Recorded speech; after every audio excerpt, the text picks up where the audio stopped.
Am I wasting time? 'Cause I'm already gone.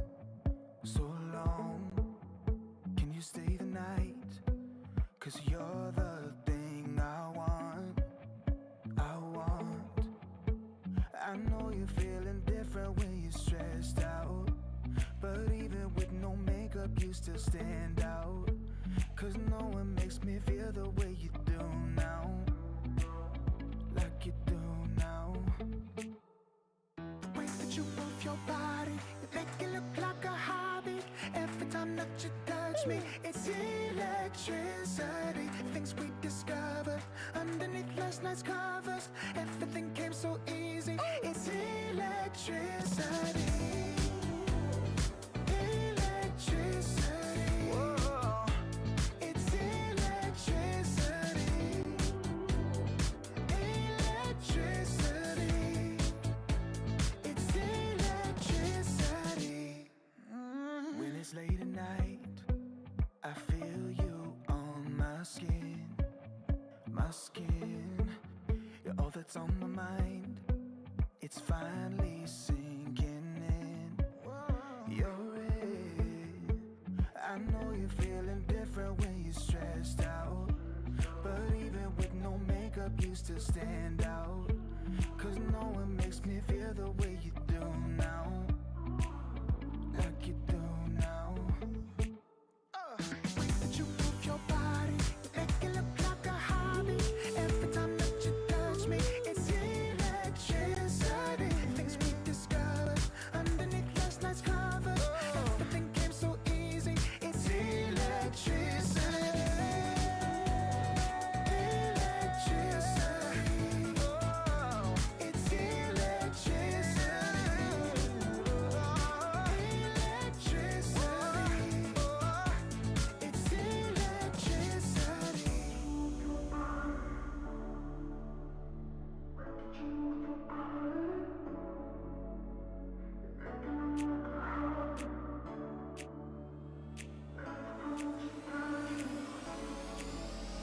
The way that you move your body, you make it look like a hobby.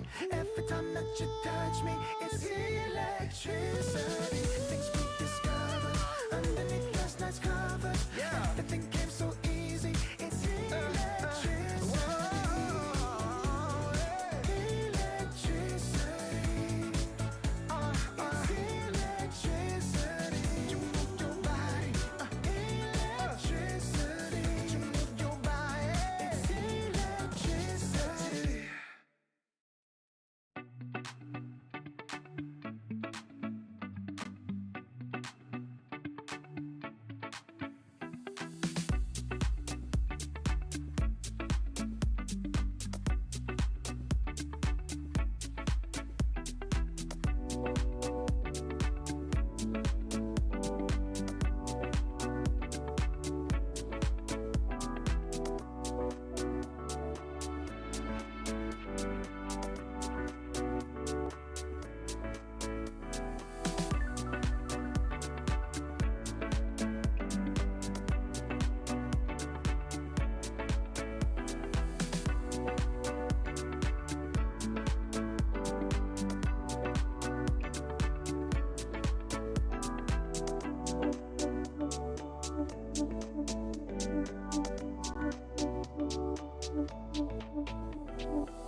Am I wasting time? 'Cause I'm already gone. So long, can you stay the night? 'Cause you're the thing I want. I know you're feeling different when you're stressed out, but even with no makeup you still stand out. 'Cause no one makes me feel the way you do now, like you do now. The way that you move your body, you make it look like a hobby. Every time that you touch me, it's electricity. Things we discovered underneath last night's covers. Everything came so easy. It's electricity. Electricity.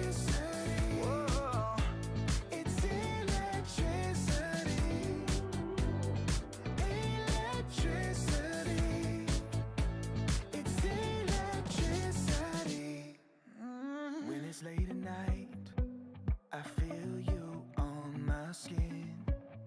My skin, you're all that's on my mind. It's finally sinking in. You're it. I know you're feeling different when you're stressed out, but even with no makeup you still stand out. Cause no one makes me feel the way you do now, like you do now. The way that you move your body, you make it look like a hobby. Every time that you touch me, it's electricity. Things we discovered underneath last night's covers. Everything came so easy, it's electricity.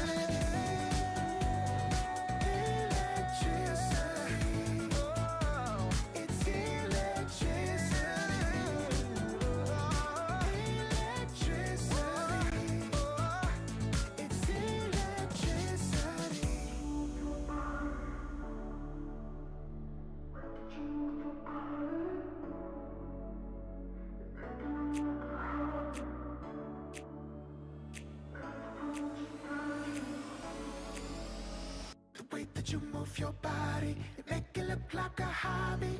Every time that you touch me, it's electricity. Things we discovered underneath last night's covers. Everything came so easy, it's electricity. Electricity. It's electricity. You move your body, electricity. You move your body, it's electricity.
Am I wasting time? 'Cause I'm already gone. So long. Can you stay the night?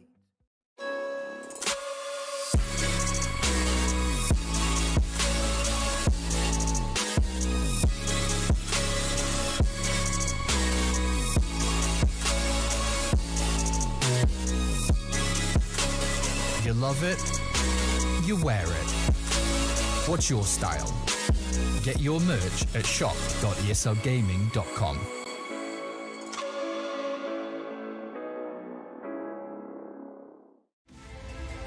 The ESL One Major is brought to you by Intel, Acer Predator, DHL, and Monster Energy.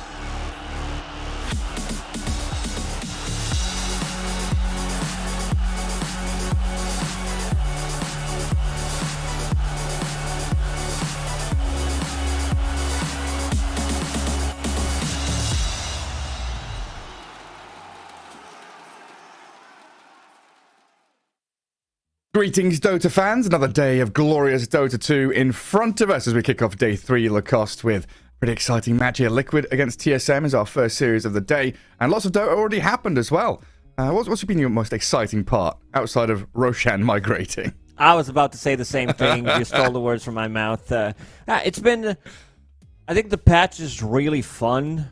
There's one downside to it. It's just how I feel about it. It's all these auras. Vanguard seems a little bit too OP, which does make games a little bit stale, where you have like Underlord with Pipe Crimson, Guardian Grease, and then he's like unkillable. He's just a roaming aura, pretty much. Moving around the map, getting stuff done by getting stuff done. Nothing flashy, but gets the job done. You get the W in the end. It's what matters, looking for those DPC points. But yeah, everything else, like with the Lotuses, movement around the map, ganking through the portals, it seems really fun. There's so many like new things that teams are discovering, and it's fun to watch. Like, I also didn't see too much of the new items being purchased, especially the one, what's it called? The like Phylactery? Disperser? Phylactery. Yeah, that one is a bit of a rough one. Definitely needs some kind of a buff. Cool concept though. But yeah, Dota has been great so far. As expected, teams have their own theory how to play the game. You can see like different mentalities, different ideas clashing. So that's always good to watch. And looking at the standings, I think the biggest upset for me is OG being 7-1 with 2 standings. This isn't even like the same squad. But yeah, teams with standings doing extremely well. Team Aster also doing okay, with by okay doing really okay, being second place in Group A. The one that doesn't really surprise me as much, looking at the bottom, is IG. They're 0-8. Yeah. This team was on the verge of being eliminated throughout the Chinese DPC. They looked, I would say, really hit or miss, and I think it shows. Like, they managed to sneak in, getting that 4th place in the Chinese DPC, and same goes for Execration. I think the team got figured out, and they looked like all over the place with their drafts, with their own ideas. It seems like they need that one guy that just says, do this, let's try it. If it doesn't work, let's try something else. But it seems like ideas are clashing way too much. Yeah, I kind of felt like TALON would have been decent going into this patch, seeing how they did at the Lima Major and how greedy they are in the side lanes. It's felt like, you know, carries in the side lanes should be feeling pretty good as the prize pool there, as you were saying, DPC points on the line, 1st through 8th, and of course that glorious prize pool to take home a bit of cash on your way towards TI. As TALON, probably a surprise that they're a little bit further down than maybe expected. Liquid, they've drawn all of their series and now going up against TSM, who have had a bit of a second wind after day 1, picking up at least a victory. in one of their series. TSM down at the bottom, Liquid right next to them, surprisingly enough. But going into day 3, this is where you start to think, okay, what are other teams doing? What are they buying? What are we getting on here? Crimson Guard being purchased by everyone, still going for these Greaves and Pipes. And I think one of the big adaptations has been, we saw it a little bit in the previous patch with heroes like Mirana and Snapfire buying Greaves, but we're spreading these auras across multiple heroes. We're not just having the Underlord and the Darkseer buying all auras, you're kind of having one per player. Pretty much. We kind of started that trend. I think Tundra was the one who... Because a lot of the times 33 plays these heroes that doesn't really want to buy these items. Like, he's not the Guardian Greaves buyer. He plays more, I would say, for himself. Like, he's a flashy player, and those are not flashy items, so... Sometimes you'll have Saksa get the Greaves, you'll have Snaking get the Pipe on position 5, and they still have these auras, and they can still, like, mitigate a lot of damage, and then you can do their own thing. But, yeah, I would definitely love to see this tweaked a little bit so that we have, like, other offlaners being prominent with, like, I don't know, something that just... It feels like if you're not buying Vanguard, you're kind of losing the lane. That's how it is at the moment. Maybe I'm wrong. Maybe I'm having a bad read.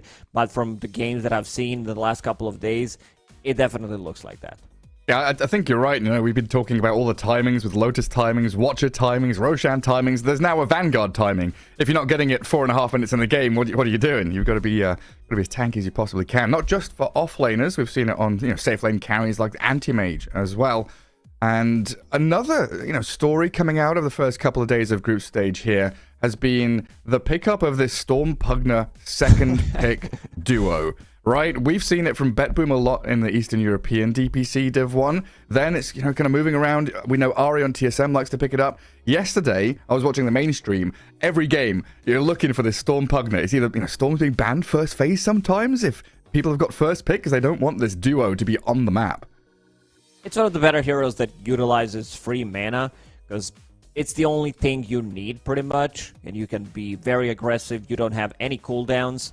It was pretty similar to Keeper of the Light, Storm Spirit, that was popular like a year ago. It was also popular a couple of years back, but some of these ideas, they still stick around. Like, I don't know, 2-3 years ago, there was also Chen plus Storm Spirit, when he recalls him, and then you get free mana.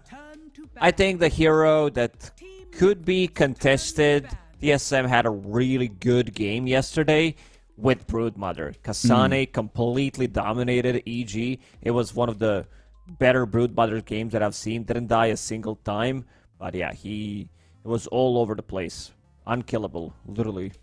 Yeah, it was wonderful stuff. Added in that Tomato Ricky, and of course, they have the Storm Pugna duo as well.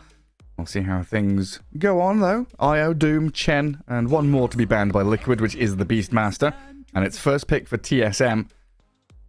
The last time they had first pick, they first picked a Bounty Hunter, but it didn't look that good. And yeah, Storm Spirit first pick, it feels like that's the direction that this early days of this patch is going anyway.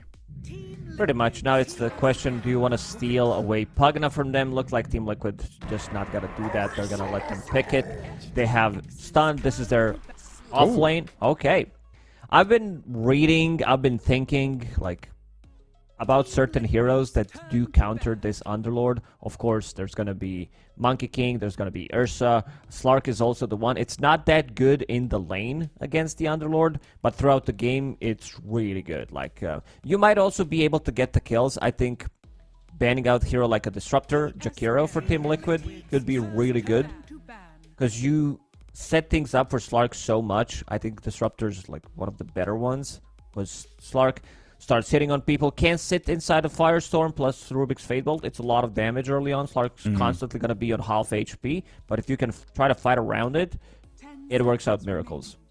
Yeah, and with the size of the map, being able to figure out where your opponent's vision is, picking team fights seems much more challenging nowadays. Finding where you want to be placing your observer wards, trying to play around watchers, having a Slark that makes your life that much easier definitely helps. And Team Liquid, this duo has been talked about in length. I think one of the biggest takeaways is the damage reduction. Something we saw OG do at past TIs, which won them events. We saw Tundra do it at TI with their damage mitigation strategies around Wraith Pact. Having Fade Bolt and this Atrophy Aura, removing a lot of that physical damage from your opponents, allows you just to buy a Pipe and a Greaves, and you're invulnerable throughout the majority of the team fights. Also, the thing about Vanguard is you get it so early, you kind of become unkillable, and then you can disassemble it, get a pipe from it. This is the tricky part. But looking at Team Liquid, draft's going so quickly. It doesn't feel like they're wasting any time. Reserve time, 2:10 for both teams. Yeah. I mean, it's the first game of the day, so you know the teams came prepared. They already kind of know what they can expect. Teams do also practice, like the openers, to see if the team opens X hero, then you go with this. There's like a couple of good first picks right now. They did ban all these supports that do give Storm Spirit a bit of an easier time. We did mention this Pugna that has been super popular so far throughout the major, and also Keeper of the Light. Skyrat Mage is the hero that I don't know what to feel about him yet, because he received a little bit of a buff, but then again is so level dependent. It's really hit or miss hero. Most of the time it's miss. Yeah, it's been one of those weird ones that's felt like it should have been strong, but hasn't been quite yet. And hello, Shadow Shaman Brewmaster. Now, Brew has been one of these heroes I've seen a lot of talk about with the changes he's had. Looking a lot stronger, especially in the pub win rate as well. Yeah, Brewmaster has been on the rise, I would say. Being able to... Like, you have the fourth Spirit now. You have Astral. That does have a pull. And also, he's okay in the lane. I think previously there was always a problem with the Brewmaster because he didn't put too much pressure in the lane. It was always like really ulti dependent as a hero. So, like you miss one or two ultis and the hero just slows down. There was a time, I don't know, 6 months, a year ago, kind of lost the track of time. But remember the refresher? Yeah. Double ulti, 4 ultis, double Aeon disc. He was obnoxious to play, one of the reasons why we changed it. And yep, TSM, they banned out 3 really good heroes against Slark. These were mostly like Anti-Mage, also great against Storm Spirit, so kind of checking all the boxes, but there was still one ban like that could have been maybe sneaked in instead of Leshrac. Leshrac also does great against Slark, don't get me wrong, is an okay in the lane against Storm Spirit, but Bloodseeker has been picked up. Always has been a great counter to Slark. And now looking through some of these mid heroes, TSM banning out Puck. A lot of the times when Storm is picked up, there's either a Dragon Knight ban, which I think could, or Ember Spirit. Ember Spirit doesn't do as well in the lane as Dragon Knight, but it's good for the game. What are the chances that this Slark is an RE position 4? It's something he's done in the past a number of times, but they've picked it early here to give it to Tomato against the Underlord, right? You were saying? Yes, I think this is locked in. I know that teams do like to experiment. It was like it was a thing in pubs. People tried different things with position 4s when you could actually roam around a couple of years back to try to. Now it could be back in action. Some of these position 4 heroes that just move around the map. Something like Earth Spirit goes through the gates, doesn't have cooldowns on his abilities. Pretty much gets a roll, gets a kill, goes back through the gates. That could be an option. And Puck, Shadow Fiend gone. We'll see what they're going for. I mean, SF ban usually indicates to me something like an Ember Spirit, but I guess just Shadow... the Storm... Sorry, you've already got the Storm Spirit there. Don't want to be dealing with him. Undying Bounty, the 2 bans at the end from Team Liquid. And what do we get? Is it going to be that RE hero in the last spot? I'm assuming Kasane Brute. Shadow Shaman. Do you want to be laning the Shadow Shaman into this Underlord Rubik, or is he paired up with the Brewmaster? I prefer Shaman as 4. I think the hero needs... He's going to have a really hard time playing as 5. His positioning needs to be extremely good. I'm down for Disruptor Jakiro that I mentioned, which is going to give them a little bit more tower damage besides Shadow Shaman. Also a hero that doesn't rely on cooldowns. Like, Disruptor has been pretty amazing in the previous patch, still is. I thought the hero is going to get nerfed much more, but is very playable. Also, have in mind that 2 of these heroes, Shadow Shaman, Brewmaster, Rubik loves to play into these heroes. It's really good. You steal anything from Shadow Shaman, you steal ulti from Brewmaster. 50 seconds left for TSM. And also looking at the lanes for Team Liquid, Crystal Maiden, Bloodseeker, Rubik, Underlord. These are really strong lanes. Yeah, they sure are. Rubik playing into Shadow Shaman is kind of similar to Bane, right? You've got the ability to cancel shackles, steal anything you want to from him. It feels very good for Boxy in this kind of spot. Quite a lot of thinking being done here by Moon Meander and the TSM boys. Let's find out what their last pick's going to be, and if this Slark is going to be in the hands of Tomato. It's what you've got 2 melee side lane cores. Quite often feels like you want these ranged supports to go along with them to actually harass people back. You want some sustain or something in this lane against Underlord Rubik. Phoenix going to be the option. Only Bloodseeker that can really hit Egg.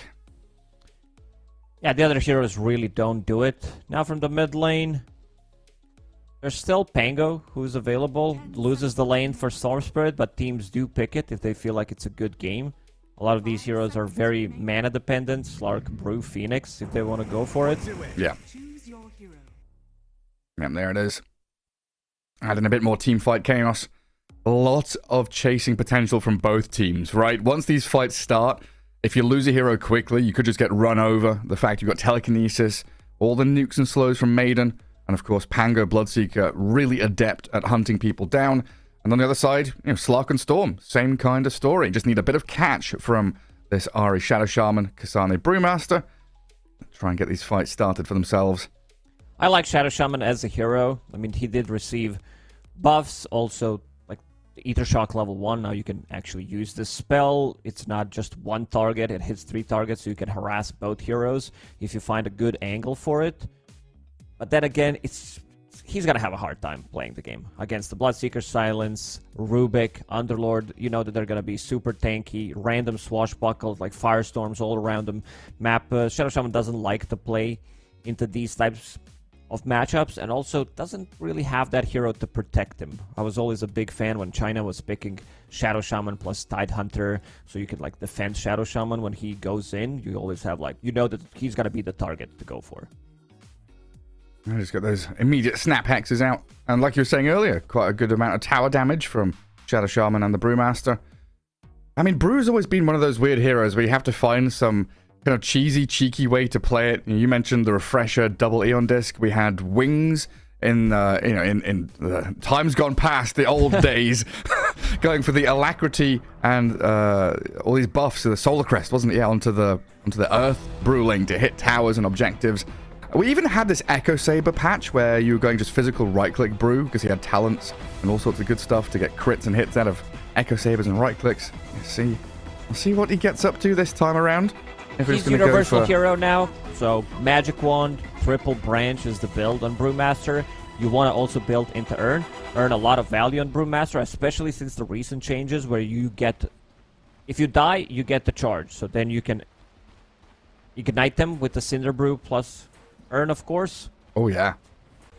Yeah, throw a blood grenade on that as well. Just keep going for it. And quite a lot they can do that. Looking good. And something we see a lot at the start of these games, people moving very swiftly towards these twin gates, get up on the high ground, place some observers down, hold a little spot on the map to see where your opponents are coming from. And even a little bit of tri-laning at the start of games too. Really angling for these early first bloods to upset the lanes, get yourself a little advantage early. You don't know if there's going to be a tri-lane top, tri-lane bottom for a start to try to get a kill. So let's say you go tri-lane on the offlane, you get a first blood, your safe laner also feels relatively safe. He gets level 2 because 2 supports could be hiding and going for the gank. So he gets like level 2 and then gets to level 3 faster than your support rotates. And it feels like you didn't lose anything. You actually gain in both side lanes. It can be a nice move. Not happening right here. We've got TSM moving down towards the bottom bounty rune as 4 to meet Zai. Beautiful. Big firestorm, a lot of damage. And Bryle, this mid lane Storm, going to be very upset the way his lane's starting now.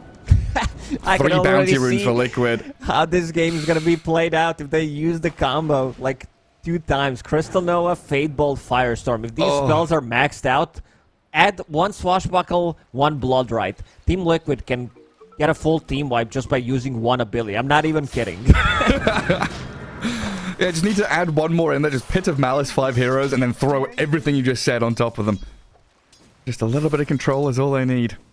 Yeah, that was a tremendous amount of damage. Poor Bryle in there. A third of his HP remaining. I'm trying to get into his bottle as quickly as he can. Up in this top lane, Ari already taking a lot of damage, and you said it can be a bit of a struggle. A little bit of a slow hero. If he gets out of position, he can just get taken down as first blood by Insania. Oh god, imagine dying to hero that has passive level 1. Use 2 abilities from Crystal Maiden, and that's it. That's all they got. It's gonna be a rough one. We talked about Brewmaster like being weak laner. Shadow Shaman, super slow. Bloodseeker, once they hit level 2, Shadow Shaman's dead again probably. Or even Kasane.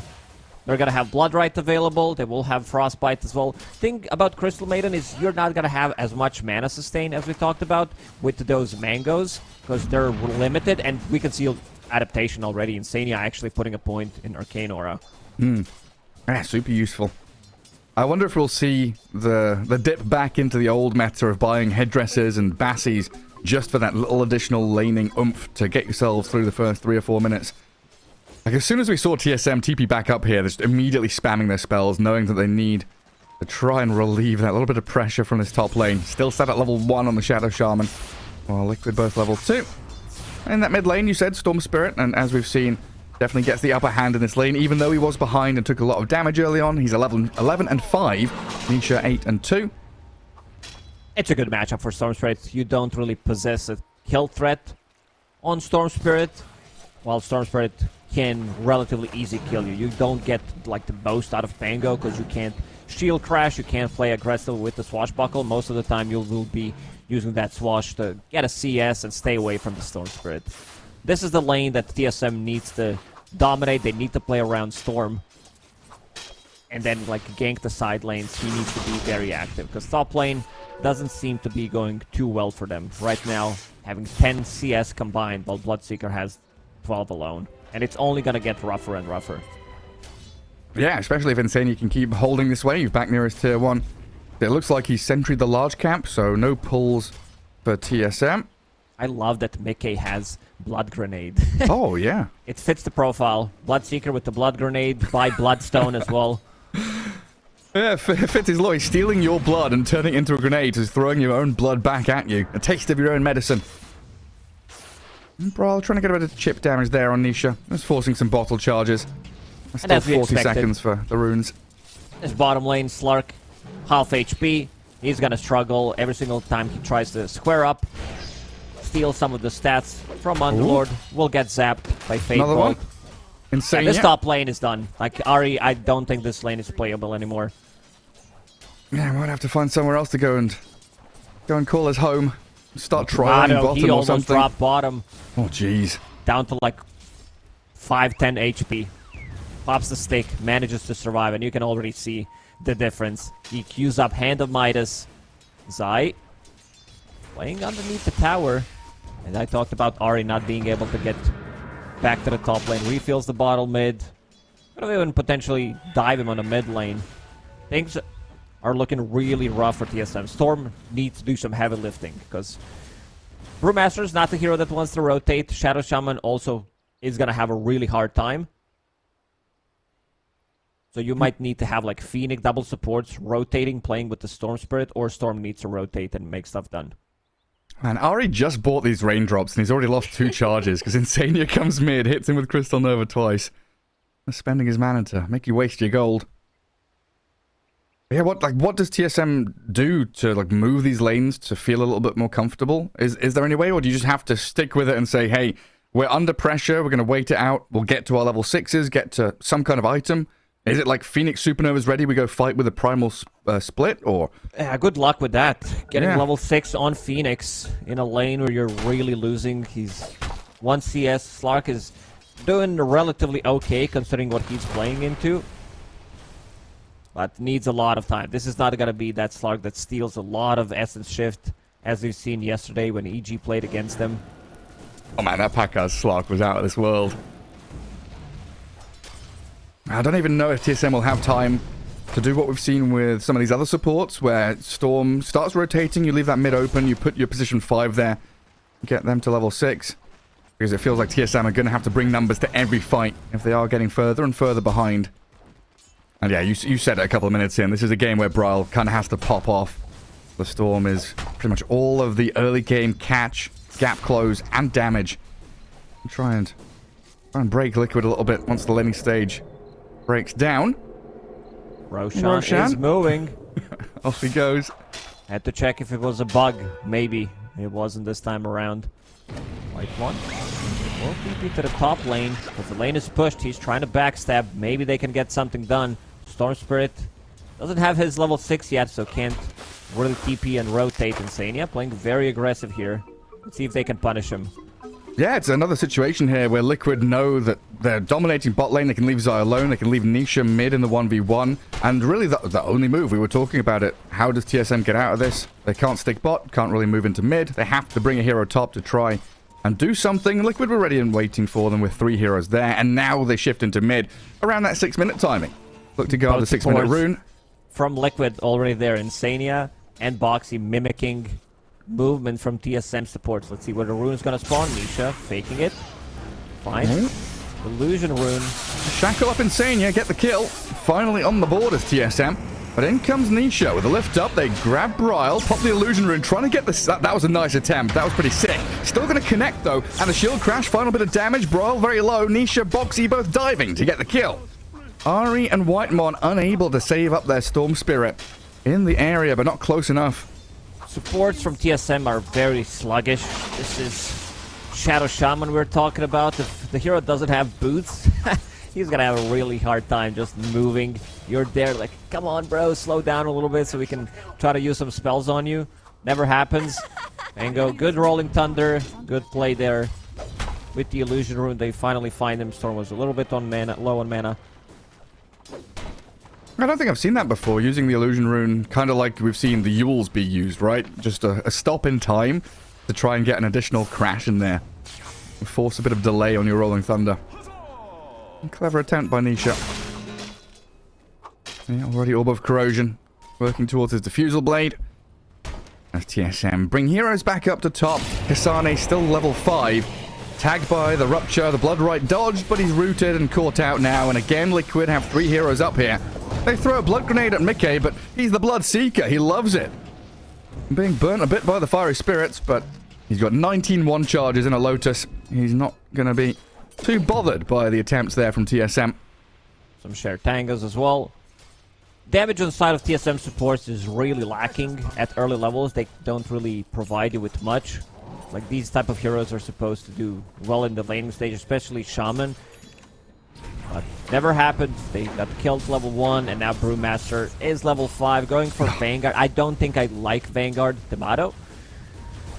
Yeah, they really kill him, but Zai, he's chasing. He's giving his best. Oh, man. He's trying. Meanwhile, back in that mid lane, another attempt onto Boxy, but a great rolling thunder from Nisha. Crashes onto Whitemon, gets Ari with that little touch over the cliff top, and take the 2 supports down. Boxy didn't even die. And yeah, down in bottom lane, Zai glyphed the creep wave that Tomato came into. An awful lot of damage with that Firestorm. Not a fun 1v1 for the Slark at all. Also, What one of is the it? reasons why Underlord is so popular, he has his gates. He has his own gates. So you try to go to Portal, he can be anywhere on the map, pretty much. Zai feeling himself, enjoying this bottom lane. 4,000 net worth and 8.5 minutes into the game. Maybe they can start to put a little bit more pressure here, try to go for the kill. It's Sunray. just not enough. It really is not enough. Tickling this Underlord. Little piggy there, squealing away. And Whitemon will dodge out of that Blood Right, get behind his tier 1. But now both TSM heroes pretty low HP, and with the Fiend's Gate, Liquid able to traverse the entirety of the map and get back up to top, so they don't lose out on any map positioning there, thanks to Zai's Underlord. While TSM not only bring this Phoenix bottom, they've got Brawl Storm smoked up and waiting to make a jump. Looks like Liquid have a pretty good read on things, though. They force the reaction, they back up. They know they've got all the time in the world here to keep this 4K lead growing, increasing. They do zip on Zai. Let's see if they can take it down this time. Oh, yeah, a lot of damage. Sunray, magic damage from the Storm. And Boxy couldn't get a telekinesis off there to save him, so a big kill there to really relieve this Slark in the bottom lane. Zai knew something was up, pulled the creep wave, thought he was going to be safe, maybe with Rubik's Lift and Fade Bolt to mitigate some of the damage, but it wasn't enough. Also now Brewmaster has Vanguard. I don't think Brewmaster is type of a hero that should look into buying Vanguard, unless you're like super dominating. Nisha now in trouble, or is he? It turns around thanks to Boxy. Now the crash to cancel the TP. Stuns up and then roots the storm. Nisha still rolling forward looking for more, but TSM have evacuated with what remained of their army. The poor Shadow Shaman and Storm dying so quickly. No chance to react for Tomato and Kasane. This tower's gonna drop. Team Liquid so quick with the reactions. They're everywhere on the map. They're putting pressure on all 3 lanes pretty much at the same time. Mickey popping off. Same goes for Nisha. Level 9 on Pangolier. Storm Spirit level 7. And he's going to have Diffusal Blade finished after finishing off this creep camp. If creeps are going to be there. Kind of missed it. Gonna go for this one instead. Yeah, he's got a medium count there for him. Now, we've got heroes in Dota, you know, Enigma's one we talk quite often, where the threat of the black hole is often stronger than the black hole itself. You know, you don't have to be using these ultis when you hit 6 as Enigma. God, if I hear that one more time, I'm gonna freaking lose it. But Brewmaster, and I think Death Prophet, also in the opposite camp, where you get level 6 and you want to be using Primal Split, Exorcism, these big ultis, as soon as you get them, to try and get a foothold on the game. The fact we haven't seen Kasane use Primal Split here feels bad for the Brewmaster player. Yeah, I'm looking at TSM. 4 of them are farming the same camp. They just farmed big camp with 4 heroes, and now farming the small camp. Trying to see where Team Liquid is at the moment. But they're going to be forcing a fight, but they can also be there easily with Fiend's Gate. There it is. They're coming. Where are they going? Stealing into enemy their stacks. Into the enemy stacks, yeah. Oh yeah, free money. And they smoke up as well, holding this high know. ground. They know that it's there. Where are they heading? There's another one coming through the portal. Insania's coming. Dire scan. They know someone's on the high ground. They Pit of Malice up there straight away. It's the Storm Spirit though, and Brawl has plenty of mana to zip off, but Boxy has the Ball Lightning stolen. A quick telekinesis and then the retreat as Kasane gonna get Nisha will find rolled him. upon by Nisha, finds the Storm mid-TP, and he's gonna take down Braille. Oh yeah, snipes him out. And TSM yet again not in position to defend their Storm, who is the most important hero for them on the map right now. Things are really falling apart for TSM. Slark has Hand of... Oh, he didn't go for Hand of Midas in the end. Decided to go for Diffusal Blade. I like that a lot. He can't really play for himself. He needs to be active. He needs to play with the Storm Spirit. Problem is, both of your supports are level 5 still. 13 minutes into the game. You also have Brewmaster, who didn't use Primal Split a single time. There's one item that's going to be purchased every single game, I think. That's Pavis. Yes. This item is insanely good. 300 magic barrier physical. Incredibly strong. Both of these supports are like, where's the tome, guys? I need experience. I want level 6. You're no looking tomes at, anymore. If this was a previous patch, you're looking at your mid laner level. Because a lot of the times it does happen if he's not having a good time. Well, Ari, he's got Serpent Wards now. And they're trying to set up here to maybe spring into action with a Primal Split. Tomato 1v1 against Zai. Both of them trading blows and losing a fair amount of resources down in that bottom lane. Liquid are bringing pretty much everyone down here bar Mickey. Just giving up that mid-tier one and trying to boot Tomato out of the bot lane, who swings up top and fights Mickey's Bloodseeker. They're getting a lot of damage on him, but having spent his Shadow Dance, turned into pig mode. Zai's coming. He is ruptured up, and Tomato in trouble in the Pit of Malice. He's just dead. Liquid so quick to respond. And Tomato just overstepping his boundaries so far. Whitemon, he's caught in the Blood Rite, still level 5. Caught out by Boxy. He's stealing Ball Lightning, stealing Phoenix Dive. Just so quick to move across the map. Oh, you've got all this mobility, do you? Well, so does my Rubik. He went from tier 1 tower to tier 1 enemy tower in a second with Rubik, which is pretty nuts. And now they're gonna steal... Oh no, they're gonna steal Wisdom Rune from them. Insania is level 7. Oh, it's just one. Let's see. Yeah, but Mickey picked up one, I believe. Yeah, Mickey got their own one on the right-hand side. I just saw Insania bottling one, and I thought there were 2 there. I was incredibly upset. And Insania gets the bottle refill and uses the XP rune for himself. Very wise Crystal Maiden. I'm still yet to see the strength of TSM, which is their team fight, because we're still waiting for Phoenix to hit level 6. But Brawl is having a go on Mickey over at the Dire Ancients, and he gets the solo kill, in fact. The trouble being now that Nisha's arriving with a blink over the top. The Rolling Thunder hits the once, and Brawl with this Arcane Rune, plenty of mana to play with, but the controls are coming. Oh, not quite level perfect. 1 Pit of Malice only. Couldn't hold him in place. If this is level 2 Pit of Malice, I think Nisha's Rolling Thunder connects again, and then they just burn Storm. This Arcane Rune on Storm really helped them out. They have enough mana to get a kill. Now they're trying to maybe get another kill. Try to find something. Nisha already used his Blink Dagger. This is Pango with no boots. Bear that in mind. 15 minutes into the game. Oh yeah, just Diffusal Blink. Buys the boots now. Queues up the travels. Zai has already gotten his mech. Arcane's Vanguard, of course, pre-purchased. Gets the pit. Catches Kasane. Still has the Primal Split. That's a lot of damage from Nisha. Has to use the split defensively. Kasane just going to run away with it. So we've not seen it used aggressively. Oh yeah, there's the new There's Astral the new Pull. ability. There it is. The Hurricane. Poggies. Dragging Zai around and doing literally no damage to the Underlord. Cyclone him for good measure. But I take Yeah, away that's some of the the- farm from Zai. That's the first split of the game. Dire's middle tower is Running away with it. And now Whitemon, he's hit level 6, but he's probably just going to die. Does dive up to the high ground. Insania and Nisha both on his tail. With 500 HP remaining. A swashbuckle, a blink. There it is, Nisha. Quite easily snipes him out. Well, back in the Dire jungle, Brawl and Ari. Again, finding Mikke's Bloodseeker. These are big kills for Brawl to be getting. Catching up in net worth, and nothing Liquid can do there to defend him. While Tomato Slark, Shadow Dance again defensively to run away. The pit not quite in range. And Nisha crashing off the crystals. So can't catch up, but Boxy and Zai, they've actually kept tabs on Tomato here to find still him. With gotta Nisha, die. they do still take the kill. And I love watching Nisha's Pango. He has some really nice moves, but then gets bounced off random crystal or gets stuck in the most random places that only he knows and manages to do somehow. But yeah, Braille getting a kill. Problem is, Slark is not getting anything. He's really having a bad time. Same goes for Kasane. First usage of the split, not really effective. Two supports extremely under-leveled.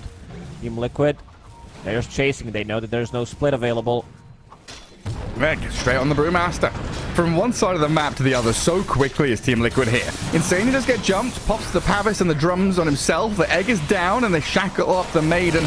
It's a Crystal Maiden kill, but it's quite a lot of gold for Another TSM rupture, there. no TP on Tomato. You're right, so Swashbuckle down and Whitemon having to dive away. Doesn't get to low ground, has to use the Sun Ray. Mickey and Nisha, one hit away from death. Oh, they cancel the blink out, but they Boxy. still get the kill. Boxy will take it. From far away.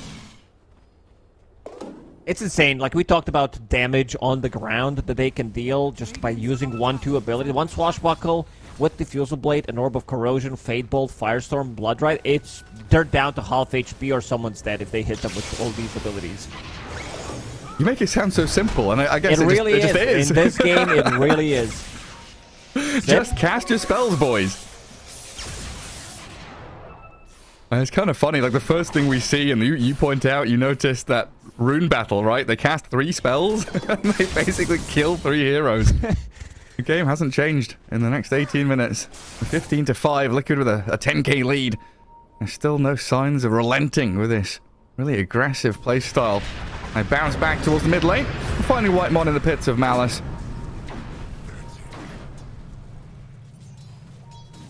I'll see what TSM can do to try and rebuff this. They can't show on lanes alone. You know, Tomato's found that the hard way several times now. If the Slark is out there, he's getting ruptured and portaled upon by Underlord and all his friends.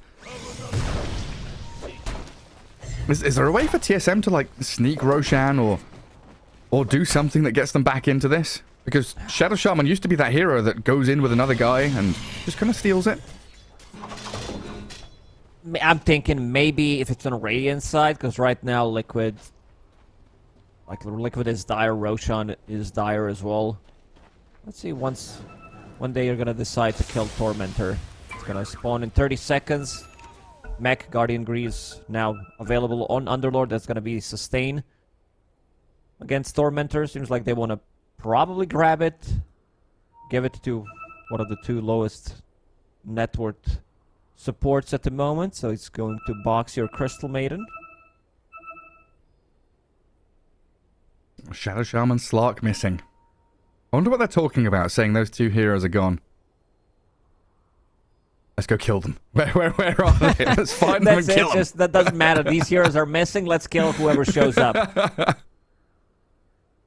I mean, right now, Liquid, they don't really see too much on this side of the map.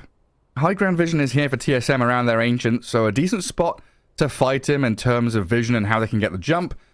But just looking at net worth lead, Pango miles out in front, 11k for him, so he's, what, 3,500 ahead of anybody else on TSM. And level-wise, Pango's level 14, Underlord, Bloodseeker 13, then you have this Slark, Storm, and Brewmaster 12, 11, 10, and Phoenix right down at the bottom at level 7, feeling very, very unhappy with the direction this game is heading.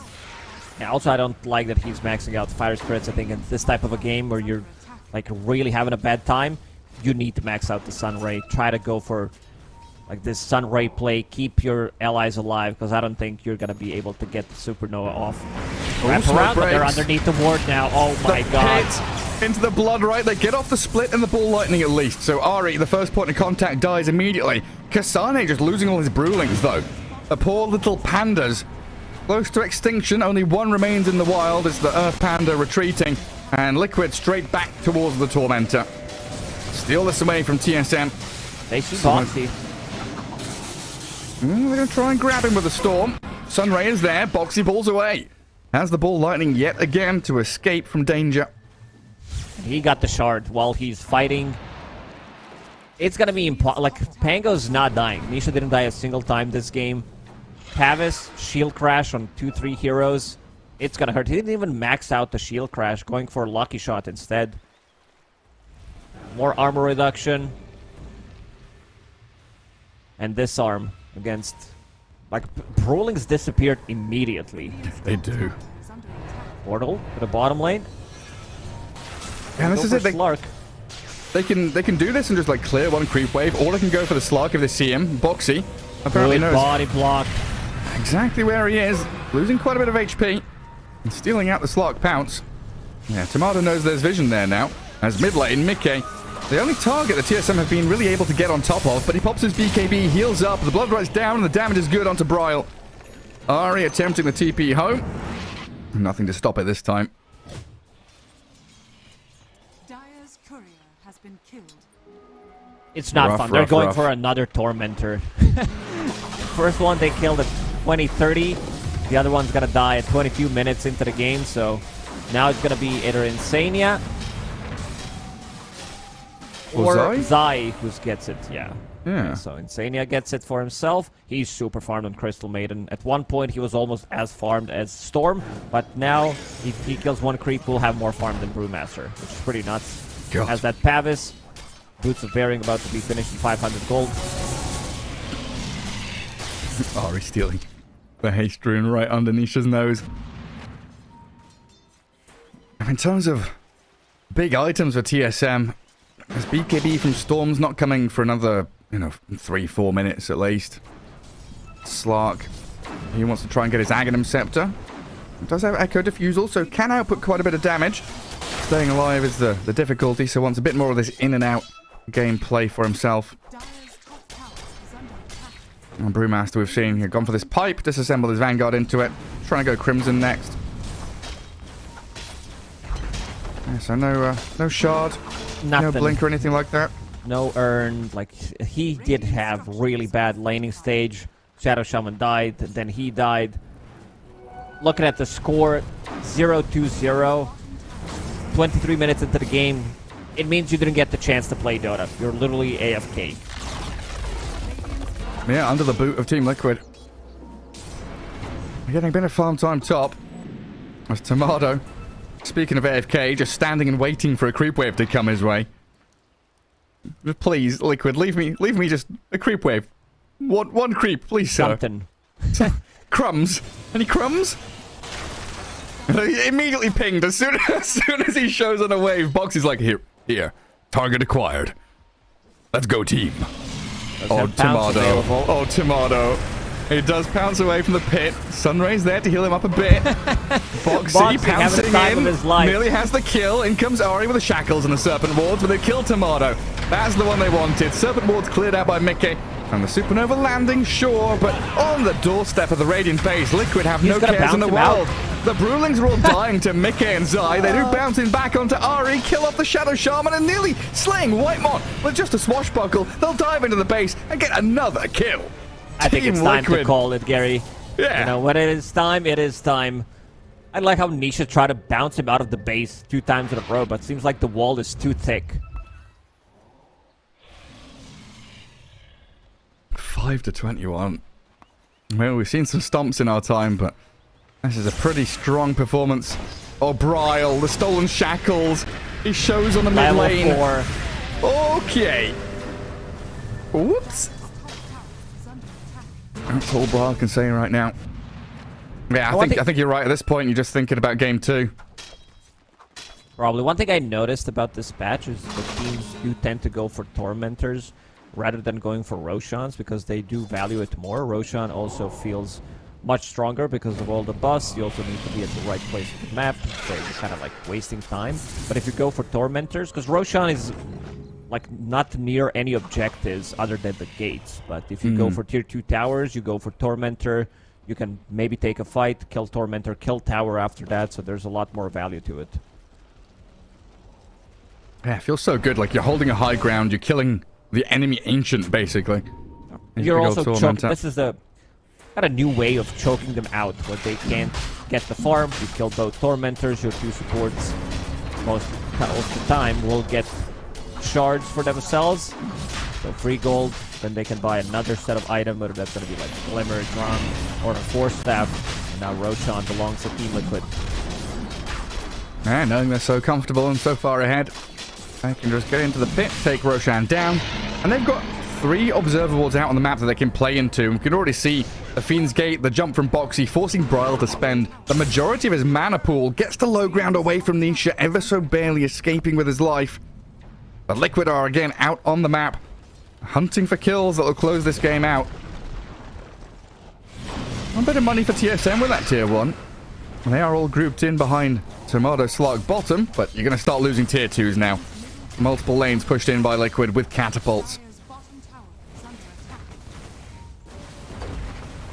He's even got this shackle shard, creating the serpent wards, helping him push that top lane. And Liquid are coming for your high ground. They are defending for now. Bryle getting very close to his BKB. That's going to help him not getting targeted by some of these spells. Bit of Malice. Crystal Maiden Root.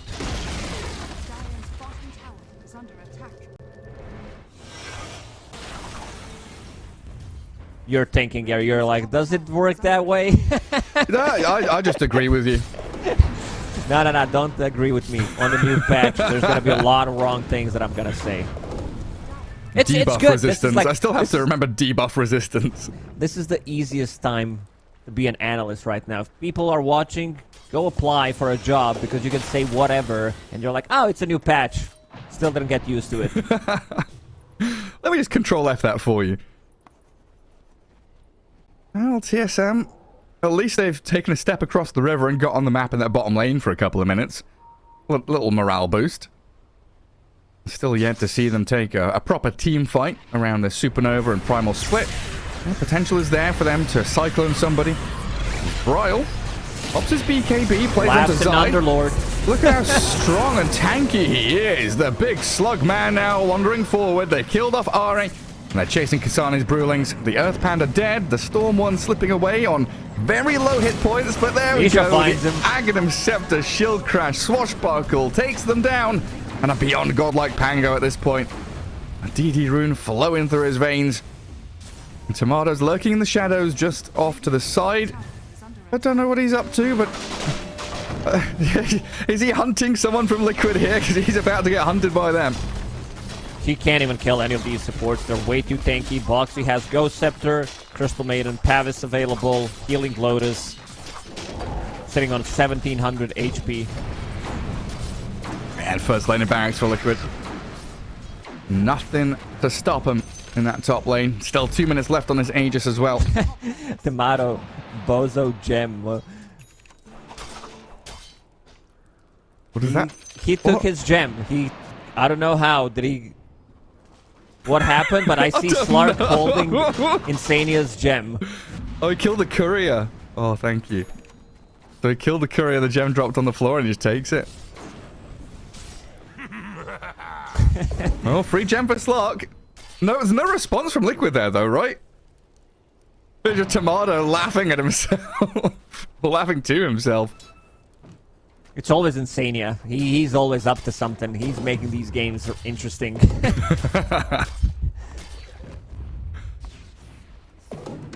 Oh, Liquid. Back into mid lane they go. Pango with the boots of travel. So they've got him. Underlord of this Fiend's Gate, able just to snap across the map quickly and get on top of Bryle. Rupture, telekinesis, force the BKB TP. He zipped a long way away. Fast BKB down now for the upcoming team fight. Down to 7 seconds already. Tomato farming lotuses. There's still one in the pool. Go grab the last one. Go for Tormentor again. What was it? 20 minutes 30 they took it? So there's another 25 seconds here. I said it approximately. I do tend to lie, Gary, during the cast. I don't know if you know. I was going to say, so you lied to me. Let's see. Maybe I was right in the end. Because Team Estimations. Liquid also doesn't have clear timing. And here it comes. Ah, it was 30 seconds. Okay. Just rounded it up. Yeah, you were right. And very quickly dispatch with the Tormentor, and then where are they heading? Down bottom, yeah. Go for the second one. Make sure that TSM are not here, stealing their own one. This one was a little later, though. This one was like 31:40 or something, so they've got another minute to hang around and wait. It looks like the idea is just to push out this bottom lane, boot TSM away from the little farm that they are gathering. Bryle, quite distant, can't join this fight quickly. And the other four smoked. Has shard. 4 heroes have a shard inside of Team Liquid. Pounds onto Zai. Yeah, good luck. This Underlord is fat. And the poor little Slark was stuck. Nisha not quite connecting with his Rolling Thunder. Straight over the Sunray Supernova we go, but that's clicked down by Zai and Mickey. While they aim for Kasane. Might have to primal split, but probably just dies. Doesn't want to spend it.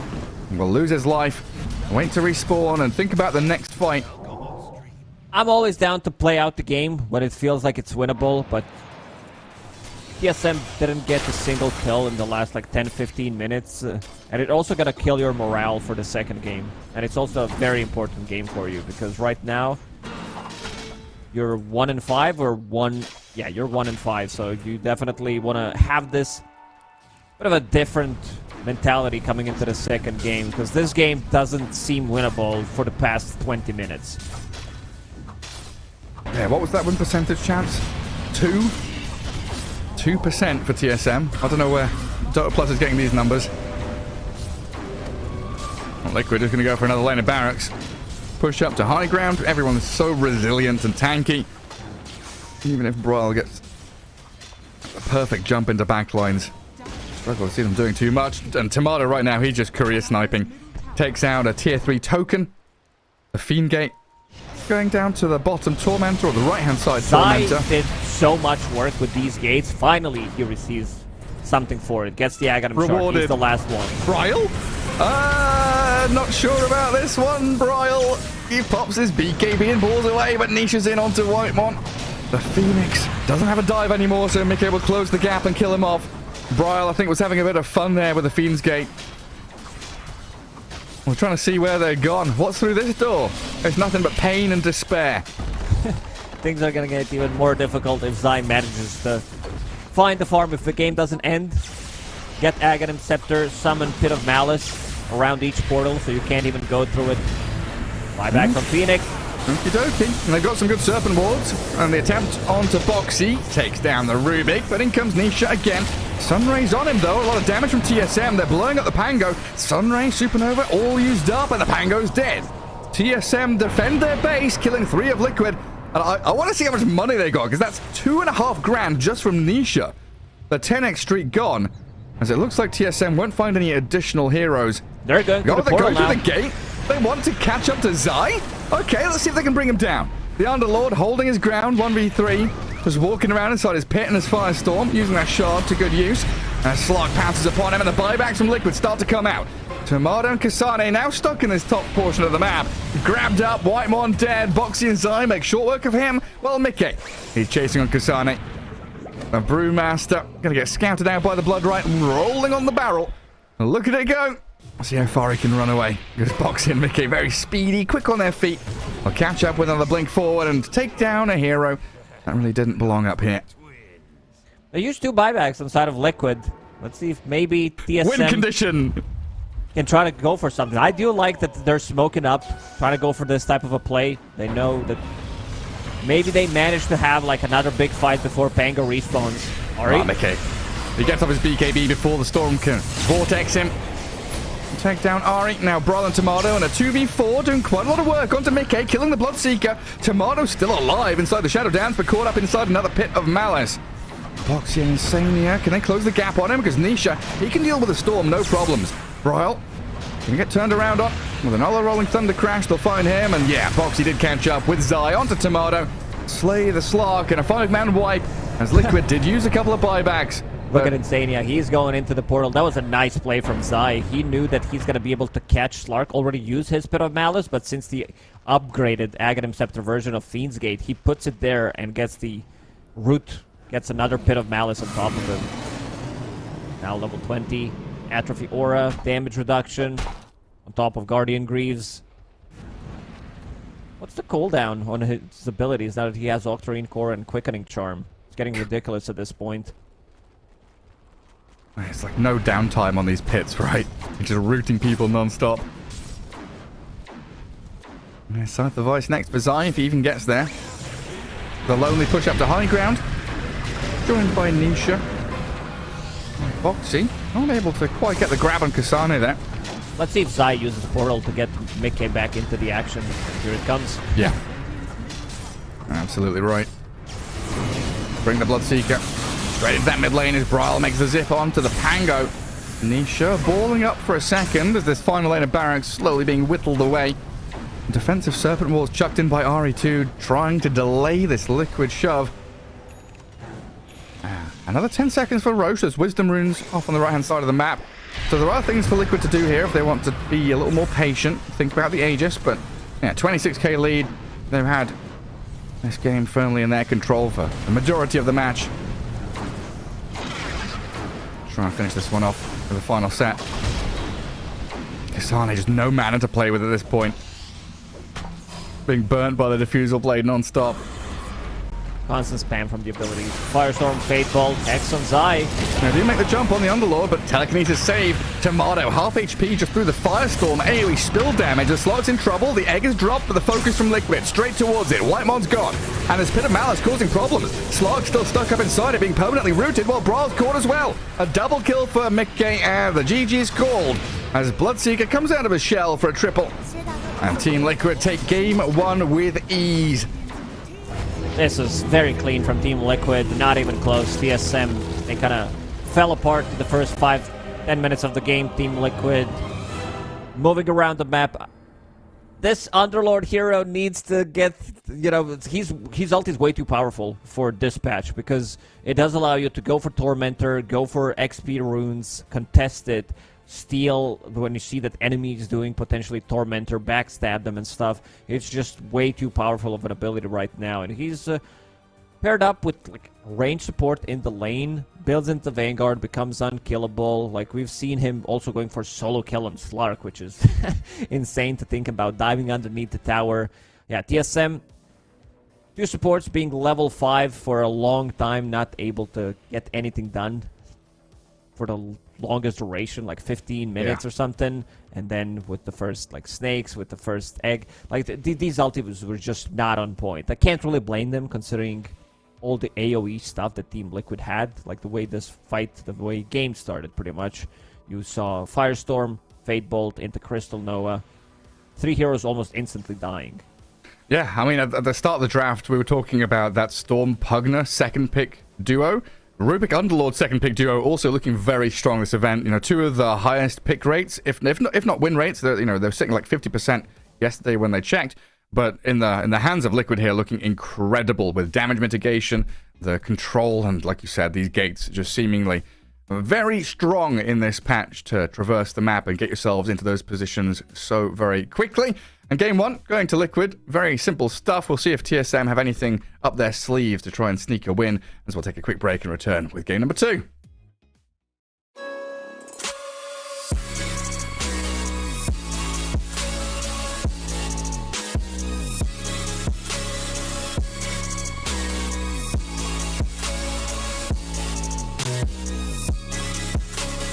You love it, you wear it. What's your style? Get your merch at shop.eslgaming.com.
'cause I'm already gone. So long, can you stay the night? 'Cause you're the thing I want. I know you're feeling different when you're stressed out, but even with no makeup you still stand out. 'Cause no one makes me feel the way you do now, like you do now. The way that you move your body, you make it look like a hobby. Every time that you touch me, it's electricity. Things we discovered underneath last night's covers. Everything came so easy. It's electricity. Electricity. Whoa. It's electricity. Electricity. It's electricity. When it's late at night, I feel you on my skin. My skin. You're all that's on my mind. It's finally sinking in. You're it. I know you're feeling different when you're stressed out, but even with no makeup you still stand out. 'Cause no one makes me feel the way you do now, like you do now.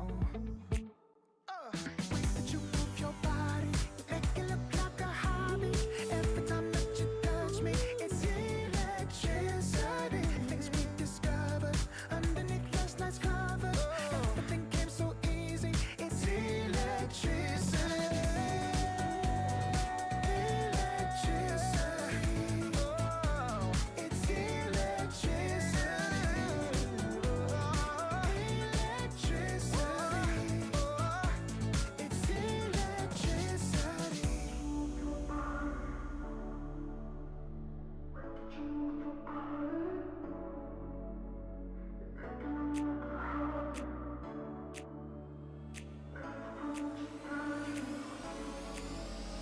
The way that you move your body, you make it look like a hobby. Every time that you touch me, it's electricity. Things we discovered underneath last night's covers. Everything came so easy. It's electricity. Electricity. It's electricity. You move your body. Electricity. You move your body. It's electricity.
Welcome back to the Berlin Major. Here we are with day 3 of the group stage and TSM versus Team Liquid, our first series of the day, already into game 2 after Liquid pretty much demolished TSM in game 1.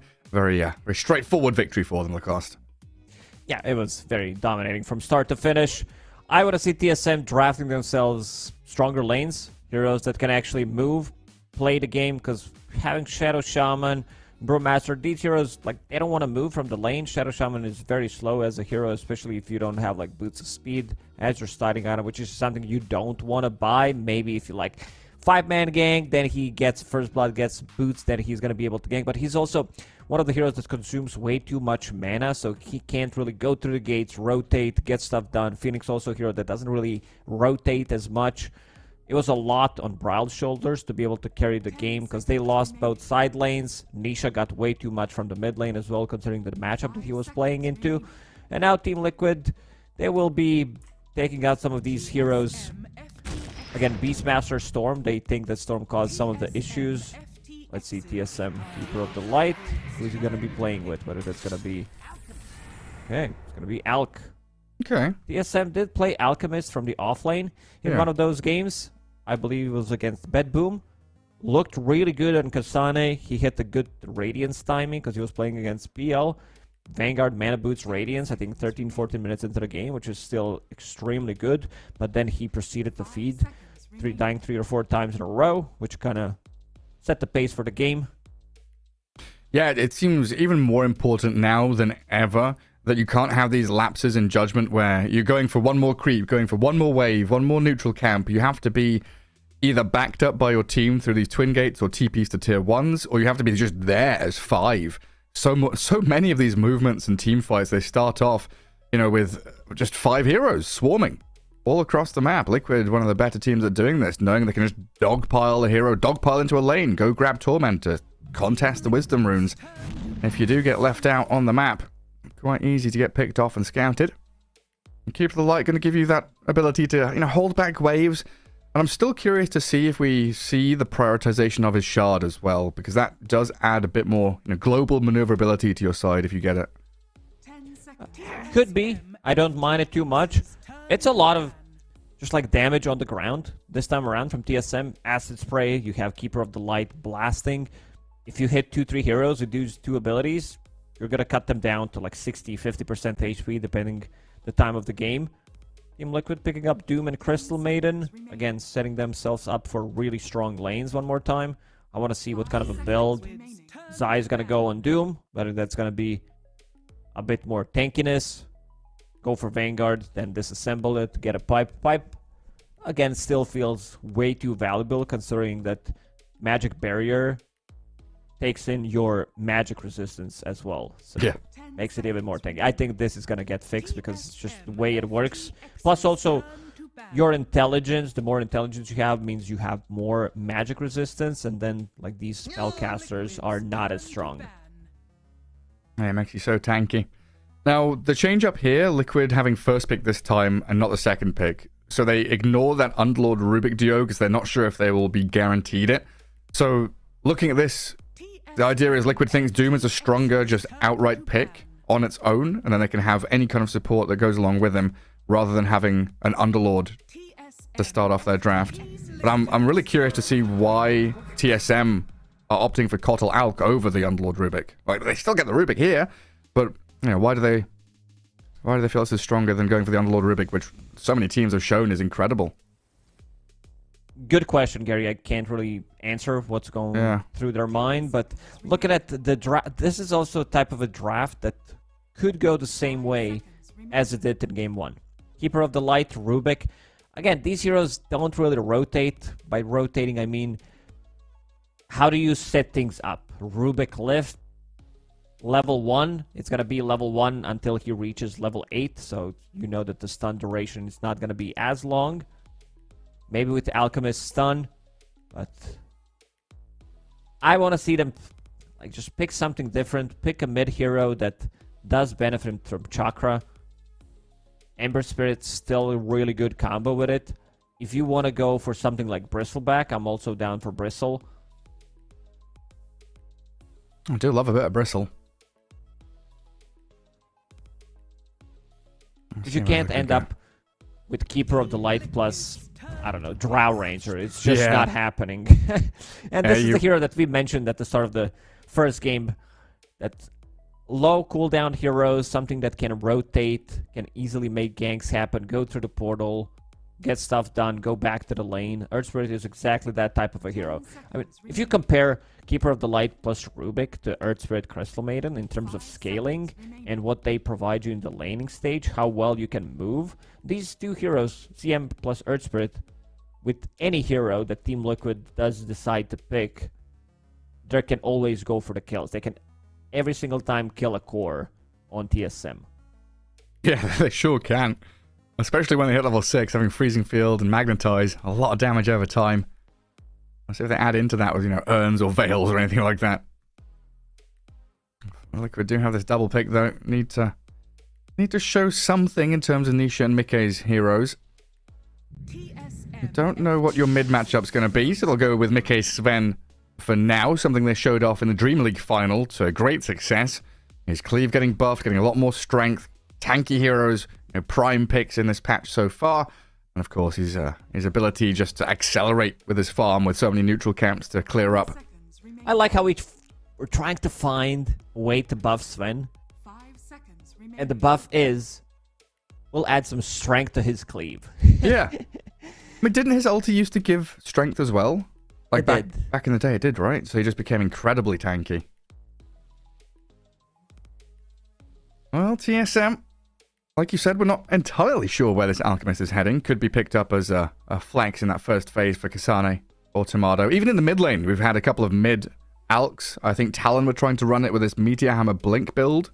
It looked okay until it didn't. In the first 10 minutes, it was like, yeah, this is cool. It's working. I saw the game. I'm like, what's going on? Am I seeing, is this mid? Did I not know who's playing mid for Talon? Do I not know? I hoped I was wrong, but nothing has changed. Did they swap roles? Nope. Nope. Straight up mid Alk with a Meteor Hammer and a Blink. It was fancy, and you win a couple of ganks, and then you're just like, well, I wish I had a Radiance and a, I don't know, an armlet and something else. I want to be punching people. Yeah. One of the things we were talking about in terms of TSM was this adaptation. In Bryle's hero pool, the Storm Spirit has looked very good, but when that's banned out, what does he rely on afterwards? Spirits feel good, and he was improvising a little bit with that Void Spirit, right? The Echo Saber Desolator build. That seemed like something he was toying with. Oof.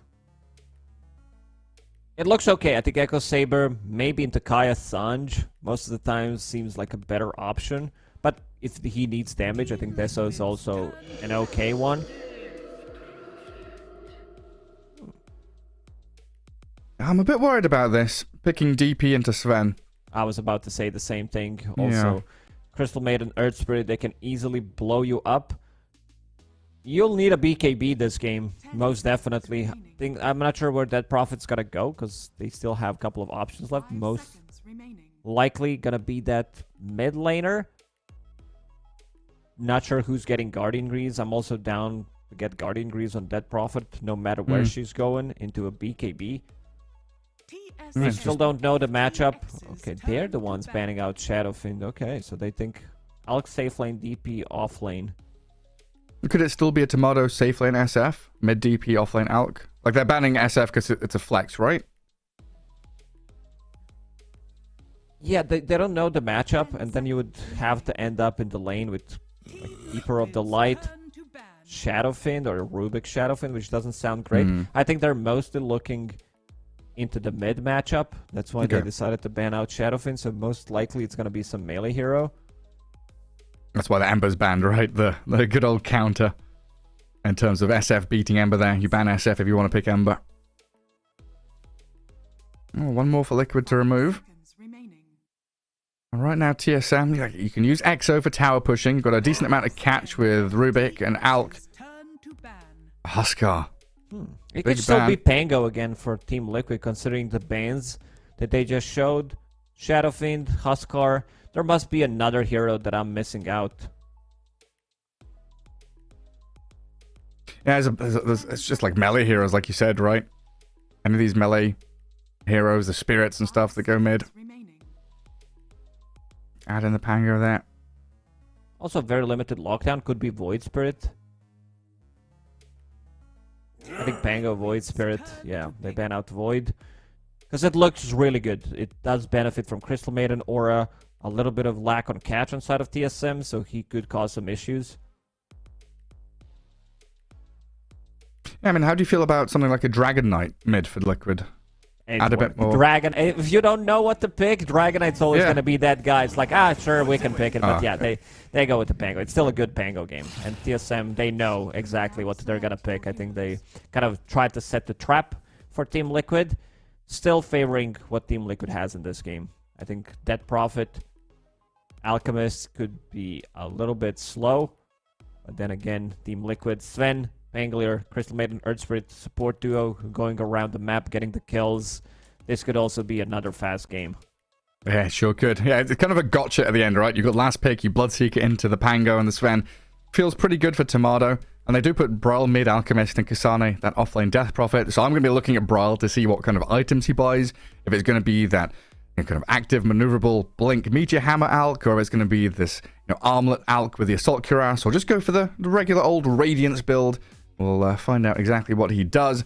And Liquid, like you say, yet again, tempo on their side. So many ways to move around the map quickly, chaos in team fights, and a nice mix of single target and AoE spells. They've got the way to catch people through any, you pointed out with Earth Spirit and Crystal Maiden, and the entirety of their draft is built around this idea. Any pairing or trio of heroes together, they can kill core heroes. Not just a sniper and a support, but they can blow up Bloodseeker, DP, Alchemist, especially pre-BKB timing.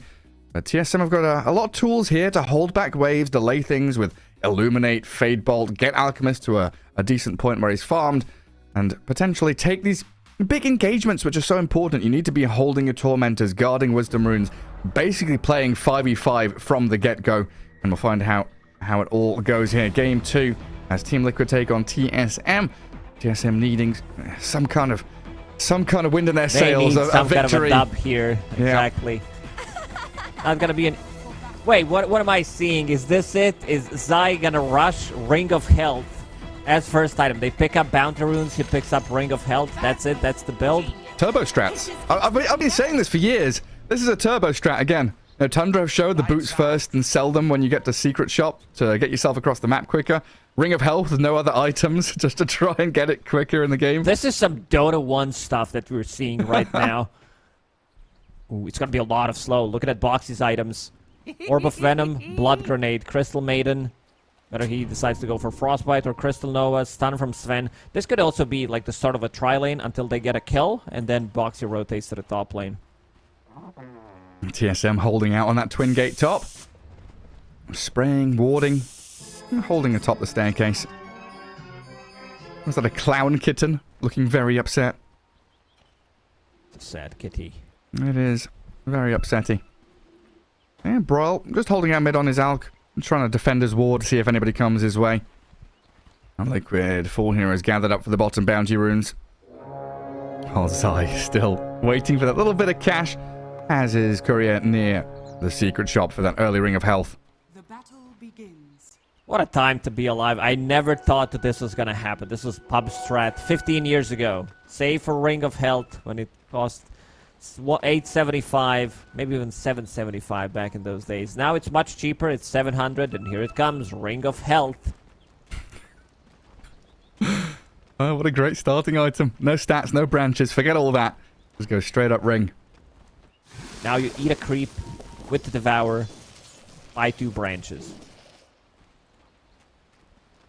Yeah, what was that other build we used to have? It was like, it was in Dota 1, Tiny would buy like Gloves of Haste first, and then go straight to the side shop to just buy treads.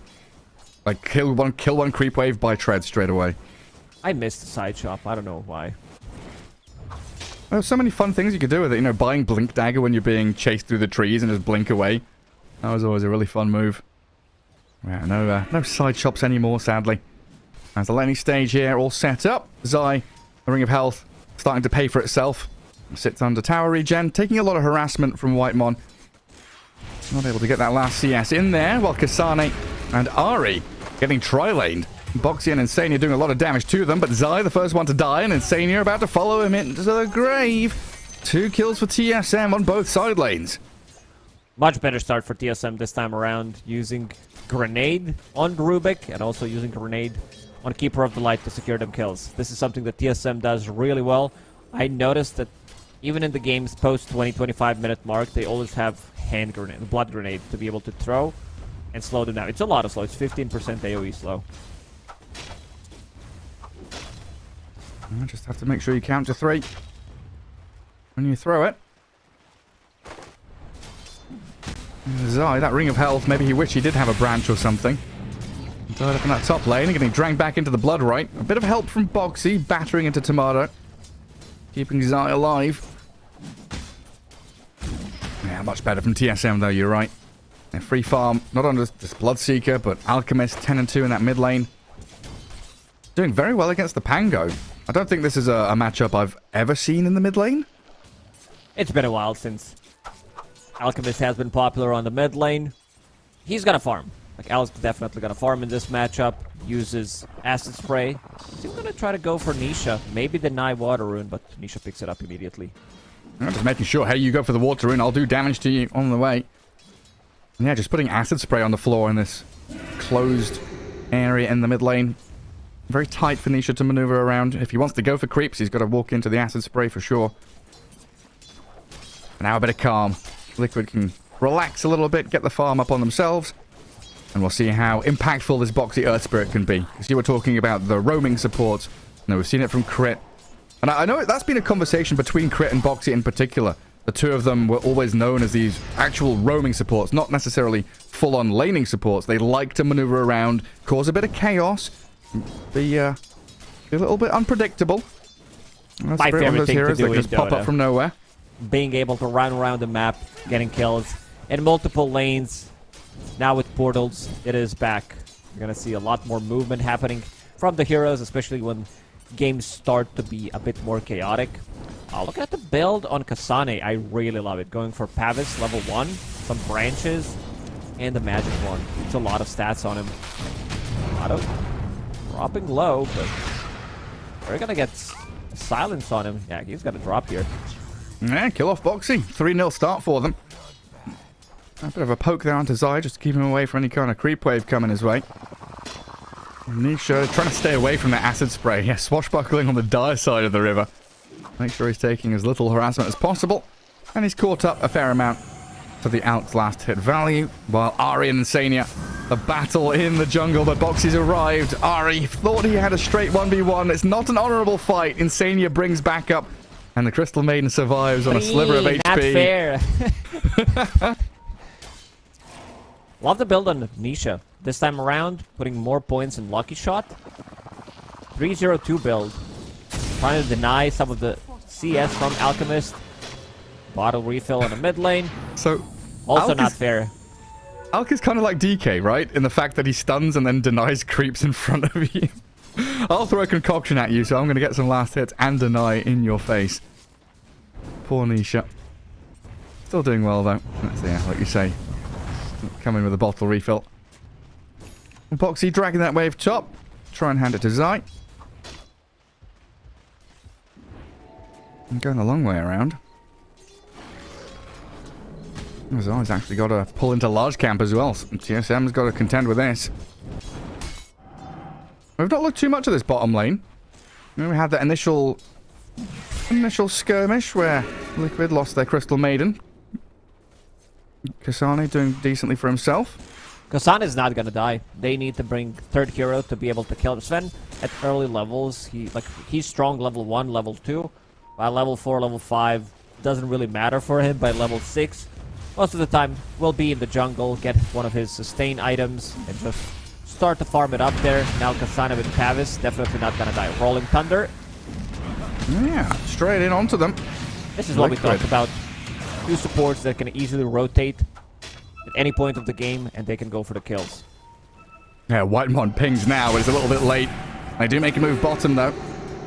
The other two supports were mid quite some time. They can't get the job done on the Sven, bullying him away from the creep wave at least.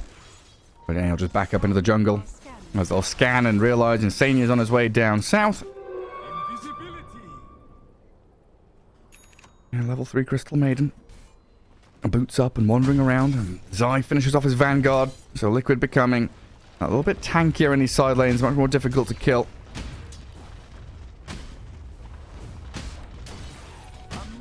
Tomato, top of the net worth, got to be feeling very comfortable this game. 3,700 for him, rushing towards that Maelstrom. With how chaotic... He is a counter to all of their heroes, pretty much. Against Pango, of course, even against Sven. Pops ulti on top of Sven. Sven won't be able to go for the damage, like he needs to be able to maneuver. And right now, Mekay hitting that level 5, close to level 6, goes back to jungle. Very close to getting his Morbid Mask. Will stack the camp for himself. All right, Insania stacking as well.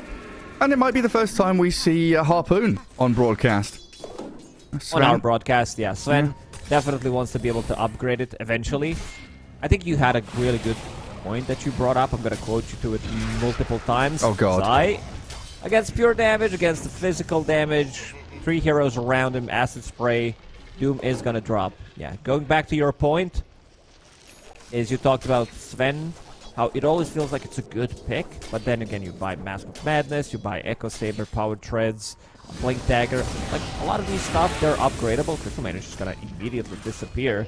But then again, you're 6 slotted with items that do require a lot of time to, like, upgrade them to, let's say, Overwhelming Blink. You also need a BKB. It always feels like you need that another item, you need another slot.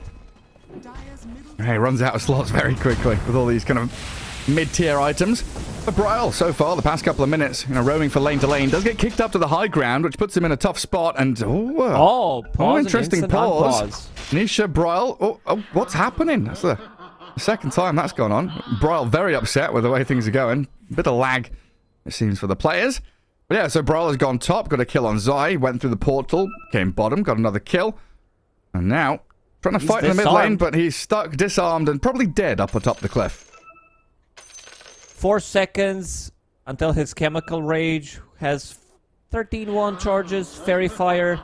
What does Pango have? I can't, okay. Nothing. He has Rolling Thunder, so he can bounce him off the cliff. No shield crash at all. Yeah, I think the one who's dead is Pango, actually. You think so?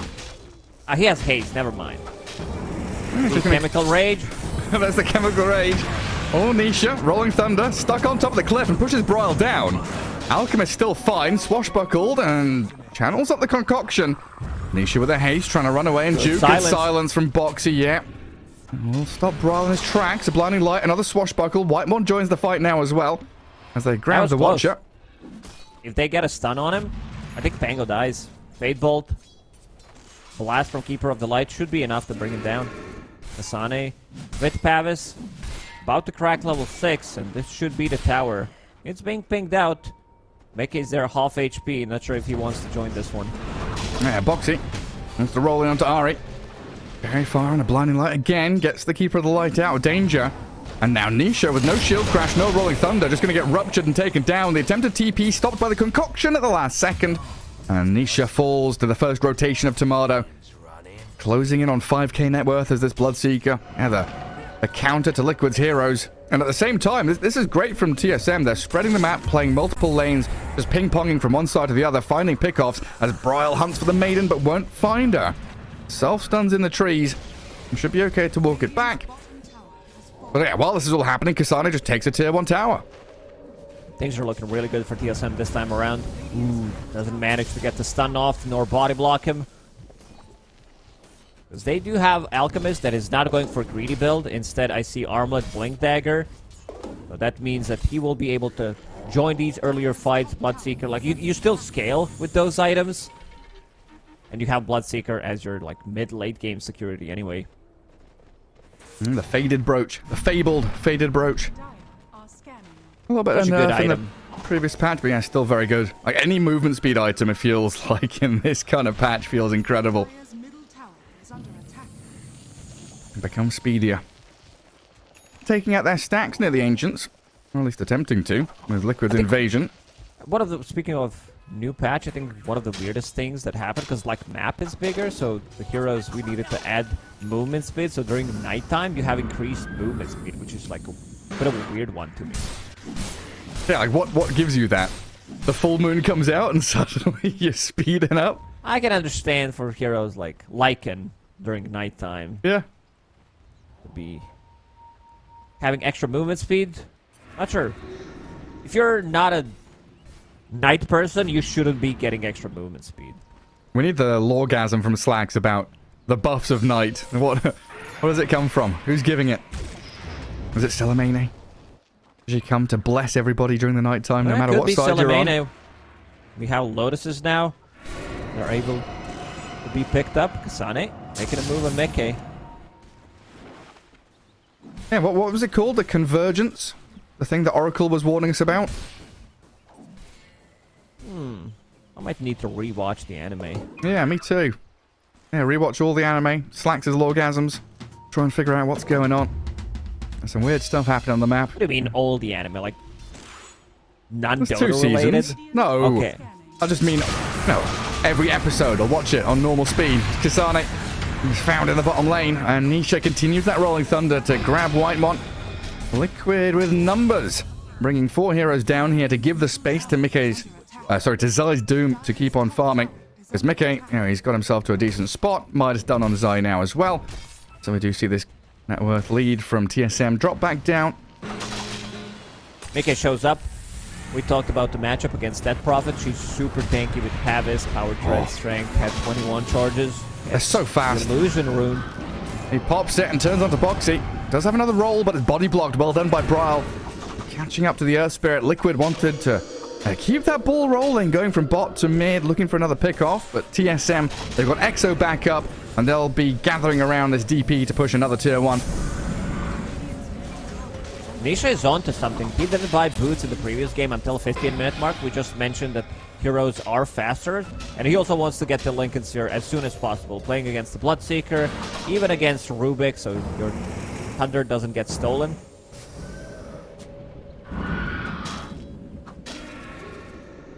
Half HP tower. TSM realizing they can't just stick it. Tower is under attack. They're thinking about defending their top lane with a couple of heroes rotating there. And now Zai, he's got himself the blink with the War Stomp. Can start to initiate for his team if they want to try and rally around him.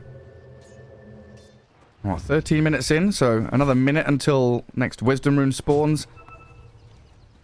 It looks like it was signaled out here that Liquid want to try and invade that right-hand side of the map. They're pinging it again. Boxy and Zai will make their way across. It's such a devastating thing to do, especially if the supports are under-leveled. Tomato, oh my god, they might catch him here if he goes to the south. Oh, they're gonna find him. There's the jump with the Doom. Doesn't get the War Stomp. The roll doesn't connect either. Liquid whiffing their initiation a bit. And now Whitemon's arrival looking to pick off Boxy with a concoction to cancel the TP yet again. Bryle is ready and waiting to snipe him. 10 seconds for Wisdom Rune. And look at Zai hiding in the trees, but he's scouted out. And they found him. Canceling his Blink Dagger. Ah, nicely done. And now the Concoction Bloodright combo. Gonna stun him, silence him in the Acid Spray. Trying to cross the bridge, but TSM are gonna catch up to him. These are some really important kills for TSM. This is gonna get Tomato closer to his BKB. Maelstrom already finished. Bryle going for Blink Dagger next. How many Faded Brooches do you want to have? The answer is yes. 3 on side of TSM. And 3 Occult Bracelets plus 2 Tumbler's Toy. I think Occult Bracelet is probably the best tier 1 item right now. Because Faded Brooch got nerfed. I still think they're in the same tier, but I do prefer Bracelet. Because it does give you some really good stats. It gives you mana to farm. And also 10% magic resistance that has been added in 7.33. Yeah, it feels so incredibly good. And none of these core heroes are going to be running out of mana anytime soon. Especially now Nisha, who's picked up his Cornucopia on the way to that Lincoln's. They can all stay on the map for as long as they possibly want to. And you add in that Arcane Aura. Yeah, it's only level 1 right now, but it's that little extra to keep yourself in fighting shape, no matter the circumstances. No, I didn't. Not this time. Maybe next time. Extra pizzazz. Pizzazz. Or what's the other one? A little bit of je ne sais quoi. Oh, that's We'll throw in French. a bit of French there, shall we? Yeah, Pangolier says that. Does he? He's French. I don't know. I'm just making stuff up, Harry. Je suis Pangolier! What are you doing? Can't catch me, I'm in the trees. The forest gives them safety. They're pinging him out and they know Nisha's around. Concoction Help! channel, Ah! they do spot him out. Down he goes, Swash and Rupture. Not a great combo for the poor Nisha. Pango there, and Tomato just pops his BKB and sprints towards Insania, but they've got the grab on Mickey. Foxy in with the Magnetize, tries to silence them up, but Mickey dropping so quickly. TSM, they swarm this mid lane with the Exorcism, kill 2 core heroes, and Liquid don't know what hit them. Nisha needed to survive there somehow. First, they managed to get a kill on him. Mickey jumps in, tries to focus. Alchemist realizes he can't really do it, and Rubik, White One, stealing Stormhammer. That's a big ability to steal. Most of the time, you're going to be looking to steal Rolling Thunder. Of course, if you can get a Doom, but Stormhammer, spells from Crystal Maiden are going to be a big value in this one. Mickey definitely looks like he needs a BKB. Yeah. But it seems like TSM, they don't want this to happen. They want to keep getting the pickoffs. Bryle, DD has 300 damage with Armlet on. Yeah, Liquid trying to turn it around, but it looks like they'll only grab Whitemon. The rest of TSM escaping. They do have a Frostbite and the Rolling Thunder catching Alchemist. Whitemon dead to Zai. Nisha trying his hardest to get on top of Kasane, and now Mickey arrives. They will burst her down. Tomato throws the Rupture at Mickey, and Brawl's back in with the DD still going. Manning up against the Sven, but frostbitten, slowed down, stuck in the root, disarmed and caught. Another Stormhammer's there, and Mickey Rupture doesn't care. Slams down into TSM, and Liquid fight back, balancing the game yet again. Oh man, TSM, what have you done? They have no Exo, they have no BKB on Bloodseeker. They still decide to take the fight. A bit of a rough one, and this time around, Pangolier, Nisha didn't die immediately, which is going to push him closer to his Lincoln Sphere. Just a recipe away after this creep wave, so that's going to be pretty big. Mickey pops ulti in the triangle, starts to farm some of these big camps. Pupil's Gift, double Pupil's Gift. Nice bit of stats. Van Brace for Mickey. Tank up a little more. Think about the stat, like Pupil Gift was always a good item on Intelligence Agi heroes before, because it gave you 300 HP. Now it has been increased. Instead of 20, you get 22 HP per stat, so per level of strength. So now it gives even more, so the value of the item has increased. Yeah. Boxy tumbling away from the Bloodseeker, but it looks like with that Rupture on him, Aryan Whitemon will close in on the target. He'll roll and die to the Rupture of Tomato. I respect that. Dying with a style. You know you're dead anyway. Start rolling with the Rupture on. Bryle. It's like, I'll die how I want to. I'm not going to let you touch me. I'll choose my death. Straight into Roche they head. Acid Spray with an Exorcism going to work. No way for Liquid to get up here. We're starting to get to the point where we consider Tormentors as well. A minute to go till they spawn. So TSM with this Roche, having Aegis in their hands, puts them in a good spot here to go contest enemy Tormentor, grab Wisdom Runes, and hold that high ground like we saw Liquid do. To kill Tormentor, if you have some kind of a sustain, you have Chemical Rage, Dead Prophet with Spirit Siphon, Illuminates. There's going to be Guardian Greaves finished on Keeper of the Light. And also going for Holy Locket, so a lot of healing. 20 minutes. In 30 seconds, Nisha gets stunned and silenced. Yeah, completely caught off guard. Lifted back into the blood right. Dead for just under a minute. Bryle looking very good on this Alchemist. Incredibly farmed. Blink Dagger, Armlet, Soul Ring. Never needs to go back to Fountain. Just permanently on the map. Catching, stunning, killing Boxy. Involved in 10 of the 15 kills, Bryle. Very active from this mid lane Alk. I'm going straight back into the BKB for him. Now, you were talking about how Liquid need their defensive items. They've got the BKB Sven. They're killing their own Tormentor, so no steal from TSM. Crimson Guard, Mac done for Zai's Doom. So a lot of tools here for Liquid to draw out these fights and try and wait out the Rupture. Make sure that they can get this kind of longer fight to allow the Rolling Thunder and this Magnetize to actually do the damage they need. They need a bit of a, like, prolonged team fight. They also want to immediately delete one target to Sven. Most likely that's going to be Dead Prophet before she can get the Exorcism off. Zai will try to TP out. Oh. Even with haste, Alchemist not close enough. Not in range to be able to get the stun.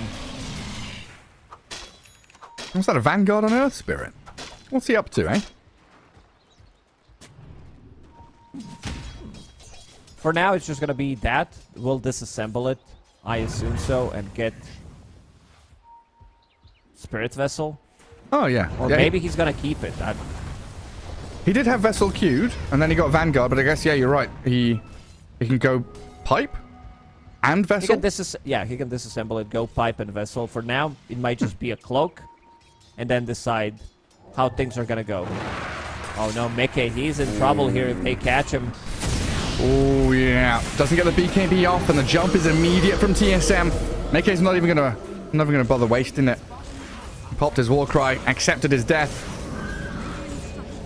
Still dead even in net worth, but TSM the ones making the moves.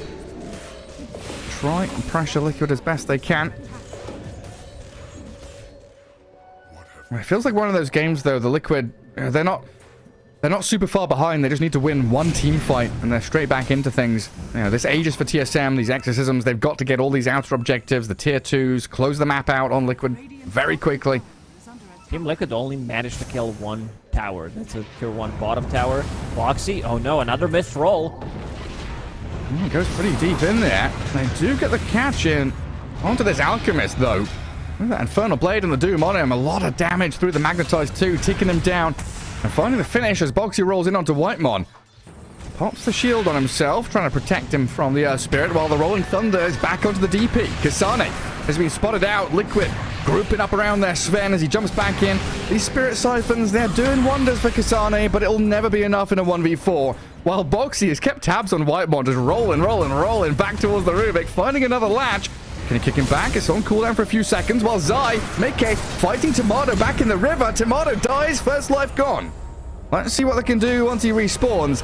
As Boxy is still in that 1v1. Mickey and Nisha, though, they've got so much overwhelming damage. They blow up the Bloodseeker, and Boxy has Insania backing him up. Finally, somebody to help him try and kill this goddamn Rubik. Tumblr's toy, but the Crystal Nova slows him into the swashbuckle, and the shield crash. They've got the takedown onto Whitemon. Braille too late to join the fray as he came back in, but Liquid, they've won a team fight, got the net worth advantage, and now they're the ones feeling comfortable after defeating a team with Aegis. I feel like these fights shouldn't happen like that, coming out from the TSM side, considering they are the ones holding the Aegis, having the net worth advantage. It's just choosing the fights, prioritizing the targets. It feels a little bit of lackluster from TSM. On the other side, Team Liquid, they are going in, they're getting stuff done. Mickey, understanding that he needs to be the one killing Dead Prophet. Things are going to get slightly more difficult once Dead Prophet gets this Heaven's Halberd, so we'll have Evasion and also Disarm on top of him. TSM will go for Tormentor.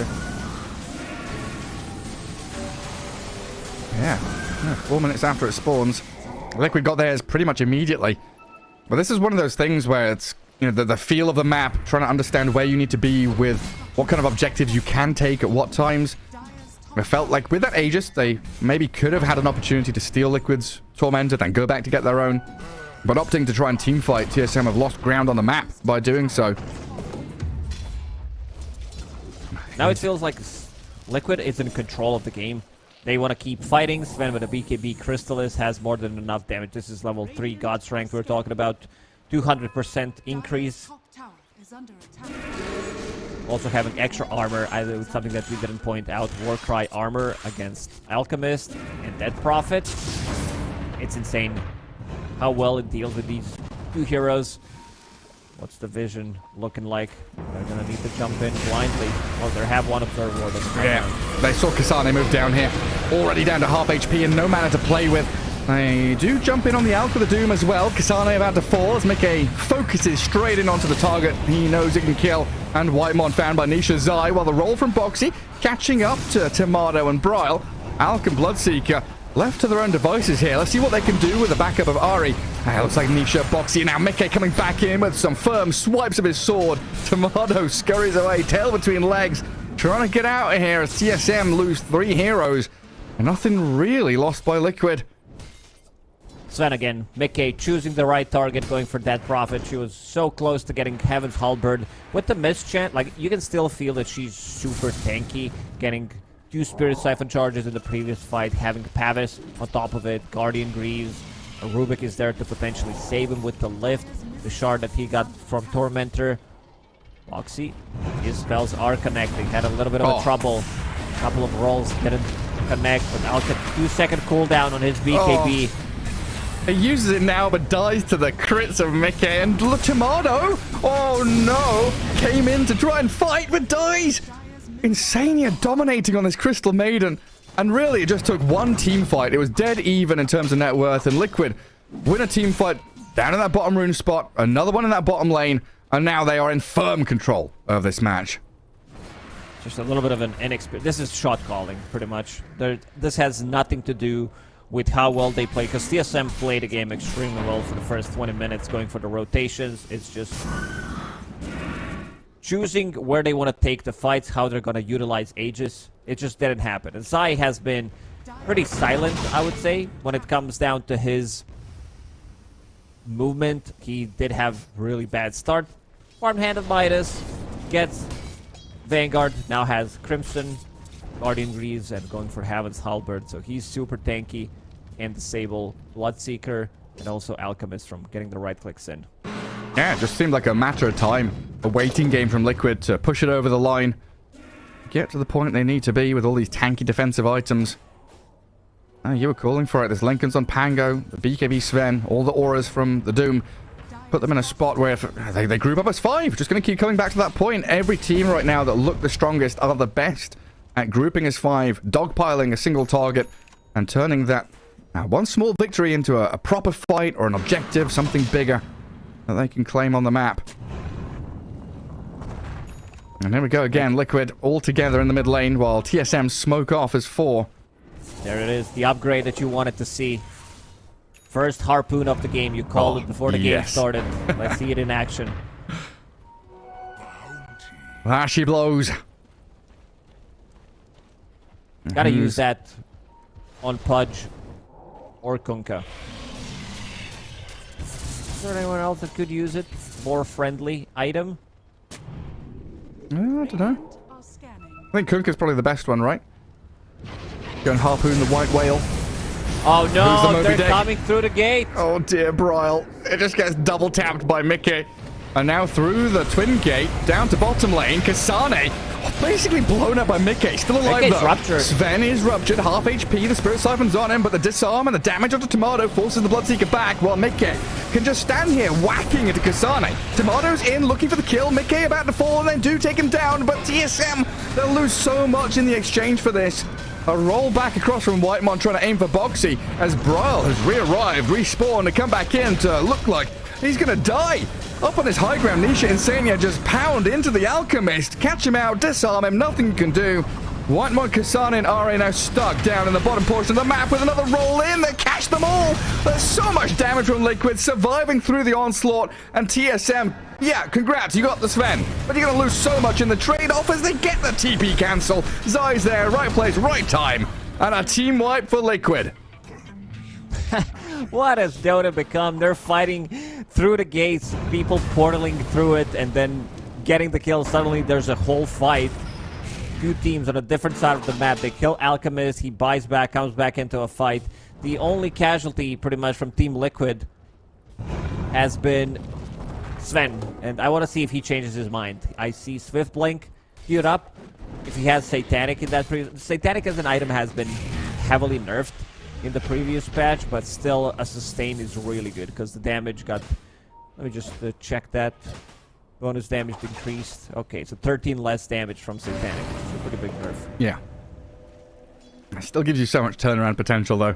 When you get ruptured up, Satanic can hit someone. It should be fine. Problem in the previous fight was Alchemist unable to hit anybody. Permanently disarmed by Lucky Shot and Crystal Maiden. He's sitting in place. Well, once that BKB wears out, sad times for him. And we did see Boxy go back to that Spirit Vessel, looking to finish off his pipe. Shortly.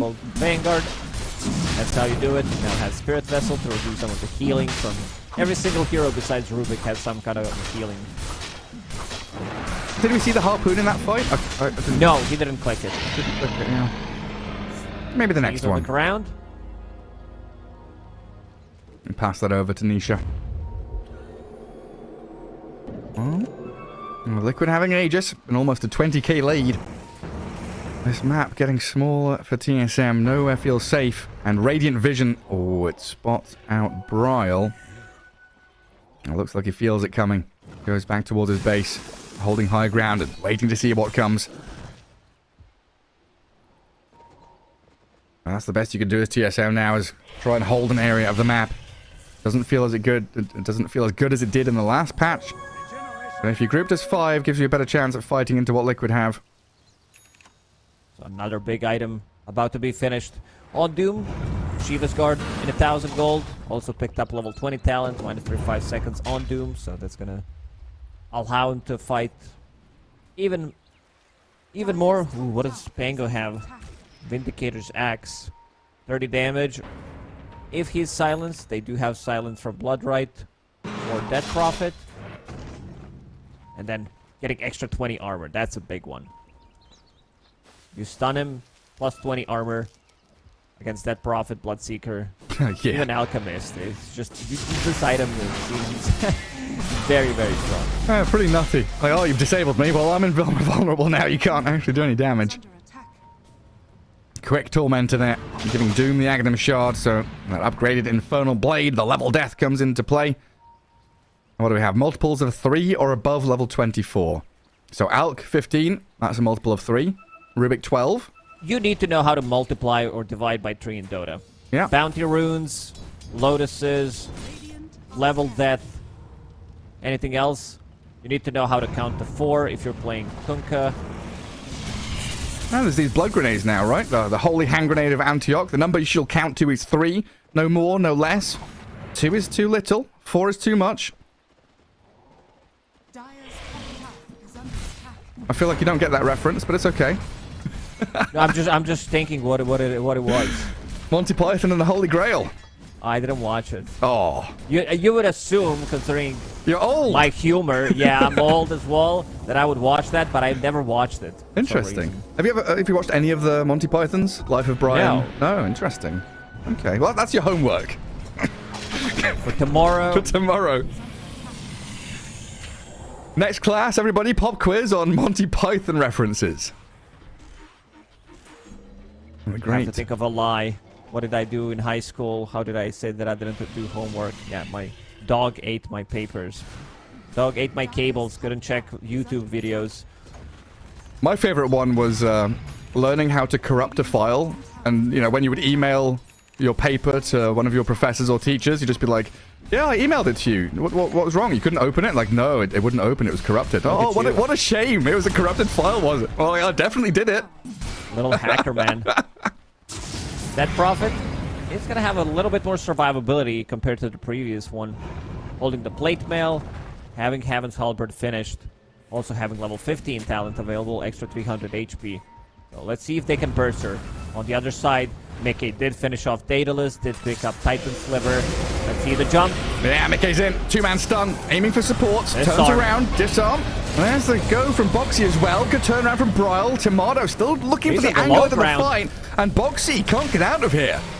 They'll take down the Earth Spirit slowly but surely as Mickey struggled to stick on anybody. TSM don't lose a soul. And Liquid a little afraid of how this team fight's gonna go. Looking for the re-goose though with a jump from Zai. He'll seal Totem away, but Nisha's in with a Rolling Thunder. Oh, look at Stolen this shield golden crash. Pango. Yeah, Panga is going straight back in on the DP, but Kasane still alive with all the heals in the world from Ari and the Spirit Siphons. The Ghost return and Kasane back to full HP basically. Liquid in trouble now. Mickey does still have Aegis and Zai's back in onto Tomato. With the Doom, the Bloodseeker turns on Mickey, but he's got 2 lives. They disarm him yet again. The Sven can't hit anybody, but Liquid have the staying power. So much left to give. With another Greaves and a freezing field, they'll slow Ari down and kill the Keeper of the Light. And look Mickey, at now Nisha. he's chasing. Straight back in with a crash and a swash. Take down Tomato. Well, Mickey, again the backline support. Backstab onto White Mana. Double kill for both cores. And Kasane, nothing left. Liquid wait out the EXO. The BKBs of TSM dissipate, and they'll lose another 5-hero wipe fight where Liquid dominate. So clean. First, they don't want to commit too heavily, and now Mickey's gonna pop the ulti, clean up this set of barracks. They pop the EXO, so they fall back a little bit. They pop the BKBs on their side. Very clean, very good. Also, the golden/silver Pangolier having that new shield rune during the Rolling Thunder looks so cool. It looks like he's from a different game. Out of this world. TSM delaying the push with the glyph. Creep wave arriving now, though. And Liquid looking for this first set of barracks. Ari can't rebuff them with the Illuminate. The 2 lanes down. I don't know why I said first lane of barracks, as mid is already destroyed. Brain lag. It's fine. It died so quickly. You didn't even see it. Hey, another shield rune for Pango. So he's gonna pick it up. Shield rune plus shield crash. Havis on top of it. Like, there's no way this hero dies. That's impossible. Add in a Lincolns and a cheese, and Nisha just goes straight in. Tomato has to defensively BKB. Does rupture up Nisha, but he'll cancel the roll, stand his ground. As they will jump in there with Zai's Doom catching the Tomato Bloodseeker again. Retreat time for TSM. 4 members. Oh, the Stormhammer. Mickey's in. Big stun. Even bigger hits. Tomato down, and Boxy keeps rolling in. Catching out the Rubik. Looking for the Alchemist. And Liquid will dogpile onto Bryle. Another 3-hero fight lost by TSM. No buybacks available. Liquid domineering. They'll take down a Tormentor. Oh, is he? What's he up to? Okay, he's rolling deep. It's all good. He's Adele cosplaying.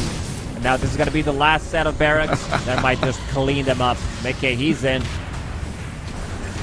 Oh my god, 3 hits. Finds the center of Ari's Kotl, and now Kasane. No way to sustain that. On to tier 4s. Team Liquid want to close this one out. 40 minutes, GG's called. TSM tap out, and Liquid with a 2-0 victory, their first of the group stage. Yeah, finally. I mean, TSM, it feels like the first game was a complete stomp. Okay. But the second one, they were having a really good time. First 20 minutes, then that fight with Aegis, kind of all over the place. No, like, everybody's on a different page, and after that, they felt like the spirits crumbled, and after that, a lot more mistakes did happen.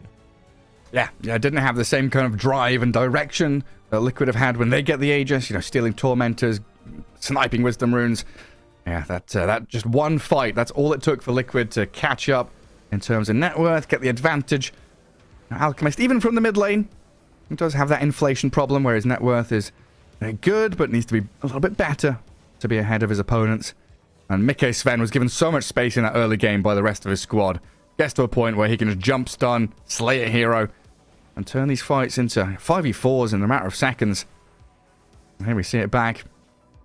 Tomato.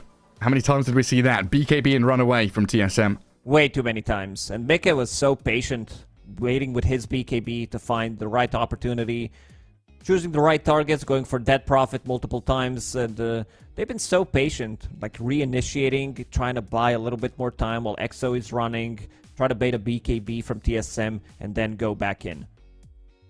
Well, that rounds things up for our first series here on the Ember stream. Up next is the clash of Eastern European teams. 9 Pandas taking on BetBoom. It should be a pretty interesting one, hey? 9 Pandas, or ex-Hellraisers, have always looked very good, and this has been their best tour so far. Tour 2 was incredible for them. Looking like the best team in Eastern Europe, even ahead of BetBoom and Team Spirit, but we'll see how they clash up against each other as we'll take a break and return with our second series.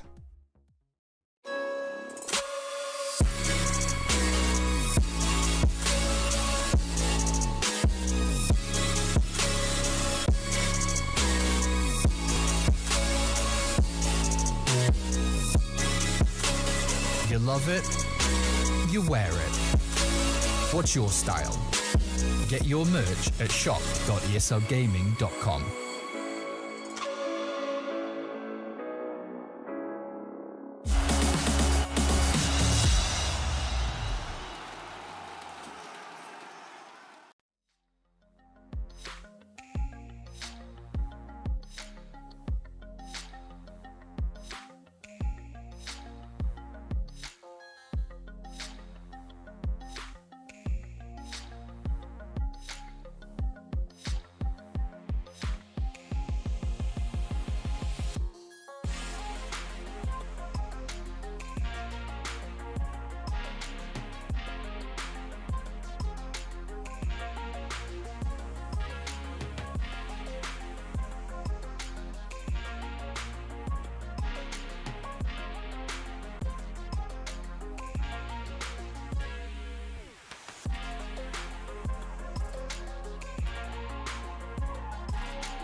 am I wasting time?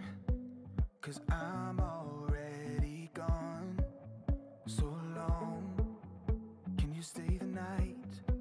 'Cause you're the thing I want. I know you're feeling different when you're stressed out, but even with no makeup you still stand out. 'Cause no one makes me feel the way you do now. Like you do now. The way that you move your body, you make it look like a hobby. Every time that you touch me, it's electricity. Things we discovered underneath last night's covers. Everything came so easy. It's electricity. Electricity. Whoa. It's electricity. Electricity. It's electricity. When it's late at night, I feel you on my skin. My skin. You're all that's on my mind. It's finally sinking in. You're it. I know you're feeling different when you're stressed out, but even with no makeup you still stand out. 'Cause no one makes me feel the way you do now. Like you do now. The way that you move your body, you make it look like a hobby. Every time that you touch me, it's electricity. Things we discovered underneath last night's covers. Everything came so easy. It's electricity. Electricity. It's electricity. Electricity. It's electricity.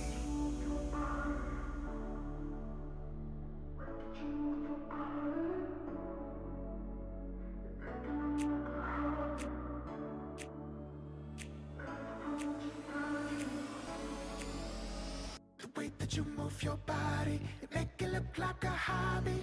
Every time that you touch me, it's electricity.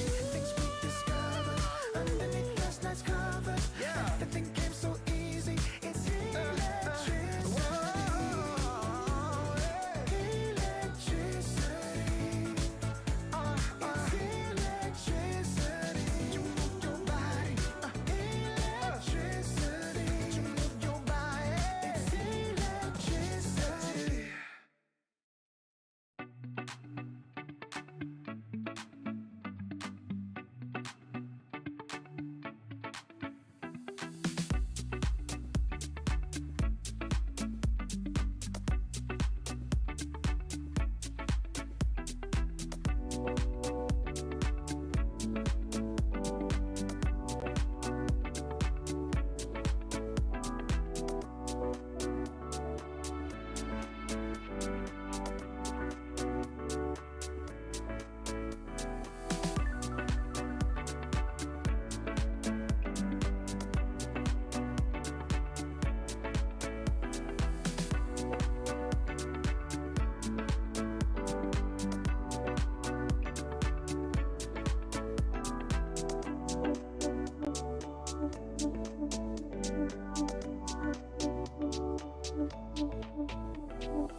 wasting time, 'cause I'm already gone. So long, can you stay the night? 'Cause you're the thing I want. I know you're feeling different when you're stressed out, but even with no makeup you still stand out. 'Cause no one makes me feel the way you do now, like you do now. The way that you move your body, you make it look like a hobby. Every time that you touch me, it's electricity. Things we discovered underneath last night's covers, everything came so easy. It's electricity. Electricity. electricity. Whoa. It's electricity. Electricity. It's electricity. When it's late at night, I feel you on my skin. My skin. You're all that's on my mind. It's finally sinking in. You're it. I know you're feeling different when you're stressed out. But even with no makeup, you still stand out. Cause no one makes me feel the way you do now. Like you do now. The way that you move your body, make it look like a hobby. Every time that you touch me, it's electricity. Things we discovered underneath last night's covers. Everything came so easy. It's electricity. Electricity. Oh, it's electricity. Electricity. It's electricity.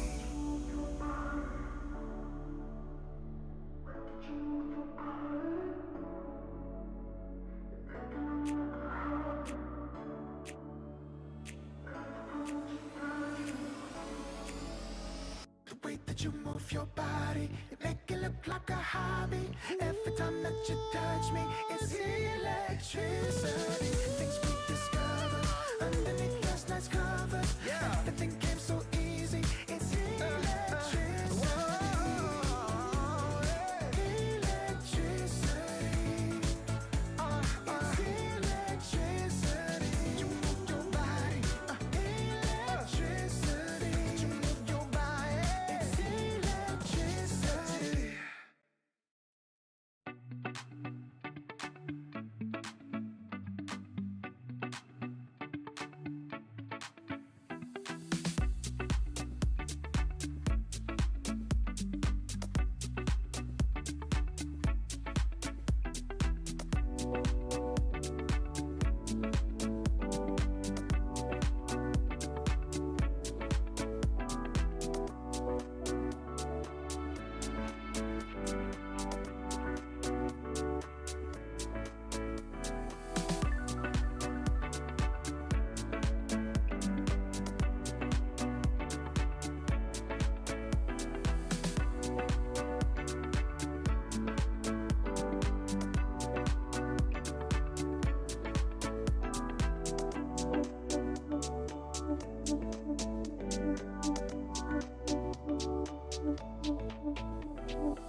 Welcome back to the Berlin Major group stage, where we have an incredible matchup coming up next. It's the battle of the Eastern European teams, as BetBoom take on 9 Pandas, formerly known as Hellraisers. And Lacoste, so far, they've got like identical results. BetBoom has one more series played, but they've both 1-1 Liquid, they both 2-0 TSM, and they both 1-1 to Aster, and now they face each other. It's going to be 1-1. I think that to balance it out in the universe, it has to be, right? Yeah, it's got to be. I mean, looking back at the Eastern European DPC for Div 1, Hellraisers had a spectacular season. They went 7-0 in series wins, only dropping games to Spirit, One Move, and Hydra, I think it was. And BetBoom came 3rd place, much more of a struggle for them. And of course, Team Spirit, 2nd place. So 1st against 3rd in terms of Eastern European standings. But I think, yeah, definitely going to be an incredibly close one, especially when both teams have a stand-in. Yeah, this seems to be... I mean, we had it before. Major in 2022. Stockholm Major, the stand-in Major. We had these teams with stand-ins for some reason tend to do really good, especially the ones on a new patch, because this one is massive, it's huge. I think this patch is bigger than 7.0 with what we had, like with the talents and all the stuff introduced to the game, neutral items. But yeah, teams are doing well, and I think this type of a patch does benefit Eastern European teams because they do tend to thrive in this chaotic environment where they are really fast to adapting their ideas into the game, implementing them, where they have a little bit more freedom and where they can make stuff work. Looking at 9 Pandas, I feel Ramses has been playing extremely well. Not just this tournament, previous major as well. Ramses has been really on point, and Kiyotaka as well. Kiyotaka has been popping off. Yeah, and there's Roger standing in for Solo, the stepdad to Ramses. If you consider Solo the real dad, you've got to come in and take over that captaincy role. And I think that's one of the big things for Eastern European teams, is that kind of, dictator-style captain, right? Really understanding the game plan, the move you make with the team, all together on the same page. Toronto Tokyo, no different there. Really likes to drive his team, make sure everyone's doing everything together. As we do have Resolution standing in for Pure, and the swap around of Nightfall to carry, Rezo playing off lane. I think they're GPK and Resolution swapping names. Yeah, GPK swapping names, and GPK also, because he looks exactly like Save. They've been memeing it up with the Spider-Man meme, so he had to change something about his appearance. Now he has a beard, so you can actually recognize them. So that's pretty cool. I mean, they kind of look like twins. They do look very similar. I remember the first piece of content they put out. They're all sitting on a couch, and I'm squinting, looking at my screen. Which one's GPK? Which one's Save? Looks so similar. But yeah, it's a good reminder to put on my glasses. Yeah. Make sure you can see what you're seeing on your screen. But yeah, any big heroes you think are going to be heavily contested in this matchup? I'm feeling Bounty Hunter Doom. 9 Pandas, they've been opening up with Doom most of their games, and Chances is the other one. We were, at the start of the major, we were talking about, which heroes Toronto Tokyo is going to be playing. And he so far played 5 different heroes. Playing Chen, we were wondering, did he practice it? Because transitioning from a mid lane to a support, it does take a lot of time. We did mention it also that he played a lot of Clockwork, a lot of Treant in the previous patch. These were kind of his 2 most played heroes. Now has a relatively big hero pool compared to some other position 5s in this tournament. He's doing really good. Yeah, sure is. A long shot from him just playing Clockwork and Treant every game. We'll find out what we're dealing with, though, as we can head into Game 1 of this best of 2. Day 3 of the group stage here for the Berlin Major, and the clash of Eastern European squads heading into match number 1. And we'll see if we get the Bounty Hunter, the Doom, any of these big heroes out there. Chen, Pugner, Storm, the Underlord Rubik. There's a lot of these first pick heroes and a lot of these second phase duo combos that are very popular. And of course, when you're dealing with 9 Pandas, you've always got to consider the techies. That's always got to be in the back of your mind. Do we let Antaras have his hands on that? It's a strong hero. It's still strong. They removed the silence.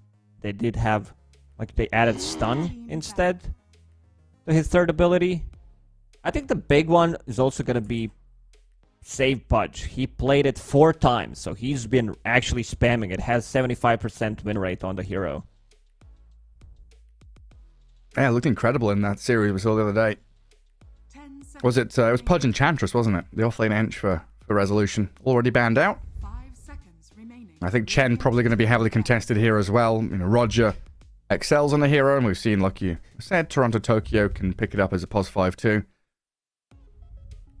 A big man Alk, the first ban from Bet Boom. Something that Hellraiser or Nine Pandas have played a couple of times so far in the group 10 stage. seconds remaining. Dire team ban. Better focus onto Resolution there. And the Ench and the Primal Beast. He's been really popping off on these 2 heroes. Alchemist first phase ban. I think we're going to see more from even position 4 Alchemist. We've seen him being played in all 3 roles, Radiant team all core roles, but I still feel the hero can be relatively easy played from position 4. It's a little bit risky. Now 9 Pandas opening up with Storm Spirit. Let's see if that's going to be Pugna. Also, different teams approaching Storm Spirit in the first phase differently. We've seen Dragonites being picked up immediately. I want to see something like a Puck. Puck destroys Storm Spirit throughout the game. remaining. Yeah, is Puck something you can just first phase? I think you can. If you can first phase Storm Spirit, you should also be able to first phase Puck. Yeah, just do it. I've seen a little bit of attempts to get heroes like Shadow Shaman and Lion off the ground.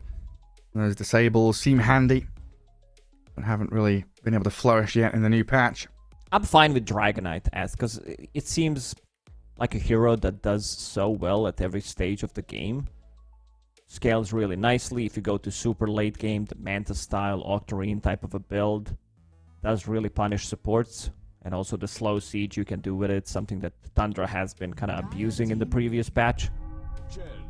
Well, there's the Chen for Toronto Tokyo. I guess there's a lot of conversation here about do we give Pugna to save? Do we block pick it from 9 Pandas? Do we want to go for this? Chen +1, maybe an Underlord as our opening picks. Well, that Puck that you mentioned, of course, still out there as a possibility. 10 seconds remaining. It's going to be an incredible mid matchup between Kiyotaka and GPK. Kiyotaka already getting the Storm in his hands, though, and there is the save They Pugna. steal it. They do steal it, yeah. I'm fine with getting Keeper of the Light with Storm Spirit. I think this is super potent. We've seen Keeper of the Light being extremely good, deep pushing the waves, providing it with the heal, great against Tormentors, and also like getting Pavis as his item, getting Mech, maybe Guardian Greaves, throw in Holy Locket at the top of it. He's so survivable, and also swapping his abilities. He does have like a little bit of a setup with the Blinding Light now being his basic ability, and also deals well with most of the carry heroes. Yeah, stop that push from Chen coming in. Is there a way to abuse these 2 supports, though? Like Chen and Pugna not offering stuns? They're annoying in lane. Absolutely. If this was the other way around, where you see Chen Pugna, you would probably look into picking the Storm Spirit, because he's one of the better heroes against So they've no already real exploited control. Literally 0 stuns to control. Maybe something with the Chen, some kind of a creep that he can pick up and snare, or a Centaur Stomp. Now, what about the Crystal Maiden, something like that? Oh, they still go for the Bounty Hunter. Okay. Well, they're not probably 99% not going to get their Bounty Tinker combo that was rife in Eastern European play during Tour 2. As they've already got the Storm Spirit. Yeah, track people up, give the vision for Storm to make the jumps. Chen and Pugna, Pugna definitely a backline hero. Chen likes to hide in the trees a little bit as well, let his army go up in the forefront. And there's the Puck ban you felt coming. The other one should be Dragonite, and then maybe one more. I think Ember Spirit's fine. To have a little bit more control. Good catch against Bounty Hunter as well.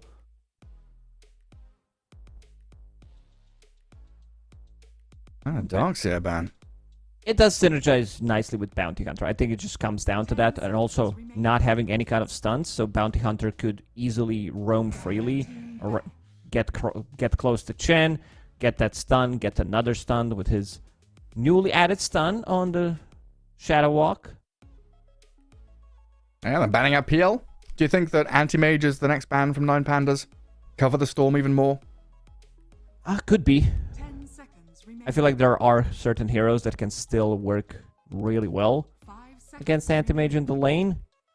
Especially if you pick it up early. I think yesterday we've seen Anti-Mage being picked up in the first phase against Storm Pugna. Yeah, we did. There's always that threat of like a Slardar or something being grabbed to just crush you in the lane. Radiant team ban. Now the Crystal Maiden is removed in the end. One of those heroes that is very good against Chen in the army. Slow things down. Catch the Pugna with a Frostbite. 9 pandas with plenty of catch and maneuverability with these two. Still looking for a bit more team fight and definitely some tower push. We need someone who can actually get up there and hit objectives. Seconds remaining. We've seen a lot of teams also not going for tower damage. Instead, they're going for the pick-off. Getting for like more team fight. And then taking a fight, turning into a tower. Slowly choking him out to the map. But you leave the base against Storm Spirit Bounty Hunter, you're gonna get killed. Yeah, they We're will talking find about having 15, 20k gold deficit. You're sitting inside the base. We thought that this patch was gonna like fix some of these things where there's gonna be more comebacks, but from what I'm seeing right now, there isn't Team ban. really many comebacks happening at the moment. Yeah, it kind of feels scary, especially if you're in a 4 protect 1 scenario where your one hero is out farming somewhere.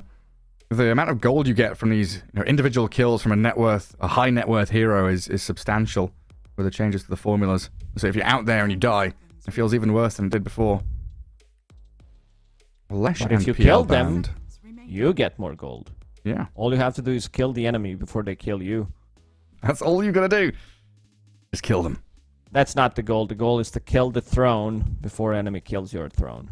Gotta kill the tormentors first as well. Just kill everything on the map. You can kill the fountain.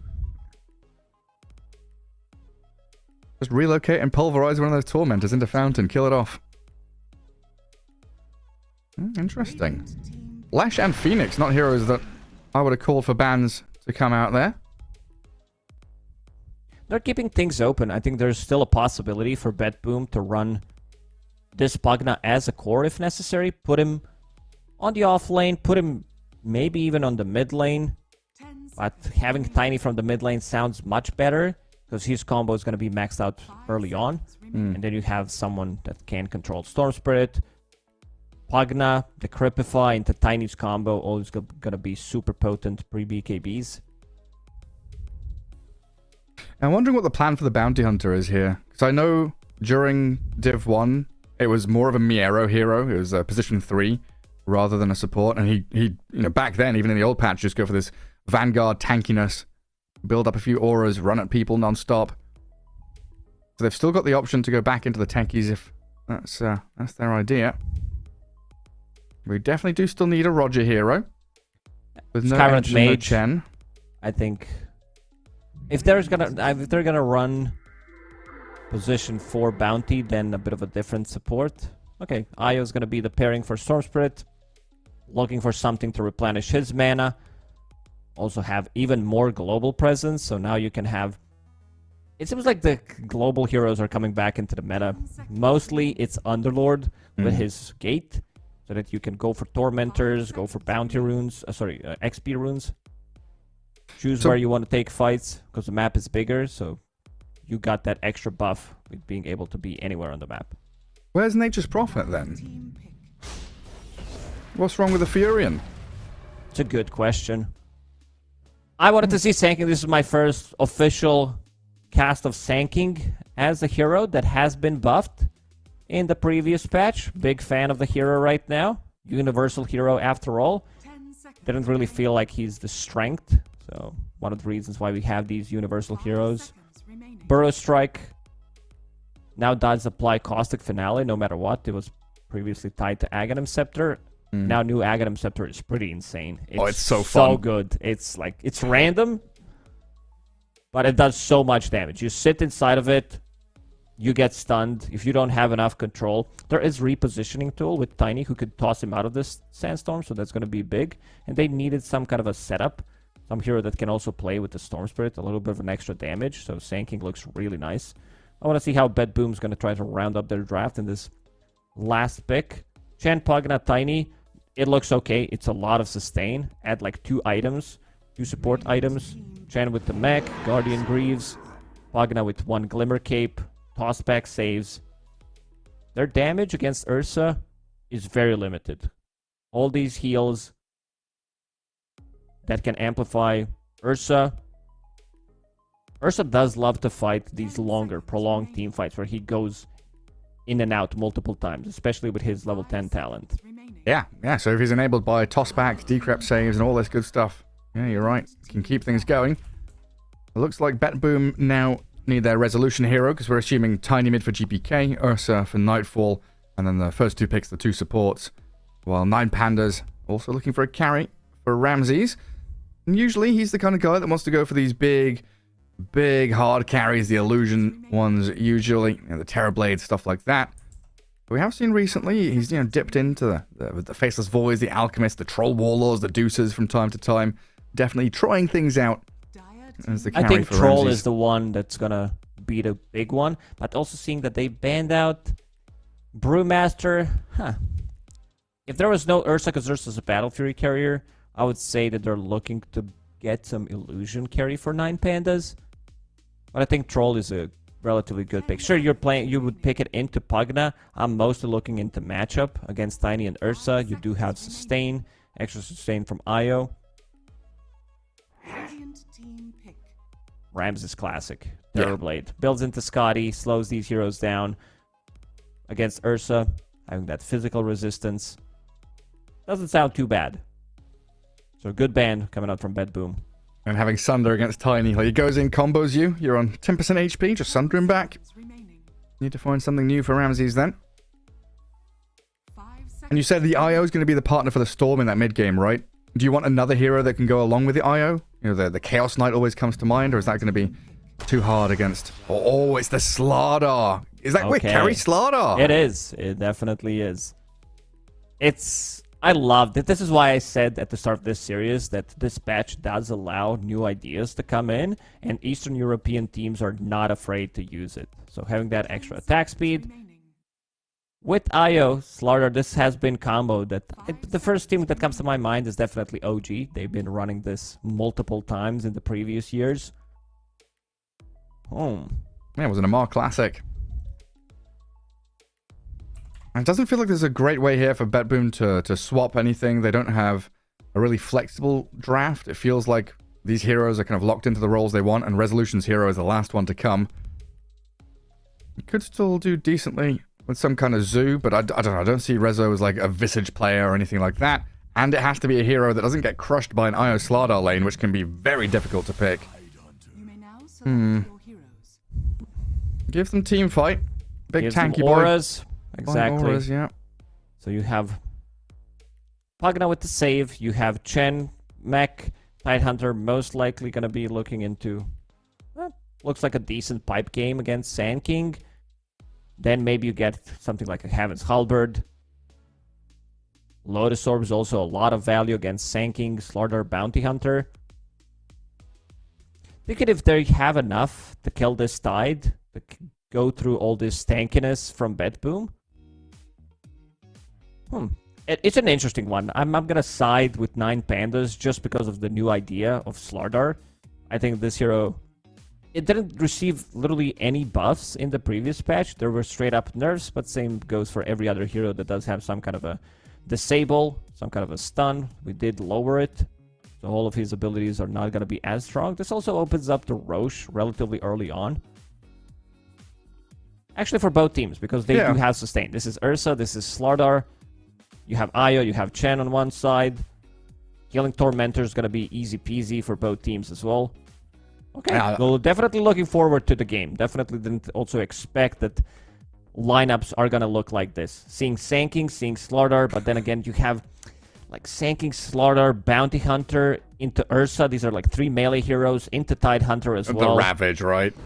My heart is saying 9 Pandas. My brain is saying BetBoom. Okay. Yeah, I think I'm in the same boat, maybe for slightly different reasons. Just looking at those 2 drafts and thinking about how they're going to play out, it looks like 9 Pandas have a great amount of catch. They can play wide map with the global relocate, the tracks to give vision, they're super adept at finding targets, blowing them up, and playing that part of the map.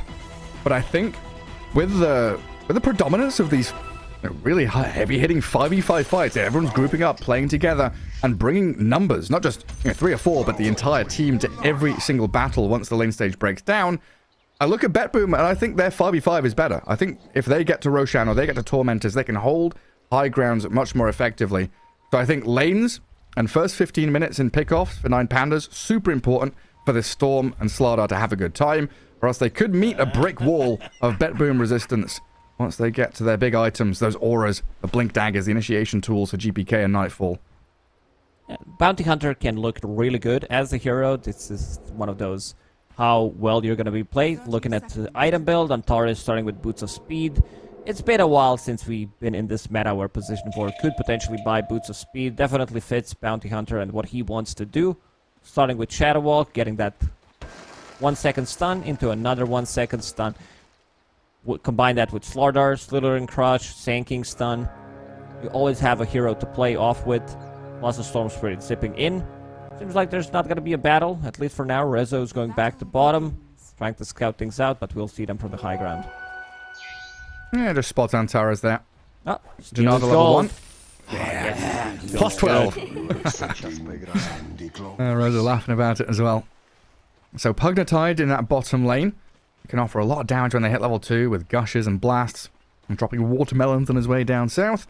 They're going to be facing off against the IO Slardar. So Save's positioning here has to be perfect so he doesn't get caught out by some rogue bashes. And look at IO with all the new icons. I'm looking at his spells and wondering what the hell are. Just looking at the hero. What is he? Getting confused. Looks like a little fishy floating around. It's a good cosmetic. Looks really nice, but Ursa, not allowed. Ursa, cowboy hat. It's a no-go. Does Ursa have it? He doesn't. Top lane Nightfall trying to assert dominance there, getting some Fury swipe stacks onto the Sand King. Miro. Plenty of creeps behind him. Where's Chen gone? I think it's Toronto Tokyo going to go grab a creep and try and return to lane, bolster Nightfall up in this top tier 1 area. Up against Caustic, can be a little bit nasty level 1. Well, down at bottom we already see the bullying from Ramses and Roger. Triple R in this bottom lane. Resolution, Ramses and Roger. Save needs to rename. Rave. Yep. Get the dance party going on. I mean, they also picked Slardar into Pugna. Could count that Decrypify. Could be really good save. Could Ramses missing out stun. Doesn't connect on a hero. Doesn't get to last hit. Oh, unlucky. Pretty low He'll be cooldown. okay. Yeah, we'll still go back in there. Hits level 2. 7-1 charges. Looking for the bashes, but it's actually GPK to get the first blood on Kiyotaka, who baited the Observer into watching bottom on that mid lane fight. That's me. That's classic me. You know, I see something, some kind of a small play. They instantly go for it. They're like, yeah, we should probably listen to them. You should not. That's just that's lesson learned. What's the bash from Ramses? Same is alright. Pretty speedy skeleton. You said that this is the matchup to look out for in the mid lane. GPK gonna punish Kiyotaka, and he did that exactly. Kiyotaka had so far an extremely good major, but you know it's gonna be volatile against 2 of these players. They're gonna find an opening, find something, push the limits. Yeah, they absolutely do. And how does this lane usually go? I feel like Tiny... Oh, Roger? Nearly dead. Save needed 1 more hit. Ramses dropping low and out of resources now. Gonna have some struggles sticking in the lane. And they need Tangos handed over. They need another tether. Oh yeah, they're pretty full stick, so he's okay for now. Antares might find the courier here. Never mind, just goes for the gold. Extra 12 gold, too valuable to pass on to it. So yeah, while we're looking quickly in this mid lane, Tiny getting the upper hand. Should it be an even lane, or is it normal for Tiny to get a bit of an advantage there? Tiny has 13 CS, Storm has 16. I didn't see it, so I'm not sure how he died. Oh, you're baiting right now. Oh! Under tower, that bonus so armor and low. regen, they are so incredibly low. Ramses wants to drag the creep wave around. Yeah, good pressure from BetBoom. And his bottom lane, winning mid with a Tiny. Not sure, last hit's probably indicating that, but that second kill from Tiny on the mid lane against this Storm, crushing Kiyotaka. Woo, that wasn't even close. GPK still has his magic stick, fairy fire. Runes are spawning in a couple of seconds. He might be able to pick up both of these water runes. Is scouting things out. He feels like Antares is missing. He's not showing on the top lane, so we'll go for the more safe one. Pick up the bottom. This is such a great opening for GPK. But it's one of those funny situations, right? You look at the last hits, 20-0 for Storm, 19-5 for Tiny. Tiny gets 2 kills, and he is thousands ahead. He's 2,400. They do go back in to try and kill GPK, but he survives with the pop of the stick. Bottles back up as Ramses dies to save and Resolution down bottom. So everywhere you look, people dropping low, aggression abound from both of these teams. But yeah, a big gap now emerging between that Storm and Tiny until Kiyotaka comes back and does manage to get a couple hundred more gold. And then the unspoken lane, top, I was watching the CS of the Sand King. He was like 24-5 while this Ursa was like 18 last hits. Full stick finale causing problems for Nightfall top. Down at bottom again, Ramses getting some bashes on Resolution. Kraken Shell and Anchor Smash making things a little more challenging, but with the addition of Antares, I should be able to bring down the tanky Tide. There's unless the save the from the Crepify. saves him up for a little while. Another crush to stun him. Follow with a bash. Tickling away at Resolution, but they kill Roger, and Rezo survives. They bring another hero bottom, and they lose every single one of them. Okay, a triple for save. My goodness. Nine Pandas in serious trouble. Miero going to burst strike away from Nightfall. It's all falling apart. This just might be it, like the beginning of the end. They couldn't manage to kill the Tidehunter. 2 points in Kraken Shell, having Ring of Protection. I want to see if he puts another point in Kraken on level 5, just to be able to be even more annoying in the lane. Oh, it's nutty stuff. Sand King, the only core feeling good about this. Yeah, look at the net worth there. Slardar, 1,900. Storm, 2,400. Then you've got this 3k Tiny. 2.5 grand on Ursa. Even the Tide looking hot in that bottom lane. And Storm still yet to hit level 6. While GPK goes in. With the addition of save, they're going to kill Kiyotaka again. GPK's 2-0. 1 assist. Arcane Rune to refill his bottle. Storm Spirit, what is he now? 0, 3, and 0? We praise him too much. Caster's Curse is actually real. Level 5, GPK level 7 with your Arcane Rune. You have Save, who's involved in 5 kills. He's on mega kill streak, 6.5 minutes into the game. Oh, Miero finally gets something with Antares top. Sneaking a kill on Toronto Tokyo deep there in that top jungle. But Roger and Ramses, I mean, this Io Slardar was meant to be a lane that bullies your opponents. And they're feeling the wrath of Resolution in his bottom lane. And Ring of Protection, Kraken Shell. 3rd point in Kraken. Now you don't deal damage. Nope. Level 3 Slardar against level 6 Tidehunter. Like, Io literally does no damage to him. Io clicks him and Resolution takes like 5 hit points away. Oh, grabs up a Lotus now as well. Just staying power in this lane. Feels insurmountable for 9 Pandas. Let's see, they were looking to get level 6, instantly use Ravage, try to burst Slardar. They could still do it. Let's see. Yeah. Oh! Clips him on the end. Oh, they need more damage though. Ramsey skirting the tree line, trying to turn around on the save, but the decrep is there, buys time and stops the Slardar hitting. A Resolution with the Anchor Smashes. Save about to die though, and they will find the kill, but Ramses has to trade his life for this. No, or maybe not. Gets back into the tree line, baiting Resolution, trying to toy with him. As Roger and Antares unable to defeat the Tide, but they get the big kill on save, remove his streak, and keep Ramses in this lane to try and continue fighting Resolution. Stop. This Tide is unkillable. Like, what are you doing? You're not killing him. You cannot kill him. Just leave him alone. They did try to go for the play that I mentioned, because we see it as observers, but they don't have a good grasp of when he's going to hit level 6. You can see that Ramses, as soon as he hits that level 6, starts running. He knew exactly what's going to happen, potentially. Ramses always seems to be like very aware of the potential situations that's going to come at him. They're very wise.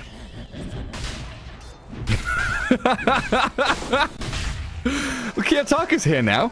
Oh, they saw save.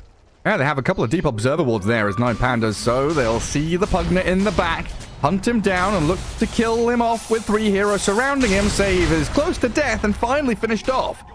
GPK not able to quite land the avalanche on Kiyotaka. So something going the way of 9 Pandas finally. Guys, what about Tidehunter? Maybe we should try to kill Tide one more time. No. One more time. He's not died, and I don't think he will. And this creates so much space, though. Like, you're putting resources, effort into this bot lane. We've got, what, 4 hero rotations there. This gives Nightfall free farm time top. Tiny, incredibly farmed himself. And Chen, he's a farming support now, isn't he? He is. He's getting that gold for a while, yeah, since this patch, pretty much getting that extra gold as whenever he kills the creep. Kiyotaka on the mid lane, trying to make it go on GPK. They're bringing in numbers. Stun. Yeah, Tiny tanky, though. Avalanche back on Antares, and Save is there. The crossfire catches the bounty hunter, and Storm starting to run a little low on mana, but has the backup of Miero. Slow down GPK to allow the burst strike to land, but toss to top the epicenter. Another avalanche. GPK will die, but avalanche onto the Storm kills him off. And now Save under the epicenter tries to blow up the Sand King, gets the job done. Oh, he will die to the last tremors of damage as Rogers Io slipping away from danger. While the rest of Bet Boom, it looks like they're trying to head down bottom to bully Ramses again. The wraparound from Toronto Tokyo's Chen is lurking in the wings. And Ramses realizes... Tokyo did not want to play top anymore against Bounty Hunter. Getting those pebbles thrown at him. Yeah, come on, Extra Ramses. slow. Someone's going to come and kill Toronto Tokyo here. He's been... Enough He's of your been way nonsense. too deep. But still, gonna secure the tower resolution with the Mimir Hammer. Meteor Hammer finishes. It can actually be Mimir Hammer, not even kidding. Let's see if they can try to go for him one more time. Anchor Smash. 21 charges. He's got magic damage this time, but he's got the Ravage into the Meme Hammer. Lands it on the Storm. Stops the aggression. They bait down his ulti. No kill, though, as it looks like they'll relocate back to Fountain with the Storm to refill. Chaos. Absolute chaos in this match. But it feels like Bet Boom the ones in the driving seat. It's 9 Pandas that are continually having to react and defend, never comfortable with their own positioning. And Antares here, getting the tracks out, 3 of them all marked. And Ramsey's low HP, not really wanting to stick around and fight this. Are you playing into a Blink Tiny now? It's level 7. GPK does have Blink Dagger 10 minutes, 11 minutes into the game. And there's the jump. Looking for the IO. Get rid of some of this regen and sustain. Roger nearly dead. The Meteor Hammer misses. Resolution.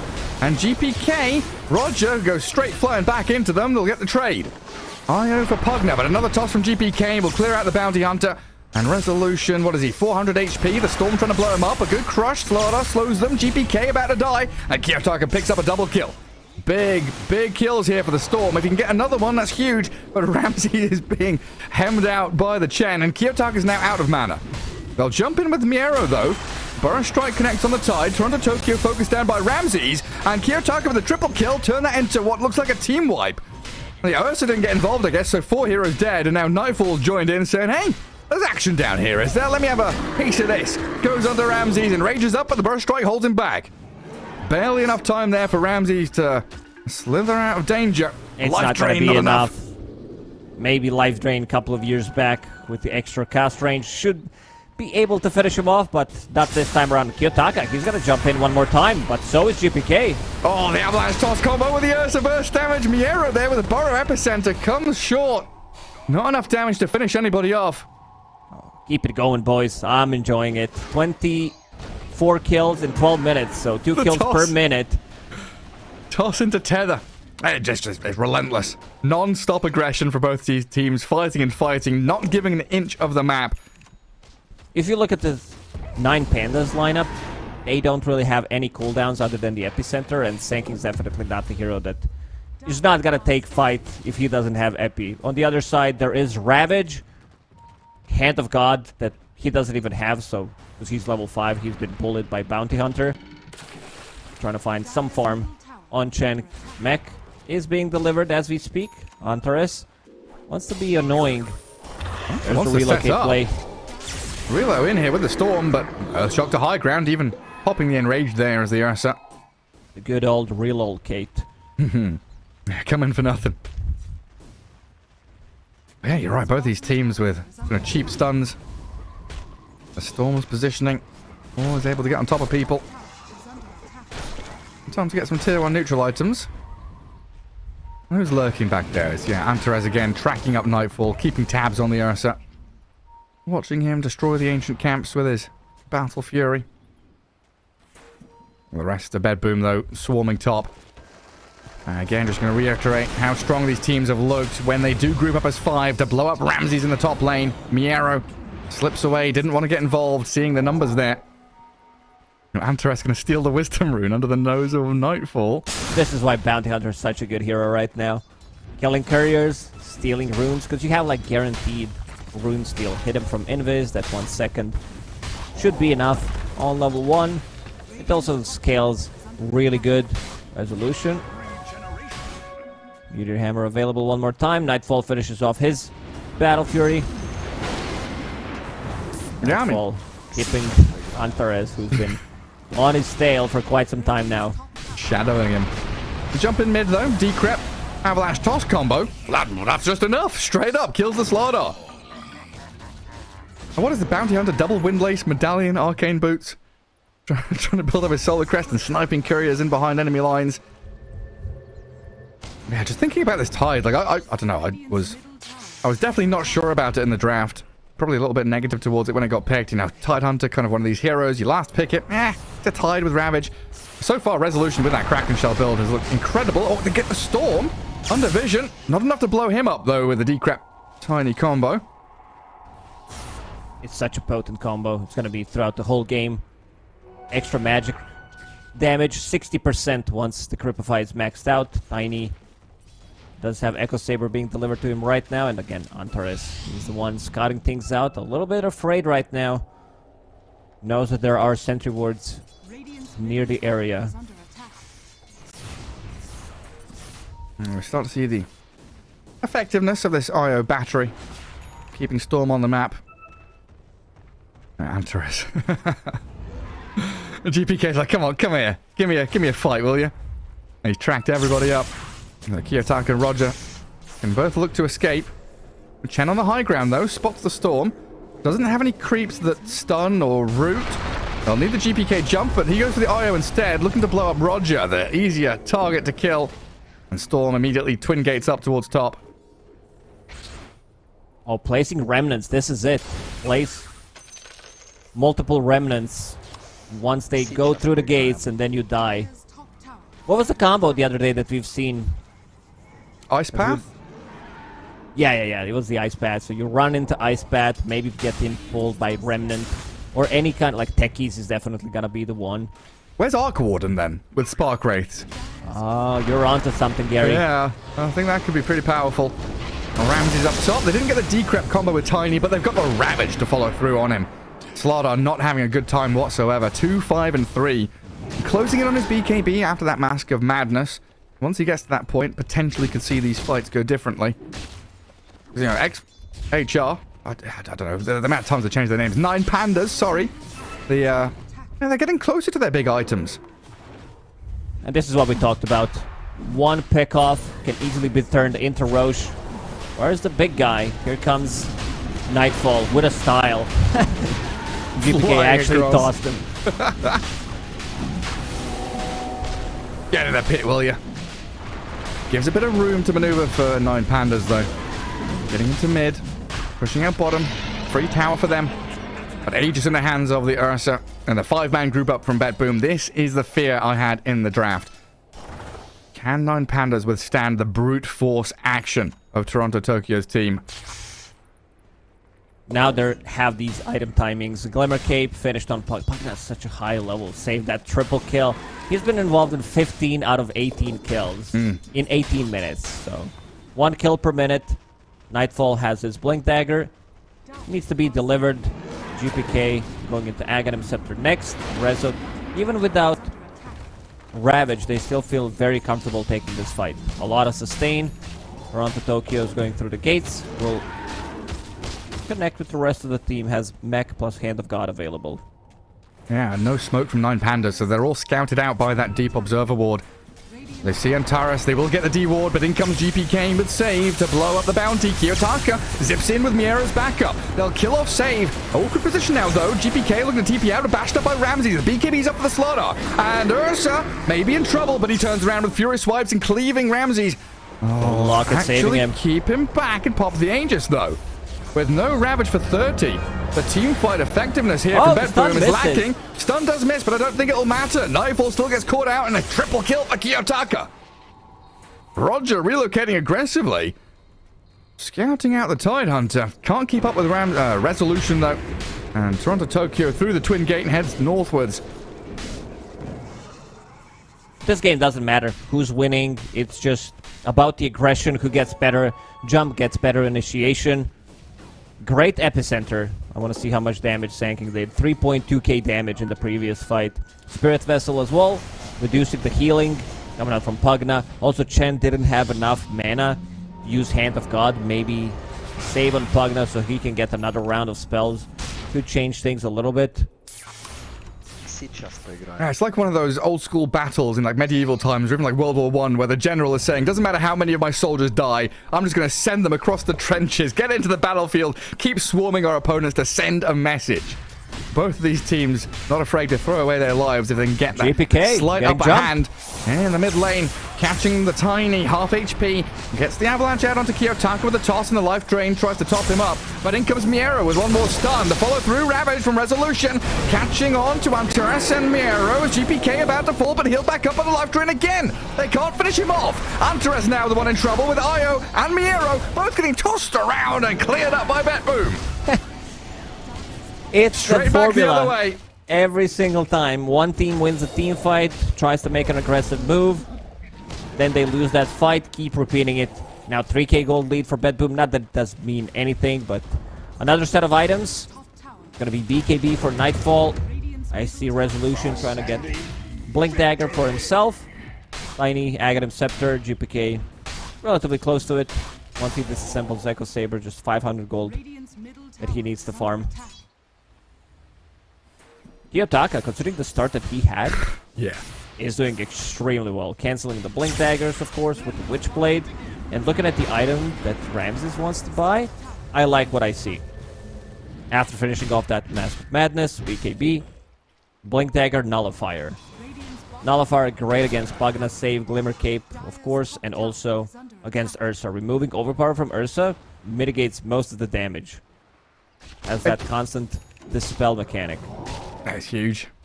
Well, that point you made about Kiyotaka, though, is kind of funny. I think it goes the same way for both of these mid laners, where if they win their mid lane, the mid game doesn't look that good for them. They kind of get complacent. But if they lose their mid lane, they get activated. They are offended that you've destroyed them in mid. And Kiyotaka's showing now he's dominating after losing out to GPK in like, he was what, 0-3, 0-4 in the first 10 minutes?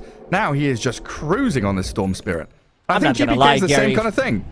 It's one of the best feelings in Dota, especially if someone like tips you, you die 2-3 times, and then you manage to make a great comeback in the game. You win the game in the end. This has to be one of the best feelings. That, and also when you're chasing people, I don't know, something about it. It's always been for me for the past 20 years. Like, you feel that they're weak, you start chasing them. Are you a shark? I can taste blood in the water. Just play like a shark. Circling. Play like a shark. Where is he now? Is he? I think he's streaming. Yeah.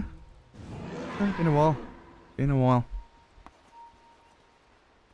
2k lead for Betboom. Looking towards that second Roche.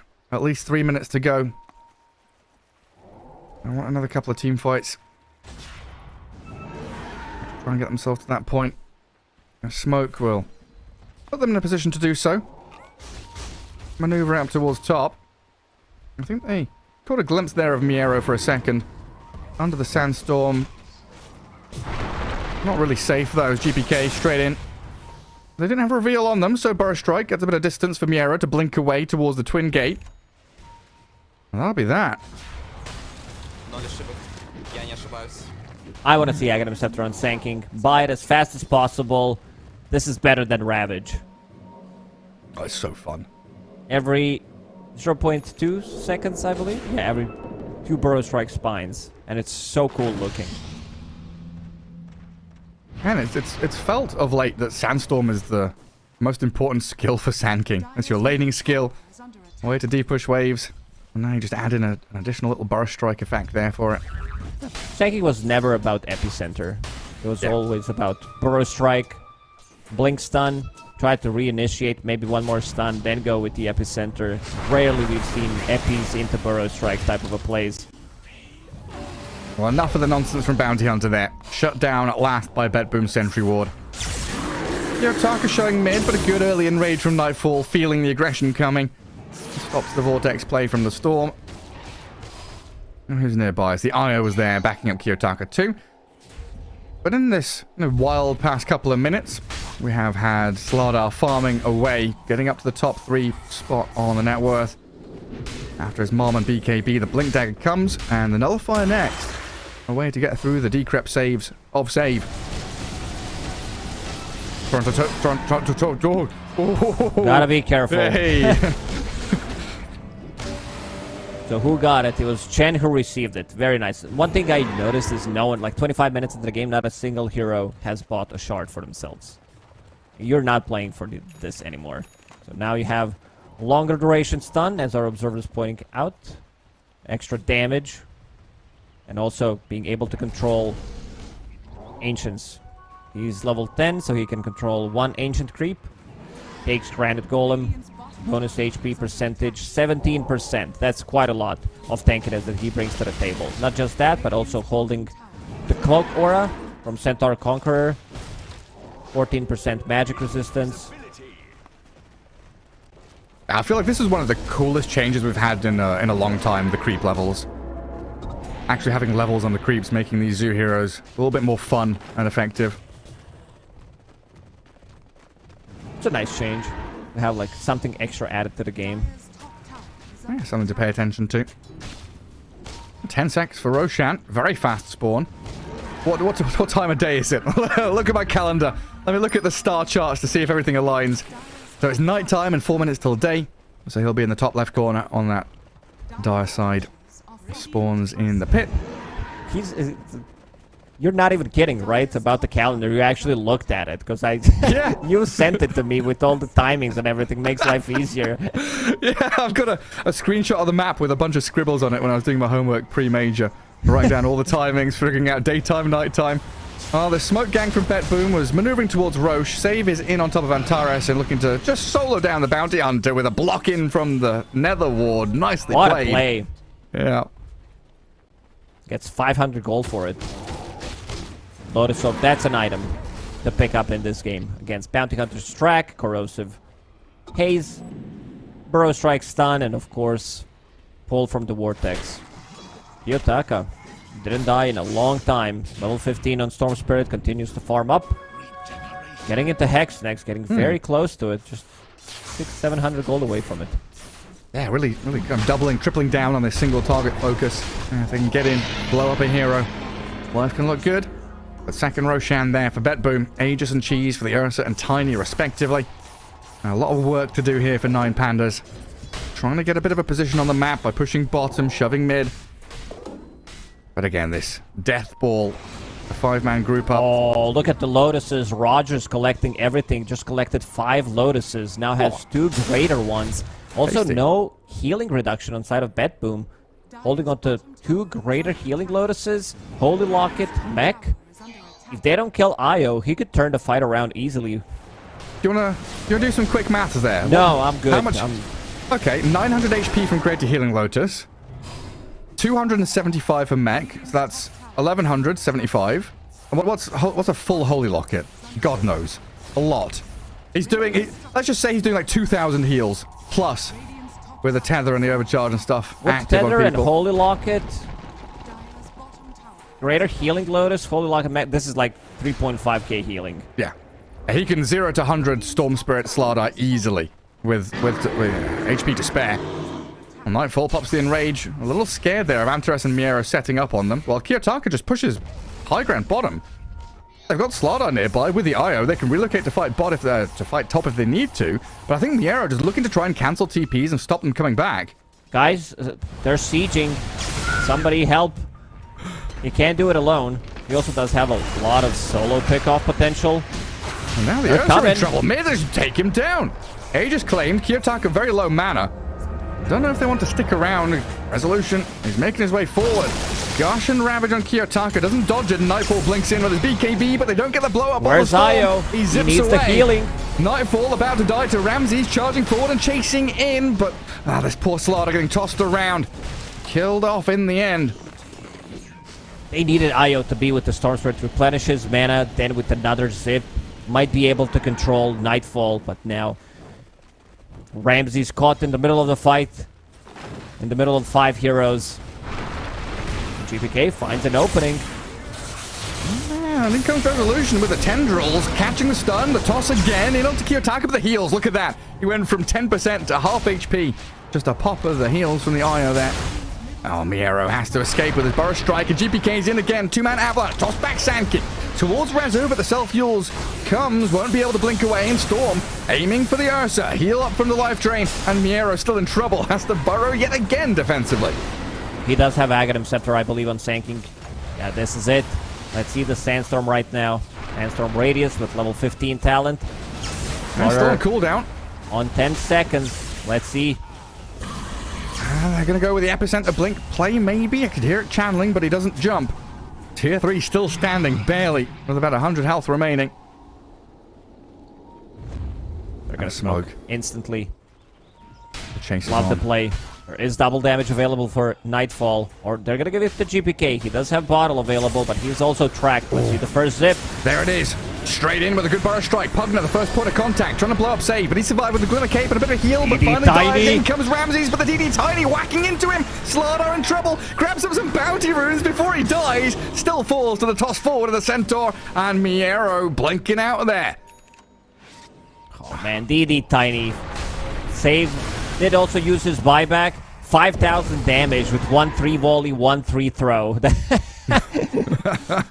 Suddenly has 2,000 gold on top of it, and also an interesting item choice from GPK. He's been holding on to Grobo for quite some time now. Amplifying his combo on top of Save's Decrypify. Like Storm Spirit. Even though tier 3 neutral items are available, I'll hold that thought. Yeah, Storm wants to defend Miero as best he can. Sandstorm, the little Burrow Strike tendrils, and now the real Burrow Strike on the Tiny kills him off. Nightfall has to enrage, and Betboom have gone too far. They've stepped forward into the enemy base, lost their Tiny, and they won't get a barracks. Tier 3 down for sure. But losing your Dragon, your Chen Army, your Tiny. It seems like it's enough for 9 Pandas to hold their high ground. The Sand King Sandstorm. This Aghanim Scepter is beautiful. It's so good. You can't fight into Sandstorm. You might need to be tossing him away from it. Try to fight that way. We have like normal Burrow Strike. Now you have these spines for Burrow Strike during the Sandstorm. Tendrils of the Deep. AKA Minder Ravage. Ravage.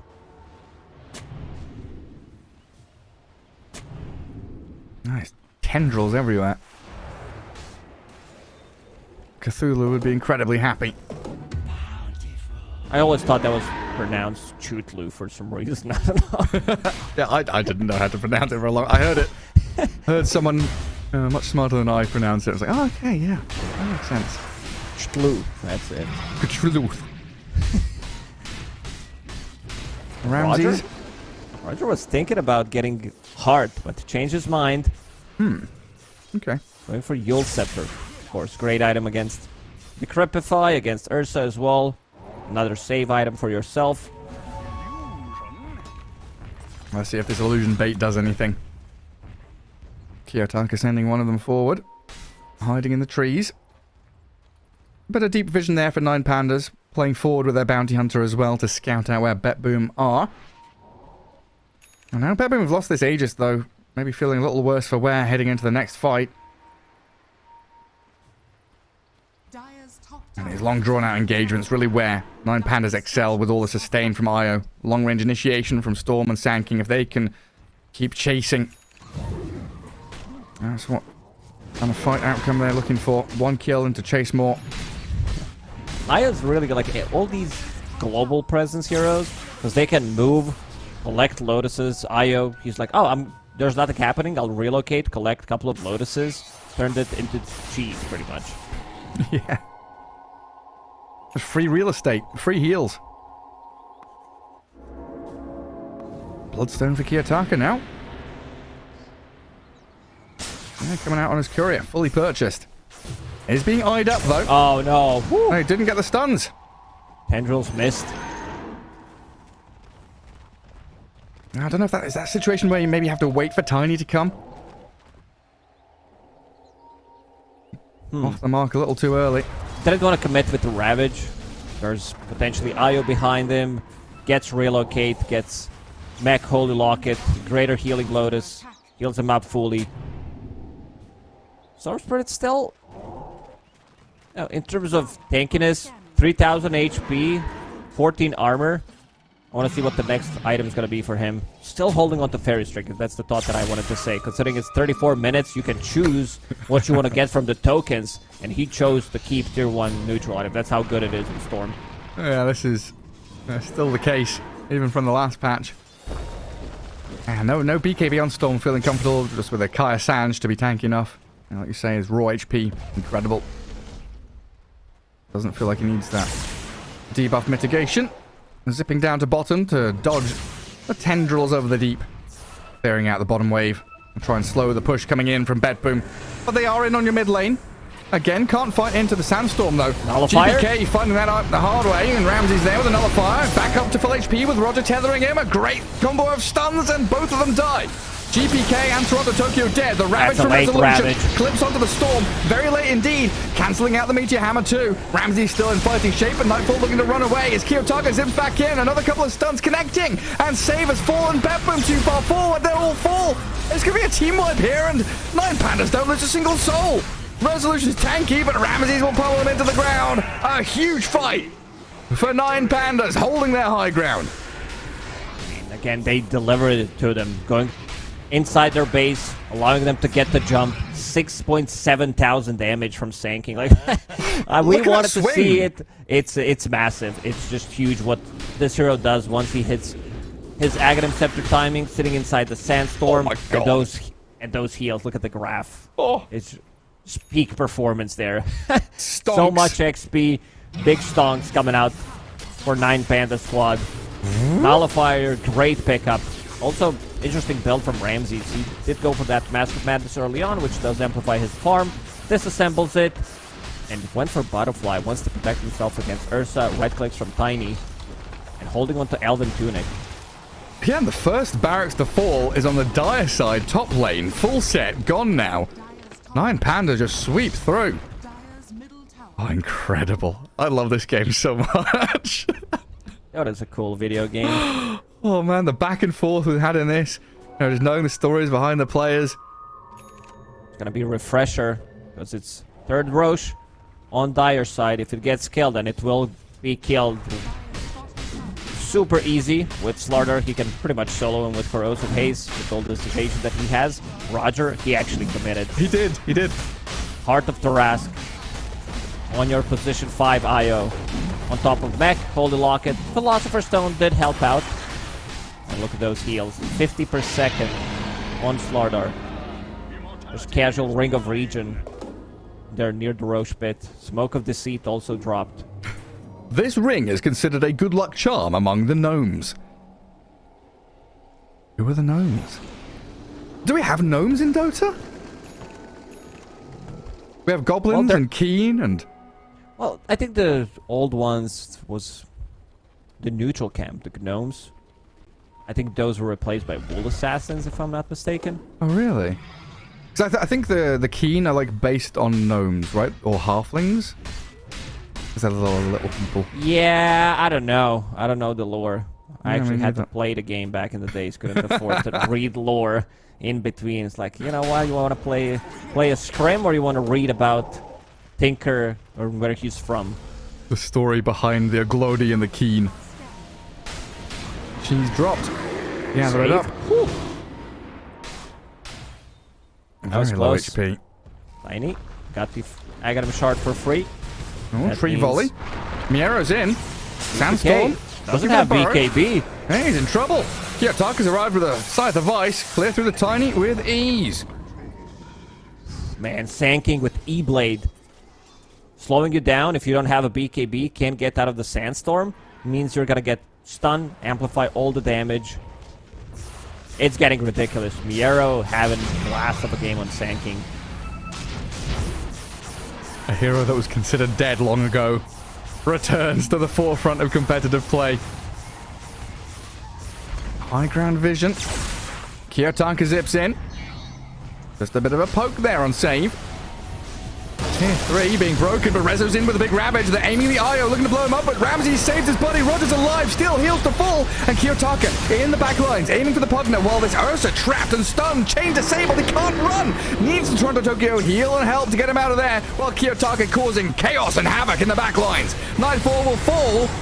Use Struck and refresher. killed off. There, they've got plenty of stuns as Miero jumps out with another Sandstorm and a toss back. They can't finish anybody off. Kiyotaka's fine. And Roger still full HP, playing with all the regen in the world. Will come back up to high ground and look for another set of barracks. Everybody's going to be full HP in a second. Roger with another tether. Does have Holy Locket, mech available. They're going to go in one more time. Storm Spirit down to half HP. Immediately goes back to full once they pop a couple of healing items. Ursa can't deal damage. He does have a hard time locking onto a target. The most damage has been done by Pugna in the previous fight. And again, they're on GPK. They've got the Lotus Orb on him this time, but Kiyotaka with the AoE Vortex, looking for the safe Pugna, throwing him around and killing him off. Little Piggy crumbles, and GG is called straight up. 9 Pandas. Beautiful stuff here.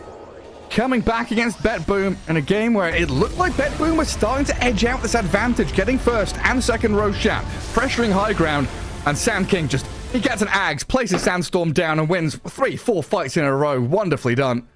Beautifully. I mean, this type of a game was so back and forth from one side to the other. They kept repeating that for, I don't know, 15, 20 minutes. Bet Boom off to a great start. They had 6-0. Mega kill for Pugna. GPK was dominating the mid matchup. Didn't buy BKB at all. I mean, sure, you're playing against Slardar, so you kind of don't want to, but you're also playing against Sand King, so you've seen GPK just immediately disappear in the last 2-3 fights. But we gotta give credit to how 9 Pandas managed to come back into the game. Again, Kiyotaka, we praised him before. He was off to a really bad start. I think 0-3-0, level 5, while Tiny was level 8. They really ganked him a couple of times, and he manages to make a great comeback. He didn't die for the last 20-25 minutes, I believe. And also, looking Sand King, how he managed to play out this game, getting that Aghanim Scepter, it's so cool. It's such a cool upgrade. Yeah, really wonderful. And again, I'm just going to reiterate on this fact that Storm Spirit getting first phased in pretty much every game, looking like the king of the patch so far. Kiyotaka showing exactly why there in game 1, as we'll head to a break and return with game number 2.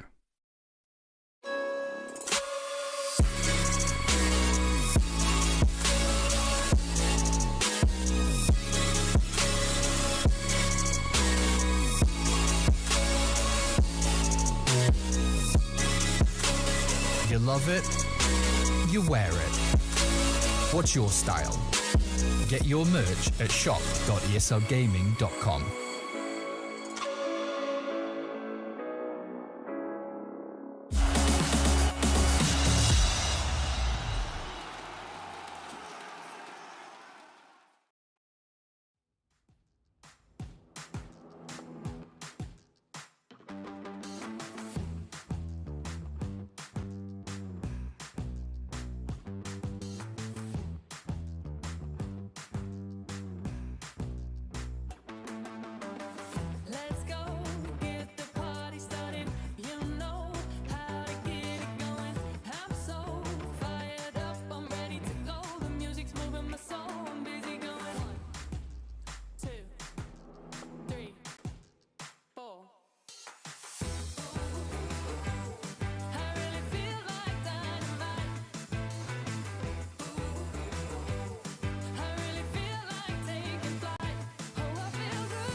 Am I wasting time?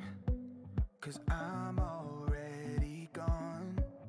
So long, can you stay the night? 'Cause you're the thing I want. I know you're feeling different when you're stressed out, but even with no makeup you still stand out. 'Cause no one makes me feel the way you do now, like you do now. The way that you move your body, you make it look like a hobby. Every time that you touch me, it's electricity. Things we discovered underneath last night's covers. Everything came so easy. It's electricity. Electricity.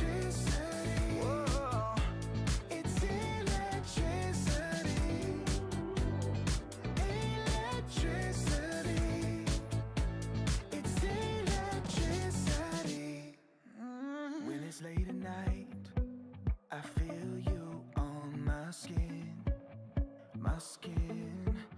you're all that's on my mind. It's finally sinking in. You're it. I know you're feeling different when you're stressed out, but even with no makeup you still stand out. Cause no one makes me feel the way you do now, like you do now. That you move your body, make it look like a hobby. Every time that you touch me, it's electricity. Things we discovered underneath last night's covers. Everything came so easy, it's electricity. Electricity. Oh, it's electricity. Electricity. It's electricity.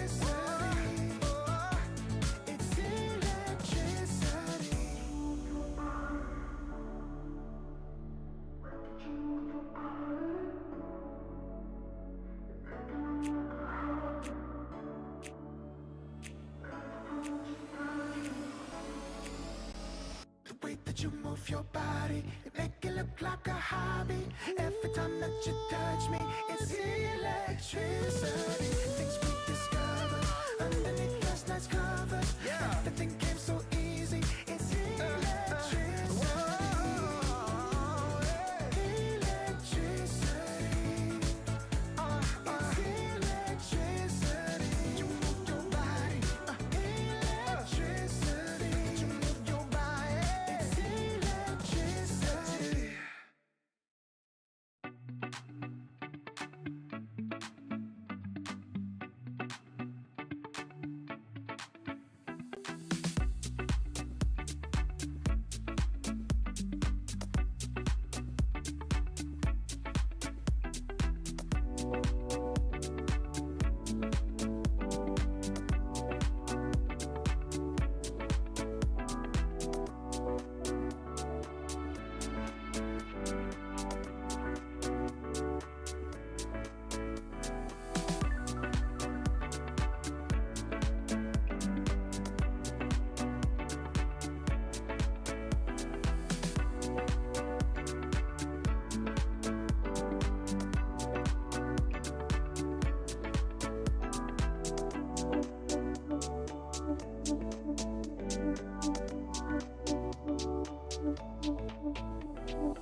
Welcome back, everybody. Here we are getting ready for our second game of the series. BetBoom taking on 9 Pandas, previously known as Hellraisers, as we try and get the cost back onto this call. You can watch his forehead stare deep into his screen.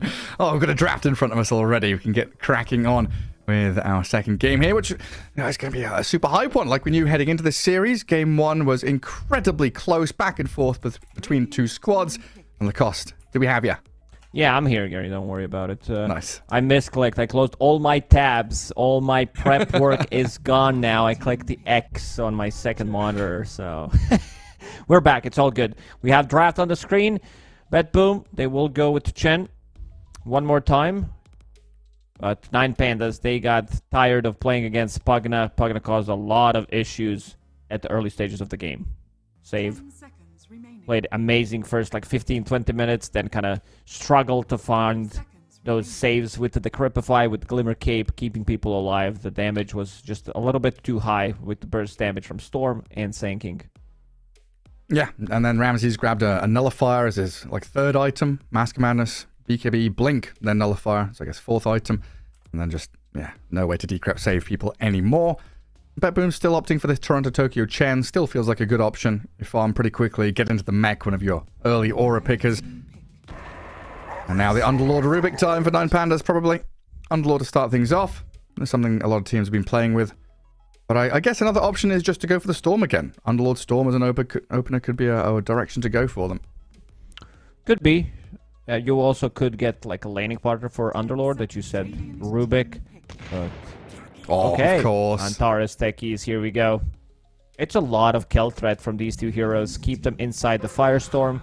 If Techies finds an opening, BetBoom this time around will have a little bit more control coming out from their position 4. In the previous game, Chen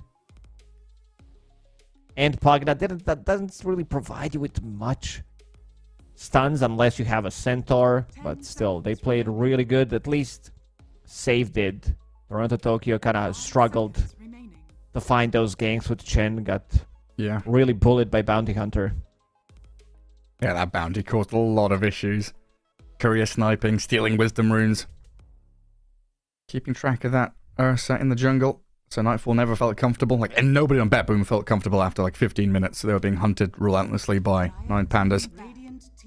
Very quick bans.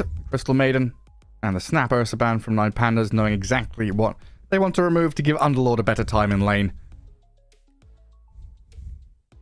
Might even see the Monkey join the bans there as well. There are a couple of these heroes that deal well. I think Monkey is one of the better ones because he can sit, once you hit level 3 on Monkey, with 2 points in Jingu, it got buffed, you get extra 10 damage, little less lifesteal, but 10 damage on 4 hits feels pretty good compared to the previous one. Even though they have Underlord, they still are going to ban out Phantom Lancer. I think it's just a respect ban for Nightfall. This is his best hero. Best carry hero. We don't know if he's going to stay playing position 1 or if he's going back to the off lane. Might like it. He might like it too much. He's like, you know, I'm playing my favorite heroes. It feels good. Pure, you better start learning these offlaners. Get to practicing Beastmaster. Practice how you can buy Vanguard, disassemble it into pipe. Yeah. Yeah, and it's been a funny ride, the pro careers for Ramses and Nightfall, right? Starting off as carries in Eastern Europe, going to NA to play as an offlaner, coming back, playing carry, playing offlane, trying to figure out where you want to be, and now ending up in their original role, in their original region, and looking better than they ever have before. It's all about the cycles. Sometimes you're on top, sometimes you're not. Ramses also playing like he wants to win his second major. Let's see if they maybe decide to steal a hero like Pango. Looking at this Bloodseeker ban that BetBoom did. Definitely a hero that could be on the menu for both of these teams. Bloodseeker has... Yeah, go ahead. Has Ramses only won one major? 10 seconds Oh, so he won 5. Okay, I misunderstood you. I thought you said Ramses can win his second major. I'm like, wait, he's won a lot more. Maybe I said it. I was thinking about the 5th, the 6th. The 6th major. Yeah. Oh, he's won a lot. It's back on VP. Oh, Bloodseeker TB, PL Lesh, 9 Pandas. Time to get into the meat and potatoes of the draft. I'll figure out their third grab here. We know Antares Techies. Pretty much no Underlord locked in there for Miero. So we're wanting these Roger heroes with no Enchantress. Could go back for the Io again. But no, I don't know if we like that this game, this time around, without knowing what you're going up against and what you're going to have with you. That could just be a spot. Again, just grab the Storm. Give that to Kiyotaka. His best hero by far.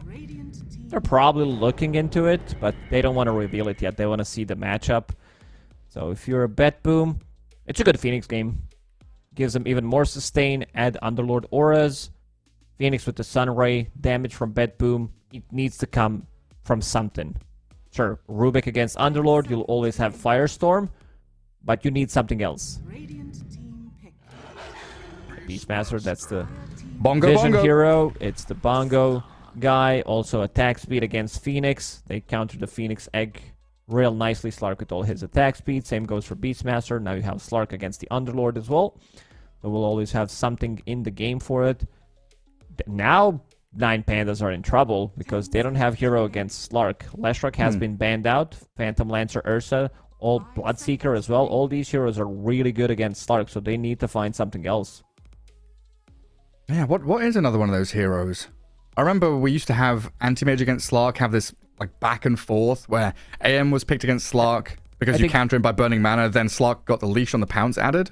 Faceless Void is the one who's still left in the pool. They don't have really counterplate to Chrono other than healing from Chen, and you have such a great combo with Phoenix, Underlord, a lot of damage inside of it. The other one is Ricky. I think this hero can be played from the mid lane, can be played from the safe lane, as we've seen yesterday from TSM. There he is. Good shout. So yeah, keeps them flexible still, like you're saying. Not entirely sure where he's heading. They're kind of difficult for Bet Boom to target bans right now. And go for more flexible heroes. Yeah, as it looks like we do need that Remaining. GPK hero mid. And come out in the last for Bet Boom. 5 seconds remaining. And what's Ricky's build now? Is it just go right click, get to defusal as quickly as possible? Do we still see that Meteor Hammer build? You could go for it. I don't mind from mid lane. Meteor Hammer into the Fusel Blade. Pick up a shard for yourself so you can't be saved. It's a great counter to Rubik's Lift. And also the second hero that I mentioned, Faceless Void. So if we look through the heroes that are good against Slark that are still left in the pool from carrier role, like you can pick, I guess you can pick Troll. That's an okay-ish one. It's nothing spectacular. I think hero like Naga Siren could also work. Drow Ranger feels fine. Maybe. That's like a little bit of a maybe. You need to be able to... Maybe not. Maybe not here. Because you have like Techie's Phoenix as a support. You do build into a Pike. They don't have gap closers other than Slark. They still have one more hero to pick. And they don't have the last pick. Yeah, still got to figure things out. Just looking at this team fight from 9 Pandas again. Underlord, Phoenix, Techies, Ricky Smokescreen. I think it's going to get real difficult here. If I Bet Boom, like you said, very little in the way of sustain outside of the Chen. I'm probably going to need 4 staffs this match. Lotus Orbs, everything you can possibly get. To try and remove yourself from the pits and the stuns. Yeah. Slark doesn't... Underlord Slark matchup, if Underlord has enough tankiness, if he's playing around the team, Slark doesn't feel comfortable fighting into like Fiery Spirits, Stun from Techies, Cloud, Firestorm.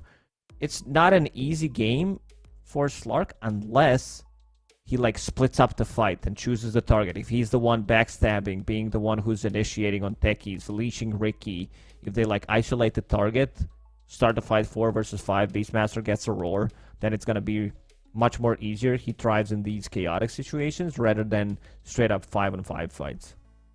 Yeah, Bet Boom right now, they're digging deep into reserve time to try and figure out what that one hero could be. That's a difficult task. Whatever happened to the Abaddon carry? The Wraith Kings of the world? Because they started getting pretty hot at the end of last patch, and now they've kind of disappeared again. People toyed with it for a while. I'm not sure about the win rate. I think most of the games that I've seen, it looked a little bit underwhelming until you got your like 3rd, 4th item. Problem is this gap. How do you farm Radiance pretty much? You get pushed out of the lane relatively easy. Dire team ban. Oh, it's a puck. Well, like we said, could still be flexible between this Ricky safe lane and mid. And 9 Pandas removing the storm at the very end. Don't want to give GPK heroes in his wheelhouse. So might have to go back for the Tiny again. Seconds remaining. They They've got lack options catch. like Ember. Ember's fine, yeah, for sure. This is also okay. Now Ricky mid is not an option anymore, I would say. Now you need to play this Ricky as a safe laner, put a different hero on the mid lane. Yeah, SF, such a dominant mid laner now. Stacking up those razors. Curious to see how things have changed with the limited regen, though, because he was one of the heroes that spammed mangoes quite frequently. And to give him high priority on the mango list. Could be some like Queen of Pain type of a hero for 9 pandas. Something that can rotate. Templar Okay. assesses your A bit more physical damage. Gives them objective taking, because they were, let's say, a little bit lacking in terms of how they take Roshan, how they take just tower in general. Unless, like, you can take offlane tower, maybe these tier 1 towers are going to fall, but sieging tier 2 towers with the heroes that they have could be problematic, so I think Templar Assassin is a much better choice than what I was saying. Yeah, feels like 9 pandas have some very strong timings to aim for, right? Diffusal Ricky, Kiyotaka on this TA with that Deso Dragonlance, Phoenix need level 6, and this Underlord with the auras. Techie's less of a timing hero than he used to be now, right? Doesn't necessarily need the shard, because he's got that innate stun from the blast off no matter what happens. But we're looking at this, 20-minute Roshan Tormentors, everything comes into place for 9 pandas. What do you think the game plan is from Bedboom? What are they looking for? I think Bedboom rounded up their draft nicely, considering how they opened it up. They have a lot of stuns, they have great scaling lineup, easy objective taking, looking for 1-2 items on Slark to be able to fight, Shadow Fiend as well. Want to see, like, because you have Chen, so your offlaner doesn't necessarily need to buy into mech Guardian Greaves. That's going to be Chen's job. So as a Beastmaster, I think you can get away with something like a Vanguard. That if Ricky's damage at the early levels is really limited. Disassemble it, get a pipe, go for the Aghanim Scepter. Get those Drums of Slum. Such a cool ability. Get the aura, get the passive. Oh, there we go. Game 2. Let's see if Bedboom can even things out. As we were saying prior to Game 1, they've all had the same results so far on the group stage. The only difference being that series up against Gaming Gladiators for Bedboom.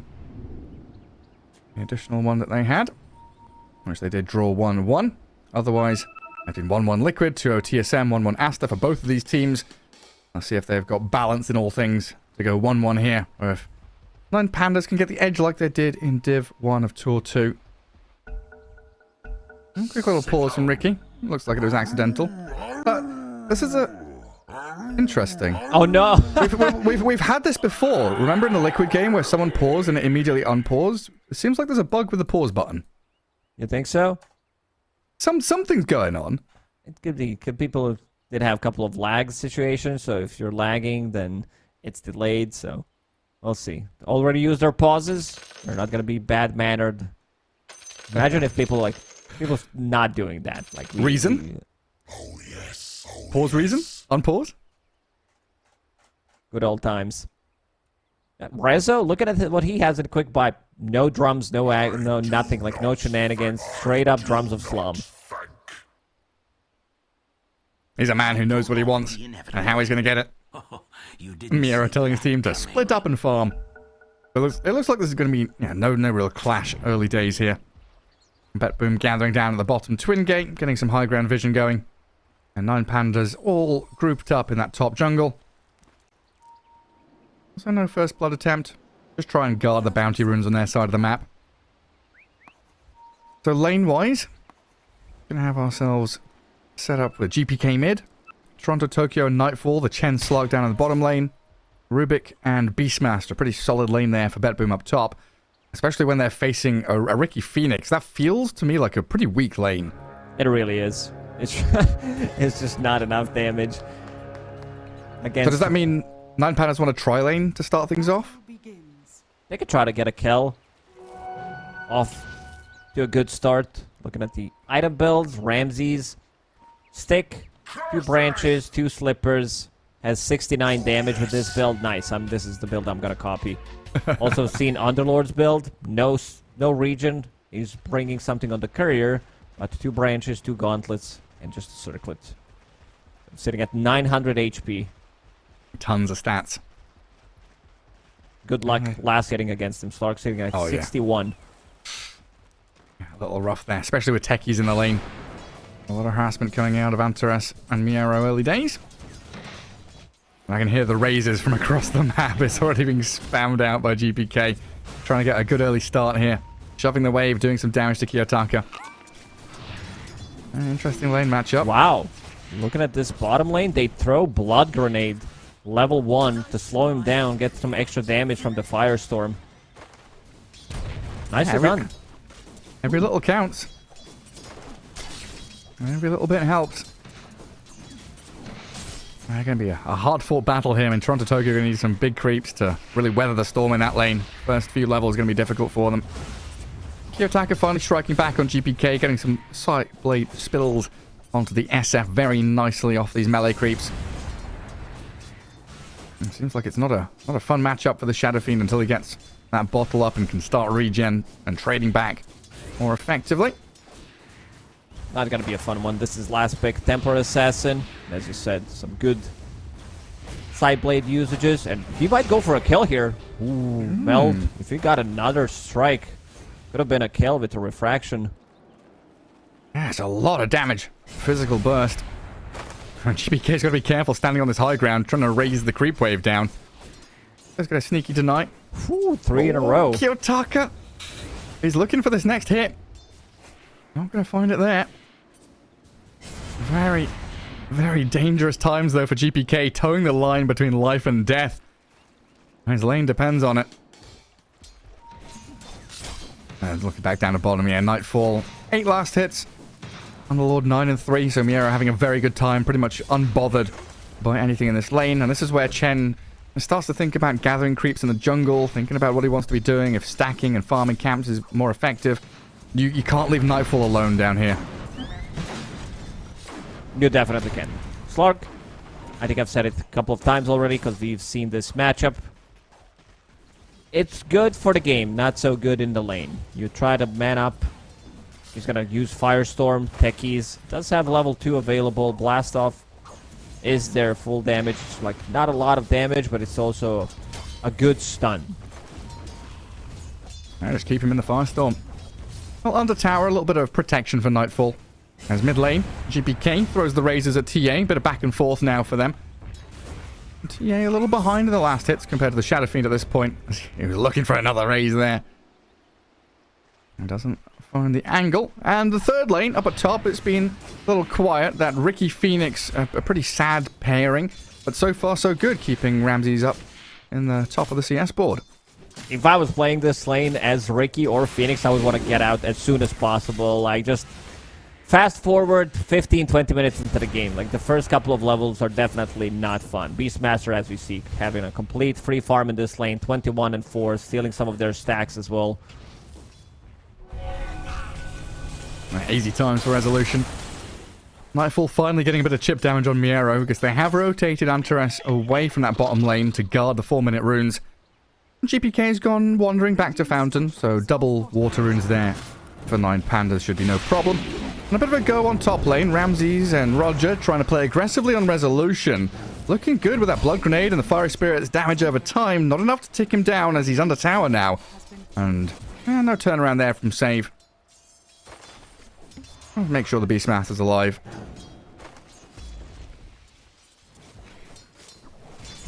Phoenix using Blood Grenade, plus all of his abilities, cast HP. Cost HP, it's gonna be a lot. Like, he needs to be careful. When you think about Blood Grenade, you're like, oh, I'm gonna slow them down, deal some damage. But you're also losing HP. Yeah, hurt yourself with Can't it. be bursted easily. Please, where are my tranquil boots as Phoenix? I need that regen as quickly as possible, please. So far, every core on the map farming pretty soundly, honestly. Compared this game to the previous one, where we had so many kills, they're trying to go on save. Now Roger is in a difficult spot. Early point in Cloud, I like it. No tricks of the trade. Keeps Roger alive there. Could have been a couple of axes going the Phoenix's way. I like Still, that though, Rams is adjusting his item build. Going for double Great Band. Has Magic Wand, Healing Salve. Understands that he needs to deal as much damage as possible early on. Upgraded both of those slippers. And now is bringing Band of Elven Skin. I find the edge with all the little stat items. And Kiyotaka shoving the SF back. Both of them level 6 now. And TA can start to get the vision out on the map with the traps, scout out runes, maybe even make a move into one of these side lanes. The Resolution pretty low on HP and lacking resources now. Same story for Nightfall, half health, but still plays aggressively. Harpy with the lightning spam on Miero. Again, unbothered, as Antares has made another move to guard the active rune, this time grabbed by Kiyotaka, getting an illusion to fill his bottle.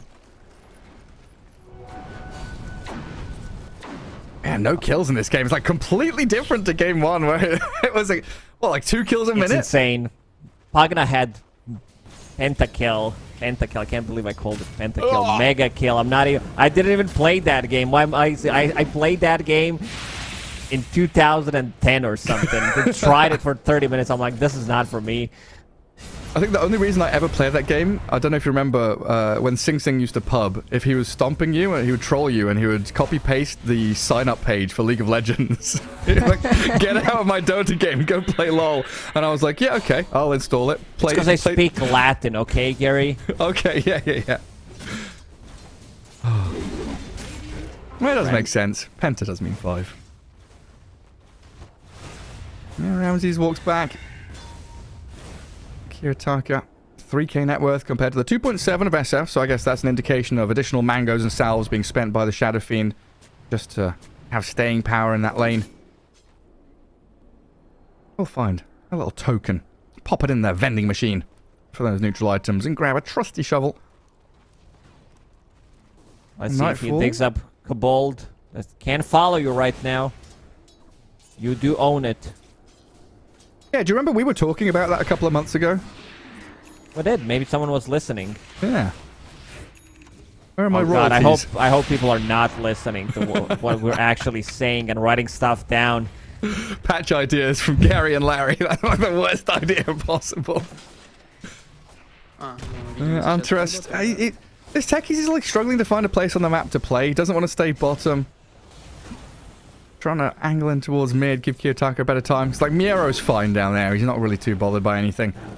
You might see the techie shift up top to maybe kill off save or resolution. That does also mean that Chen has a bit more freedom now to gather up neutral creeps, get the gold that he needs for his mech, and play forward onto Miero's Underlord. Vanguard is up for him. Very difficult kill. So he'll drag a Radiant Creep away from that bottom lane. He even put a third point in Atrophy Aura to mitigate the damage from Slark once he tries to go on him. Let's see Roger looking for an opening on save. They're so low right now. Everybody's incredibly low. 8.5 minutes in, though, we get our first blood. The axes, not enough to clear through the Ricky or the Phoenix. Both of them close to death. And Resolution, is he gonna go for it? Misses that one. Don't think it would have killed him anyway. He popped all his regen, and Ricky, he's okay. Had a couple of Lotuses and 1 charges. Reasonably tanky now with the strength threads. We're on to Tokyo. This time around, enjoying himself in the jungle, not being bothered by Bounty Hunter, getting some levels, getting some farm.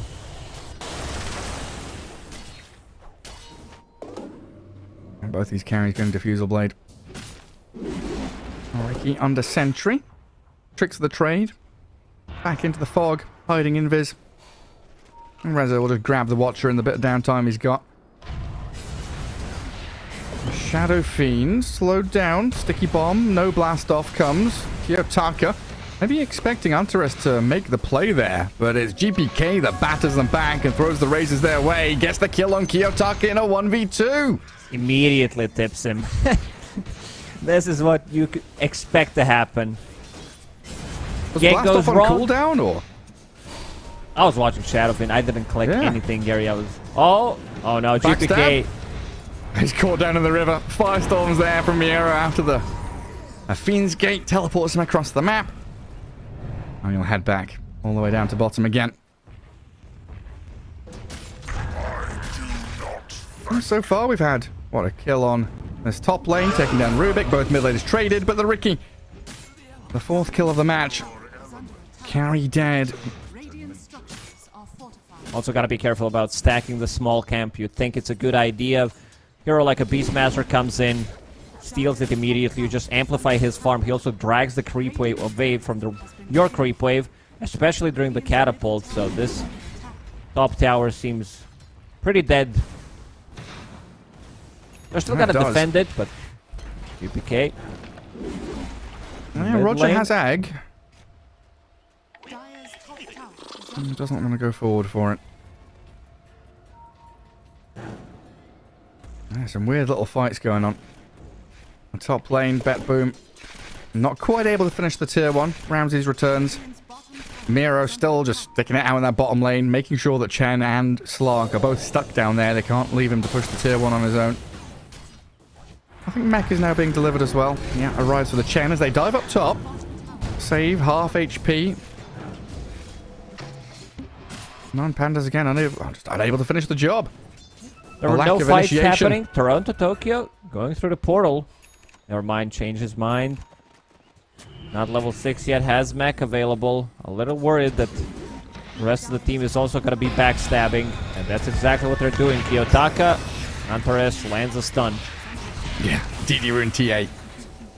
Alright, Chen could have come top, but wouldn't have made a difference there. It's much better to stay down bottom. It's like one of those little buffs to summons heroes as well, right? Being able to take your creeps through the portal.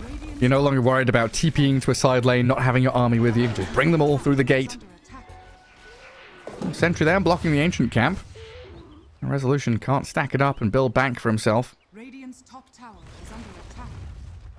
They do still have this egg for 9 Pandas to play with. If they get a full-on 5v5 team fight, that could prove the difference maker. As Betboom bring save down bottom. Radiant's Miro's Underlord is tanky, but he could get killed off by the 3 of them. As they get a catch on GPK. They find the Shadow Fiend. He does get a kill on the tankies before he dies, but that's well worth it for 9 Pandas. As down bottom, they try to go on Miero, but Ramses is here, turning it back, dropping Nightfall low. But they'll boot the Underlord out of the lane for now. tower is under attack. Unfortunately, Toronto, Tokyo wasn't level 6. Maybe with Hand of God would be able to use Requiem, make him slightly more tankier. So he gets something out of it. I mean, he still got a kill out of that, but I'm not sure if it's worth it. GPK has a lot of levels. He's level 11, almost level 12.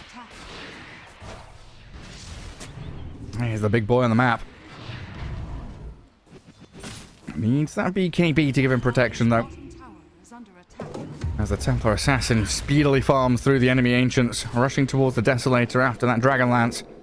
And will start to become a serious threat. Is under attack. But yeah, it's like we said at the end of the draft, it really is one of these games where it's less about brawling, scrapping, and fighting. It's all about key item timing. So everybody very aimed and targeted towards farming up, maybe getting a pick off wherever they can as Antares gets dived up top. But the egg is down, and the turnaround play with the remote mines and the blast off coming forward. Resolution will fall. They lose the techies, but now Toronto Tokyo being dived upon by Roger. A blast off from Save, gets a bit of distance for himself, but the Sunray from Roger is there. A double kill for Phoenix. Can we make it a triple? Gets the takedown, and there you have it. Roger coming out of the gate swinging. Has 2,000. I was about to say it, because I saw him having 2,000 hell gold yes. saved up. Like, just go Midas. Like, it's a really good game for Midas on Phoenix. Instead, he had Pavis. I almost said Pavise for some reason. Pavise. Pavise. It's French, by the way. I think Jenkins has been calling it Paviche. He's been doing the completely wrong thing. Yeah. Hand of Midas down on Phoenix, and now going into Shiva's guard. It's still very far away from it, but we'll start to get some more levels. Yeah, 11 kills, 15 minutes in. It feels so calm, peaceful. How these little fights every now and again. But apart from that, it's been. Oh, I thought you meant the way you feel when we talk to each other. Oh, that's of course true, factual. Just the ambiance of this game makes it even more relaxing. What we need is some ambient noise, a fireplace crackling in the background, birds chirping, the slow movement of leaves and trees. I'll open up the window, you set the fire. What was that bird? Was that Phoenix? It's a pigeon. Yeah, I'm sure it was Phoenix. Yeah. I don't know. Phoenix is more aggressive with the squawking rather than the cooing. Nine Panda sneaking a Roshan, though, with his Templar Assassin. Quite a bit of damage with the backstab from Ricky. And it doesn't look like BetBoom have a clue this is going on. Right, so Drums of Slum finally finished. Boom. One stack. See, Crimson Guard now finished on Underlord, going into Mech next. Heaven's Halberd, at least that's what's queued up. This is a big timing. I feel like 9 Pandas should be looking for fights. Oh, yeah. For sure. Ramsey is just going to go 1v3, start things off with Miero arriving. Got the Pit of Malice on the SF. Ramsey's half HP, a little worried about what's coming his way, as the Requiem will fear them up, and they get the takedown on the Ricky. GPK still alive, but for how long? Is the egg? Good placement. Antares with another blast off. The damage over time, spilling there onto the SF. Trading out 1 for 1. Shadow Fiend is the most important hero on the map for BetBoom, but we've not seen this slug really get involved yet, so he'll pounce in with a Shadow Dance and realizing quickly there's an awful lot of damage coming his way. The Stolen Pit placed out does root them up, but look at Roger. Oh, he nearly gets the kill on Nightfall, doesn't find the takedown. Godja back into normal Roger. Axe is chucked by Resolution. BetBoom retreating. So in the end, 5v5 fight, 2 heroes die. It's not over yet, though. Nightfall, the guerrilla tactics. He jumped out. A bit of Malice plus Firestorm combo from the save. Yeah, stolen spells. Looking beautiful, but Ramses has respawned. Able to get back in with a smoke screen on Resolution. Try and catch up to him. Pretty speedy Beastmaster. The tricks of the trade, the damage coming through, but not fast enough, and Miero falls. Aegis claimed up, and Nightfall in position here with Save and Rezo. Aiming on Kiyotaka, Refraction is back up. A lift up for the turnaround, the jump to high ground, Nightfall surviving. Healing with a Shadow Dance. He's fine for now. Roger dead, along with Kiyotaka. BetBoom striking back. 9 Pandas with the Aegis were meant to be the stronger players on the map, but they get crushed. And this is it. This is where Rubik really excels. This is the best spell you can steal. Not just... I'd say this is one of the better overall spells in the game with your Arcane Supremacy. He dealt 5,000 damage with just Firestorm. That's all he had. First he had Pit of Malice, Stolen Firestorm, and kept using it throughout the entirety of the fight. Also, GPK, he's a madman. The way he died is he stood there, used Trusty Shovel to try to dig up something to refill his bottle, got a healing cell, so he was in the range of Techies, and then Techies got a blast off on him. No cares, just stand and play. Oh god, Ramses. Careful in that Firestorm. Tricks of the trade. Save, still here with a Faded Bolt. He just solo killed it. That's some nutty stuff from the Rubik. You said this Firestorm's powerful, and my god it is. Does die in the end to the final hit from the Techies after he tried to dive away. Alright, yeah, easy 500 gold for him. Getting some solo XP as well. This is the spell you're looking to steal. Maybe you want to get Blast Off, that's also a good one. Cloud, also big value. Stuff from Templar Assassin, not as good. Maybe you can try to get an Egg, Sunray to heal people up.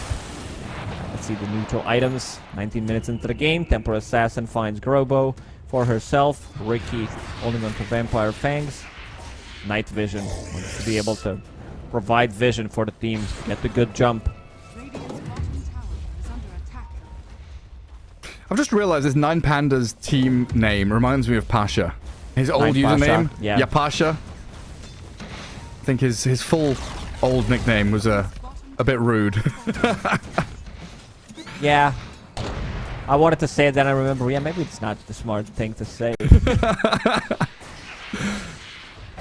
There's a few players that have had to change their name over the course of history. Good roar into Requiem mid, though. Catching Kiyotaka wonderfully. BetBoom looking good here. Slight net worth lead, but it's the fact they stopped that Aegis as they jump onto bottom lane. Not going to be strong enough. They Slark a little too tanky with the Hand of God and the Mag back up, and he'll swing back onto the Ricky with the Shadow Dance there. Gives him the cover of invisibility. Oh, and nice stomp from the Centaur. Connects on the Ricky to stop any tricks or trading. Nightfall, one of the reasons why he was so tanky and survivable in those last couple of fights, Gold Bracelets, this item is so good. 10% magic resistance, 4 attributes, then you change power traits to strength. Getting closer to his Aghanim Scepter, just 200 gold away once he disassembles Echo. Full Crimson for Resolution now as well. All these auras stacking up. Lotus Orb Underlord, nearly on the way. Okay, new tech. New old tech from Underlord. Keep people inside the Firestorm for longer duration.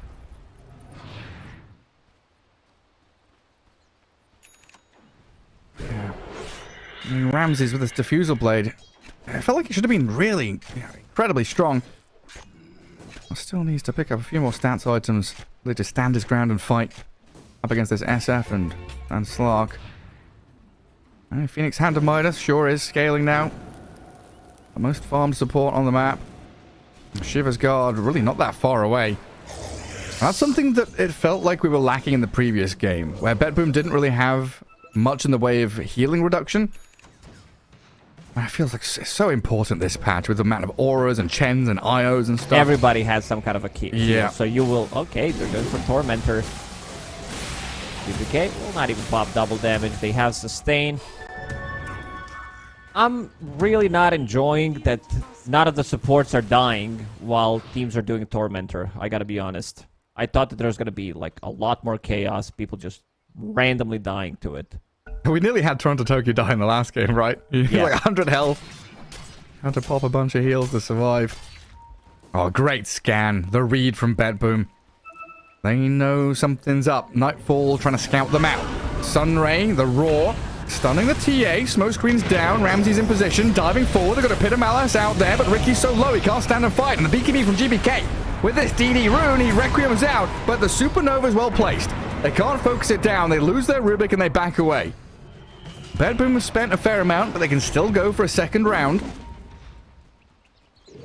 And that's why 9 Pandas just retreat a little bit further. Don't want to go chasing. Nightfall, he feels like he needs a BKB of his own, especially after seeing Ricky picking up Shard, so Smokescreen have their armor reduced and cannot be targeted by allies. So Rubik Shard, you cannot lift someone with telekinesis, throw him out of the trouble. We've got this bug again with the flailing Templar Assassin this time. If people get stunned in the wrong place in the wrong time, they get stuck in the flailing animation, just flopping around. It's difficult to see them when they're hitting stuff as well. And break up high ground. Techi's blast off, gonna catch the Chen. Toronto Tokyo has a ton of heals. They should be able to bring him down though with a minus armor from Kiyotaka, while Ramsey's chasing for the +1 target. They'll blow up the Chen, sure, straight up. He's massive, he's so tanky. Difficult times for Ricky. The pounce forward from the Slug, hunting him. Where's the reveal? Can they see the Ricky? They're trying to burst him with a damage over time, but the Dark Pack's not enough. Shadow Fiend's in, but whiffs the raise, and now Kiyotaka holding this high ground, but a stolen pit yet again with a roar on TA. They go in with Nightfall. The damage looks good. The TA surviving, but not enough. They can't withstand the onslaught, and now the chase is on. It's Betboom's turn to hunt and look for additional targets. They don't have the jump they need. For Resolution, Rezo is just way too tanky. With the Crimson Guard, Drums of Slum providing healing for him, and as soon as he hits that Primal Roar on Templar Assassin, gets even, like, he almost gets instant 20 charges, because it's level 2 ulti right now, so you get 15 from it, and also, like, again, magic, like, the damage reduction. Fate Bolt, all these auras, Chen does have Pipe, Mech as well available. It's so difficult to pick your target and blow them up. You know that the fight is going to last more than 10 seconds. It's going to be a long, drawn-out, a minute and a half, 2-minute fight. Back and forth. Smokescreen bot. Mana burn from the Diffusal Blade with the blast off and the mines. Nightfall in serious trouble. No mana. No mana, no escape. Resolution. He's being chased down as well. Does get him at arm's reach away from the Underlord. And Toronto Tokyo evacuates. Gets out to top. Roger. Look at his farm. Through the roof. He's almost has same amount of farm as Ramses, which is pretty insane to think about it. Jeez. Hand of Midas holding on to Philosopher's Stone. Completed Shiva's Guard. 25 minutes into the game. Yeah. A ton of money coming his way.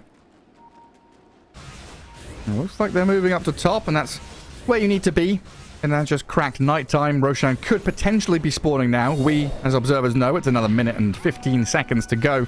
But the teams will start prepping, warding out the twin only gates. thing that we're better than the professional players. These e-gamers have nothing on us. We know exactly when the Roshan's going to respawn. Yeah, for them, it's RNG. For us, it's a little golden circle. And Ramsey's going to be scouting things out up at the forefront. Bet Boom have everybody up here, though, and they've got the jump, the roar, the TA caught. The damage looks good again. Just blowing up Kiyotaka, not a chance to respond. No saves from Night Pandas and Nightfall with its Aghanim Scepter. Long-range initiation. Catches out Roger for the second time. Gorgeous pounces from the Slark. And 30 seconds for Roshan. I bet Boom have a little bit of time to spare. But this means they can push out lanes and prep. I'll be honest. Slark Pounce with Aghanim Scepter is one of the hardest abilities to hit in the game. And he hits 2 in a row, the difficult ones. Yeah, they're not easy. I think they made it a little bit easier a couple of years ago when they added the move command. Or the free, whatever it's called, where you can angle your hero without actually clipping into pathfinding. Oh, he Ricky lands dead. another. Wow, Nightfall really playing this game extremely well. So does Save. Save has been on point, getting some solo kills. This team is really, really talented when it comes to solo plays that they do. Yeah, every one of those players. I mean, when this roster was formed, star-studded roster looked like it was going to be the best in the region, if not one of the best in the world.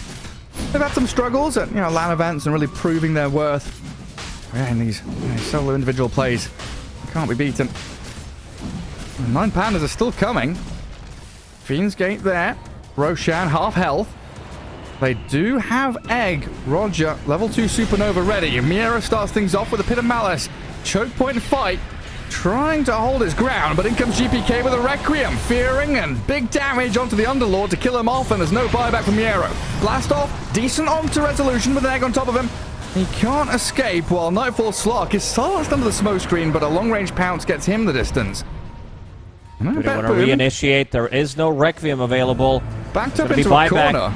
From Rezo. Kiyotaka, he's starting to do Roche. Yeah, wanting to get into the pit. Nightfall, Shadow Dance, Tankies, very deep. Ramsey's hunting for GPK. Half health Shadow Fiend. Nothing left in terms of regen or BKB, but standing his ground even through the disarm, raising into Antares. Looks like he's going to die in the end, but the focus on the TA kills her off first. Kiyotaka's gone. Shadow Fiend finally dies, but the Death Requiem takes the techies with him. Roger and Ramsey's now, they're the ones backed up against the wall. Tricks of the trade into the Roche pit, gets bashed and slapped. Lifted and killed. And the buyback from TA seemed worthless until the rest of the team buys back. Others needs to buy back again if they're committing to this. Can they reset? There's no buyback on Shadowfiend. Roshan at 30% HP. Slark back to full HP, full mana. Another ulti in 15. This could be a disaster for 9 Pandas. Roshan's still alive. What's all this noise outside my pit? What's the steal here? Save, trying to hold on. Make sure that Roshan is not taken by 9 Pandas, and Kiyotaka very low. If he gets jumped, it could be lights out for 9 Pandas here. Bet Boom pouncing back in towards the TA. Doesn't find the latch though, Nightfall. Caught up in the Pit of Malice for a second. But this is how things are going to be. Sit around Roshan, fight into fight. Nightfall in the pit again. He wants to finish it off. He wants to finish Roche. Get this Aegis Where's in the hand. damage? Well, trying to finish it, and it's going to be Miero that takes the Aegis. Inside the pit, Nightfall's in trouble. The blast off, and 9 Pandas get the team fight victory. They bought back, and they made it work. Oh, what a crazy game. He also loses the gem, so they committed heavily with the buybacks on side of 9 Pandas. In the end, Miero picks it up. Where's the cheese? It's going to be on Kiyotaka.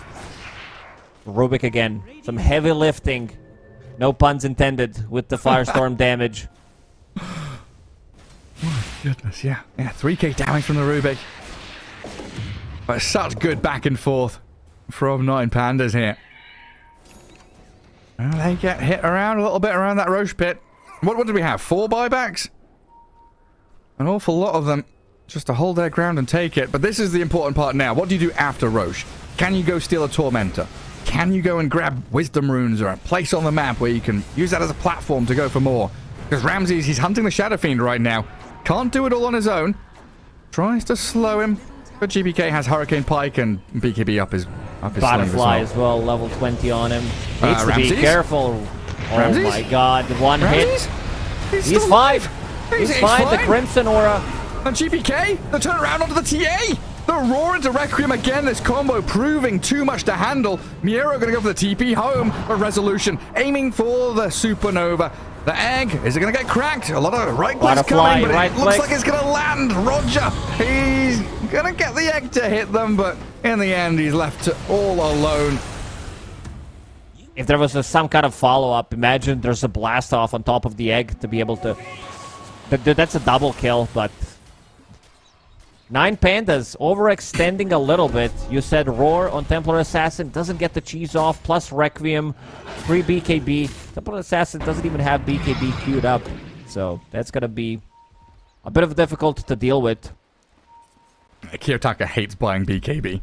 Especially in this patch. I think we're gonna see less and less of BKB, going for more like just aura items from the offlaners and supports. Ramses. He survived there, but this could be a tricky one if they catch a glimpse of him.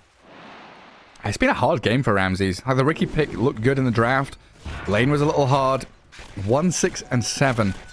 Hasn't really been able to stick on a target. You know, backstabbing supports is difficult with saves positioning and Chen having an army around him. They've done a great job. BetBoom have of placing sentries to keep tabs on him too. Man, the fact that Miero is the one that got Aegis, it feels a little sad for 9 Pandas. Not really the best hero to be using it. Yeah, he's not dying anyway. So kind of a waste. Now they take the 2-2 tower and can take the outpost. Tormentor just spawned. Templar Assassin solos it. Techies gets the shard. That's a new shard upgrade. It's the old Aghanim Scepter where you can cast it on allies. And it also deals damage. Yeah, reactive taser on allies. Decent How against things Slaw. have changed. Yeah, it's a good one. Look at Techie's item build. Bracer, Boots of Bearing, Solar Crest. Oh, it's a bit weird, isn't it? What did he used to do? Is buy Tranquils, buy a shard. That was it. That's all you had to worry about. BetBoom out on the map. Playing again as one unit. One organism. Staying together in that mid lane. And 9 Pandas trying to poke for any kind of weakness here, but it looks like BetBoom pretty good position. GPK will pike down to low ground away from the pit. Hard to fight into Pit of Malice in these small areas. BKB. Okay. Nightfall, Testing very if it afraid, works. but there It it works. is. He's jumping in. That's beautiful. The bait. Nightfall is back in. All thanks to this roar from Resolution. And Miero, sure, you're half HP on the Underlord, having Aegis, but gonna die regardless as Ramses. He's gone They're into his own ignoring him. demise. The damage Don't is hit him. overwhelming. So much here from BetBoom to slay 9 Pandas. The egg is dropped, but 3 heroes surround it, clicking it down, and Miero's Aegis. You had a second life, only for a matter of seconds. A team wipe, killing everybody off. I like how Nightfall popped BKB and he's like, never mind, I'm just gonna go in. Gets a leap, they kill Kiyotaka, and GPK in the end, he's like, I didn't even use ulti, didn't need it for the team fight. We'll pop it, get a kill on Underlord in the end. And this game, it feels very, very difficult for 9 Pandas to come back into it. They used 3 or 4 buybacks in the previous fight. And now Ricky, like his itemization, his item progression is just non-existent. Only having Manta style Diffusal Blade, Shard of course on top of it, but doesn't feel he deals enough damage to deal with Slark nor Shadowfiend. No. No, it doesn't feel like there's a place in this game anymore. 2 lanes of barracks. Bang the drum. Resolution setting the tempo of BetBoom's imminent victory. And TA decent at clearing out some of these super creeps and holding waves. By the way we've seen these team fights going, 9 Pandas haven't stood a chance in the 5v5 clashes. And now just one area to focus on. And Radiant love playing into this spot. Guard the enemy Tormentor, play from that right-hand side high ground, control Wisdom Runes, and play into that final lane in the bottom spot. Neutral item tokens. The tier 3 token here, boys. Who wants it? Tier 3 token, 35 minutes into the game. We're looking for tier 4 tokens in a couple of minutes. Yeah. Nightfall. It's fully jacked on Slark. Once he finishes off Scotty, then the healing reduction is going to be even higher. Templar Assassin doesn't get to play the game. Mage Slayer as well, reducing the damage. Oh, Kiyotaka, not again. No, again. Egg is there, but the focus from Bedboom, acquiring targets left and right, and a triple kill for Nightfall. This is it. GG is called. It is over. And balance in all things. We had a feeling this was coming. The 1-1 to tie things up as Bedboom and 9 Pandas go blow for blow in this best of 2. Both teams, like, it was very back and forth, both of these games. You didn't know who's going to win until the very end, where the kind of like filtered out some of these mistakes as well. But very entertaining though, especially the first one. The second one had a little bit of a slow entrance to the game. 7-8 minutes without a first blood. Then things started to ramp up. And this last pick, Ricky, for 9 Pandas, it did look good on paper. But in theory, like, sure, you're laning with Phoenix. Phoenix had almost the same network as you throughout the whole game. So like your impact wasn't as you would expect it to be. Yeah, and so many times we saw that Resolution Beastmaster just look for the TA. You get the Blink Initiation with the Roar, the TA dies. So much damage from GPK and Nightfall. This SF and Slark just open up on her. Kiyotaka was basically the only hero on the map doing damage for 9 Pandas. And this is the final fight here where Bedboom just wiped the floor with them. Perfect initiation. Good target acquisition, realizing just kill the egg, go to next hero, finish off the Underlord. Aegis matters not. And take the victory there in game number 2. Yep. Now this puts them, I believe, to 8-2 for 7-3 for 9 Pandas, and 7-5 for Bedboom. So still doing really good. They're in top 4, both of these teams. Eastern Europe really showing up at this major so far.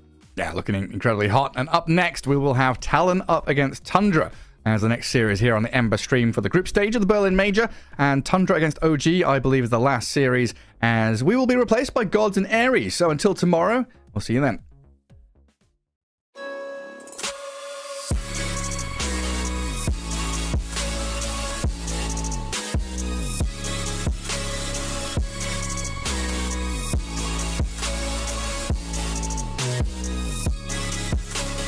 You love it, you wear it.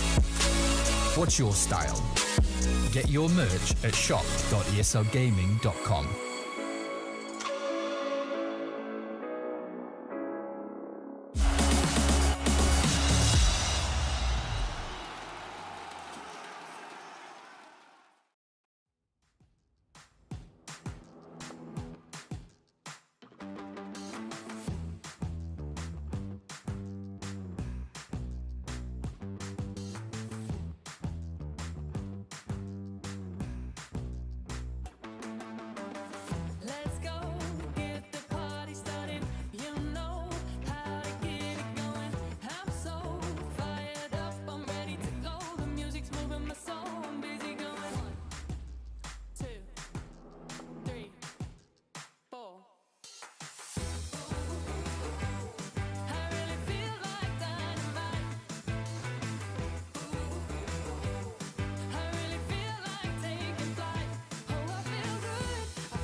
to stand out.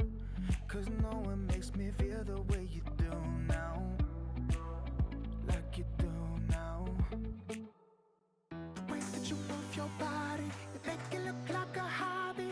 Every time that you touch me, it's electricity. Things we discovered underneath last night's covers. Everything came so easy. It's electricity. Electricity. Whoa.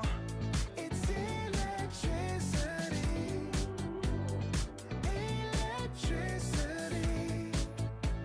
It's electricity. When it's late at night, I feel you on my skin. My skin. You're all that's on my mind. It's finally sinking in. You're it. I know you're feeling different when you're stressed out. But even with no makeup, you still stand out.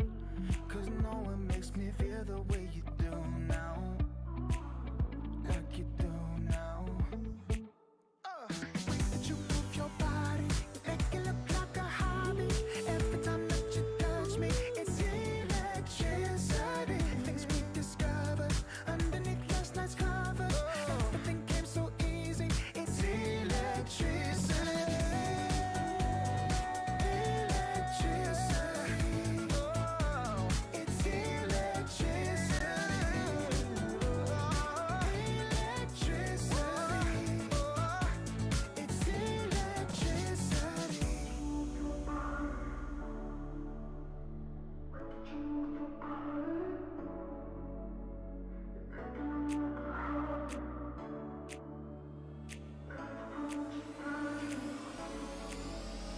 The way that you move your body, you make it look like a hobby. Every time that you touch me, it's electricity. Things we discovered underneath last night's covers. Everything came so easy. It's electricity. Electricity. It's electricity. You move your body. Electricity. You move your body. It's electricity.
some time, 'cause I'm already gone.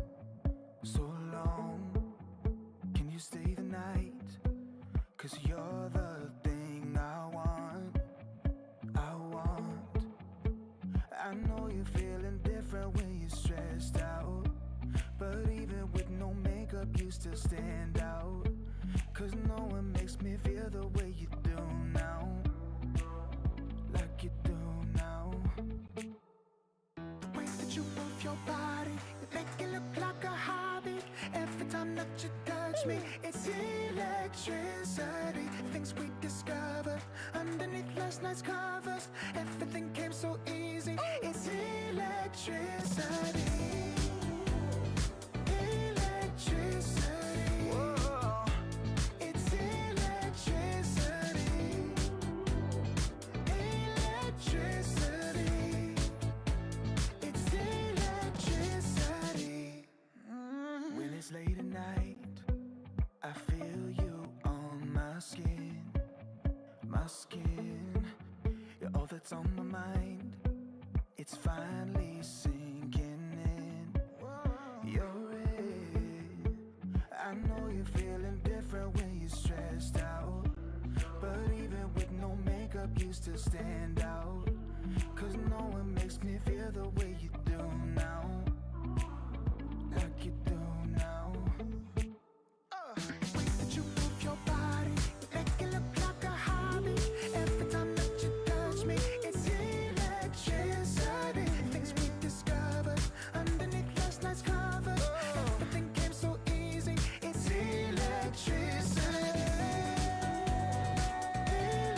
Electricity.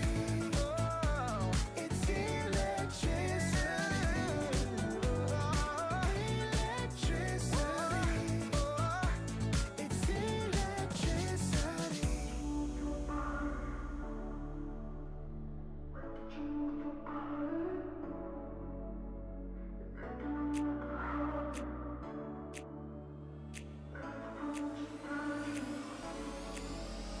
The way that you move your body, you make it look like a hobby. Every time that you touch me, it's electricity. Things we discovered underneath last night's covers. Everything came so easy. It's electricity. Electricity. It's electricity. You move your body. Electricity. You move your body. It's electricity.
time, 'cause I'm already gone.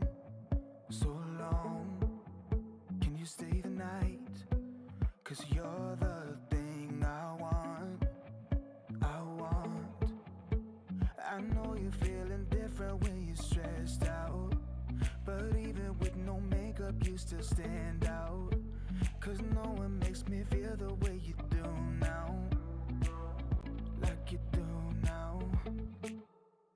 The way that you move your body, you make it look like a hobby. Every time that you touch me, it's electricity. Things we discovered underneath last night's covers. Everything came so easy. It's electricity. Electricity. Whoa. It's electricity. Electricity. It's electricity. When it's late at night, I feel you on my skin. My skin. You're all that's on my mind. It's finally sinking in. You're it. I know you're feeling different when you're stressed out, but even with no makeup you still stand out. 'Cause no one makes me feel the way you do now, like you do now. The way that you move your body, you make it look like a hobby. Every time that you touch me, it's electricity. Things we discovered underneath last night's covers. Everything came so easy. It's electricity. Electricity. It's electricity. Electricity. It's electricity.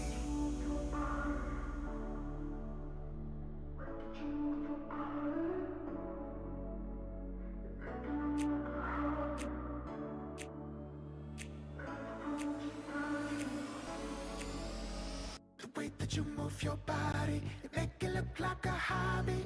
Every time that you touch me, it's electricity. Things we discovered underneath last night's covers. Everything came so easy. It's electricity. Electricity. It's electricity. You move your body. Electricity. You move your body. It's electricity.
Welcome back to the ESL One Berlin Major. We are halfway through the group stages here for day 3. Of course, Group A once again is done, and we're going to move over to Group B to be able to close out this 3rd day. Parker, we've seen some exciting games so far. Hopefully we have some more in store for us over on the Ember stream.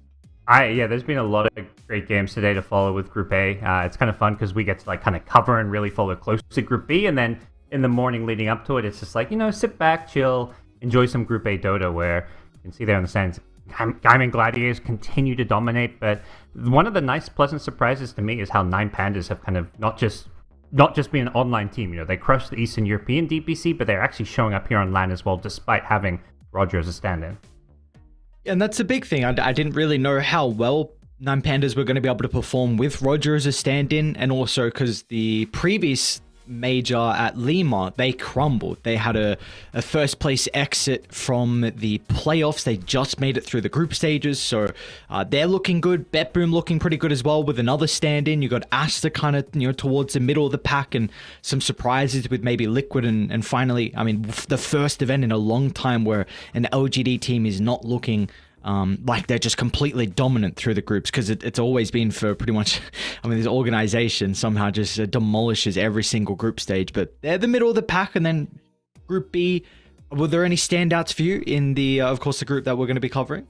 I think it's definitely the two teams at the top. You've got, obviously, OG, who look really good in Tundra. I think those two teams I expect to see go into that upper bracket. I think OG, I want to say a little surprised because of the stands and all that, but it seems to just be a recurring thing. Like you just have to kind of expect it with them now, and I think they're a team that's really benefiting and playing off having a new patch and playing kind of loose and open and free, because you've got stand-ins, so it kind of brings all these new ideas, which when there's a new patch, having new ideas is better. Like when it's like an established patch, you kind of just want to play your way, but right now there's no set way of how to play Dota that's optimized. Yeah, and for OG, they're off to a great start. We're going to be able to cover them later on for our final series as well on this stream, which is going to be exciting. But of course, for this one in particular, our 3rd series, we got TALON up against Tundra. We saw TALON yesterday versus OG. They pulled out some wonky drafts. Of course, we saw the Omni Knight 1 from Savage. We got the Mid Alchemist with the Meteor Hammer build from Makoto. There were glimpses of hope for those kind of strategies, but in the end, they just weren't able to pull that together. Yeah, it's one of those things where their record doesn't look too great, but at least the games I've seen of theirs have been very competitive. They had a few games where it feels like they should have won 1 or 2 more games based on leads they had, just the quality of play coming out from them.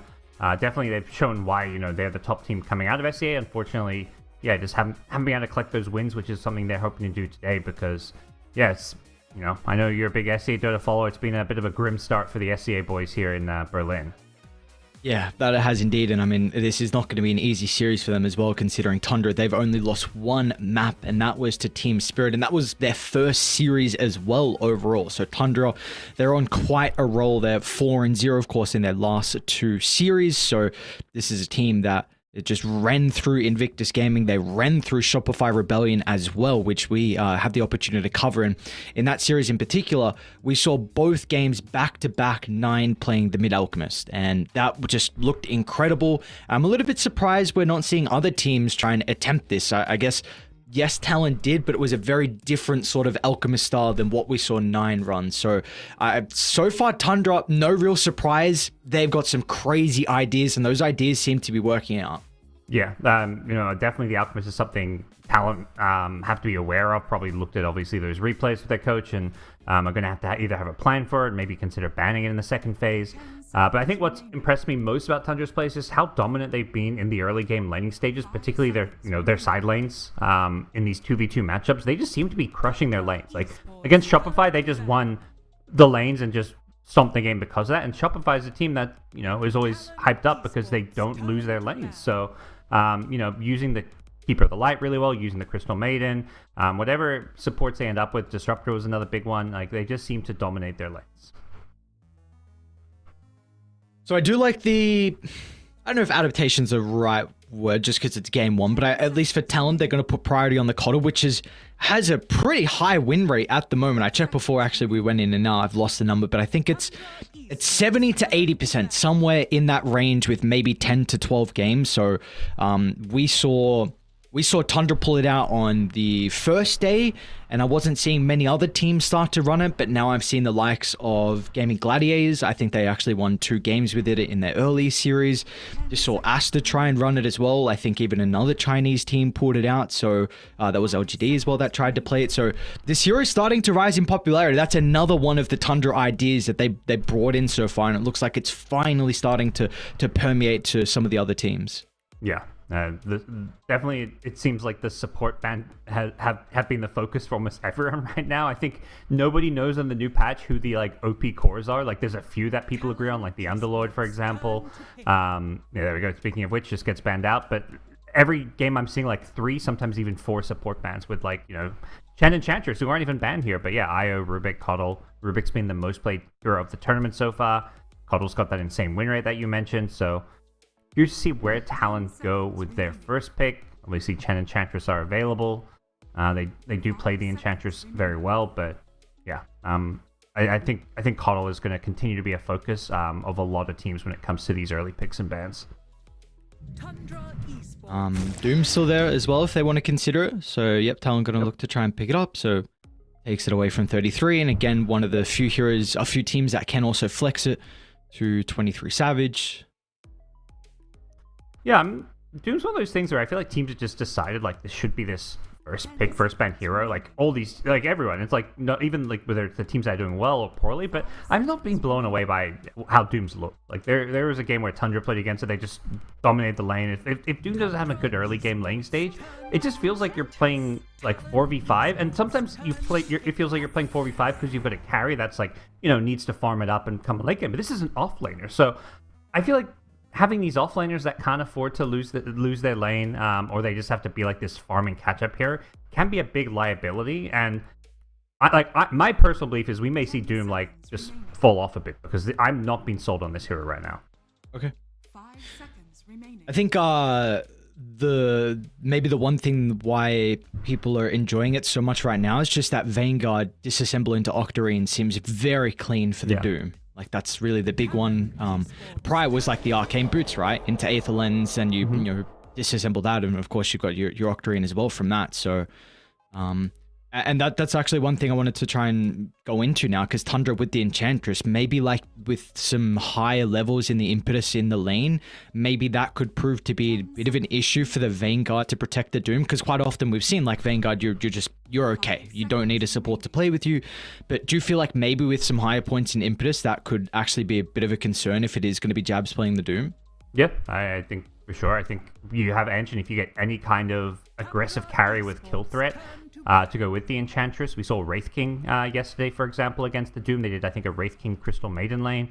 I think Wraith King Enchantress sounds fantastic as well, although Wraith King maybe not the best matchup versus Monkey King, but I think you definitely don't want to pick like a passive carry to me when you've got this Ench versus Doom, because impetus damage is fantastic against the Doom. You can't just rely on your Vanguard to survive through all the harass anymore. Okay. This is a pretty cool response as well from Talon going for the Monkey King at the 8th. Something that, of course, 23 Savage can play, but this is more than likely going to be Makoto playing the Monkey. This is their response to the 9 Alchemist. Makoto's been spamming it a lot lately.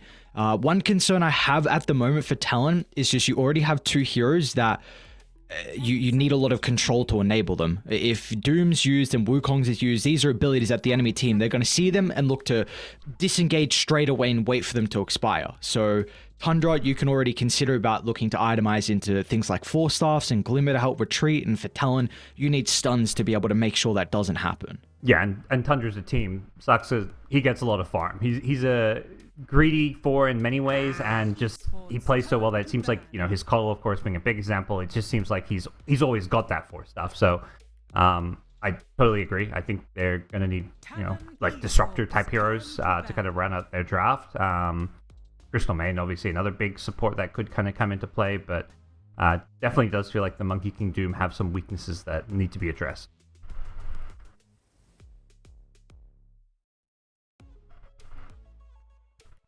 Can we think of any other Saxa heroes that are going to come up pretty shortly? I mean, you said he's, of course, someone who's able to get a lot of farm. So is there some heroes that maybe stand out here with the 15th they can look to go for? What are they looking at?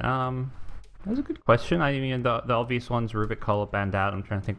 You know what else he's played so far this tournament off the top of your head? Because I can't. No, my brain's not working. I just woke up like an hour ago.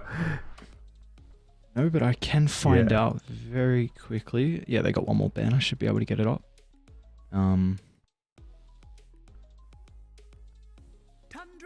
Let's see. Okay, maybe this might take a little bit. Talon helping us out. There's a Techies ban. That's being a popular 4 position. With some of the changes, Techies has looked really good. I think Shopify, one of the teams with Crit, who have just been spamming this whenever they can. Okay. He's played 5 Coddle games and has won every single game. Nice. And he's played 1 Venomancer and they lost that game. Does that help out? It helps out in the sense, like, my mind was blanking. I was like, what else sucks I played? I can't actually picture him playing anything other than Coddle. So you just kind of reaffirm that, like, I'm not going crazy because that's basically all he has played. But this looks like his hero, Wind Ranger. 4 position win. I think that's probably what they have in mind here. It feels like a patch where you want these tanky offlaners that build Vanguard into Crimson Guard into Pipe, whatever it may be, and then you have a range 4 that just dishes out a ton of damage, as well as has utility items, utility spells, shackle shots, etc. So I think that's where this Wind Ranger comes in as a support.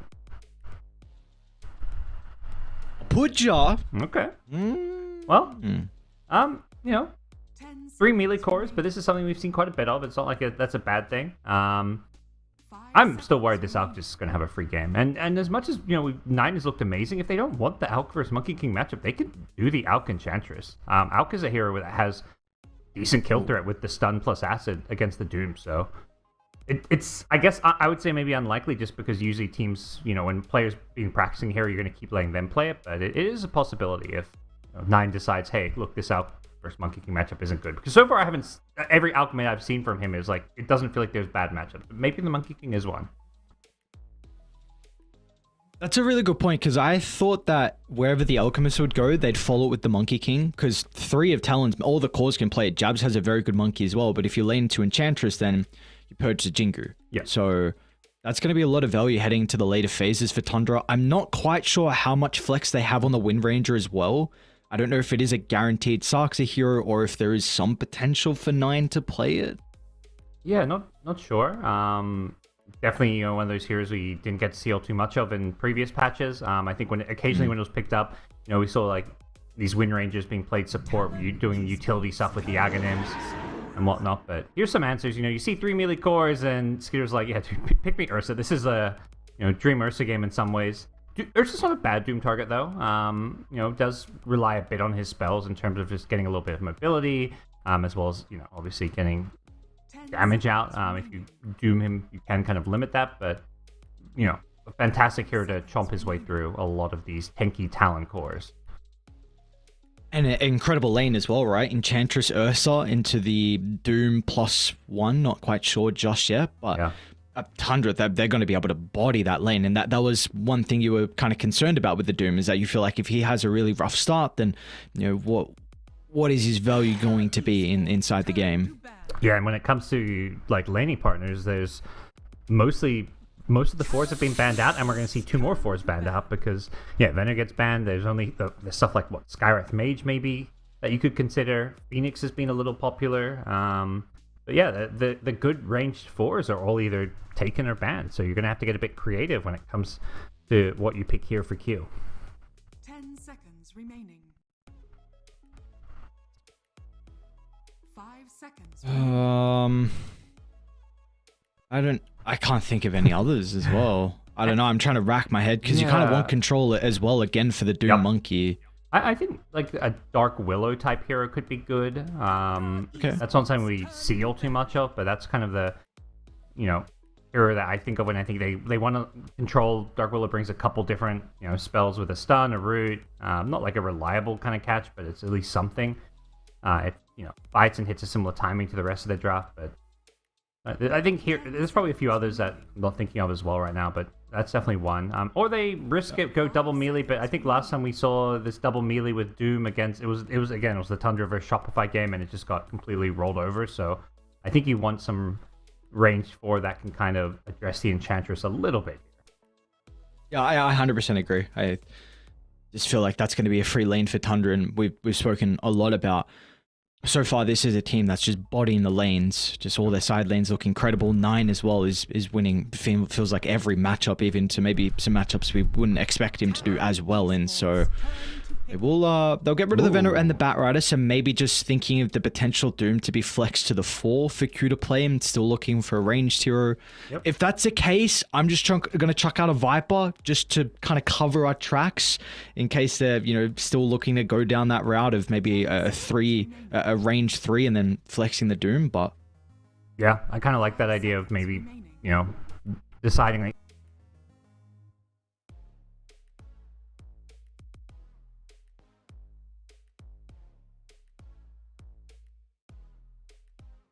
Option.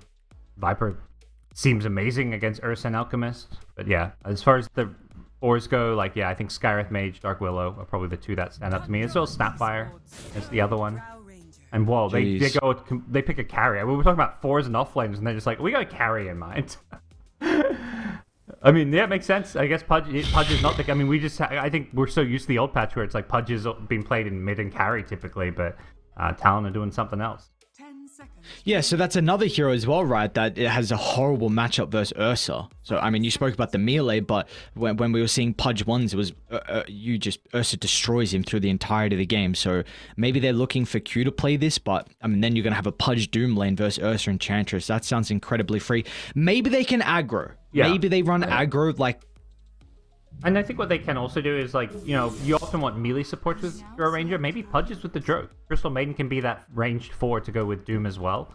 There are options, although, Darkseer's a hero that could put pressure on that lane. I don't really see what Pudge does as far... It's no Treant Protector. That's what we always saw in the last patch. Treant plus Drow Ranger. It feels like a tricky lane for the Pudge to be impactful. And then you're now going to have to go up against the 33 Darkseer, which we were speaking about kind of how important it's going to be to reset out of the fights from the Doom and the Wukongs. Now you're going to have the Surge as well. And you've got great heroes to be able to play with that Iron Shell as well. You can, more than likely, again, we're going to see 9 going like an Armlet Blink, unless maybe it's a bit different into this Monkey King matchup because we haven't seen him play it just yet. But he's going to be able to get very active early on with this maxed out Shell, which could prove to be a huge issue for Talon. Yeah, this is honestly an amazing Darkseer pick. Usually, I think people think of like some of the Darkseer games about being about the lane, but just look at like the team composition. You've got an amazing target for your Iron Shell in both the Alk and Ursa. The Surge on Ursa makes up for a lot of his issues, which is being kited. He can come to more early fights when he's got this Surge on him. And it feels like a game where 9's going to hit this blink timing again. And yet, Drow's pretty good against all these melee cores, but when there's a Blink Alchemist jumping on top of you and a Surge Ursa, you're not going to feel like you have that ranged advantage because these heroes are just going to constantly run at you, and I feel like Talon's going to be put under a lot of pressure here because, their draft is a bit greedier when it comes to like having an offlane Doom, a Drow Ranger. They don't have a good playmaker. Like Makoto's Monkey King in the mid lane, this is a hero that I don't think can make plays the same way a Blink Alchemist can. No, definitely not. But I do think a lot of the weight's going to be on his shoulders this game. Like this was their counter to the Alchemist. They left in the pool. They picked it up at the 8th. It's a hero that Makoto has shined on in the past. And it's a pretty decent Monkey King game overall as well. Like there's not too much to kite him. They will be lacking some stuns to enable him. But really for me, what I'm looking at is for him to excel on this mid matchup. Maybe like an Echo Saber to be very active across the map. And then he has to just help the side lanes because we're expecting them to go very poorly for Talon. So all eyes have to be on Makoto. Yeah, I think, you get a couple points in your Jingu. I don't think you even necessarily want to max it because you want to get more points in that, tree dance so you can kind of jump around the map, make those rotations, and be more impactful early. But both teams are running down early. Whoa, Skeeter hooked in, nice balance as well. Is going to stop the retreat. The body blocks are there making it a little bit awkward, so they won't catch up the Skeeter, and now Q stepped too far forward. So they're going to be able to claim first blood on Tundra. They're already looking for more as well, as Jabs is going to get clipped by the power shot from Sarksa. So in the end, Tundra find 2 easy kills, and they're going to be able to protect Skeeter as well. Yeah. Both teams just charged down, got a ward on the high ground, and Tundra just, they were close to that high ground, so they got to de-ward it, even though they got hooked in.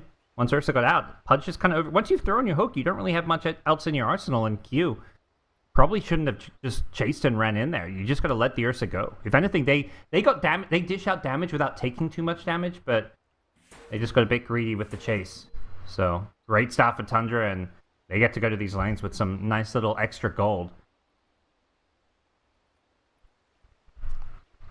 I wonder how much value we're going to get out of the Pudge support this game as well, because I know the one team, maybe some other people have been running it, but really the one that I've seen have a lot of success so far is Saves Pudge over on BetBoom, and he's had games where he's actually just like kind of won it for BetBoom off the back of the hooks. And with this move, so with the projectile speed getting buffed up, it's very noticeable. You'll see inside some of the fights, it kind of catches you off guard with how fast that hook is now. Yeah.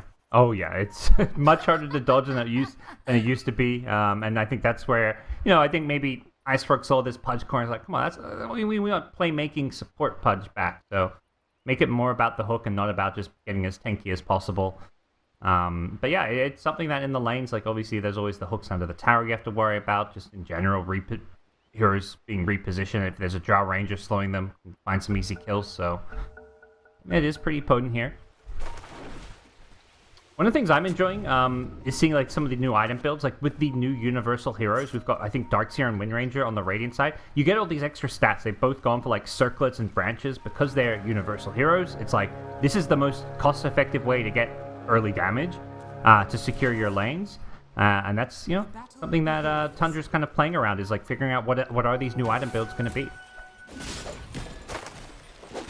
Or Snake. Looks like they will be able to at least get a return kill. Took them a little bit still, but after that first skirmish that we saw, regardless, Snaking is going to step a little bit too far forward. Did he get the bounty, though? No, he didn't. Okay, not worth it.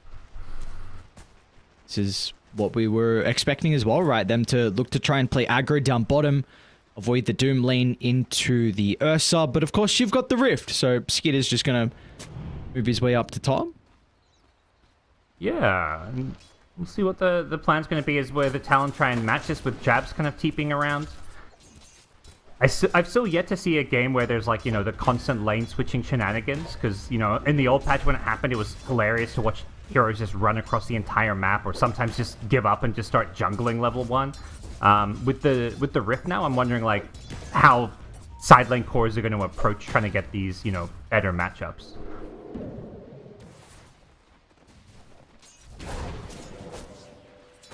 Oh, maybe... Look, maybe it's a little bit easier for Jabs, just the fact that he's in the safe lane. So you don't have to run as far to get back towards your tower, but still, regardless, this is not going to be too fun of a time into the Ursa. What if the reasonings behind, though, with the Wind Ranger being top on Sarksa, and then you've got Snaking down bottom with 33? I'm guessing maybe just the closer proximity for some of the jungle camps here, like they're right by there's close proximity in both lanes, but definitely seems like they maybe think the Enchantress can do better against these rangers, since they're always at pretty long distance for the impetus. But from what I'm seeing, I think both supports function kind of similarly here, and Wind Ranger, I think the big thing here for me is can actually secure like range creeps. Like often so much of these early laning stage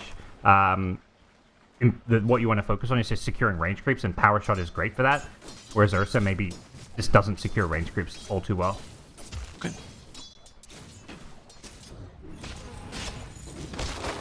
I haven't got to see many Wind Ranger games as well with that recent change, so going to be intrigued to see how much value we get out of the Shackle, as Jabs is getting a decent chunk of damage along with Q as well. It's just... Yeah, I don't know. You're probably going to have to go Boots and Windlace maybe to play this lane, which is going to delay your Vanguard. Regardless, so Vanguard doesn't do anything into Ursa, so maybe we're going to start to see this hero start to rise in popularity just a little bit more with all kind of the Vanguard aura, so the Vanguard meta we have at the moment. Yeah, definitely a scenario where Ursa should maybe thrive on this patch. Yeah, we're seeing this top lane really struggle. A solo Wind Ranger is just zoning out these heroes. Doom found a Cloak Aura, which isn't going to help at all against the Wind Ranger right click, so...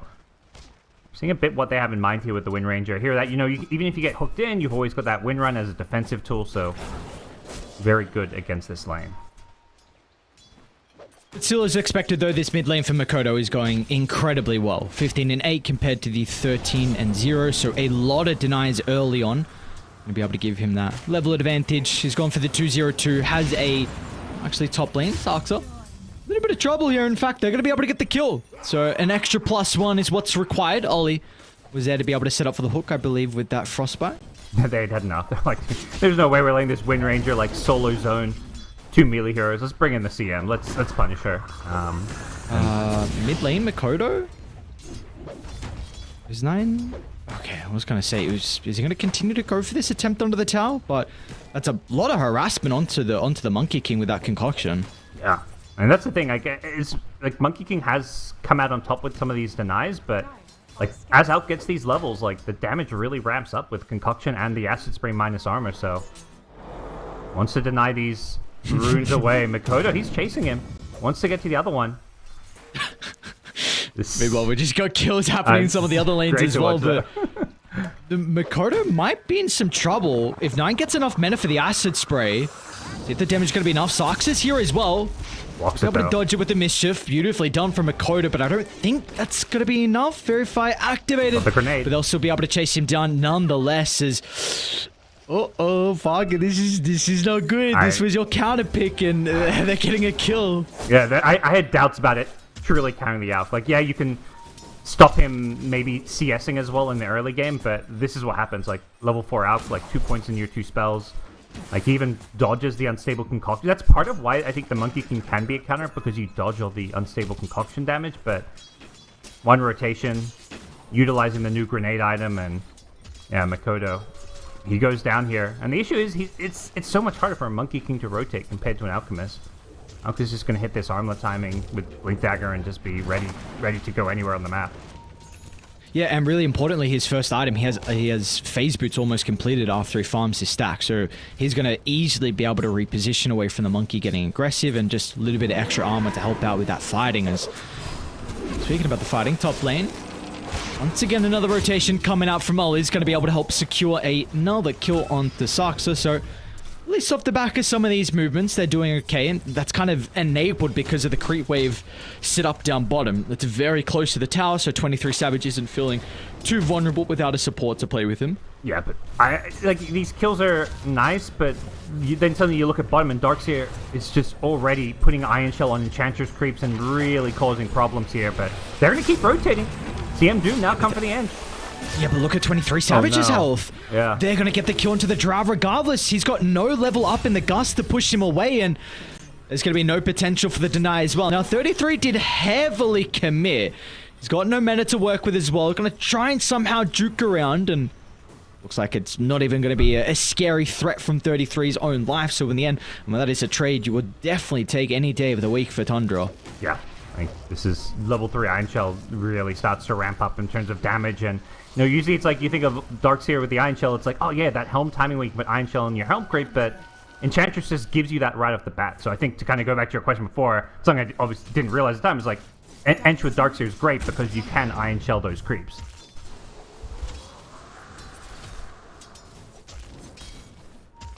We're going to see that happen again pretty shortly. Snaking starting to move down bottom. They've already got Saxa trying to set up as well. He's going for the We'll be a Wisdom Rune. little bit too late. Yeah. He's ready. He's gonna make sure there's no potential of those wisdom steals. Yeah. Cheeky. It's yeah, definitely, you know, it's one of those things where it's like used to be like 10 minutes, everyone gets their tome for free. Oh boy. They are collapsing on Oh, the jabs. creep. Nice body block. Man, look at the micro from Snaking. Just minor thing that puts it in front, so the defensive hook's not going to be there. It's a big boundless strike from Makoto, but he'll only be able to get one kill and forced to duck on out of the fight, just in case Tundra want to turn to him afterwards. Yeah, I mean, I talked about the Alp being a better rotator, but apparently he doesn't even need Armlet Blink. He doesn't even need Phase Boots. He's just going around with Soul Ring. It's a bit awkward. Yeah. 33. Stuck on the bridge. Now the creeps are body blocking Makoto as well. They don't really have any extra TPs down bottom for Tundra, so looks like in the end, very nicely done from Makoto. Got that kill prior, now got an even bigger kill onto 33's Darkseer and should be able to TP back mid. Gonna try and make another attempt onto 9 to take away the power rune. Doesn't have the boundless strike to stop 9 from picking it up though. Alka's just been having a great start to this game. Bottom tower is under attack. Active everywhere on the map, but has now come back to the mid lane to continue farming. You know, probably wants to do at least some Alk things in terms of getting up that Blink Dagger as well as, I presume, the Armlet. That's been his build so far, but, you know, there's always consideration for stuff like Radiance. I don't think Radiance is particularly good against these heroes. Maybe if there's, like, you know, a PL on the other side, you go for Radiance instead of the Armlet. But yeah, there we go. Use up the Armlet. Probably go for his classic Armlet Blink build that he's been doing several times already. So Talon are gearing up for another attempt top. Q's gonna start before the Frostbite though to set up. Tundra's rotating though. They come in with an Iron Shell creep through the rift. Be aware though, Talon, they've got the Watcher. Yeah. Be able to get a glimpse of Snake King, but Q's gonna get caught out inside the tree line, and they've got the summons to be able to block up the path as well.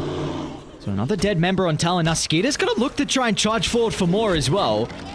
Oh. Got Sarksa, but oh, what a shackle. Sarksa holds 2 of them into place, and now 9, he's ready to brawl as well. Concoction's gonna give Skeeter a little bit of breathing room. 23 Savage has got a free fight at the moment. Now Makoto's going to be able to line up the Boundless Strike as well, and Snaking, they should be able to chase him down. Everyone's here. Why not even get 33 involved as well? With the wall committed, Makoto forced to run away, but there's going to be no escape. They'll drag back Jabs as well with the vacuum, and the body blocks, they're perfect. They'll still get some distance off the back of the hook. The respawns are coming up though pretty shortly, so maybe Tundra have committed too far, but... And 33 is not even going to die. Vanguard surge away. He's okay. And in the end, Tundra, all they lose is the bear. Yeah, just full on, like 5v5 in the top lane. Skitter manages to survive and say, I'm out of here. I want to go farm and do Ursa things. But unfortunately, Alchemist wasn't the best Doom target there. He'd already used his spells. He had Chemical Rage up and was channeling an Unstable Concoction. I think the idea is, hey, I Doom him. He's going to stun himself. But guess what? He's on top of a hero. So the AoE stun still clipped the enemy and managed to help him get a kill. So it didn't really get any value out of the Doom there. And you know, at this point, fighting with an Alchemist with like maxed out Unstable Concoction is just way too much damage to kind of handle.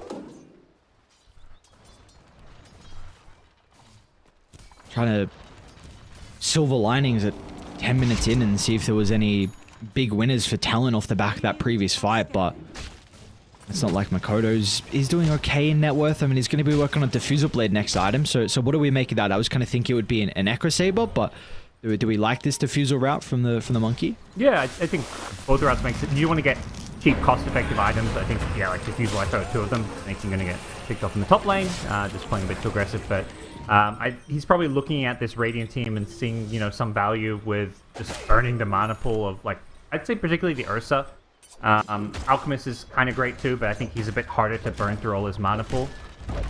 It's just going to be an item that allows him to, you know, obviously constantly fight. But similar to the Echo Saber in many ways. Looks like we do have a bit of a slow next couple of minutes. Skeeter's working towards the Battle Fury. I mean, he's pretty close to it already. A couple of components completed. So this is going to be a scary bear for them to deal with as the game continues to go on. I guess for Talon, what are we looking at? I mean, it's no Midas on Jabs. This is a bit creep, though. He's got the Purge, which is going to be very nice versus the Darkseer in particular, being able to get rid of the Iron Shell and the Surge. Yeah, that's definitely helpful. I think needing some kind of way to dispel those. Even Windrun as well, I just saw, so should be able to get the kill off the back of that. Nicely done from Jabs. And let's see if they can get more as well. Makoto, he is invised up. They did get a glimpse of him though with a sentry nearby, so they have an idea of the Monkey King's pathing. Oh, they were so close to maybe catching 9's Alchemist, but he just finished farming his stack. He's farmed that neutral camp like as a double or a triple stack multiple times this game. I like what Talon's doing. It's like very much just like maintain pressure and playing around this mid T1 tower, which is like one of the most important T1s to take, but it just gives them access into the enemy jungle, to both side lanes. It's like a very, central point of the map where they can just kind of go wherever they feel like, the key fights are going to be. They're down 3k gold, but they can't just sit back and try and farm. It's very important that they constantly try and make some plays here.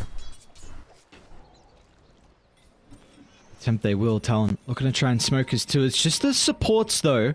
They will be able to connect with jabs. Along with 23 Savage, that's currently towards the bottom side of the map. They'd love to be able to slow down Skeeter. Pretty much going to be Battle Fury completed. They won't be able to catch him out. They might run into Snaking, who, again, he's not really the ideal target, though.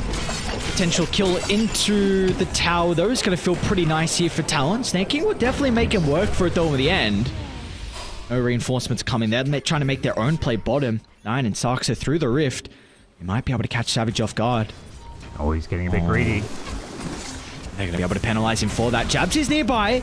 He's going to eat the concoction as well, and our Skeeter should be able to deal with the Doom before the ultimate comes out. Makota's going to fly into the middle to try and play around with the Wukong command, but there's just no stuns. The whole 33 inside for the moment. It's a lot of damage onto the Dark Sea, but the double shackle. 33 will live. They won't even get the kill onto the offlaner as Talon in shambles. Ducking in the tree lines, Makota will have the tree dance up shortly. Does he get enough distance away? The concoction's there. Does he guess correctly? They've got the power shot. Whoever needs a Quelling Blade, why not use the abilities from Sarksa? The tips are deserved as Tundra. In the end, they'll find a 5-man wipe, and they've got the wisdom runes as well. Well, seeing how it's like a 3k gold lead and Talon just need to fight and not try to... All of a sudden, it's a 7k gold lead. They get completely wiped. Again, fighting the Alchemist, it was so unfortunate. Jabs was running in to try and, save his drow, and as a result, it turns into a 2-hero concoction. So, I feel like outstun is so absurd right now. It's like already an insane single target stun, but if you're ever catching 2-3 heroes with it, the damage is just absurd, and once you get that Blink Dagger, like this 15-minute out timing with Armlet Blink is just brutal to fight into.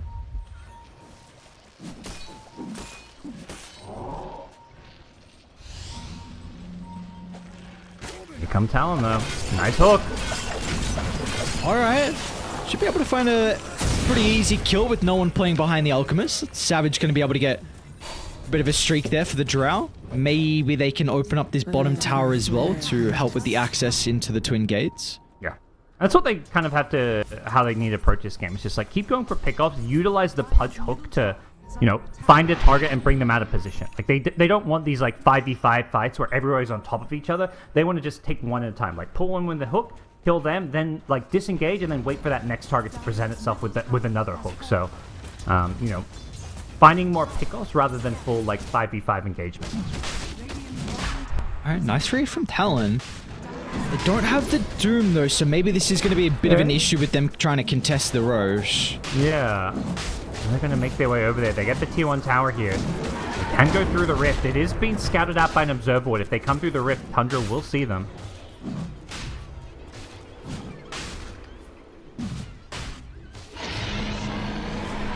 They won't try and take the fight.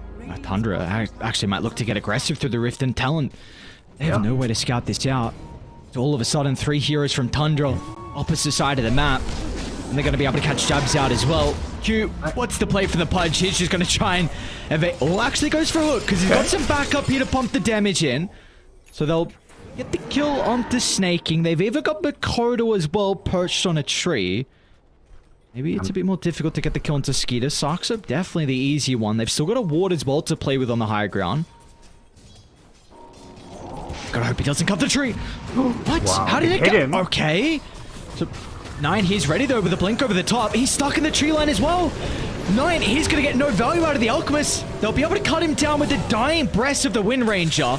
Still hooked back in, Q. What an angle. 9's in a lot of trouble now, playing inside the Wukong's command, but they're just lacking the damage. Makoto finally got the Diffusal Blade delivered. And now he's going to try and jump on over. Lines up the Boundless Strike. They'll be able to deal with the first life. They've still got 23 Savage on the outskirts. Jabs is nearby as well with the Doom at the ready. But it looks like he's not going to find an opportunity to protect his Drow, or will he? Mechanism's going to get activated. The double force on 4, but the Ursa, he's slowed up. Savage just tries to turn and get as much damage out as he can before he dies. But that's going to enable Talon potentially to come out on top. But they just don't have the numbers. They're kiting Makoto. Shackles onto Jabs as well. They'll just turn to deal with the Monkey King. That's all their damage inside this engagement. And with him dead, there's nothing TALON are going to be able to do afterwards. They look like they're a little bit hesitant, but with a Shackle lining onto 2, it's just a silver platter for them now to continue chasing. Still, 9 doesn't have the greatest health pool. Yeah. He's got that Chemical Rage back up, so now 9, he's going to be able to reinitiate, jumping over the top, looking to try and target down Jabs, but it's a bit awkward. Tundra has taken very long with this attempt, and Adaya, their respawns are coming. I mean, Savage is back alive. You're going to have Makoto in a couple of seconds as well. You've got to get these kills and get out as 9. Well, now he's going to commit. Only quarter duration left on the Chemical Rage. He wants to get the drown, somehow sneak away as Makoto. What a boundless strike. Where's the damage? What's going on? They're landing all the spells, but it doesn't matter. Even Skeet is back alive as well. Another mess of a fight down bottom, but it always seems like it's Tundra that come out on top. The recap shows they killed all 5 heroes on the team. I think they killed some heroes like twice. They killed Drought twice. I think they killed CM twice. That was like an 8-for-2 fight or something. Like, absolute insane how long that fight just dragged out and continued from the Aegis at the start being taken on the Ursa. The fight, it just continued from bottom lane all the way through, through to the, like, deep on the dire side of the map. So, absolutely insane. This is just the time where Tundra want to take these fights, though. Like, this Alchemist is so damn unkillable when he's got the Armlet Chemical Rage. He got a second Chemical Rage up, and now they're ready to go again. They're going to find the Crystal Maiden down bottom, it looks like.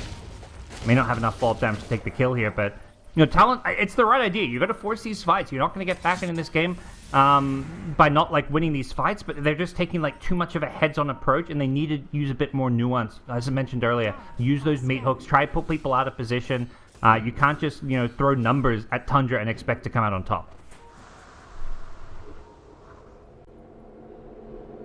Just for them, though, it just might be too late at this stage of the game. I mean, we're 20 minutes in. It's a 13,000 net worth lead, of course, looking much high with the Alchemist lineup, but it just, for them, unfortunately, might be a little bit too late. Maybe this smoke was scouted out. I believe it was underneath the Dire Observe ward. Okay. Could use that to their advantage. This would be potentially a prime spot for them to fight in a choke point when you've got Wukong's freezing field as well. They're doing this because they want to contest the Tormentor. It's now or never, but yeah, you need to fight with your vision. And the Strike's going to be able to set up for the hook. 33 stab. They'll still be able to land some of the combo. Dabs will turn to get the Doom. It's onto the Ursa. That's a pretty good target. It's going to take Skeeter out of the equation, but that's what we spoke about in the draft. You use all your ultimates and Tundra just going to reset. They need to disengage here, and I think Tundra's going to come back in. I don't think they're going to let them get this Tormentor. Little mini boss that both teams are going to play around here. If you go for that one, you can't even start going for it because you're going to make yourself so low here. Like I say, have to be careful that hook though. Wants to D-ward, but... Whoa! What is a combo? Oh, boy. Alright, really? That's so filthy! The communication was perfect from Tundra, 33 and 9. Easy couple of kills, and now with the buyback talent, you've got to hit back. This could just be the last fight of the game if they do not come out on top. Yeah, and that's the thing. They stop anyone else from dying, but they buy back and don't get kills. When you're on the back foot, it's like when you're defending high ground and you use 2-3 buybacks to save your racks. You can't just save your racks. You've got to get those kills. So buying back here and not striking back is an absolute disaster here. And the reason they can't is their ultis. They're all on cooldown. They haven't got Doom. They haven't got Wukong's. They're so reliant on Q just landing a hook and pulling someone in. And even when they do, it's hard to get that kill. Like, you've got Shackles, you've got Vacuums, you've got Unstable Concoctions, you've got Pavise on the Wind Ranger for some extra damage block. There's all this utility and save. Not to mention stuff like Force Staffs as well, that it's just so damn impossible for TALON to actually get these kills when they don't have these ultimates. We might even see the combo again. They're probably just going to bait Skeeter. Yeah, they're trying to bait the Tormentor. Alright, Skeeter. Very deep at the hook. They're going to be able to cancel the Dismember and turn it once again. They just obliterate the Pudge. It's a pretty decent Wukong's command, but there's just no follow-up to hold them inside the place. Nine's able to easily shrug it off, steps out to the right side, and I mean, that was both the heroes that bought back prior, so they're going to be down for 40 seconds, which will make sure Tundra get this Tormentor. That's Reshad now going the way of the Enchantress. Oh, a big objective lost here. Something that Tundra really had their eyes on. And, a lot of questions about, like, how's the new map going to play out? And we're seeing Tundra's ideas where it's like, okay, we're going to get a lead, and we're going to take away every, small little bit of gold from the map away from you. Like, taking away an Ag Shard, that's like it's a 2,800 gold swing, because that's 1,400 gold for that Talon's meant to get, and you take it for yourself. It's a big, big swing, not to mention later on you can fall back, take your own, and suddenly you've got 2 free Ag Shards for both your supports. So it puts Talon really on the back foot. You can see it's a 20k gold lead all of a sudden. It feels like just 5 minutes ago I was talking about it being like a 3k gold lead and how Talon used to fight. At this point, it's like, I don't know how you fight with this much of a item deficit. An experience deficit as well. They just had double wisdom rooms that they just went back and claimed. You've now got a shard as well onto 33, so... And the shard's very interesting, because towards a later stage of the previous patch, I was seeing a bit more Darksies actually go for the upgrade earlier on into the item build, so we'll see how much value 33 is able to get out of it.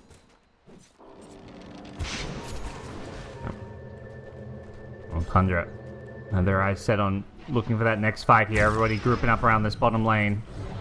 They've got eyes on where Talon has made their next move, so they want to fight. They don't have everyone bottom, though. They will start to TP in. One by one, they're going to funnel into the area. A nice defensive hook's going to be able to keep Jabs alive, but 33's hunting once again. Another vacuum onto multiple heroes. He's going to be the person to start the fight. And at Tundra, there's a big opening just to deal with the supports. Q's going to be protective for a moment with the Ghost Scepter, but... that isolates the rest of the other heroes as well as Jabs. He's run into a dead end. This is the river of death, honestly. It's a bait. You run down here, you think you can go somewhere else, and all of a sudden, you are stuck. That's why those 2 spots are my favorite parts of the map now. So many times I've seen heroes like run in there, like when they're being ganked, and it's like, wait a second, where do I go now? It's like the pit of death.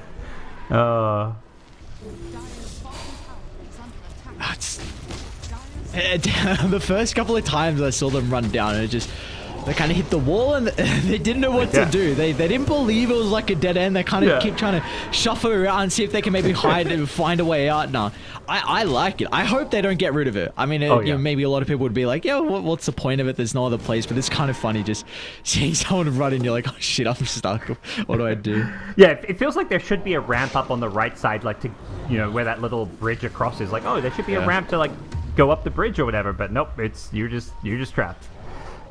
I think if there was a ramp, it'd get rid of that bridge value as well, though, because that's kind of cool. Because we can see some crazy stuff where, like, you cross the bridge to try and get the Wisdom Room or the Tormentor, and then, that is like the definition of the trap has been sprung at a bridge to like a choke point. You can't go back the way you came in, the way you want to go. There's already people with a blockade set up, so I really like that addition to the map. Yeah. It's something like, choke points have been a thing in Dota for a while, but like this is like taking it to a whole new, like, exaggerated level where. Yeah, there's just so many plays you can make around them.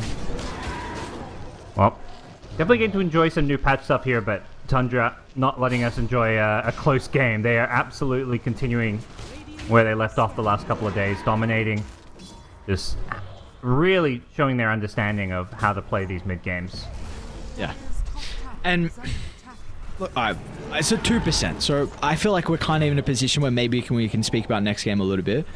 I wonder what Talon's adjustments are going to be to the Alchemist if they want to pick it themselves, because do you remember if they first phased the Elk versus OG yesterday? I don't remember. They were second phasing in most of their games. I think this was, as far as I recall, this is the first time they've actually been first phasing Elk.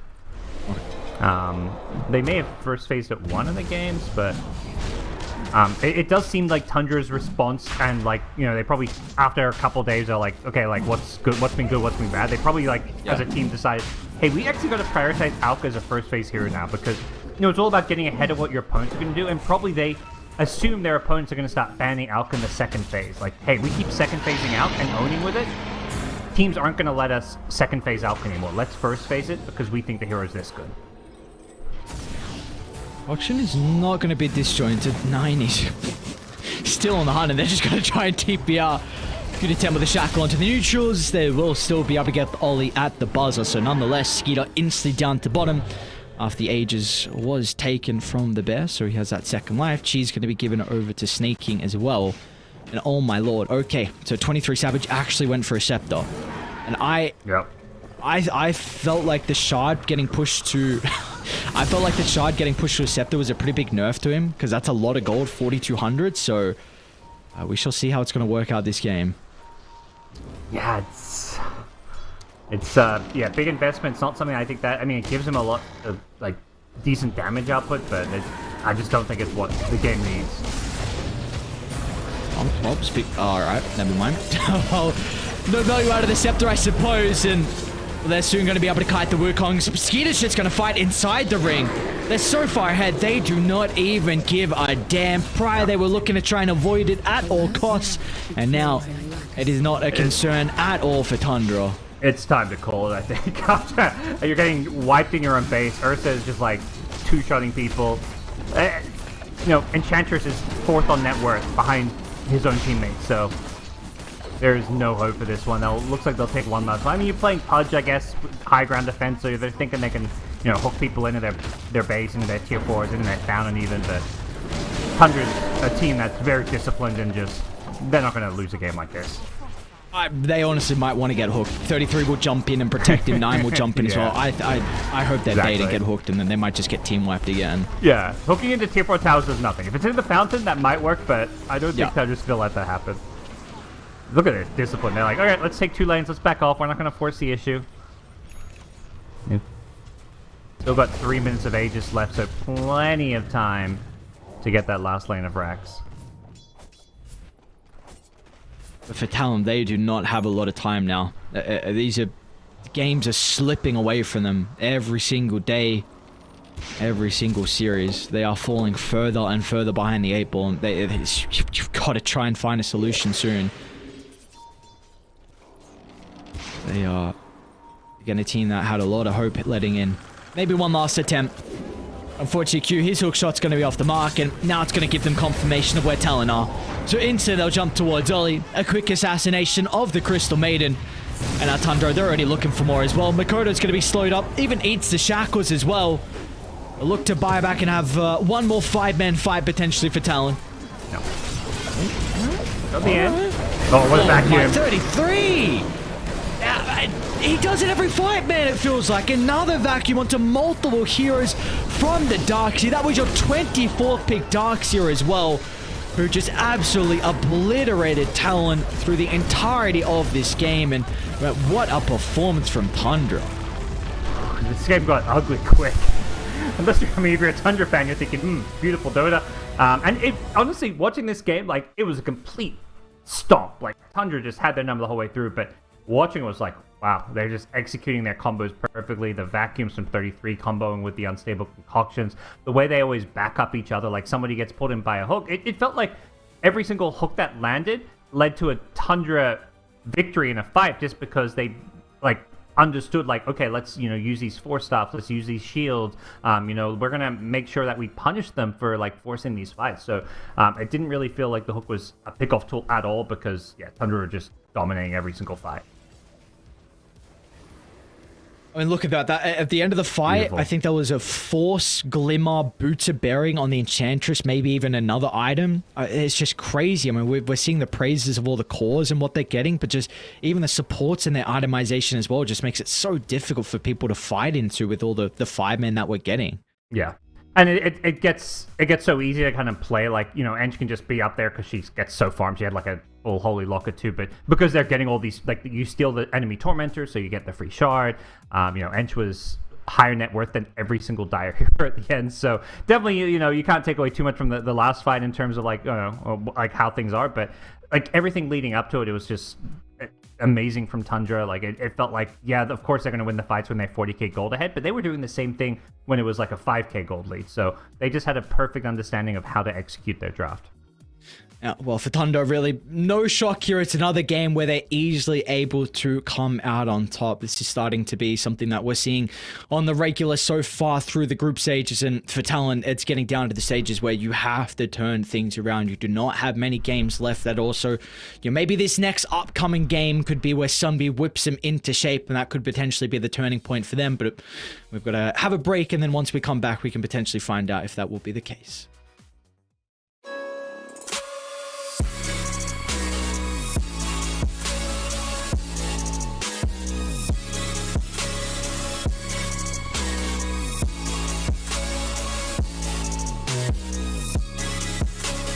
You love it, you wear it. What's your style? Get your merch at shop.eslgaming.com.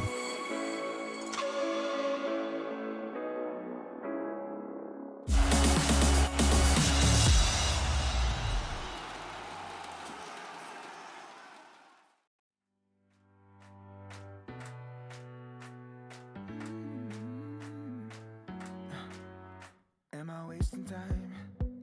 'Cause I'm already gone.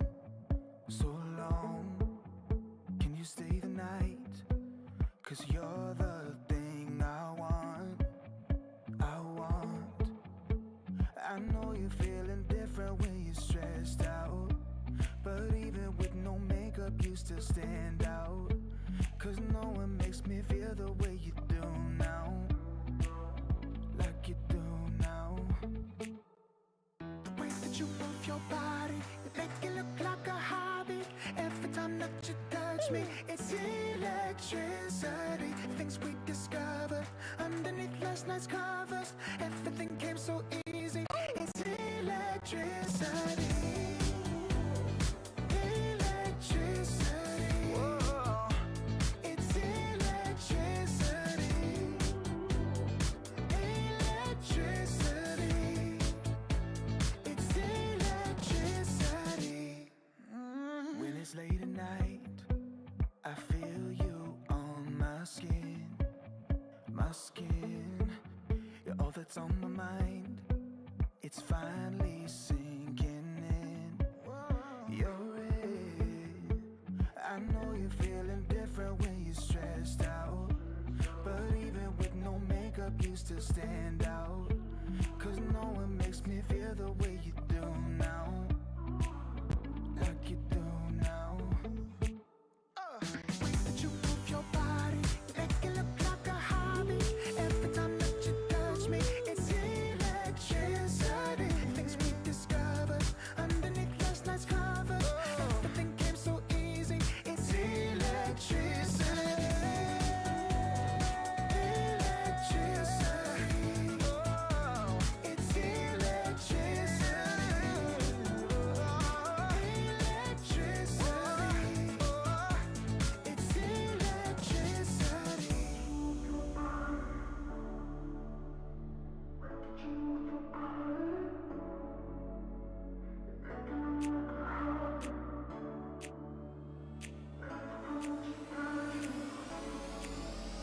The way that you move your body, you make it look like a hobby.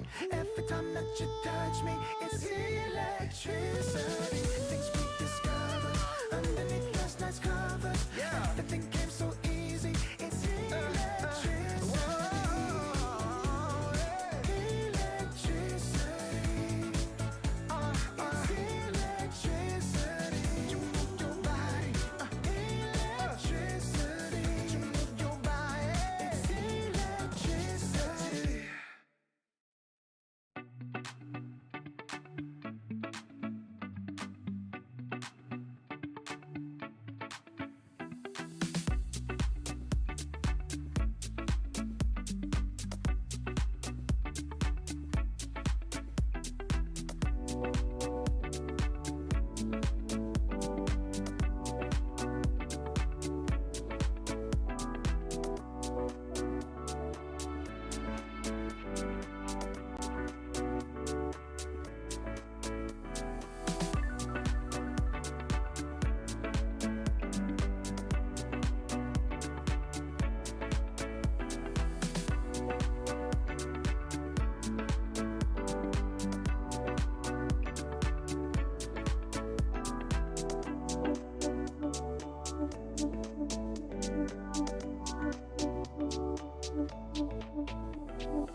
Welcome back to the ESL One Berlin Major. We've got our second game coming up shortly. And, well, for Tundra, they're in the driver's seat here for our third series of the night. Parker, we need to see something different out of TALON in this next game, don't we?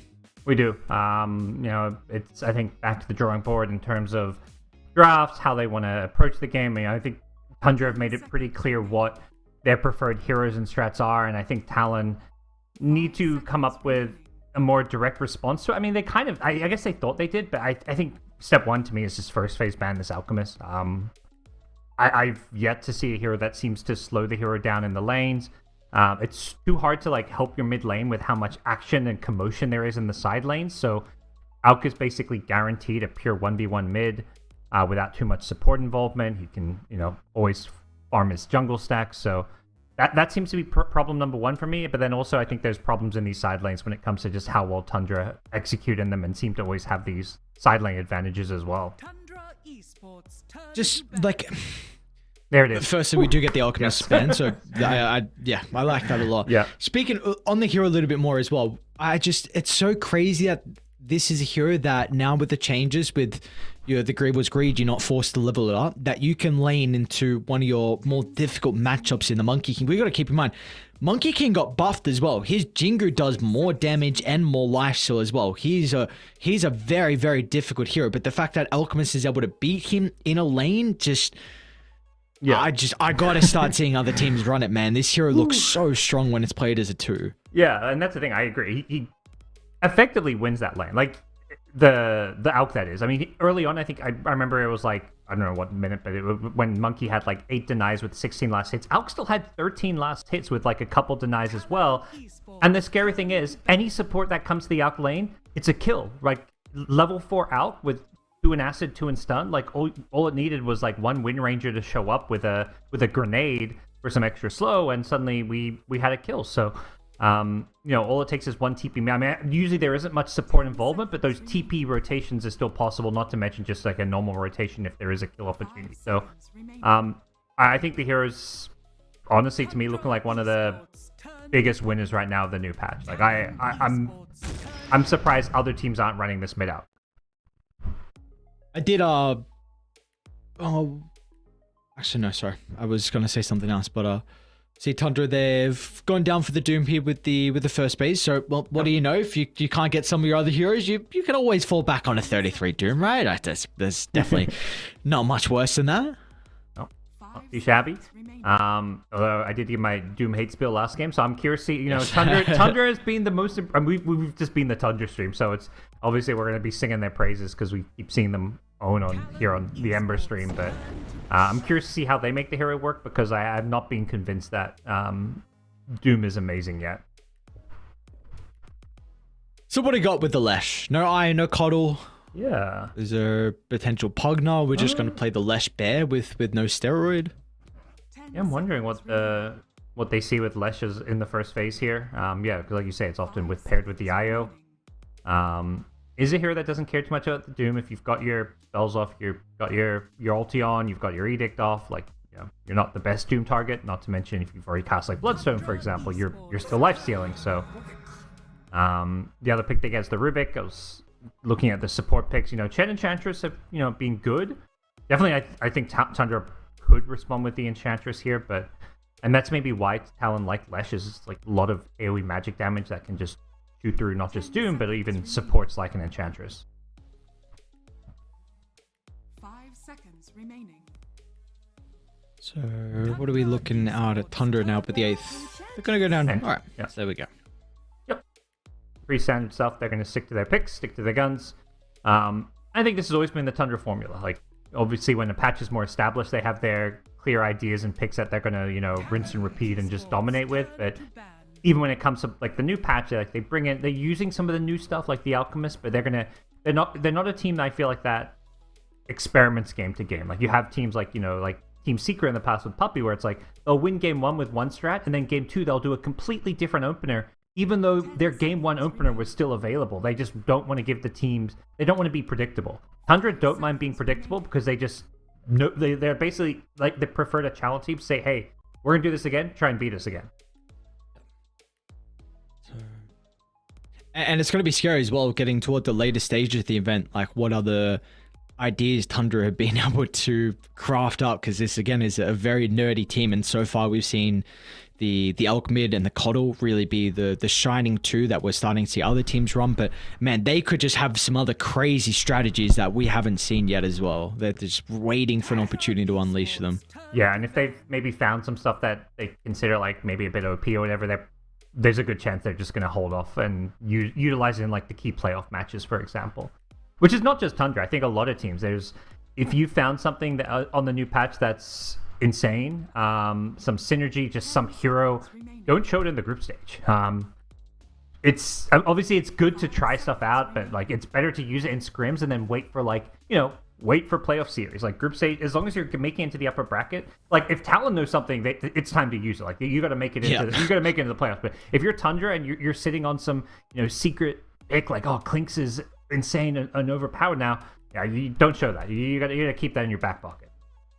I love how you use the Clinks example as well. I know you are praying that they have that as a strategy pack. I know you're wishing that there's someone out there that's going to pull it out.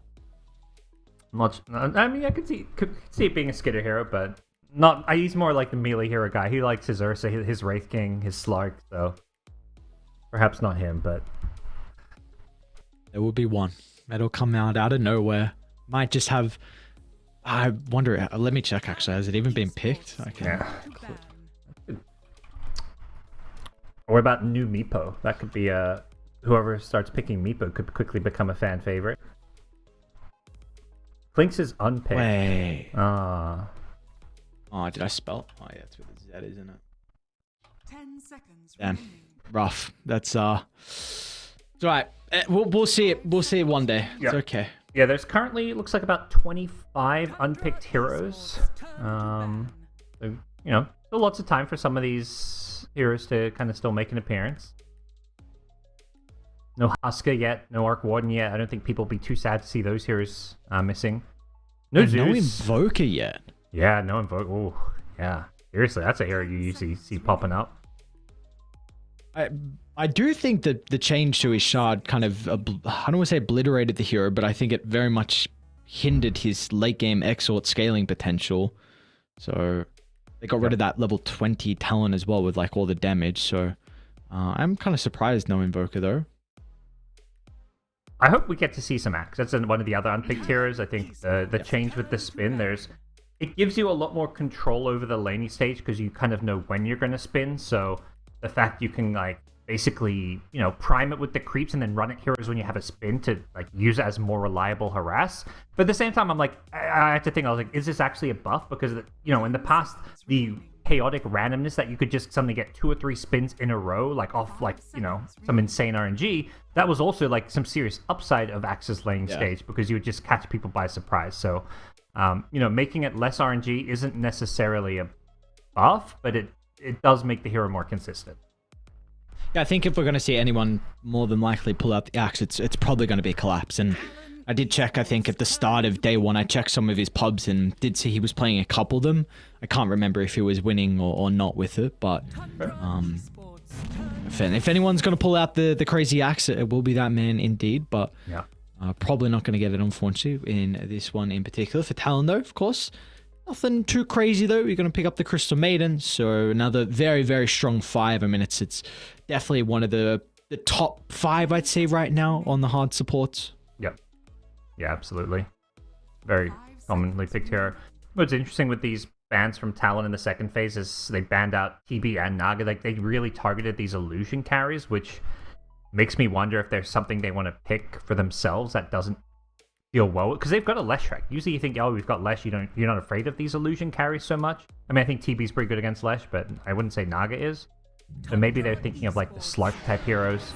But definitely heroes that are countered by illusions suddenly are way stronger now because every like illusion carry is, 3 of the big ones are banned out with PL, TB, and Naga all banned. So, man, finally we get a Void Spirit game. I've been seeing so many other streams with Void Spirits. I've been just itching to firsthand get to experience like some of the new builds, and it's pretty much like two builds at the moment. It's like Echo, say like Tread's Echo, and then you can kind of deter a little bit after that, but Echo's really the starting one, and then the other build is like the Dagon into potential Scepter or like Kaya as well. So excited to see what 9 gets to pull out. We do get a Techies to combine with it. Then Talon, they're going to go for their Wraith King as well on 23 Savage. Yeah, that kind of explains the illusion carry bans. Wraith King does not like playing into illusions, so they kind of set this one up really nicely. It's one of the Doom counters, so a very good Wraith King game. Has the CM partner, and this is something we saw Tundra doing. I just feel like Talon have already set this draft up way better. Like, I wasn't sure what the idea behind the first pick Leshrac necessarily was, but I don't think it was bad. It just didn't strike me as like a hero that made sense to first phase, but what they've gotten here in the second phase and how their draft looks, like, I don't think they've been outdrafted. Unlike game when I saw the drafts, I was like, this looks rough. With that said, Techies has been on the up and up. Haven't seen much Void Spirit. I'm curious to see what kind of build we get with the new Universal Hero. I think Void Spirit was one of the heroes that probably got some of the most buffs when it came to the patch, so definitely a mid laner that we're going to probably see a lot of over the next couple of weeks here at the Berlin Major. So I was thinking Tundra might consider about going down an anti-mage route, but with the Beastmaster ban, maybe they're considering about not doing that, because a lot of the teams at the last patch were picking anti-mage into Beastmaster. So yeah, I think they still could. It's something Skitter loves to play. It's good against the Wraith King, of course.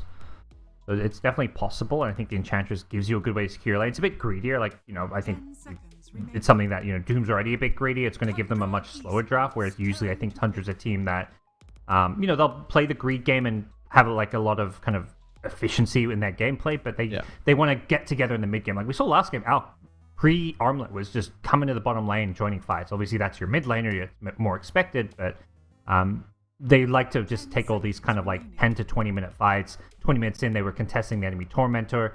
If you're picking someone like an anti-mage, maybe not so easy to kind of approach the game in that way. With that said, I think AM's good.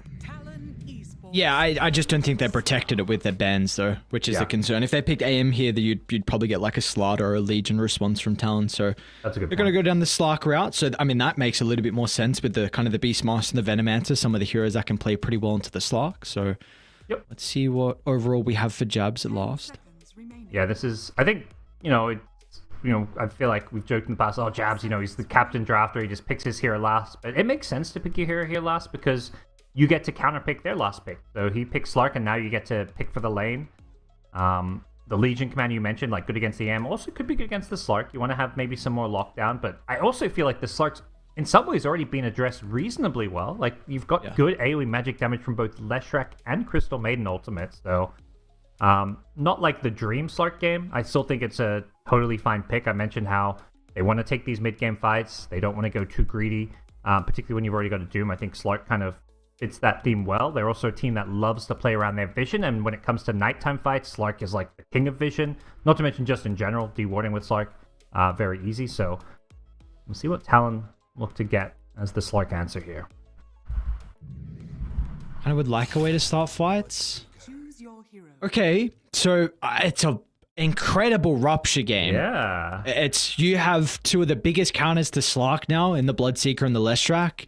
You've got also the Void Spirit really suffers if he gets ruptured inside the middle of the team fights as well. That is going to be a big issue for him. So there is a lot of value out of this Bloodseeker pick. Yeah, it's greedy. It's not like an offlane hero typically, but I'm okay with this. Like, you've got a decent lane. Like, we're seeing a lot of teams just like, you just pick 3 kind of semi-carries, as long as, like, you can make a greedy offlaner like this work as long as your other cores aren't too greedy as well. And I think Leshrac, Wraith King are all heroes that can kind of get involved a bit early on. So I could see this working.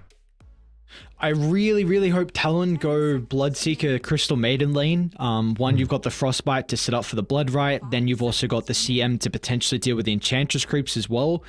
And then you have the Rubik playing into the Techies lane. And you have an instant stun to be able to cancel the blast off, which is a lot of the Techies impact inside the lane. So I think there is a decent chunk of value with Talon to look to kind of swap the lanes of the supports. Yeah, that sounds smart to me. We'll see what they end up going for. As for Tundra, I think, they could try and make those lane switches as well to avoid those matchups, but I do think Techies playing in the off lane makes the most sense, so Enchantress very likely just going to be that kind of safe lane hero to kind of pair with the Slark. So there's less flexibility when it comes to how they set up their lanes.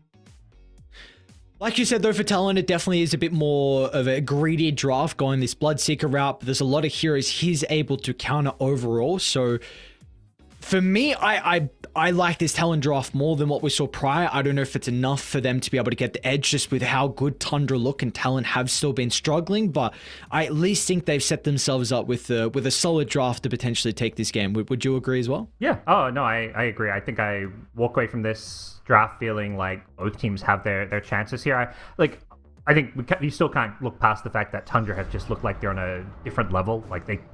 It wasn't just they outdrafted them game one, they outclassed them. They were just dominating and outplaying them in every single fight in terms of execution. So I still definitely favor Tundra here in game two, but I don't think Tundra's going to be winning game two because of the draft. And they could have basically won game one because of the draft, not just it.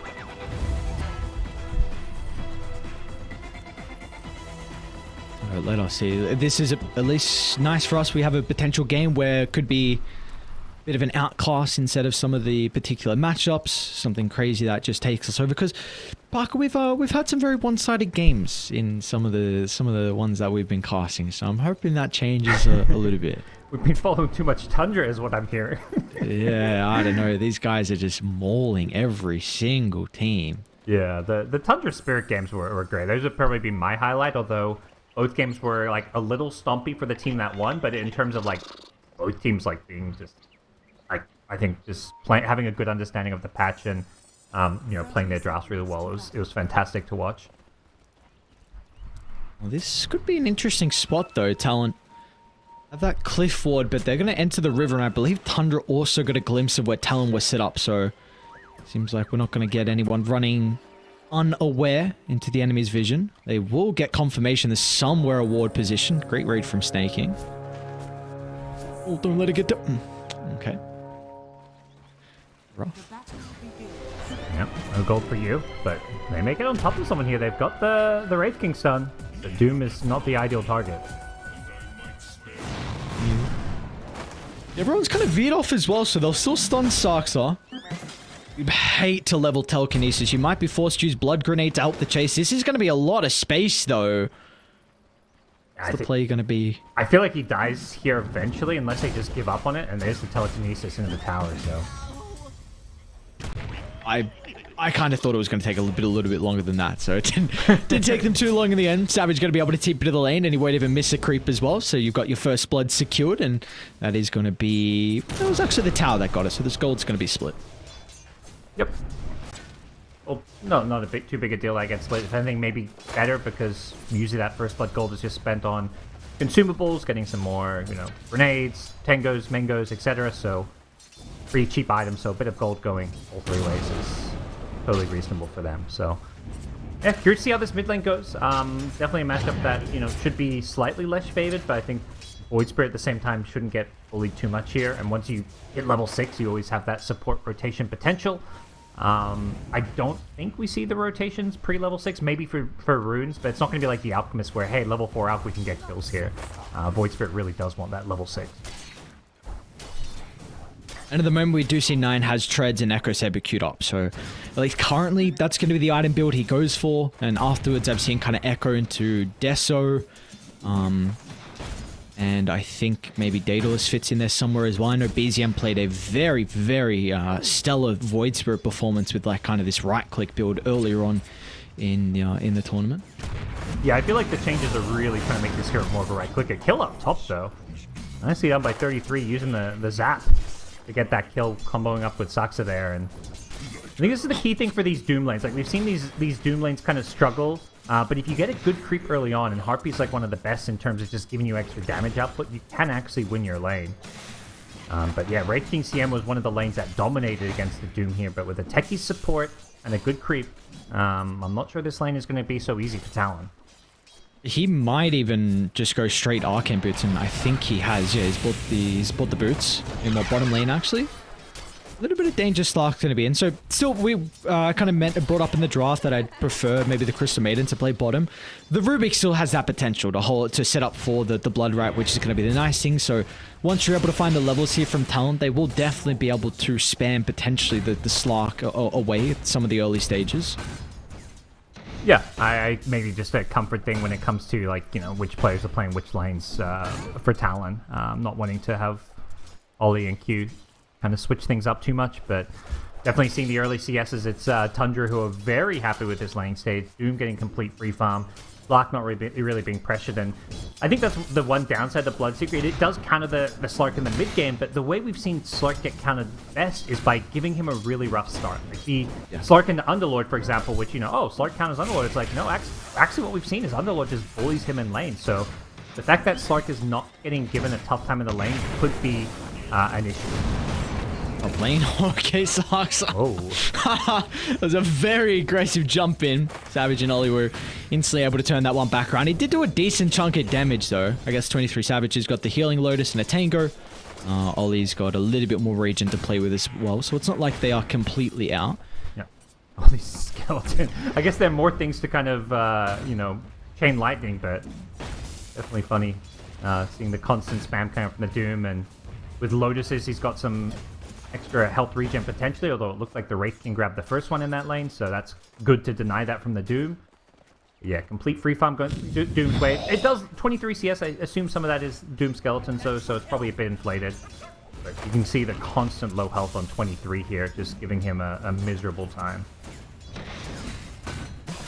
And Arcane Boots in the lane, what an item with two kind of spamming heroes. You never thought Doom would be one of them, but like you said, he got probably the best rune, and they need to do something pretty shortly. Maybe Savage, I mean, he's got the Helm of the Iron Will. I guess there you go. Ollie, I think, is going to give him a salve as well. But he's not really going to be able to play it shortly. They kind of have to go in for an all-in play, or maybe rotate the Rubik to potentially get a kill. Yeah, they may be making that call. Especially since he has gone for the Arcane Boots over the Vanguard. He's a lot squishier, but he's gotten away with this because he's kept them so low by having the Arcane Boots and the Chain Lightning spam. So they're never threatening to go on him because they're just way too low health permanently. So it's really paid off, and he's gotten to be like extra greedy here and just dominate his lane. And that's not really the only lane they're dominating as well. I guess the other ones are a little bit more even, but still you see Pandra all their cores 1, 2, 3 in the last hit, so off to a great start they are. Yeah, that's the thing. Even though the techies died a few times in this top lane, it was kind of like almost these value deaths where he just did so much damage in the process. Rubik's found himself in no man's land behind enemy lines. Oh. No, man, that miss. Okay, he's gonna live because of it, so... Yeah. Who needs to TP out when you can just gateway out? You do know, of course, that Rubik is up here now. Yeah, but they're still playing very aggressive. Yeah. They should have known. They definitely should have maybe thought he was going to go back to base afterwards, or didn't have the resources still after the attempt, but that's a big kill. You're going to be able to get rid of 33's life. Give Savage a little bit of time as well. They can potentially get the Healing Lotus, which I think is still there. Sarksa. Oh! What? How much damage did he just do? Are you serious? Ollie's going to be able to snipe him at least, so the Crystal Maiden will just be able to get the techies on the retreat, but that was a lot of damage. Now mid lane Mikoto, in a little bit of trouble from Snaking's early rotation. 9, let's see if they're going to be able to blow him up, and they've got another round of the Astral Step if it's required, but Ollie, he'll be able to keep the Lesh alive. Frostbite at the last second, and now Q's going to be in the neighborhood as well. They have the Nova coming up shortly. Is it going to be enough? It's only level 1. It will not matter. Ollie, beautifully done. Both the supports coming mid lane from Talon to help keep Mikoto alive. They might be able to get a return kill though from Sarksa. Once again, he's going to be on the mark with the blast off. And he's got the sticky bombs coming up shortly. You won't even need them. Just a good old right clicks are fine for the techies. 71 damage. Who would have thought techies has this much damage? But Universal Hero will change things. Yeah, it used to be the techies last hit challenge where you go mid and try and get last hits with techies, but another kill on the Doom. Great rotations coming in early. I like what we're seeing from Talon here.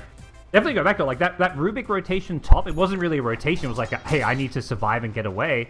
I think that was just maybe some poor communication from Tundra, because he shouldn't be getting caught there when you know Rubik's gone through the portal, and from there things just kind of collapse. In terms of the lane stage collapse, because now everybody's just rotating. You kill these supports, as soon as they respawn, they're freed up to TP to a new lane. All this action breaking out mid off of the Void Spirit level 6, and I mentioned that's something where Tundra's likely going to suddenly look to, make those support rotations, but it feels like Talon, they were ready for those support rotations, probably just making the call, hey, they're going to rotate mid, he's level 6 now, be ready to help me out.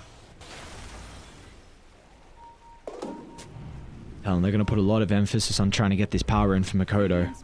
If it's going to be a top or bottom spawn, it'll be top of the shield room. Nine's still going to try and play aggressive here, but of course with Makoto nearby, Nine's going to be very hesitant of how long he wants to stick around with the less damage, but we've got that power in now for Makoto, and I'd love to see him go bot pretty soon. You're about to have Rupture on Jab, so with that in combination with the AoE damage, Skeeter will be very vulnerable, but instead Talon, they want to try and continue to shut down 33's game.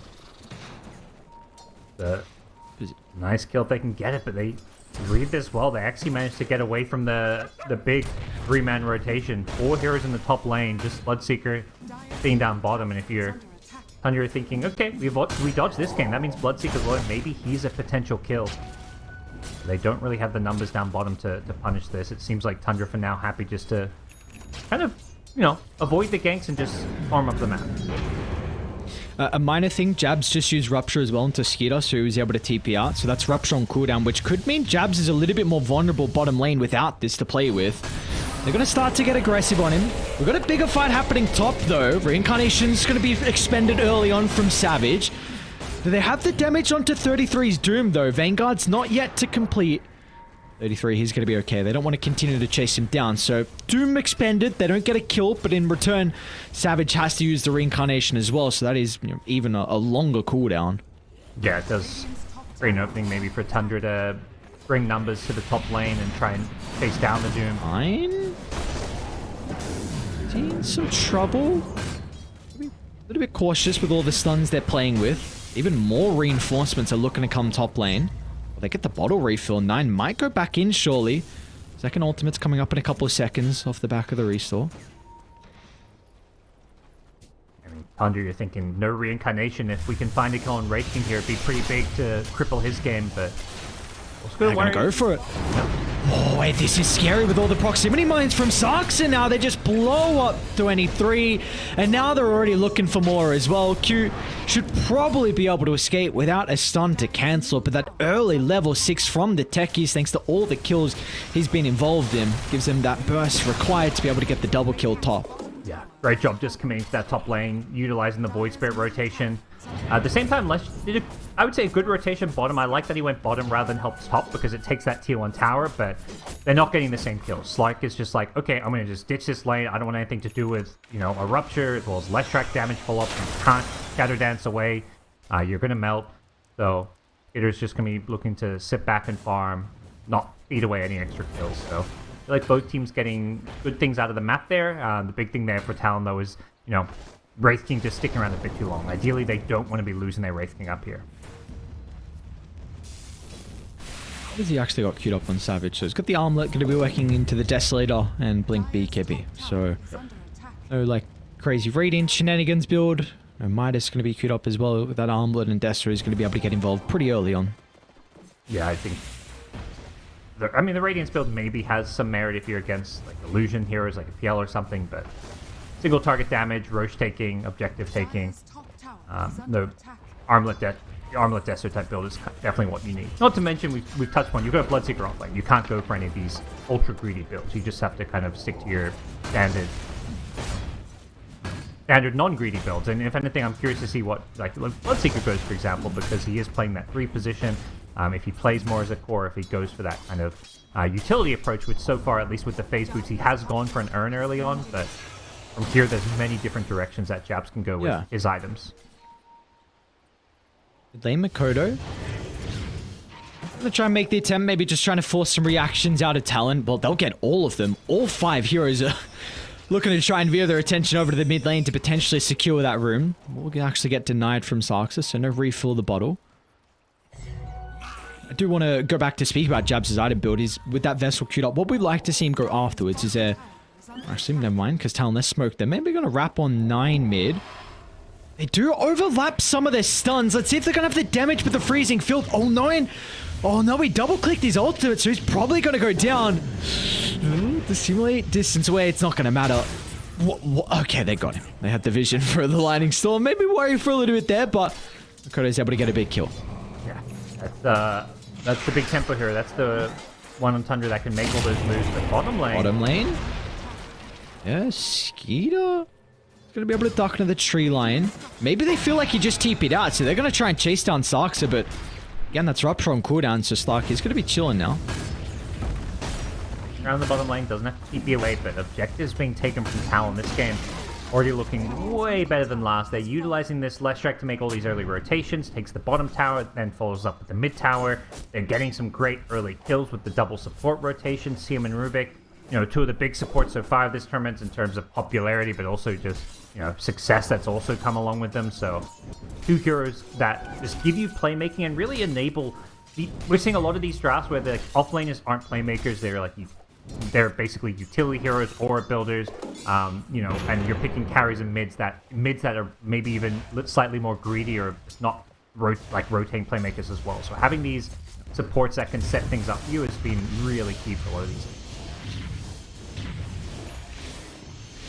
Well, it seemed like the Tundra have kind of taken their foot off the gas just a little bit in regards to them being the proactive ones. I mean, that's definitely enabled 33 to be able to hit that top of the net worth position. Midas just got completed and he's already got 1100 gold in the bank, and he's actually going to be rushing the Octarine as well after the Midas. So of course, that easy disassemble with the Vanguard means that he'll be able to get it at a pretty rapid rate. Yeah, and I think for Tundra, they've slowed it down because their draft is between the two, the one that just wants to play a bit greedier. You've got the Doom and the Slark. Slark really comes online with that 2-item timing. Speaking of the Doom... Yeah, you want to punish this greed. Looks like they should be able to. So Talon, they're going to be able to convert off the back of the rotation. So a pretty big kill for them to find. Q's going to be the one rewarded with that though. So he's going to get himself closer to the Glimmer Cape by the looks of it. This is definitely the part of the game where Talon want to be getting a lot out of the map in terms of kills, in terms of towers and objectives, maybe even go for an early Roshan. Probably they need to wait for the Deso on Wraith King, but you look at what Tundra's doing and they're just trying to farm here. Void Spirit's got an Echo Saber, but he hasn't really got anyone to play around. Doom, with Midas and stuff, doesn't necessarily want to fight. Slark wants probably his 2-item timing with Echo Saber and Diffusal, maybe even once the Ag Scepter too. Okay, so he's actually not going for the Diffusal, he's going Echo Ag, so Ag Scepter is going to be a big time for Scare. If they get the Ags around the time of the Octarine, they'll be ready to go, but that's at least 3-4 minutes away, so yeah, it's go time for Talon.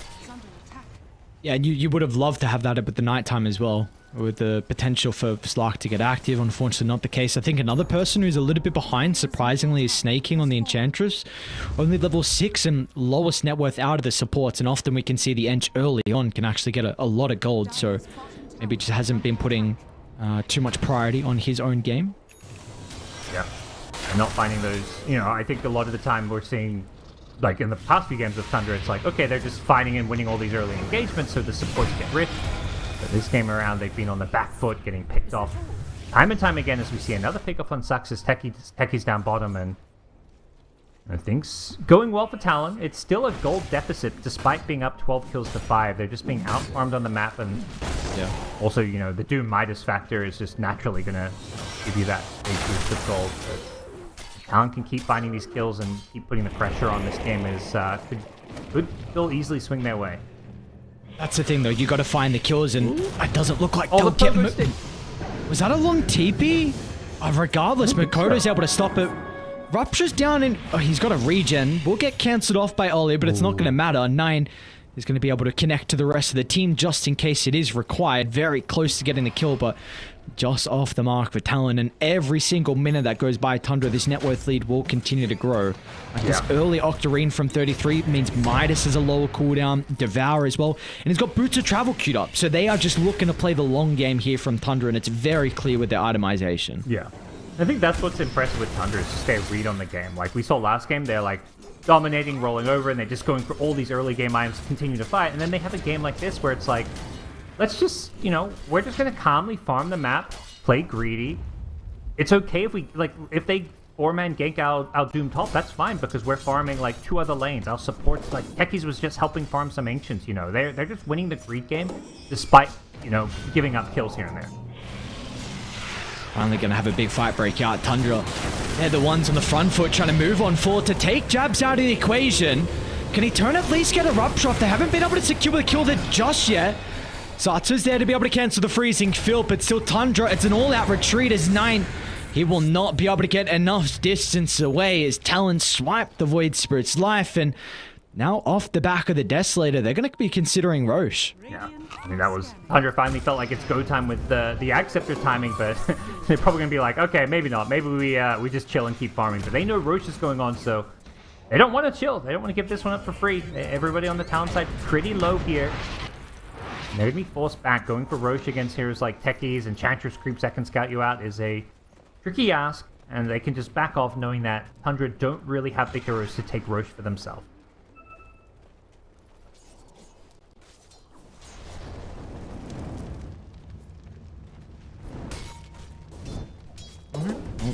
Nonetheless, they'll get full control of top though, so like you said, even though they can't get Roche, at least it is kind of preventing Talon from being able to occupy this side of the map for the moment.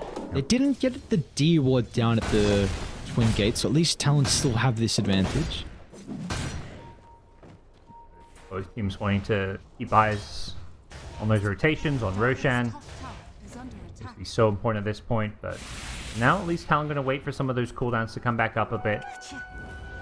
Maybe wait for that next item or two, but don't imagine they're going to be happy with this game just entering, you know, a more passive farming state. Something where I do feel like they're going to be on the losing end if, you know, you're going to be versing a Mega Farm Doom in the late game. There's Slark, there's Void Spirit. You know, they've got 3 cores themselves, but they've got cores that more like want to fight here in the mid game rather than just, you know, try and go late game and, you know, hope for the best in terms of outscaling Tundra here.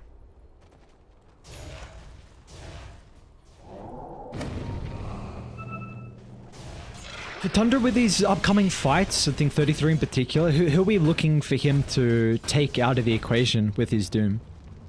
Ooh, it's tricky. There isn't a great Doom target because Wraith King, if he's on his first life still, like, you know, you can't Doom him. I think Leshrac is probably your best bet because he's going to be just running in. As long as he's got his spells off, it's not the ideal target, but it's, you know, you got to Doom somebody. So I think between the Lesh and the Bloodseeker, you just got to kind of pick one. If Bloodseeker hasn't used his spells, it's obviously great to stop Rupture coming out, but if Bloodseekers use Rupture, I think you're just dooming Leshrac to stop, you know, the Split Earths and the Lightning Storms from being cast. Let's see if they're going to be able to find that angle though from Tundra. It's going to be difficult if Talon are the first ones to get the jump, and Savage, he's got a DD bottled up, so they're definitely ready to go, but Tundra, they're on the opposite side of the map. They're already looking to try and take their Tormentor. Yeah. And read the map and scope things out well.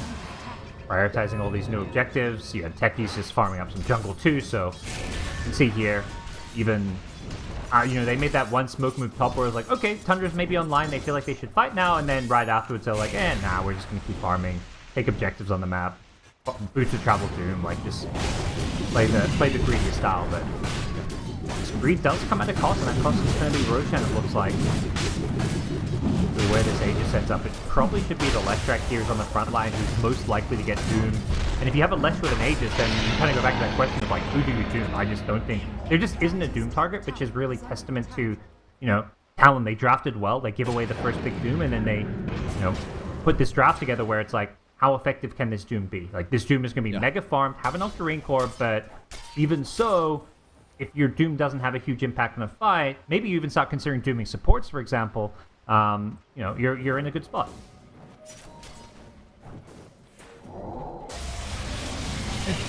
Definitely feels like you have to get a lot out of this Aegis though for Talon, because the lead is continuing to grow. We've spoken a lot that this slow-paced game is not going to favor them, so their lanes are in a pretty decent position. We'll see what tower they're really looking to try and put the pressure on now off the back of the Aegis, because they need to get the map inside their favor. Yeah, it feels like Talon in some ways are like, you know, reading the game like in terms of, hey, we're getting Roshan, we're winning the kills, you know, every fight that's happened we've kind of on top, but I don't know if they have the sense of, you know, the kind of dire situation that they're in. Like, you know, they don't see this 7k gold lead. They maybe have a sense that they're being out farmed, but there really is a lot of pressure on them to make something happen here with this Aegis, because this game is just going to spiral out of control if they don't start punishing the greed that Tundra is getting away with. They got a glimpse of Sark's at D-warding. He's actually just going to look to try and TP out, and Snake King's going to run through the rift as well. So once again, the cat and mouse game is going to work out here for Tundra. At least for Talon, they've got this creep wave shoved in, so they won't be worried about backdoor protection. That's the thing with their drop. They've got great heroes to kind of just farm super efficiently on the Tundra side and, you know, win that cat and mouse game. Heroes like Void Spirit, like Slark, pretty elusive, hard to kill. And without, like, you know, Talon don't have that reliable, like, I'm going to go in and start a fight. Maybe like a Blink Rubik or something, but even that is, like, not something you can fully kind of lean on. So I think this approach from Talon may just be the best one. Just force the issue, force high ground. Tell them, like, basically say, hey, come back and defend.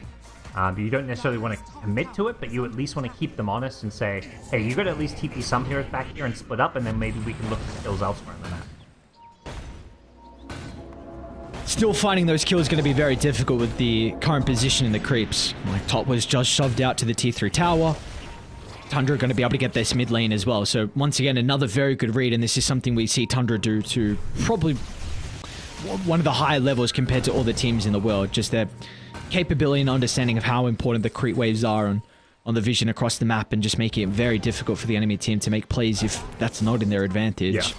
Yeah, Talon's playing this game much better than Game 1. They're in a better position, but they're still being outplayed on the map. I mean, obviously evident by the gold lead that we're witnessing. Tundra just keeps increasing this gold lead despite not getting a single kill. Like, these 5 kills were like all in the early game laning stage, and they just continue to get further and further ahead. And I think Talon is sensing this. Like, that's why they keep trying to force the issue down in the bottom lane.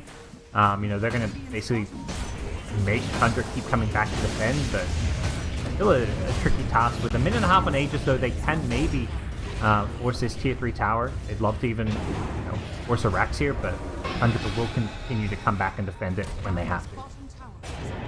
They want to make a jump on Savage.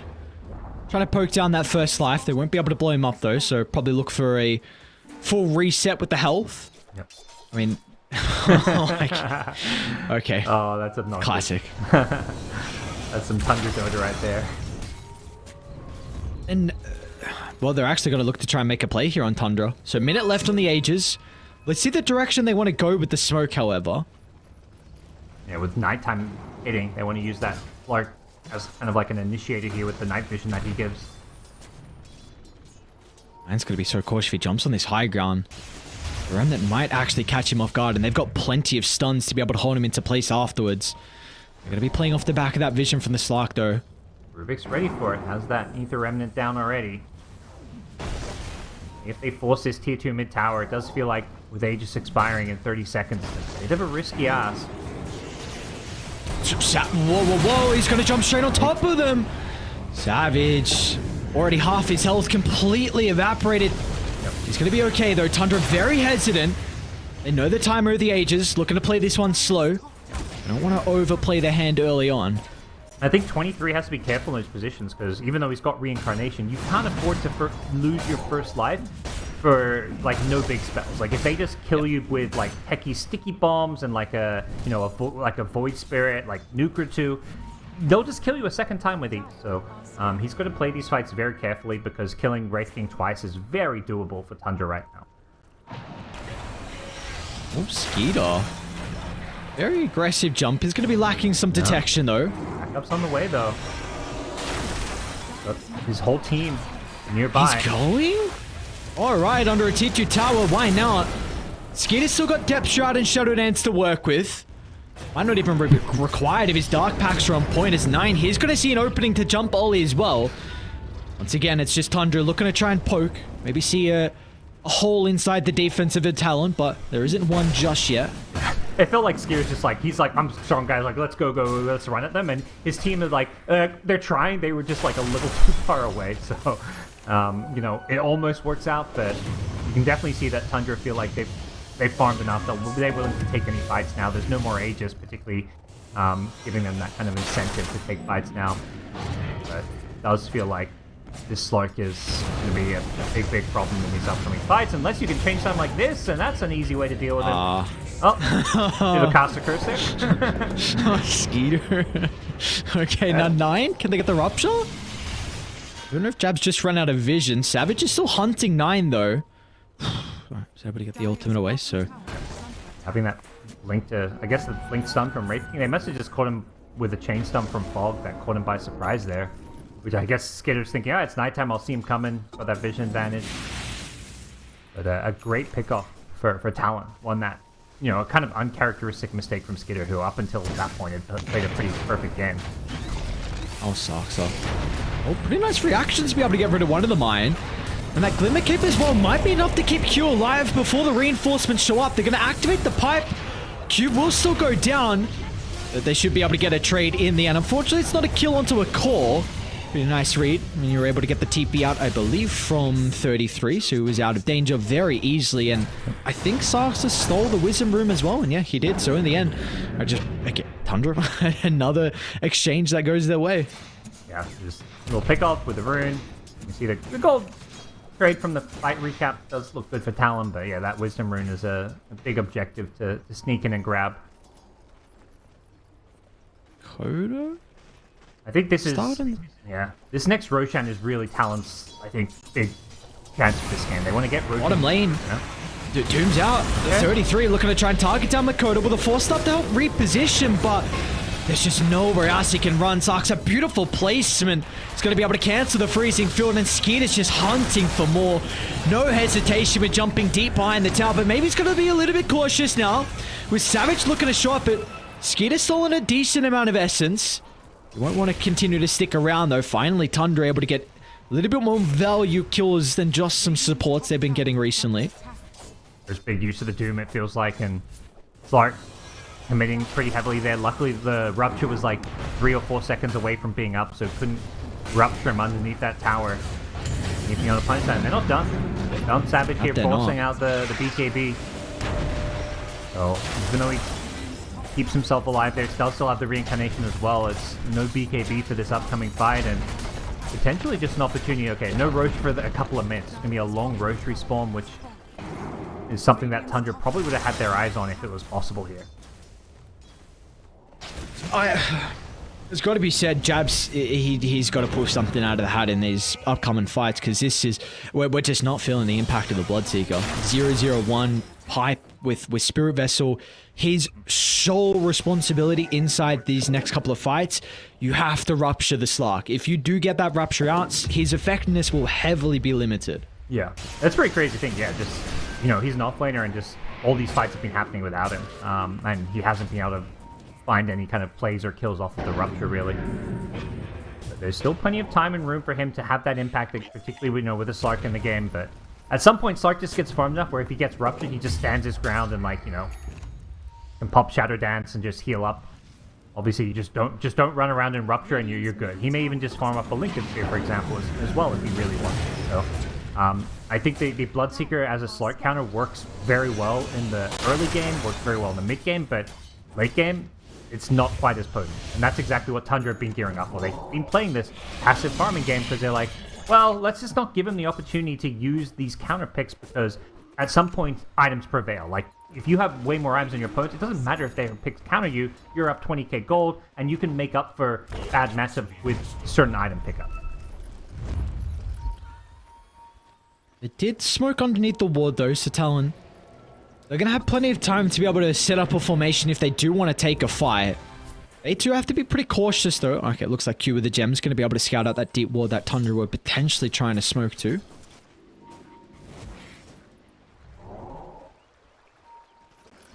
Want to maintain presence on the map with Roche back up, and Talon really need to contest this one. Like, I think Talon's last window for this game is winning this Roche fight, getting Aegis and Cheese, and then going high ground. Like, I don't think they have too much time left for their draft to take this game. See. Do or die for them. This Roche is not going to be fast for Tundra, so a fight will be forced before the end of it. They're going to have pretty good vision, though. Oh, scout out Savage starting to funnel down to the low ground. is already Savage, very low. he's going to actually find an opportunity to get the jump. They're going to try and target down Sarksa for the moment off to the left side. The depth shroud from Skeeter will buy them a little bit of time, so both sides able to reposition. This Tundra with the advantage right now on this high ground, though. Very tricky. It feels like Tundra set up well, having the high ground, playing around their vision. It is daytime again, though, so they don't have that Slark advantage. Talon can't afford to just back off and give this rush up. They have to contest. Yeah, there we go. They're going to be able to get rid of that ward now, which was huge. And honestly, this is a pretty nice stolen ability with the Remnant inside some of the fights. It's going to block off a lot of the stairwell. A pretty low cooldown as well, and with the extra vision it gets from the shard, so it could be a bit of an issue for Tundra. Yeah, and they've completely kept them out of the pit, but it's going to come down to this game of chicken where it's like both teams are going to keep all 5 heroes here. It's like, who or when are we going to see an initiation? Because nobody can actually start Roshan right now. You don't want to get caught in there with blood rights and things coming up. Tundra's just waiting for them to get impatient, but the problem is that Talon can just continue to easily scout them out. Bit of long wraparound here for Tundra. We're in a pretty decent position with that cliff ward, so Makoto might be able to pop and have time to react if he doesn't pop out of this tree line. What are they going to find here? At some point, if you're Talon, you're like, wait, where'd they go? They're not here. They don't see them anymore, so they may have to... And it can't be Makoto. Oh, no. He can't be the first point of contact. You need to keep him live. They're going to go for the supports instead. Q off to the right side. All the attention of Skeeter put onto the Rubik. Simultaneously, Doom is going to try and take the Bloodseeker out of the fight, so there's no rupture to prevent Skeeter. So the Stark can keep pouncing on Fall for more, but that means Makoto's now is going to be enabled. A lot of the AoE damage starting to dwindle down to Tundra's resources. 33, he'll end up going down. He doesn't have a buyback to rejoin them as well. It's Tundra. They used everything on that first attempt, and now they're in shambles as 9 a step over the top of the pit. He's going to be able to TP out. All their other components escape as well. Skeeter's found a little hole to hide in. Looks like he's not going to be able to go for any crazy ages still. Great defensive reactions there coming in from Talon. Like, Tundra kind of... They were the ones getting the jump there, but just didn't get that clean initiation. Makoto managed to just get back to the team, so that instead of him getting jumped, it was the Rubik, and... You know, the Slark just can't really hold his ground well enough in these fights. The less AoE damage, there's just kind of too much for him to worry about and deal with that. He didn't get to build up those Essence Shift stacks to really carry this fight, so... I mentioned, this is it. This is the big timing for Talon. They needed to get this Aegis and Cheese and get a lot done with it. They're still down 13k gold, but they've shown what they can do in a team fight when they've got all their spells.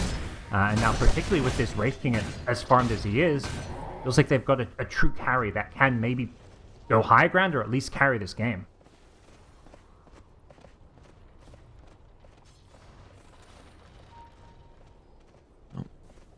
Very interesting. Nine's got a Mjolnir queued up. So... Ooh. Actually don't know what to make of that one. Leave that up to 9. Seeing Ag Shards being given out once again with some Tormentors, so Jabs gets his, and I think it was the Void Spirit on the other side getting one. Yeah, very, the new carry Void Spirit build. I mean, we've seen all kinds of different builds. You mentioned like this being Deso into like Datalises, but going for a bit more utility and survivability with the BKB, but definitely here and now with the buffs and changes, and then the additional damage on the ultimate, being a universal hero, there's just a lot more scaling potential out of Void Spirit. It used to be like you fell off very hard in the late game as a Void Spirit on the previous pack. And the person though whose damage is not continuing to fall off is Makoto. Just hit that level 20. So the extra Pulse and Over damage inside some of the fights, and we've already seen how difficult it's been for them to address him. And now that he's got the Aegis, you can't really doom him at the start. You're going to somehow be forced to deal with that first life without having to commit too heavily. They're looking for a trade though. They've got a double catapult wave top, so that will force Talon to make their mind up pretty soon. Yeah, they can see they don't want to fight directly into Talon now. They've got Aegis and Cheese. They're just trying to play the split push game, and they lose the double catapults to the Glyph, but Gator's just going to force this high ground, get a tier 3 tower, and all they've got to do is kind of just spam their spells and try and break an Aegis without committing too much, but Tundra can hold their high ground without casualties here. That'd be huge. Gotta make a call, Talon. Tier 3's already going down. What's What's it gonna be? Dyer's top He gets barracks cold feet. He doesn't commit to the high ground or poking the racks here. Worried about like a TP back from, you know, a Bloodseeker Rupture, a Leshrac or someone. Definitely was free for him to keep poking the racks. Obviously, we can see that he's respecting the potential for a surprise gank coming his way. He's also hit a pretty big talent timing as well for Skeeter with the extra essence, so Yep. again, a lot of it's going to come down to jabs, which we saw in the last fight. He was the Doom target, so do we feel like that needs to be the same considering the Lesh has the ages? Would you like to see jabs doomed once again? Absolutely, yeah. I mean, two heroes have double lives. They Doom on them is potentially just a complete waste. Snaking. Freezing field as well, why not? Not going to see another way to use it, but of course that is, you get confirmation of where Talon are, so you're instantly able to show. Look, a 33, he has the Havoc Hammer as well, so he can just pretty much blow up the wave with Havoc Hammer and Overwhelming Blink. So they are, they're going to get nothing out of the Aegis. They only got a minute left of it.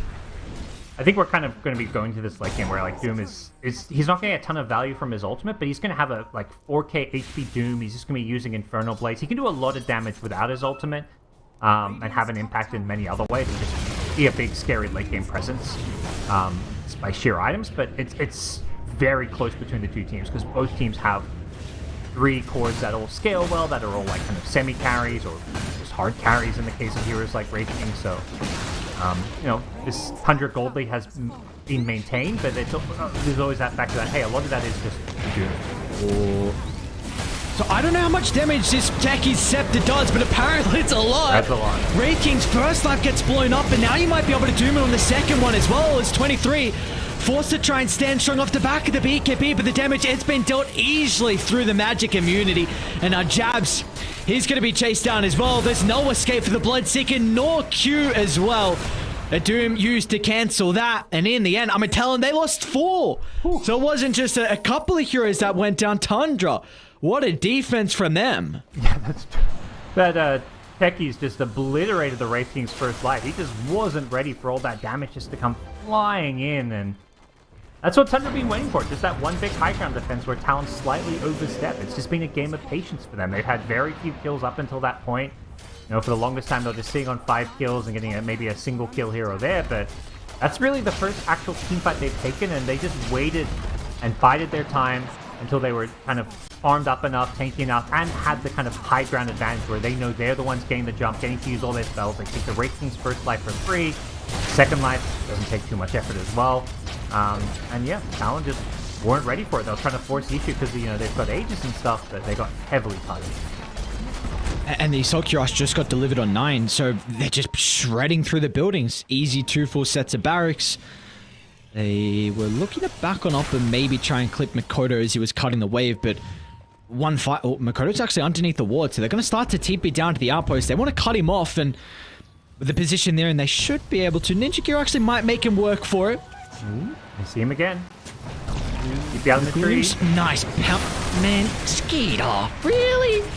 Pounces are on point always. Man knows exactly where they are. That's Makoto without a buyback, and well, they're just going to walk it down. It's probably going to be Mega Creeps, and in the end, I mean, this game, it might have just been one fight. All Thunder needed that one defense, and there was no angle back in. Yeah, and it's, you know, in some ways, what, you know, kind of telegraphed and maybe feared might happen, where it felt like these two drops are much more even. And if anything, you could see Tundra's drop maybe being, you know, had some issues that Talon were kind of punishing this game. They had complete control over Roshan all these early fights, but Tundra have just executed so well in terms of just out-farming the map, avoiding all these fights. They're still down on kills, 15 to 17, but they're up 30k gold. They just waited for the perfect moment so that win that one key fight, take 2 lanes of rack, and from there the game is, like, at this point the game looks like a stomp, but realistically up until 30-35 minutes it was anyone's game. Man, they don't even have to commit anything for the first life. Just easy like that. And they know there's going to be no buyback for 23. They killed his nullifier on the courier, so he's bought out. And as a result, with no reincarnation to protect him, that's going to be Mega Creeps in a Skeeter. They can look to try and just treat themselves to a couple kills deep inside Talon's base. It's time to pillage him even more. Nine's even looking to clean up as well. Makoto's back alive. So they're going to kind of respect some of the damage coming out from the left track, but they're going to look to kite him. Skeeter will jump up to the north. Nine's going to follow him as well. Makoto's still got a decent amount of resources to play with, but you are doomed. No more abilities to spam now inside these engagements. Tundra, they'll be able to reposition down to the south. Skeeter finds another angle to kill off 23, and with the buybacks lacking, there's going to be no way for TALON to be able to hold out this final push as Tundra once again. Another 2-0 victory for them. They are on quite the streak. They look very tough to beat. And unfortunately for TALON, this is another series loss for them. I think they're 1-7 now, so they've got to start clawing together some wins. Obviously, I think teams like Tundra are not the teams you may be expecting to get those wins against, but definitely a series that they're going to want to quickly forget. Particularly that game 1 was a complete stomp. Definitely much better draft here in game 2, even with some unconventional things like the offlane Bloodseeker. But I think they overall played pretty well this game. They just didn't really have a good answer to the way that Tundra just played ultra greedy, farming the map. That they found a pick off here and there, but they really needed more. And this is the big fight. This is basically the only team fight we saw all game in some ways. Even when there was a big roast standoff, it felt like we didn't get a big team fight, but one high ground push that just got completely obliterated by Tundra. And we've seen Tundra so far throughout the group stages. They've been a team that there's been a lot of, I don't say criticism's definitely not the right word, but they've been labeled as a team that have a lot of slow-paced games. So far in the groups, a lot of their games have been very action-packed with running across the map and getting a bunch of kills and ending early.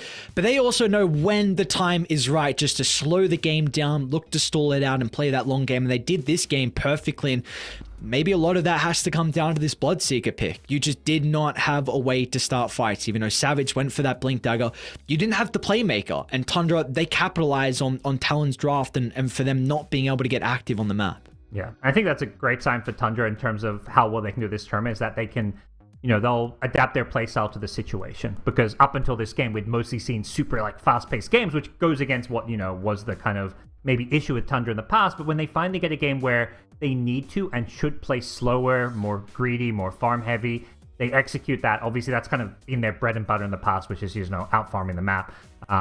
So the fact that they can go down either path and, play what the game demands is a really big strength of theirs moving forward. Well, for us over on the Ember stream, we're going to continue to get the Tundra game. So far, they are demolishing every single team, but OG, they are another team that are just bodying everyone so far in the group stages. So I am incredibly excited what we have in store for us. I think leading into it, I haven't checked the results just with how everything else has gone on, but I think both OG and Tundra are 7-1. So this is going to be a bloodbath of two of the top teams in Group B. Let's see what we have in store for us after the break.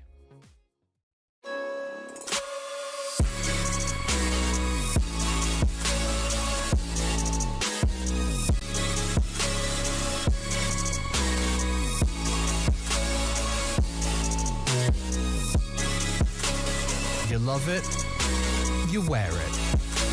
What's your style? Get your merch at shop.eslgaming.com.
Am I wasting time?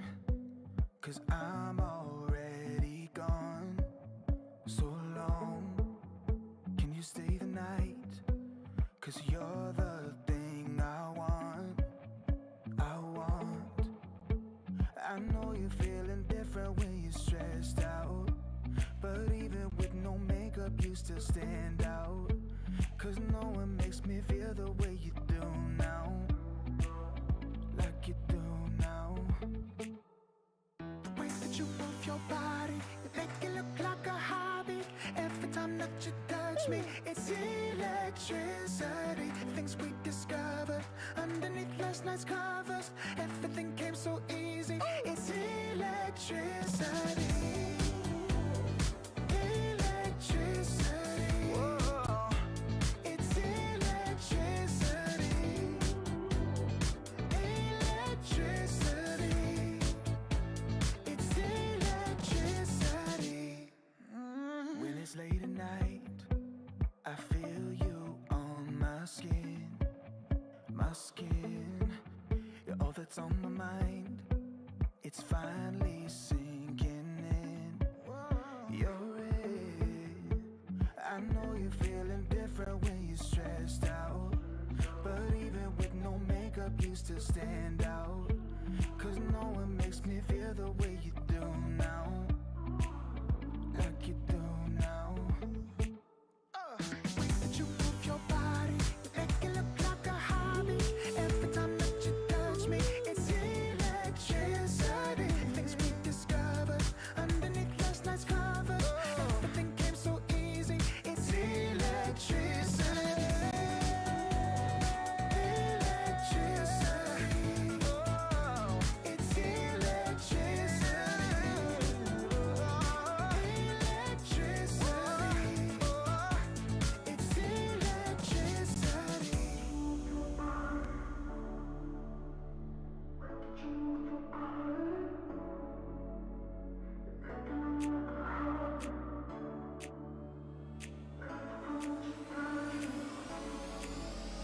The way that you move your body, you make it look like a hobby. Every time that you touch me, it's electricity. Things we discovered underneath last night's covers. Everything came so easy. It's electricity. Electricity. It's electricity. You move your body. Electricity. You move your body. It's electricity.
'cause I'm already gone.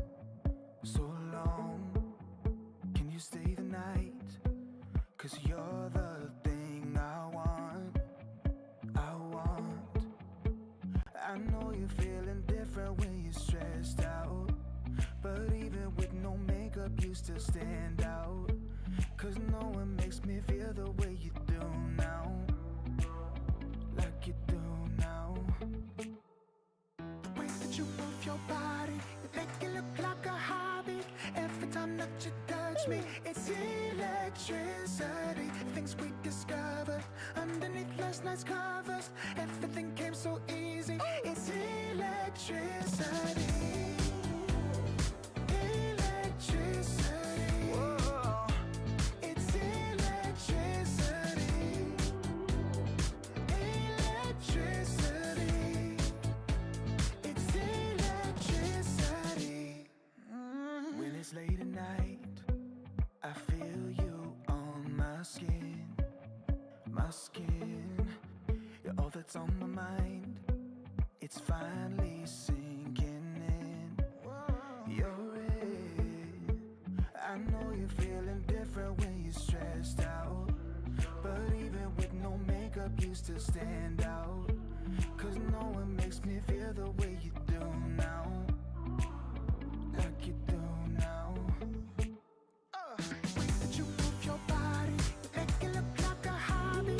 Every time that you touch me, it's electricity. Things we discovered underneath last night's covers. Everything came so easy. It's electricity.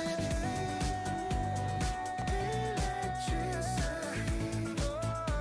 It's electricity. Electricity. It's electricity.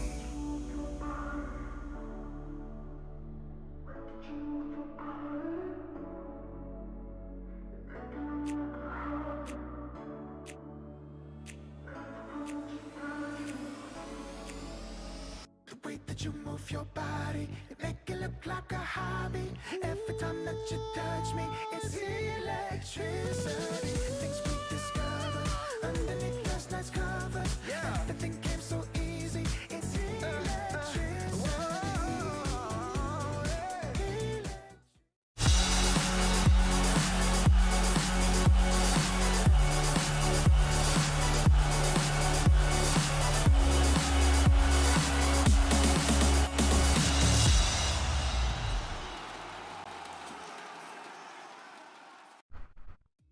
For our last series of the night, we have a Western Europe showdown here. Tundra up against OG.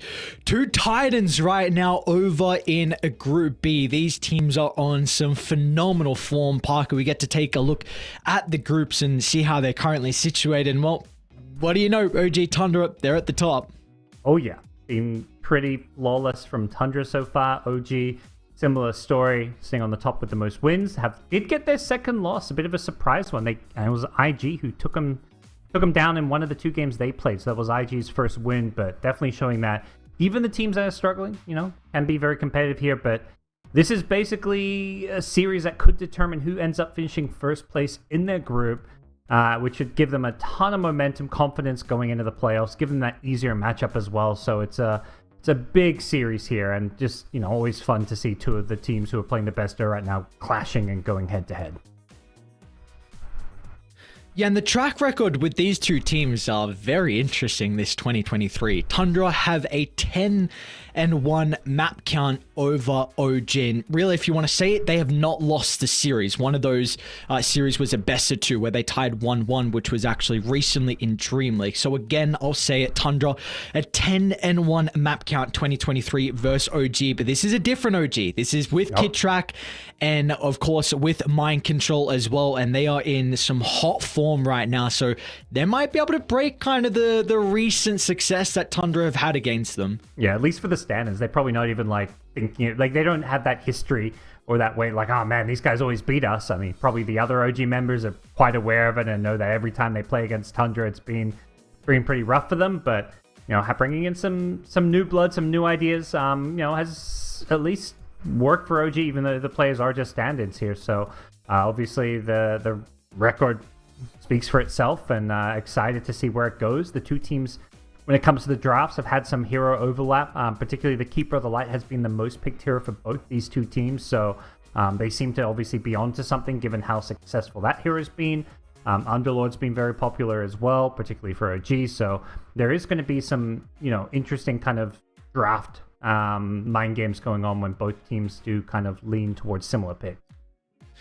Yeah, and I feel like the Alchemist is going to be another hero that's prioritized, because I did see one game BZM picked it up, but he went more of the traditional like carry style route of the Alchemist in that game. Whereas again for 9, I mean we've seen him multiple times on this stream, but just to remind people, that phase boots, armlet, blink dagger. So I think that's also another hero that we're going to see pretty hotly contested between these two teams. Yeah, the BZM was what, Radiance first. He still did go blink dagger right after the Radiance, which is I think typical even of Alchs in the past. But it really, I mean, the way he played was very much like get my blink and then go fight, the same way that obviously 9 has been doing. Just the mid Alchemist seems to come online a bit faster and utilize the solo XP really well because of how powerful you are around that, like level 8, level 9 with max stun and max acid spray. So definitely hear that, maybe they take a page from Talon's book and just first phase ban the Alch against Tundra, or OG, like you say, if they can play it, they can maybe quite happily just first phase pick it themselves. I think there was some interesting stats that I have to imagine was Noxil that posted on Twitter. I can't remember who it was now, but he said that currently there's no favored side right now between Radiant or Dire, but I believe he said there was a slight advantage to the team with second pick, I believe was what it was. So we'll see how the priority heads into this upcoming one. I mean, by the looks of it, Tundra, they are playing with second pick, and OG are going to be on that Radiant side. Yeah, curious what teams are gonna value the most or prioritize. I definitely think in terms of Radiant versus Dire, probably nobody really knows yet now with the Roshan changes and some of the map changes about which side is better. Teams are obviously going to have their ideas or a sense of which side might be better, but until you actually play like more than a couple weeks of games on the new patch, you're just not going to know.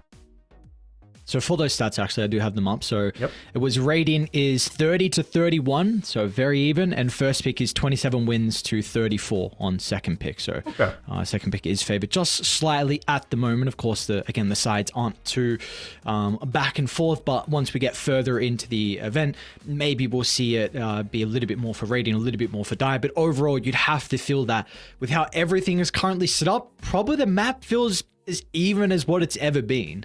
Yeah, there's no like obvious objectives that favor either side right now, at least from what I can tell. It really feels like it's much more about getting, whichever team gets that early advantage can use that to control the key objective. Something Tundra did really well, like in Game 1 versus Talon. It was like, hey, we crush these lanes, 20 minutes is coming up, let's go play on their side of the map where their Tormentor is and deny them this free shard, which can help get them back in the game. And they know that their opponents were too weak to come, let's say, make the reverse play and go take their Tormentor. So I think plays like that are really cool to see, and it really felt like Tundra already playing around the map changes very well. OG, I'm sure, are doing the same when it comes to their record and how well they've done, but we've just seen a bit less of them when it comes to the Ember stream here. It's very...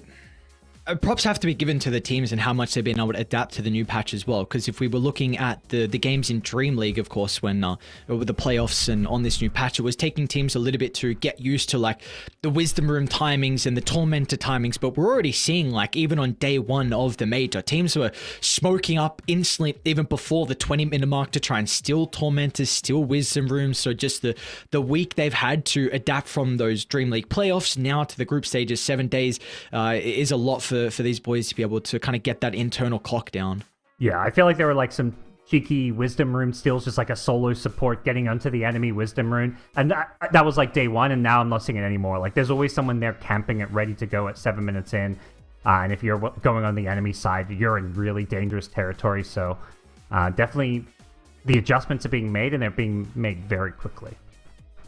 They are. So we are having some issues with getting into the draft. Shouldn't take us too long. Of course, I mean, We don't mind a little bit of a slower start because we're expecting this one. I'm hoping this one will be the series that we've been wanting it to be, in a lot of the games we've been wanting to be as well. Because so far for us, we had a little bit more of the one-sided affair. Could definitely be the case with how strong these two teams are looking at the moment. But you know, again, like we were saying towards the start, they're really fighting for that first place, which is a big thing. And I do want to quickly mention as well, just with OG losing to IG prior, we could have some interesting potential for tiebreakers. I do not know what games IG have left, but SMG are only 2 wins ahead of them. Beast Coast and Extreme are only 3 wins ahead of them. And IG aren't, they're not playing to their potential at the moment, but they're not too far behind just yet. We could have some crazy tiebreakers, and especially with IG taking a map where against a team they probably shouldn't have, considering how good OG are looking. Yeah, it really feels like any of those, those 3 teams, we could be seeing a complete mix-up there. Probably the teams with 4 wins, Beast Coast, Extreme Gaming, are at least safe to avoid that elimination, but they want to start picking up some wins, and there's potential for those teams to even make jumps. Like, the top 4 is not out of the question for either of those teams. Spirit's a tough team to surpass, but there's so many games left that really anything can happen. Yeah, I mean, we're seeing that be the case over in Group A as well, where Liquid, a team that a lot of people were expecting to have a much better performance right now, they're towards the bottom. So it's a scary position for them to be in as well. That group is also looking even more difficult. Of course, we're not going to get those games until tomorrow, but at the moment so far, it's been a good couple of days of groups.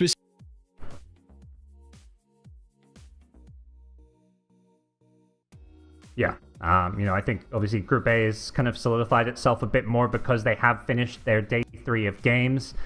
Definitely been a sad few days for SEA Dota, with Execration sitting down there 1-9, and Group B hasn't been much better. But TSM also not quite delivering the results as well. So those 2 teams are going to be battling it out to avoid that elimination. But then once you move past those bottom 2 teams, it is so even. You've got 2 teams 5-5, 2 teams you wouldn't expect. Liquid and LGD, I think a lot of people would have had them at the top next to the Gaiman Gladiators.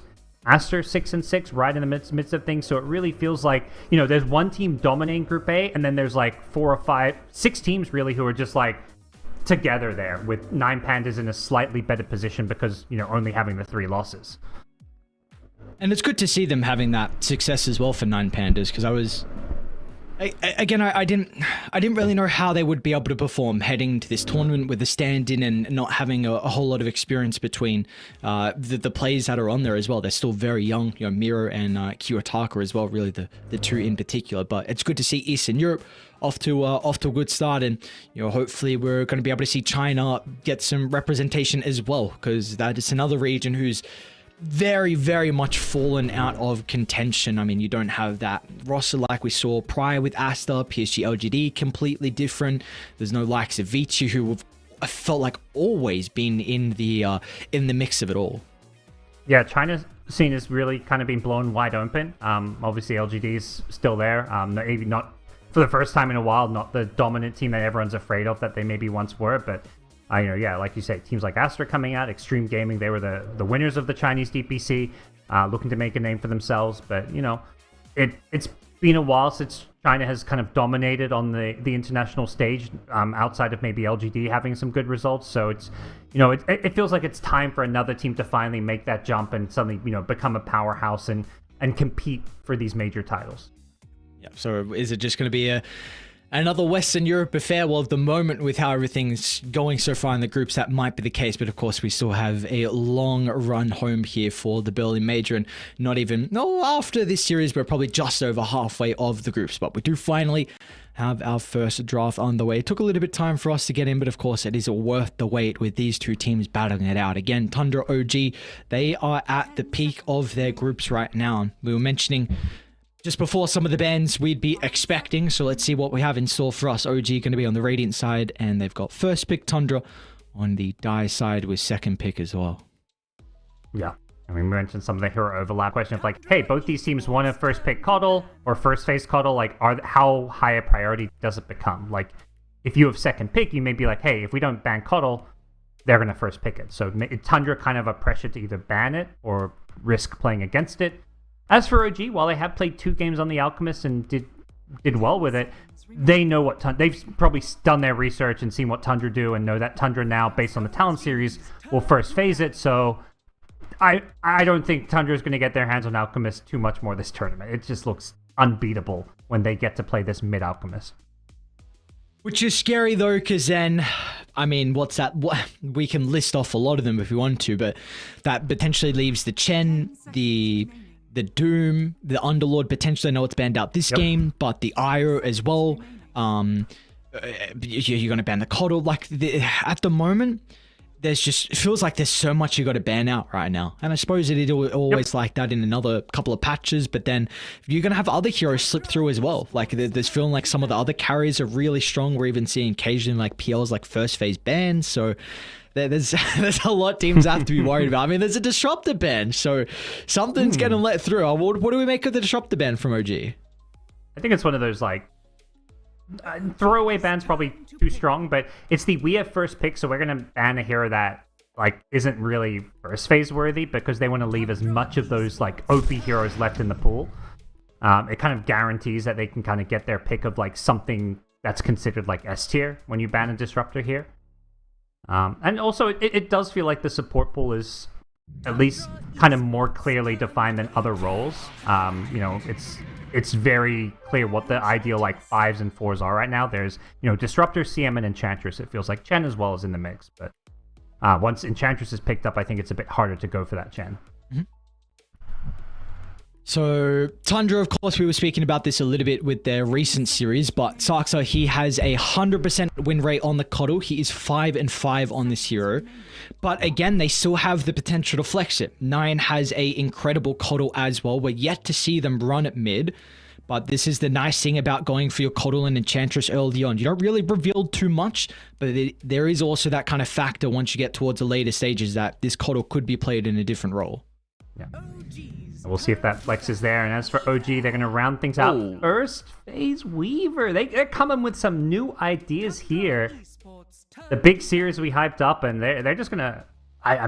Weaver doesn't jump out like as like this hero that's going to completely destroy or counter Coddle Enchantress. I think it is deceptively good against the Coddle just because you're really good at getting on top of the Coddle. Also, Shikuchi giving you that max movement speed means the hero doesn't get crippled by the solar bind. Like I just feel like we kept saying Saki, hit level 6, just go and gank, solar bind someone, and that slow is just so absurd. So I think Weaver's very good at actually kind of getting on top of Coddle and not being destroyed by that slow. If it is...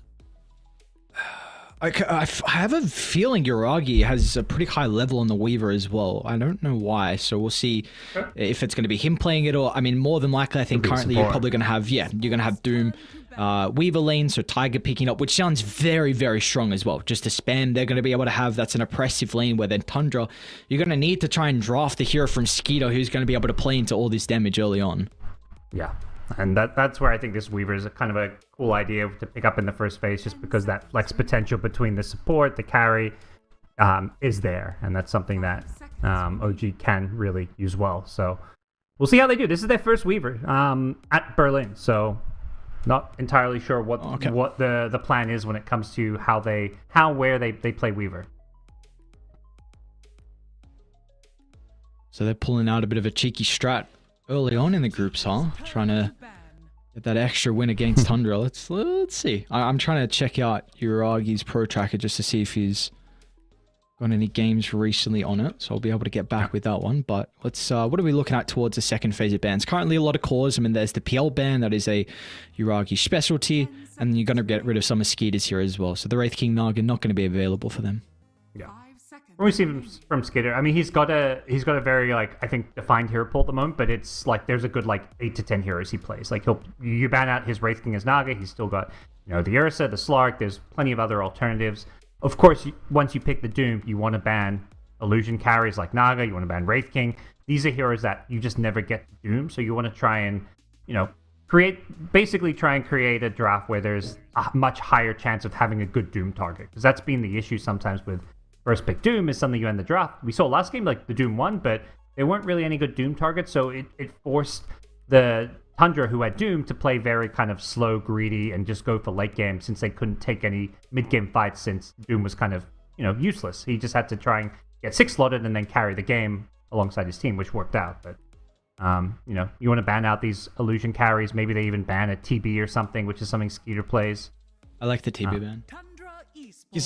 I mean, you're looking for Coddle pairings now, right? Like, this is the big thing that we've seen teams so far when they pick the Coddle. Not only is it a strong hero currently, but they're also making sure there's a lot of synergy with heroes that will get maximum usage out of the Chakra. Yeah. One of the mid laners that we've seen work pretty well with the Keeper has been the Pengo. That's a hero that's had a ton of success at the Berlin Major. And with Alchemist banned, it may be an option, but instead it's Dragon Knight. I feel like I've seen a ton of Dragon Knight bans, but this is the first time I'm actually seeing it picked up. Okay, so even more flex here for Tundra. I mean, you've got that point-click stun, which is going to be nice to be able to catch out the Weaver. But of course, it is something that Skeeter was playing to a very high level over in Dream League. We haven't seen it a lot so far. We haven't seen a game at all with the carry Dragon Knight so far. The games we've casted in the group stages. Yep. So some questions about maybe where this hero is going to go, whether is going to be that mid that it typically is in the past, or it could be that carry or even offlaner. Definitely a hero with some flex potential when it comes to the core role. It's nice. We're getting a bit of a different look as well from either of these teams, of course. But this is our 4th series of casting Tundra so far through the group, so haven't been able to watch too much of them picking up the Dragon Knight. But for OG, their response, they're going to get a techies as well. So again, another hero that we're seeing a decent chunk, one that Tiger really likes to play. So I wonder if this is already showcasing that maybe you can run a 5 Weaver if Kitrak can. I don't think I've seen him play it though recently with the OG games. Oh, but they pick another quote-unquote offlaner.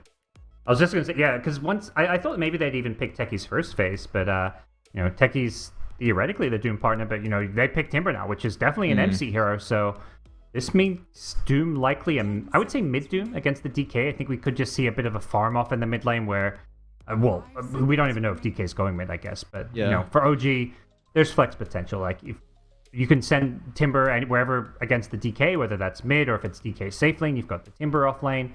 Doom can flex between all 3 core roles to some extent as well. So there's a lot of flex potential with the OG core picks. And I think there's a lot of value for this being a mid Coddle now as well into the Timber and Doom. You get a very early Spirit Vessel timing. You now have the Solar Bind as well, still with the ultimate, but that's a lot of magic resistance to be able to blow up the Timber and the Doom. So we'll see if that's something that Tundra want to be considering. But the Beastmaster for them overall, I mean, we've even seen 9 look to play it as well. So, man, they can play pretty much these heroes in whatever role they would like to on Tundra. Yeah, and usually you see Timber, you don't think of like, oh, they picked Timber, let's go Beast. Like Timber's on paper meant to be a Beastmaster counter, but I think the new Axe build actually gives Beastmaster a ton of magic damage that you can play into heroes like Timbersaw and Doom. There was the game the other day where we saw Jabs playing Beastmaster and he had like top net worth on his team and was just one Talon, multiple team fights back to back, even though they lost the game. So could be something that comes out here, depending how the game goes. If Tundra's winning and snowballing, it's probably just going to be typical buy auras, take a Roshan, take objectives, control the map. But if the game goes late, look out for that Axe Scepter. Yes. And even just regardless with the buff up with the Inner Beast, I mean, if this is going to be a Dragon Knight that's able to scale, is going to get a lot of effectiveness out of the attack speed, and even the Enchantress as well. Like, this could be someone who, as the game goes on, is going to be able to address the Timbersaw with a lot of the pure damage. So you've got to kind of put your attention onto the Enchantress inside some of the fights. But I mean, for OG, if we had to guess, it looks like Tundra at the moment, they banned out the Anti-Mage. I mean, it might just be covering their tracks, might even ban out another carry, but what do we feel like overall the weaknesses currently with OG's draft that they need to fix? I mean, I think even with Weaver carry, there is maybe, I don't know, actually they probably scale just fine here. The weakness depends on like what role Weaver's going in, because Weaver support versus Weaver carry is just like your draft just changes immensely. If it's Weaver support, I think they're lacking some playmaking, some catch. Like, how do you actually start a fight here? Like, Doom with a Blink Dagger or something maybe. But realistically, they're very light when it comes to catch and stuns. And there's the king of stuns. So, you're lacking stuns, you pick a shaker. There we go.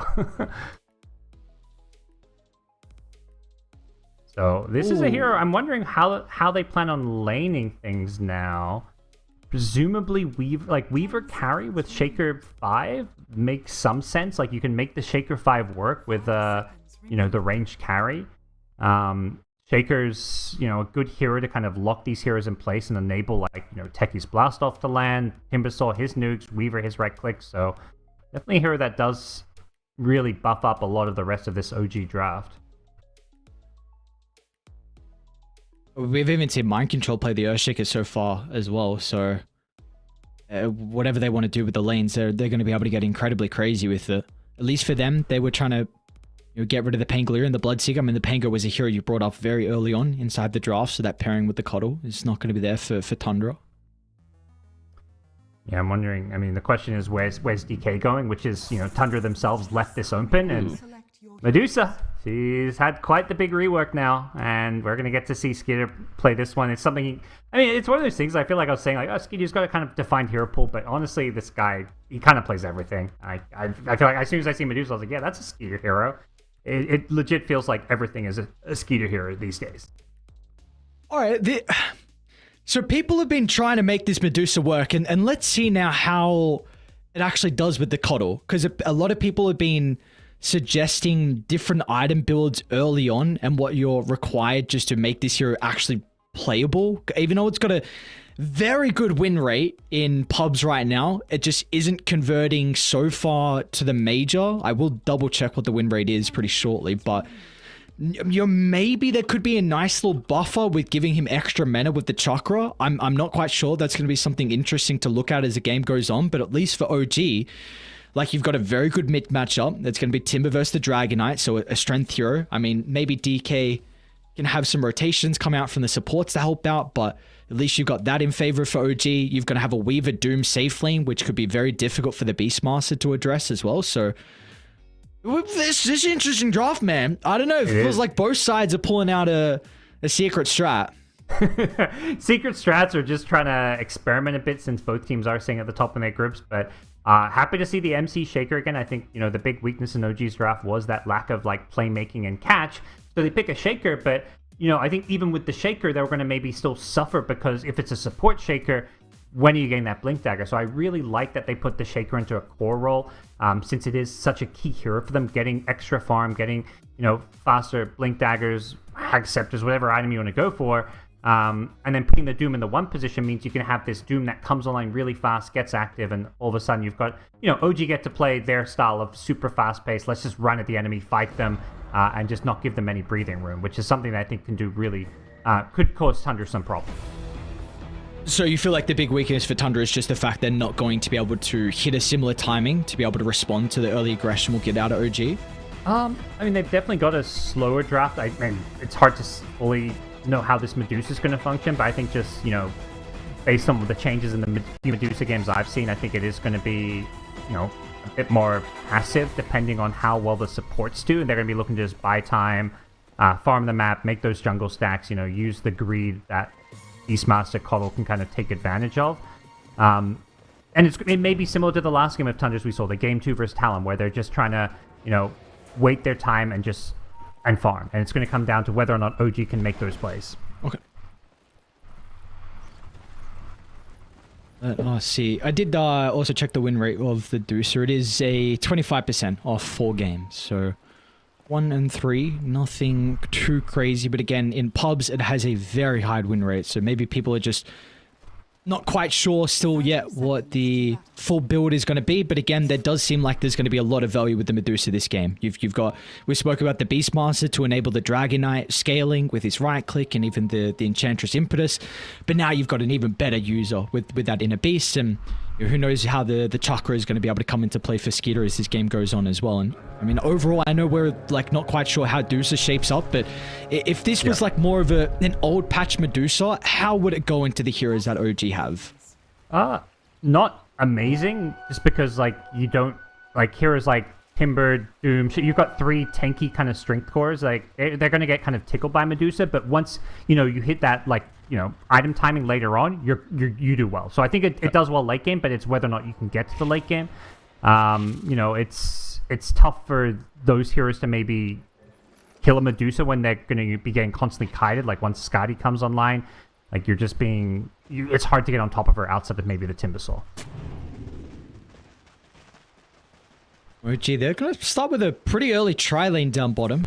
Tiger hiding the trees, and of course you're going to have Kitrak to be able to wrap around as well, so they're already looking to put a lot of pressure onto the Tundra off lane, and a pop out of the trees and be rewarded with first blood, and you see instantly Tigers going to look to try and join MC up at this top lane.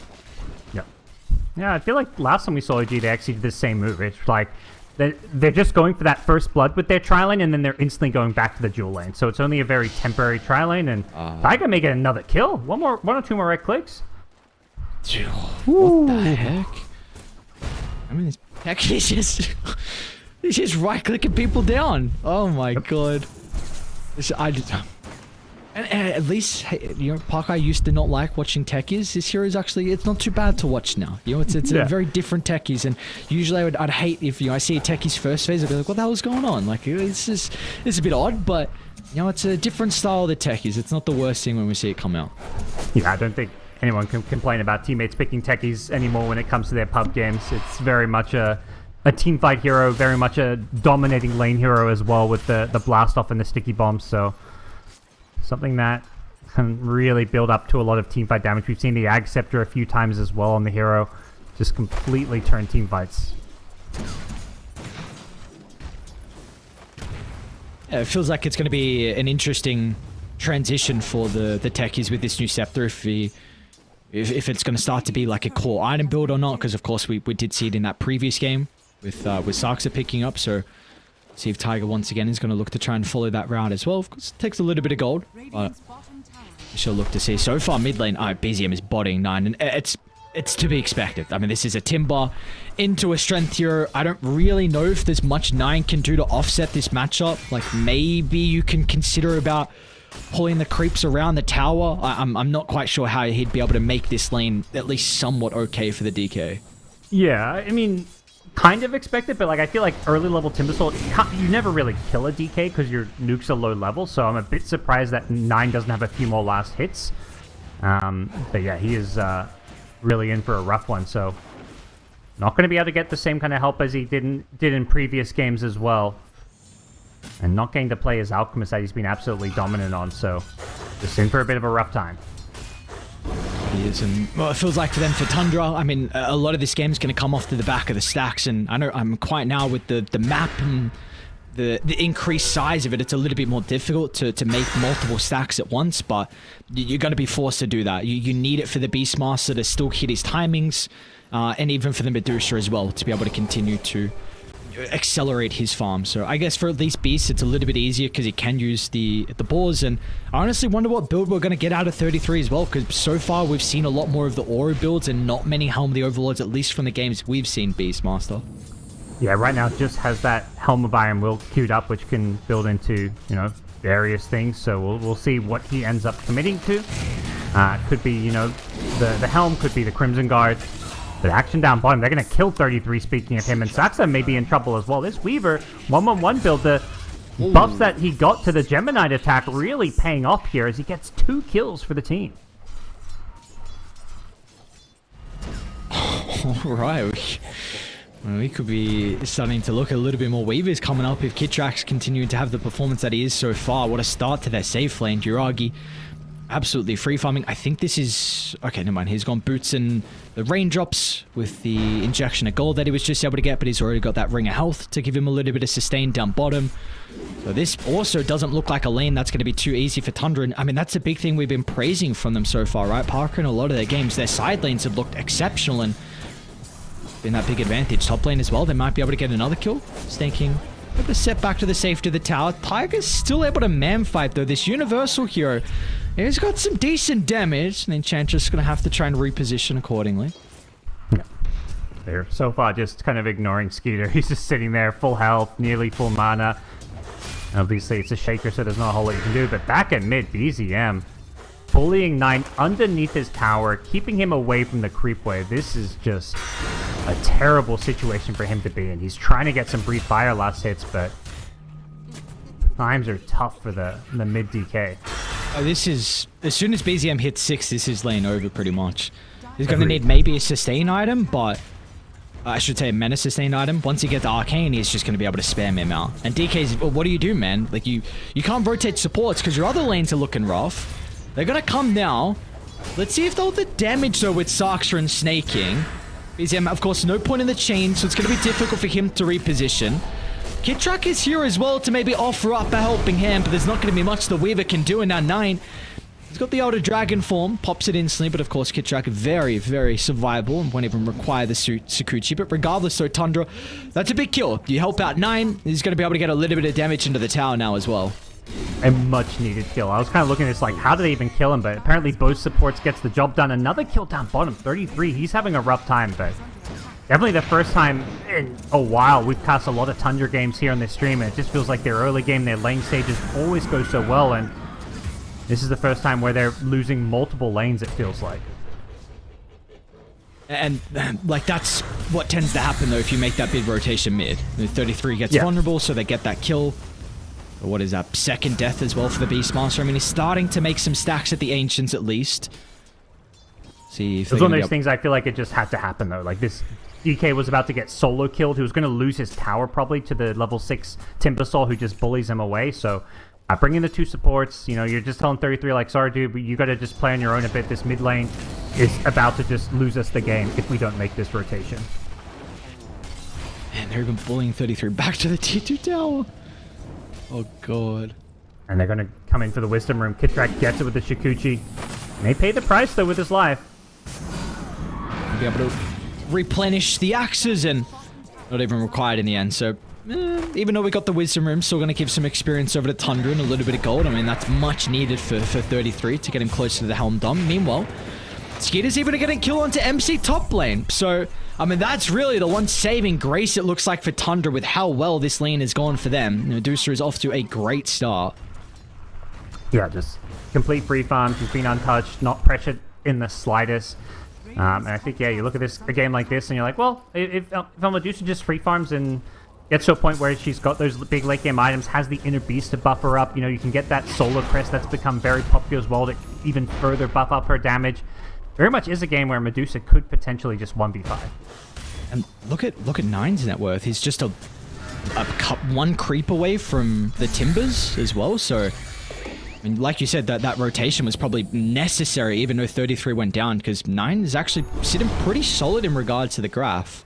Yep, they've done a good job away from the Timbersaw and his bottle. Even though the DK doesn't have a bottle, just making sure that they now put pressure back onto the OG side of the map. 9's been using his ultimate off cooldown just to poke this mid-tier 1 tower, but elsewhere, Tundra are going to lose their support Enchantress to a rotation from BZM. Yeah, and I do wonder what the build's going to be from BZM this game. If we were looking at the last patch, it would have been Kaya and Sanj. You're looking at maybe a Blink and Scepter early on for some of the mid-timbers, but of course it's a much different Scepter. So I've seen some of the offlaners actually rush it, but I don't know how different it's going to be for a mid-timber. And I don't honestly know even how good this Scepter is on the Timber at the moment as well. It seems like people haven't experimented enough with it.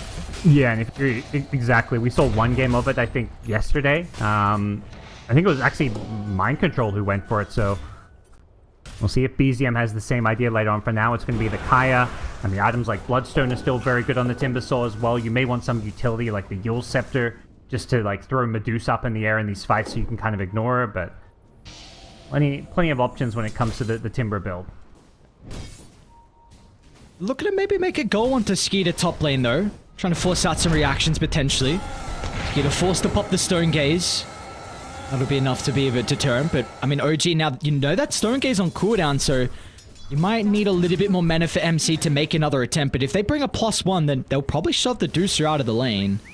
And this Deucer completely out of mana here, so is at that point where, you know, she's full health, but she's not really full health since her mana pool is her health pool nowadays.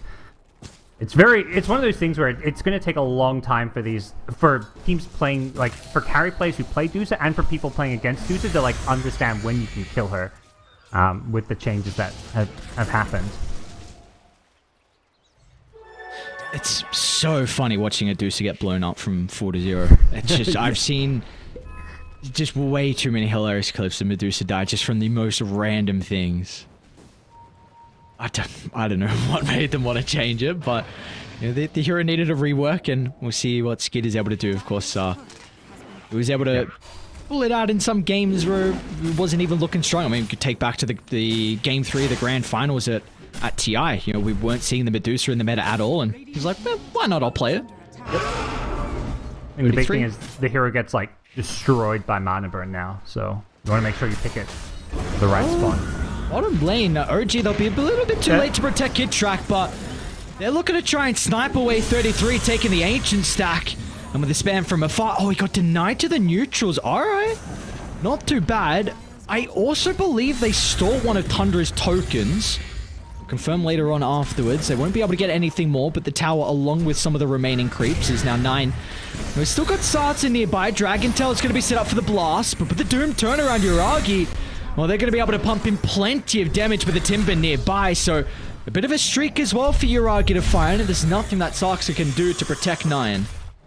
I love what we're seeing from BZM on his Timber. Like, he was showing up to put pressure on as soon as, you know, this Beastmaster's had a rough lane stage because the DK needed all that extra help, so they correctly identify that he's going for those Ancients and rotate in the Timber, who can not only help get the kill, but also take away all these Ancients that have been stacked up. He continues to contest these Ancients here. Doesn't he be a little bit careful? This is something that Tundra are definitely going to want to stop and contest. Yeah, they're bringing in numbers to try and deal with BZM here. Can they even get him though? Any more snaking's got a little bit of a duel going on inside the river. We brought up with a kill. A lot of one charges to work with as well from Snaking, but BZM's able to fly over the top and help burst him down, so 1-for-1 in the end. And well, I mean, you got a lot of space getting created top lane. MC's loving life. He's been uncontested so far. Skeet is still getting plenty of farm as well. So even though they're disrupting over towards the Ancients and slowing down 33's game, you still have this Medusa, which may be a big threat as the game goes on. Yeah, has got the Blink queued up as his first major item, following, you know, all the stats from the Phase, Bracers, and Soul Ring. So will be, for now, your pretty classic Earthshaker things, and that Blink timing is going to be a big one for them. I feel like it's going to pair up pretty nicely with Doom maybe having an Octarine.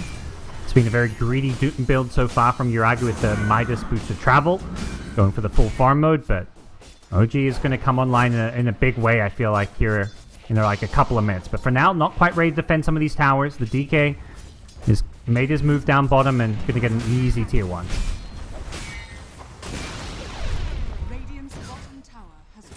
Do we feel like OG need to start talking about how they're able to shove Skeeter out of this top lane? Because he's continuing just to shove the lane with Mystic Snake and then go back and get these two camps right next to the tower. Yeah, I think it's tricky. I think it's right now they're just taking the approach, which is probably the only approach they can do, which is like he's going to free farm, but we free farm as well. Like they're going to probably try and take out the tier 1 top tower, which is one of the best ways to, you know, force Skitter maybe onto the bottom side of the map to go farm the Ancients, and that's where Beastmaster wants to farm. I think the big thing is you want to not let Tundra like farm both top and bottom parts of the map, because they have, you know, Coddle Beastmaster who can farm stacks, they have Medusa who farm stacks, they have a lot of heroes who can farm super efficiently, so you want to try and, you know, shrink the map for Tundra. Good play from them. Just the Blinding Light pushed closer to 9, so he's able to get that Dragon Tail. And that, importantly though, gives Sarksa just a little bit of extra gold to get towards this Spirit Vessel, which, again, we spoke about in the draft, was maybe a reason why they wanted to value the Coddle mid. Regardless, Sarksa is going to have it a pretty good timing. So this will really be a bit of an issue for BZM. I mean, even the Earthshaker, a strength hero, you got the Doom as well, like you said, has gone for this greedy route. So there's going to be a lot of value out of the Vessel this game for Sarksa. Yeah, I think with Tundra, it's like, you know, why run Coddle mid? Sax is basically a core when he plays at 4, so like, he's getting his farm. Already up there with almost 4,000 net worth, well ahead of these Radiant supports, despite nature being a Coddle who gets some farm priority and gets to push waves.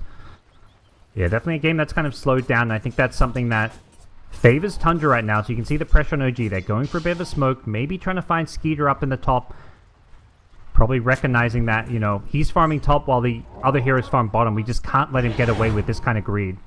They want the blink reveal from MC, and they're going to be able to find it. Skeeter does react, though. Is this Storm Gaze going to be enough to buy some time? The reinforcements are starting to turn their attention over to the Medusa's jungle. They're taking a bit too long though. Boys, team, hello? Anyone coming? Even a Doom's going to be used. Nine's finally going to be in. He'll disrupt MC, but it just groups up for the double Echo Slam. And now with the mana gone, his health too will be taken care of easily from BZM. But finally, Tundra, with all the heroes nearby, they should be able to hit back. They're going to be able to find 2. Can they even get BZM off the back of this? They've got some Vessel charges to work with on Saksa. Uragi's off in the wings. He's trying to find an angle to jump in and maybe offer some assistance, but maybe he's put himself in a compromised position as well. We'll get some distance away, so they'll just turn to the easy kill into Kit Track. They don't really have the control, which is the big thing in issue at the moment. Sakuchi, oh, he's still going to go down. All right, 9 gets a kill. They're not even done just yet. Uragi's stuck around for a little bit too long. Tiger's going to try and jump in and give him some breathing room. As a result, he'll get back to the safety of the T2 tower. Now Tundra, they got to think twice about how long they want to stick around because the respawns are coming up shortly. MC's going to get back involved. The beautiful double fissure onto 2. Nine's going to get pushed over the wall though. At least it'll prevent them from getting the kill onto the Doom. And MC, he might be able to do it by himself. What's going on? Everyone's back alive. Tundra, do you really want to stick around in this attempt? MC, he'll go down, but BZM, that's where a lot of the damage is going to be from OG. Gonna try and lock onto the target of Saksa over to the right side. 33 is... I may as well show up as well. If we got a 5-on-5, 16 minutes in, I'll look to get involved. But now Skeeter is isolated. Deuce has got no boys nearby. Looks like though with the stuns lacking, Skeeter should be able to reposition accordingly. He'll be okay for the moment. What the hell just happened? Tundra, it's like you kill Aldusa, we're gonna fight you, we're gonna punish you for that, and it worked out at first, but I think as you highlight in the fight, is like the fight went on so long that all those OG heroes that they were killing started to respawn. And things like the Dragon Form on DK wore off. So all of a sudden, Tundra didn't really have the firepower for such a long, drawn-out fight. It ends up being pretty even, I think, between the two teams in terms of the overall fight breakdown. It was like a 400 gold swing going Tundra's way, but ton of action. Medusa still continues to like free farm pretty well. Oh, yeah. This is a big attempt onto BZM. And again with the Vessel, it's probably going to be a kill that they're able to convert. Unless MC can do something about it, but he's a little bit too late. And Echo, it just comes back up. It could have been perfect opportunity for him. He's going to get some distance away inside the tree line, but that's an awkward position for him to be in nonetheless. Stuck against the wall. And Tundra, they're going to be able to find 2 kills. This Vessel is zoning.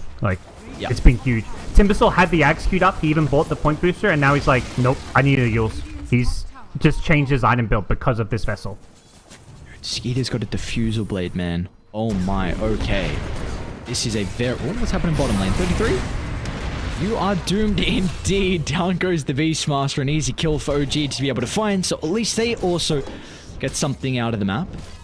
It's been a tricky game for the Beastmaster. He's been able to do a good job pressuring the waves with the helm and the momentum that he can kind of provide, but hasn't been able to actually contribute to these fights all too much. But can never really count out a 33 Beastmaster. He'll find a way to get back into this game, and even just as kind of this utility here to even further buff up Medusa, it's going to be a very, very tough Tundra draft to kind of answer once we get to that kind of mid-game part. Can the Doom be that answer though? Because Jiragi's been completely alone by himself across the map. 306, top of the net worth, and you spoke about him going this greedy build, and it's definitely paying off with the gold that he's been able to find. But do we feel like with all the farm he has that he could be a big turning point in a couple of the mid-game fights? Definitely could be. I don't think you're definitely never going to be like a counter to the Medusa. She's not a great Doom target as well, but because you get so rich, you can itemize to limit Medusa's presence on these team fights. Has a halberd queued up for now, so that's just going to be getting spammed on the Medusa to limit her right-click damage. But yeah, basically you get to use all this farm to, do a lot when it comes to these late-game fights. We do have those Tormentors up in a couple of seconds, so it looks like Tundra. I TP every single one. Actually, Skeeter doesn't come down, but the boys down for it, so... what we got is a potential to find, it looks like Saksa and Snaking. So, both some of the better supports that could potentially be working with the Aghanim Shard, and it's going to be given over to Snaking. And Snaking not just, I mean, we always talk about Sax's Coddle getting tons of farm and having an impact. It's the same thing with Snaking Zench. And we've seen this before, but we continue to see it where Tundra supports, like, you look at the support net worth, they're doubling the net worth of these Radiant supports. And heroes like Ench can use farm incredibly well. Coddle, of course, his Vessel has already been like a game-changing item and will continue to be even as stuff like Yule Scepters come online. This, man, if Tundra get Aegis, and then along with Skadi on Skeeter, this could get very difficult for OG to be able to handle. It just seems like such a good Skadi game as well. We spoke about the Vessel, you're going to get more effectiveness to mitigate all the sustain that the Doom and Timber can play with, and if they commit into the middle of the fight, you're going to have a difficult time about getting out. Completely uncontested Roshan, so Skeeter grabbing this, and with Skadi not far away, he's probably going to have a couple minutes on this Aegis left with the Skadi up, and they can just take any fight they want. They can take all these outer tier 2 tower objectives and really just up the tempo here. Might even just jump over for Tiger. They're going to get a glimpse of him pretty shortly. Now we'll run into Hawk range, but yeah, they've already used the blink, so it looks like Tiger's going to be fine. Let's see. I mean, Nine's also got 3,300 gold in the bank right now, so they're definitely not going to be considering about trying to breach the high ground. Not without these next set of items to come out for them, but you're very happy with getting this tier 2 tower. Yeah. I'd be surprised to see them go high ground, given that, you know, you're 1,500 from a Skadi, but they may try and, like, poke at it just to force heroes to come back and defend, because right now OG have, like, 4 heroes on the map, a couple in enemy jungle, they're pushing top. So the best way to stop your enemies from being greedy is just to say, hey, we're going to go high ground. Like, yeah, we don't have these big items, these Skadis and things, but Beastmaster Medusa, even without a Skadi, like, we can still threaten. Threaten they will. They're even going to smoke behind Medusa, so here's the call from OG. How many heroes are you going to bring back? I mean, they're losing this tier 3. That's crazy. They're doing this, like you said, 4k gold on DK, 1,000 gold away from a Skadi, and Tundra just utilizing this Aegis just to force the issue.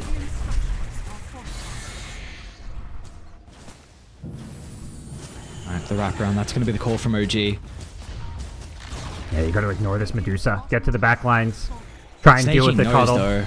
Oh, look at the Enchantress position. Just perfect once again. The read from them, recognizing pretty much the only angle for OG is going to be all the way around.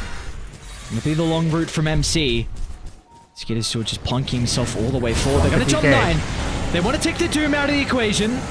So it looks like he's not going to be playing with the ultimate. 9 should go down pretty easily off the back of that, but 33 with the roar as well. MC...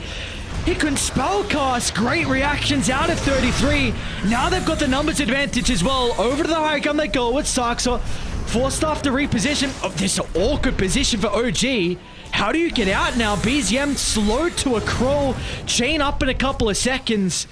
Be able to make it back to the safety of his own high ground. But Tundra, are they going to stop? You've still got Aegis and Skeeter. So. That's Doom down as well. They've got the Skadi now. So Skadi Diffusal, you mentioned, like, you just can't move at all. And just plop Skeeter on the high ground. Like, how do you actually address this Medusa now? Is this going to work? Bottom, back. Your truck's got to go down on the right side.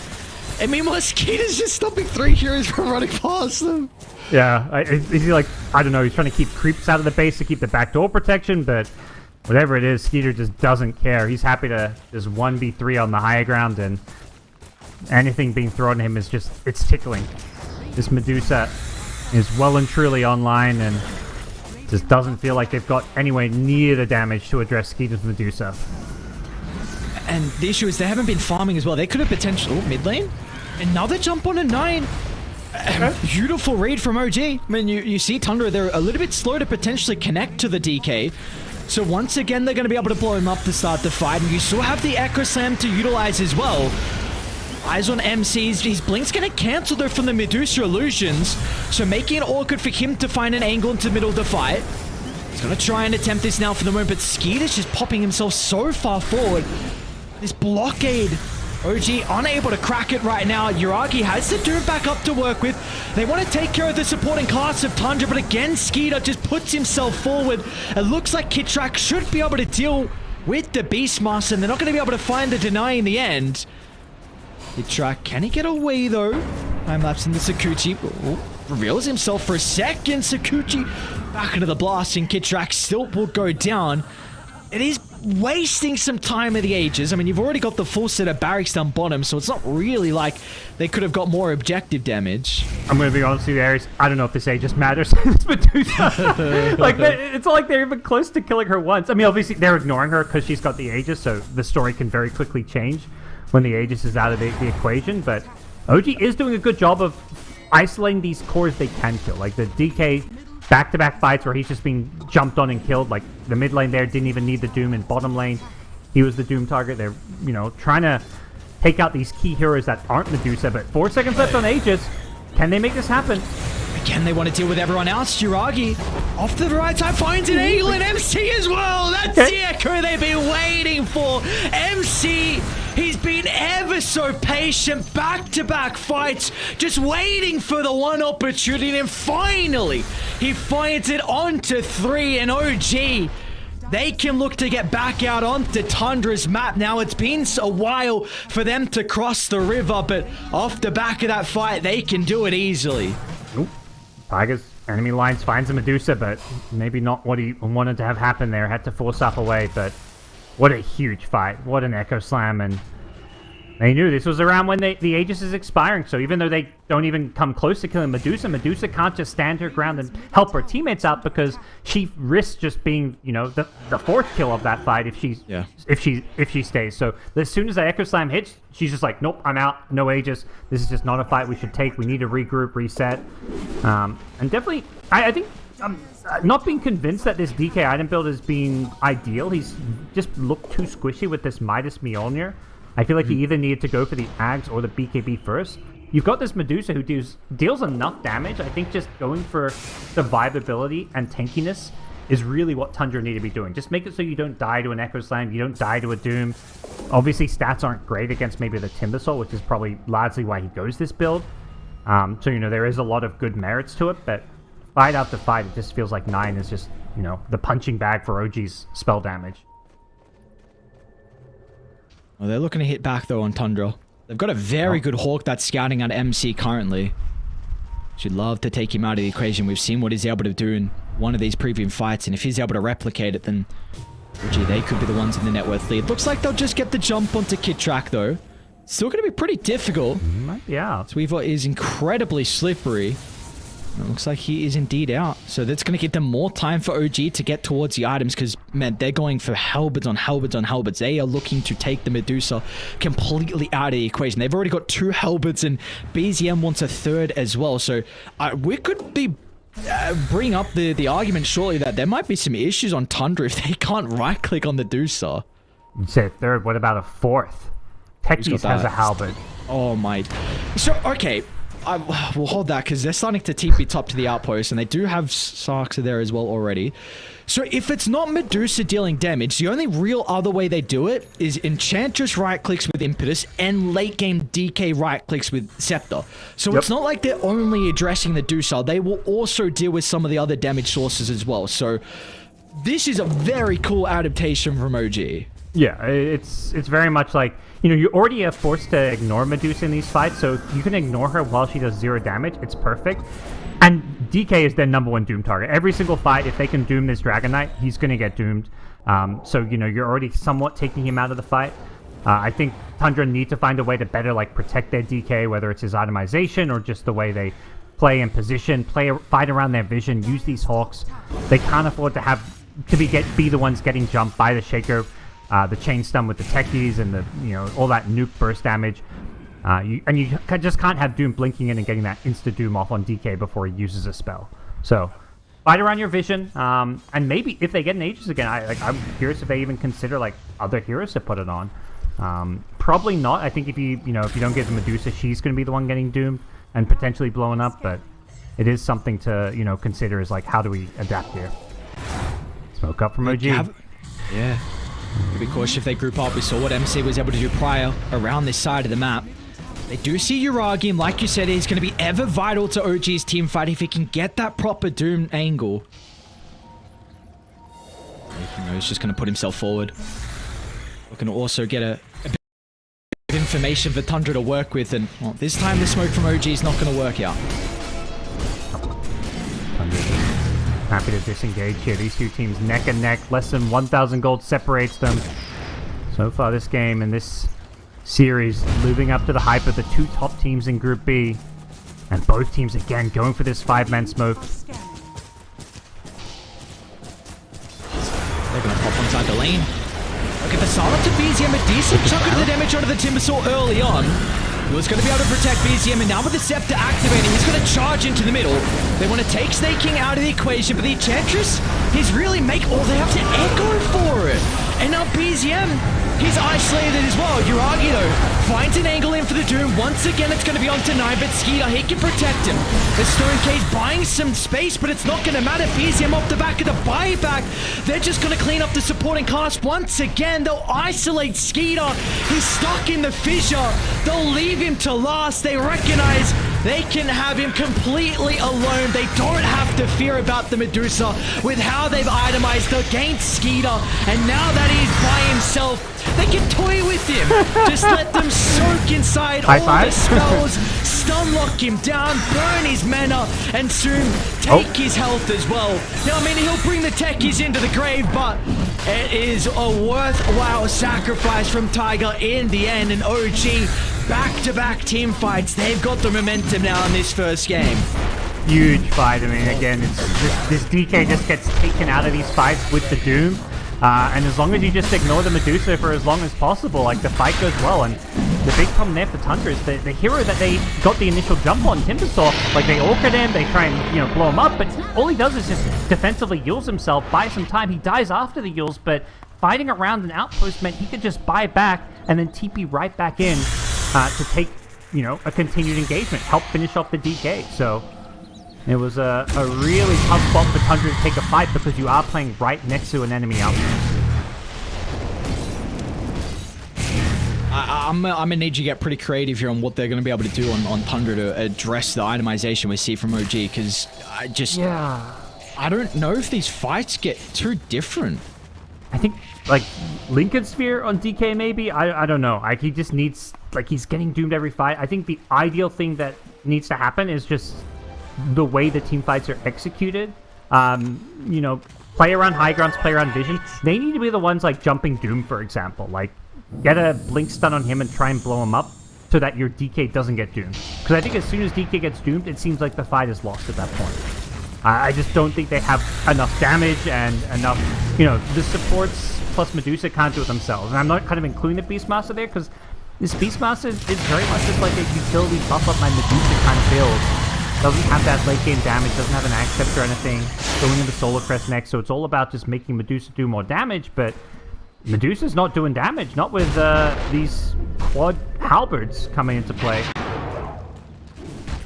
A lovely free Aghanim shard to get for the Earthshaker. By the way, Kitrax Weaver has a nullifier? Holy cow. What do we feel like is the big reasoning behind the nullifier this game for Kitrax? What's he got to purge off? Good question.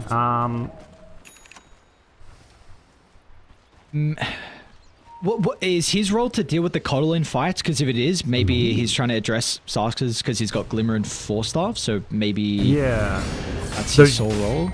Those utility items, yeah, I could definitely see that. Because I don't think there's any, like, amazing thing to, like, dispel off per se, but perhaps things like, you know, I think just the utility items, although they were going to see Kotl get picked off by Doom here. With double Force Staff on the Dire side, both supports having it, you know, if you want to go on DK or Medusa, all of a sudden you can take out those Force Staffs as saves. So this is really the big item. Skeeter with this BKB now. So, still still the thing in question is Tundra's stuns, and a lot of that has to come down to, you've been mentioning, if 9 gets doomed, you're going to be lacking 1 stun, and who do they roar on 33? Because they could still just kite the BKB regardless. There's not a lot of control from Tundra, so this is your one response. You'd hate to go into it from Medusa, because you're one of the few heroes that it feels a bit awkward to go down this route, but it's a must this game against all the Hellbirds. Yep. It just gives you this guaranteed Are scanning. period where you can just, you know, get those right clicks off once you're in the middle of the fight. So, see how this next fight goes around this. They want to maybe buy time for the Aegis to expire first. But this does feel like a game that could very easily drag out. Like, I don't think OG can go high ground at all. Like, Tundra's high ground defense is pretty insane with Medusa, Coddle. Not to mention, like, the big thing for Tundra to win a fight is just to have vision of their opponent so they can get the jump, like jump someone like the Doom. So, like, OG's drop never really goes high ground unless they just win a team fight. Well, speaking of OG, they've got incredible vision to take a fight down bottom, and they're going to start before Tundra gets set up. So once again, Saxon, he'll be caught out without the boys behind him. They're going to turn to Skeeter as well. Doesn't want to activate the BKB just yet, so instead we'll use the Stone Gaze to be a bit of a deterrent to push OG away. Nope. Need these pickoffs wherever they go. Ezium's out of mana mid. He's going to need some help. And they don't Of have course, Doom. he's got Doom the can get out. Aegis. The boys need to come pretty fast. He might die a second time. This time, though, of course, he's going to be able to have some spells to look to utilize. The jump over the top of the fob. Control. They're going to be able to secure the kill. MC, though. maybe not. Joss is in there at Yeah. the last second. He tries to TP up, but he won't be dieback. able to make it. And our Tiger jumped in as well, but he's just buried his own grave. So Whoa. OG, but you had the big advantage, and they've just thrown it away now. 9 is caught out Kid Track, but they won't be able to hold the Weaver into place, so at least he will escape. But this is a 90-second window without the Timber. Yeah, the big thing Tundra recognized there is that Doom had actually TP'd back mid. The mid tier 3 needed defending. There was like a double siege creep wave that was just like bringing this tier 3 low. And the second Tundra saw Doom back there, they're like, let's jump, let's kill this Timber. We'll kill him twice.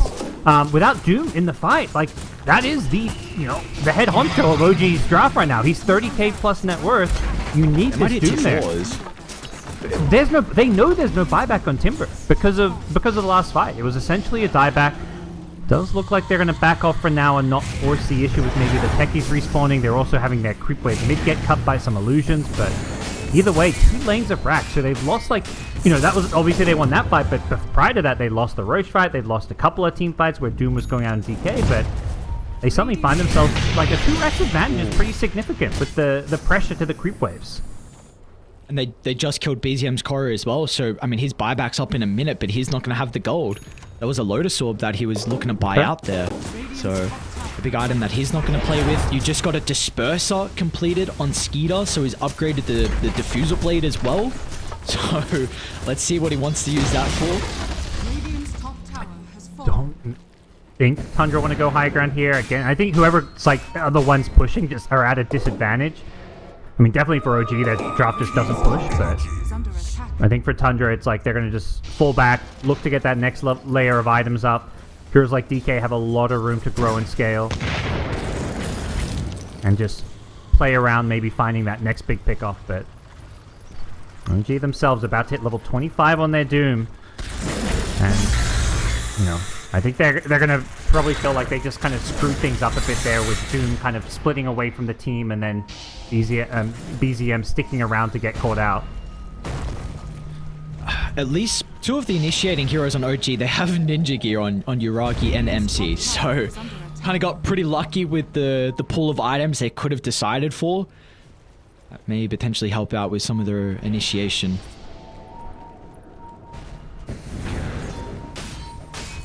Skeeter's gonna run into Uragi. They want to doom him? Yep, Uragi's not gonna mess around. Skeeter needs some assistance. The boys are gonna start to TP in towards the T2 tower, but his mana's getting evaporated. Skeeter, once it's gone, the help will soon follow. They're gonna be able to get some separation thanks to the 4 staffs and Tundra. They'll keep him alive. Beautifully done, just at the nick of time. Radiant's middle Narrow escape. That would have been huge for this game. Even though Medusa has buyback there, just forcing it out or putting yourself in a position where you bring down the Medusa and can maybe, you know, take Roshan if it's a quick respawn would be massive for OG's game, but they just didn't quite have the damage and the saves from Tundra. Yanchiel, the 4 staffs, just proving to be just enough to get Medusa out of there.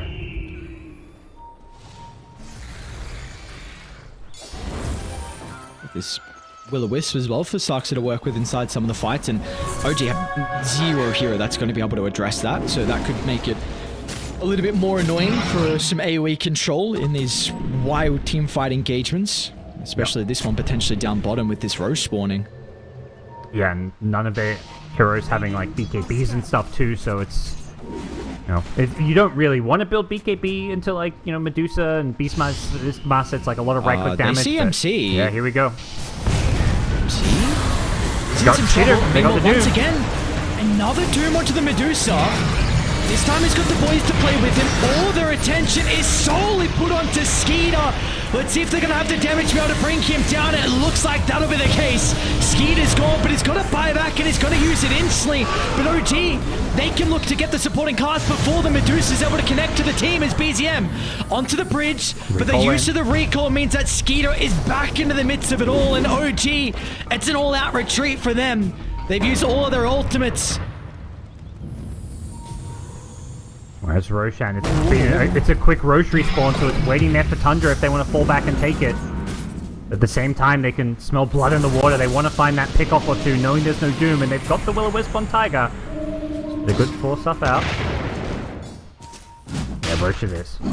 They have to get this Aegis now. They just use buyback on Skeeter, because what's going to happen is OG now get to reset. All they have to do is wait for these big ultimates. They need Doom back, and then they can look to take another fight where maybe Skeeter gets Doom. So getting him an Aegis is critical. And Doom is back soon. 12 seconds. It's got Echo as well. I mean, this fight's going to be off the back of MC. Needs a huge Echo to cancel the Roche, and they're going to be a little bit too late. So Skeeter's got that second life. Raga's going to jump the Enchantress, but again, Tundra, they're just trying to intercept OG before they get in the area. They've been able to reset the positioning now. This is a difficult fight for OG to take, but they still feel strong. The Stone Gaze activated early on. They'll be able to turn the back with BZM getting pummeled into by the Impetus. He's still going to be able to use the Scepter to protect him for the moment. Meanwhile, on the backline, Knight doomed up. They want to take the Dragon Knight out of the equation, but it means that Skeeter can stand strong. But it looks like OG will go back to their old tactic. Do their best to kite Skeeter, deal with everyone else, and then go for the Medusa, but it's not going to matter. MC, he'll do his best with the Echo Slam. It'll get rid of 33, but they have used every single ability and only have cleaned the Beastmaster and now Tundra. They can look to clean up. Again, they're going to be lacking the stuns to catch up though, so OG should be able to successfully retreat. Clutch Lincoln's stopped the DK stun from catching MC with his TP out there. And the DK Ag's proven to be vital there. He guts Doom, but he just flies over cliffs and he's impossible to bring down because you just can't keep up with him when he's flying over these cliffs. Still a numbers advantage. OG, Yeah. you're looking a bit crazy with this. See the TP in. They don't have Doom right now, but they don't mind. Work with. Doesn't matter, it looks like. Snaking. It'll make him work for it, but it's not going to matter. Just being down a hero, and OG capitalize. They know there's no Beastmaster. That's a lot of, you know, Medusa's damage kind of comes in from the Beastmaster, Inner Beast, plus the Solar Crest. Not to mention, yeah, all the auras and utility from the helm as well as the pipe. So forcing that fight there with even without a Doom works out fantastically for them. These fights are so weird. And we're hitting crazy late games. Like everyone's 6 slotted now, as far as the carries go. So, you know, there's only so much more heroes like Doom and Medusa can get. Hang on. Don't shy away from the rapier now. This is oh yeah. Did Medusa have it queued up, or No, not yet. We got Bloodthorn queued up, but there's still a little bit of room for her. yeah. I'm curious to see how this DK goes later on. I do feel like, you know, level 25 DK's got the Manta queued up, which could be a nice way to make it harder to get the Doom off on him. And that does feel like a hero that it still has like an empty item slot or two. Like you can upgrade the Blink, you can replace the Midas.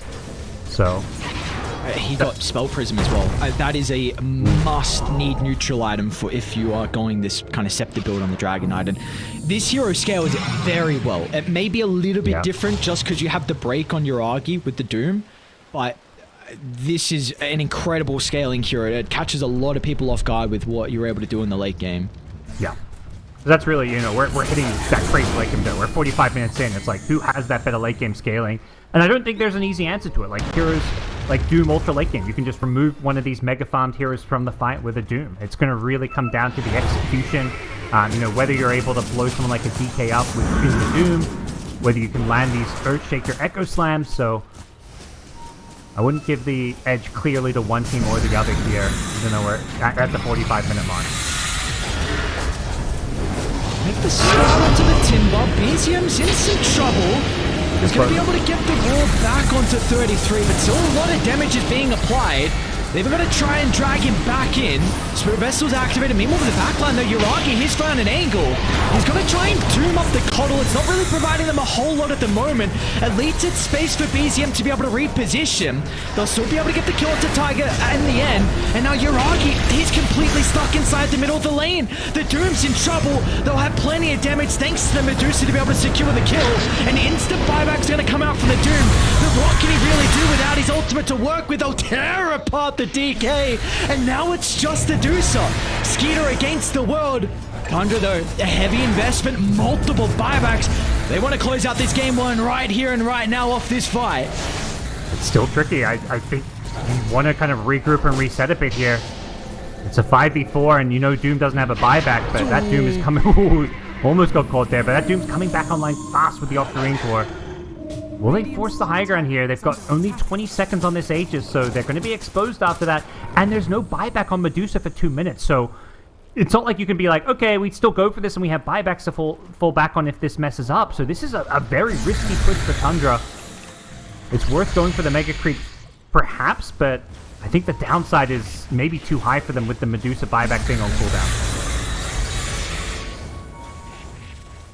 Some shard enjoys though, so 33 is going to be able to get his. It's definitely still nice. 10-second reduction in the Hawk, so extra vision. But onwards we go. No Aegis now, like you said, no higher gun. But what were the buybacks, the big ones they got? So, I mean, Tundra used 3 actually for that, so that's a big win nonetheless. That's DK, Beastmaster, and Coddle down. And just for OG, it was the Doom's buyback that was expended. So overall, an incredible fight from OG. Yeah, and they were the ones fighting into the Aegis, so that was a clear victory for OG. And now this game breaks wide open. With all these heroes not having buyback, it means if you somehow win a fight, you could just win the game off of that. Oh, he's actually going to jump in aggressively, Yuragi. Oh no. He doesn't activate the Doom. Now the Ignis, it's proving to be a bit of an issue. They've got the break and Skeeter with the damage. They'll pump away the life. And he's the one that brought back prior. They don't have Yuragi now for the potential last fight as MC. He's caught out as well, with the buybacks are lacking from OG, and just one misstep is all they needed, and Tundra can walk it down now. And a big misstep it was, blinking in aggressively there. Like, it's one of those plays where you expect him, okay, he's blinking, he's going to like BKB. He hasn't gone for the BKB, he's gone for all these other big late game scaling items, but that's where the Keeper of the Light here in the late game can really shine. There's just no way to kind of get out of this Will-O-Wisp, and unless OG had all 5 there, that fight was going to be a disaster, and that's exactly what happened as they fell one by one to the Tundra Medusa machine.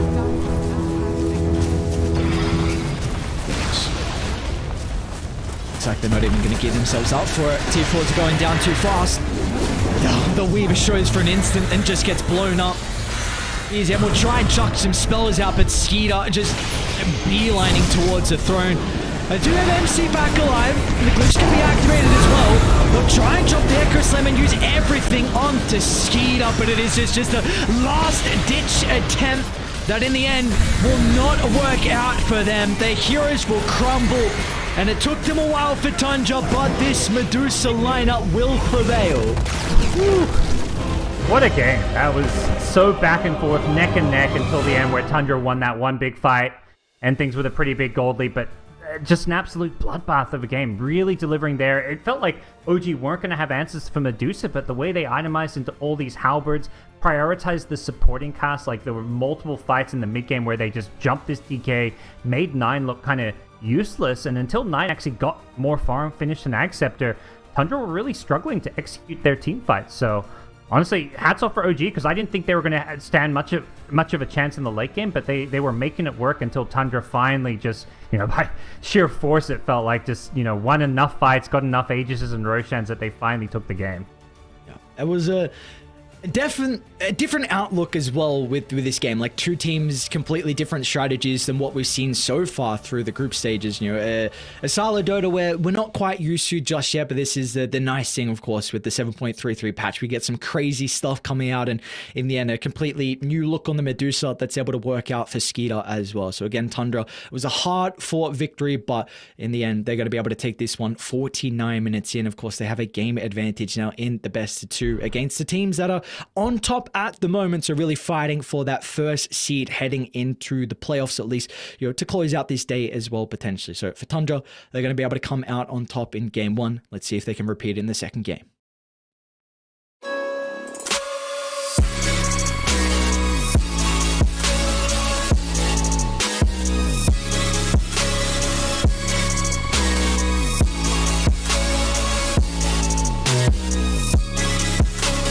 You love it, you wear it. What's your style? Get your merch at shop.eslgaming.com.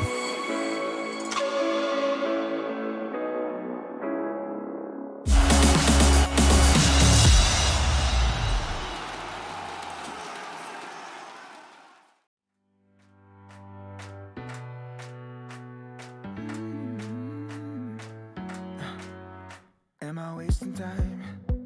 'Cause I'm already gone. So long, can you stay the night? 'Cause you're the thing I want. I know you're feeling different when you're stressed out, but even with no makeup you still stand out. 'Cause no one makes me feel the way you do now. Like you do now. The way that you move your body, you make it look like a hobby. Every time that you touch me, it's electricity. Things we discovered underneath last night's covers. Everything came so easy. It's electricity. Electricity. Whoa. It's electricity.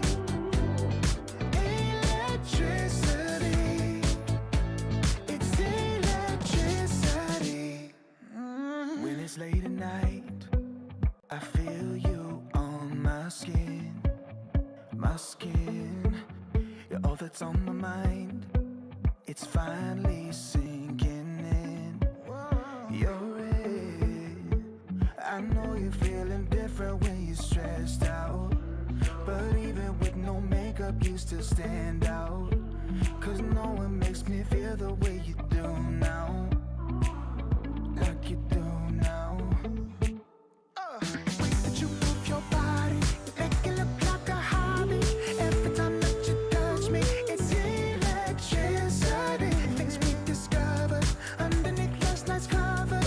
Everything came so easy. It's electricity. Electricity. It's electricity.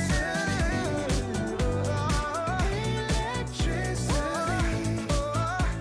It's electricity.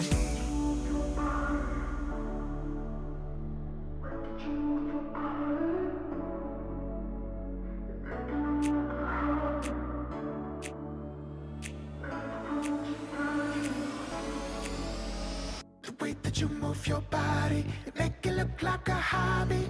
Every time that you touch me, it's electricity. Things we discovered underneath last night's covers. Everything came so easy. It's electricity. Electricity. It's electricity. You move your body. Electricity.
And we're back for our final game to close out a day 3 here for the group stages of the ESL One Berlin Major. And of course, what better way to do it than with the two teams currently on top in Group B as well. But for Tundra, well, their form continuing to be red hot right now. It was a crazy game one. Just a different draft, different outlook on everything from either side. And Parker, just give me another game just like that.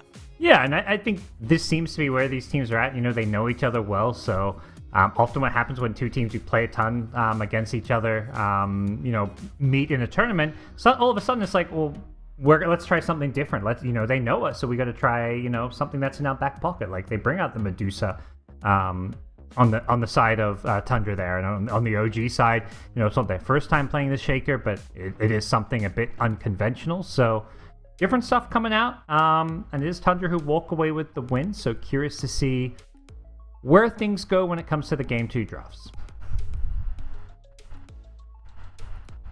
10 seconds. Yeah, let us see what the adaptations are going to be. Currently, IO and Underlord banned out from Tundra. Previously, they exact same bans for them. And well, for OG last game, they banned the Alchemist and the Disruptor. So I imagine they're just trying to toss up if they want to get rid of the Alchemist here or not, and they won't. So is this hero first pick material? Let us find out. Yeah, because if it's, you know, OG got to be thinking about picking it with their double pick here if Tundra don't, because I don't know if you want to be giving Tundra Alchemist with the final pick of this first phase, but maybe Tundra feel like, you know, they understand the hero. Obviously, 9 plays incredibly well, but often the case with the hero you play well, it means you know maybe the weaknesses and how to play into it.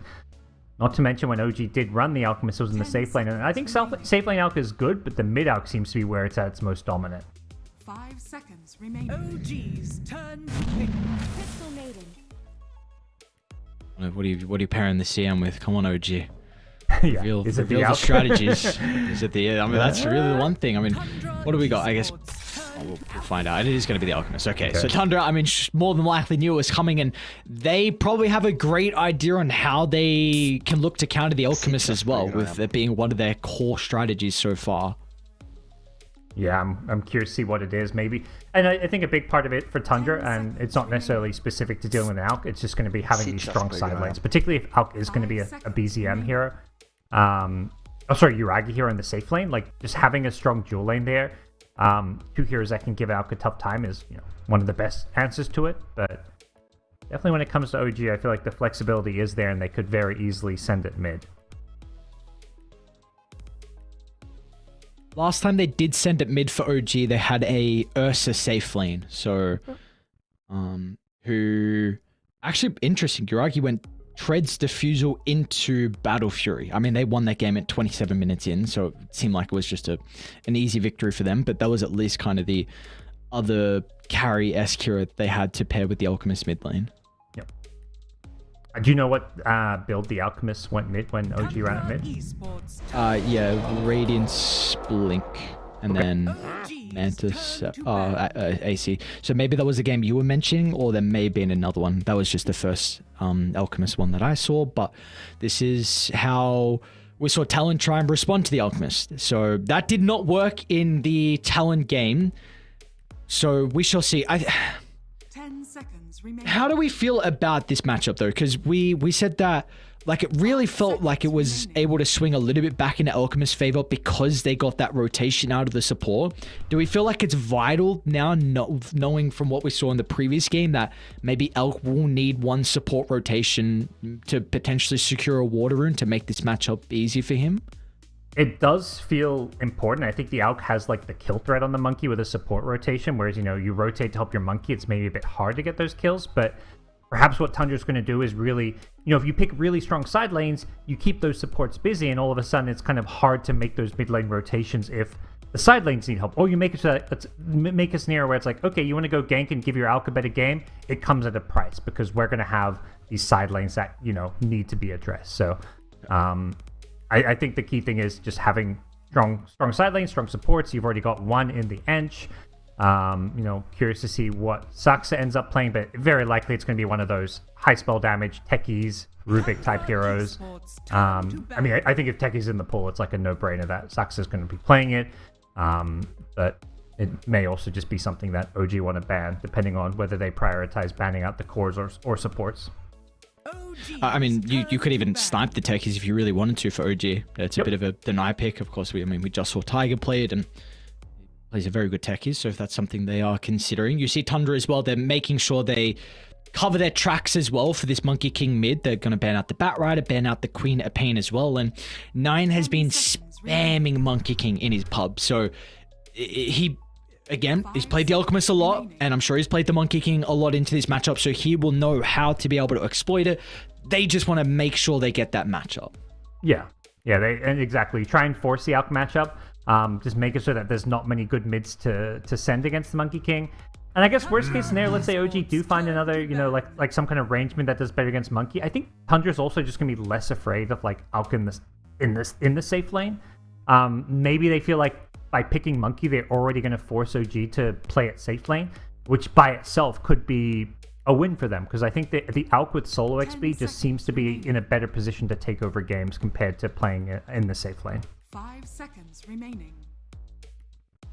I guess we're even like, it's not guaranteed that it's a 9 monkey as well. I mean, we were speaking just before about Sark's hero pool. He, I think, is one of the best position forwards monkeys out there. So that could be another thing. Maybe, I don't know how different the matchup is. If it's like a carry alchemist and a support monkey, I don't know if you still have as dominant of a time, or at least it's a little bit more favored to the monkey, but maybe that's something that could still Tundra be considering. And I mean, also Skeeter can play it as well. So both sides, once again, I mean, no surprise when you have this much experience, and at this stage in Dota, there's going to be a lot of flex with the heroes that are picked up. Yeah, OG respecting it. Like, even though you mentioned Nine's been spamming the monkey, they still ban a Pengo here. Like, they ban a carry, now they're banning a mid. There is obviously flex potential with monkey as well as alchemist, and it's always it's been a common theme for many years now when it comes to drafting. First phase core picks, ideally you want to pick flex heroes, unless there's something like that's just so damn good that you don't care that your opponents know. If possible, you want to pick heroes that can go multiple roles. 5 seconds remaining. Let us see what OG looking to dive into with this last ban as well. It's going to be a Terrorblade. Okay, so another Skeeter hero taken out of the pool.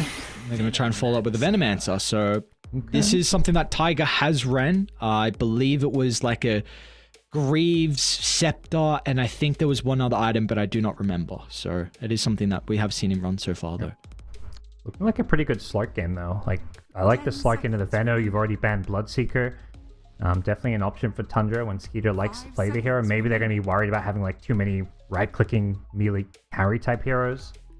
But I do feel like that's a hero that fits pretty well for their draft.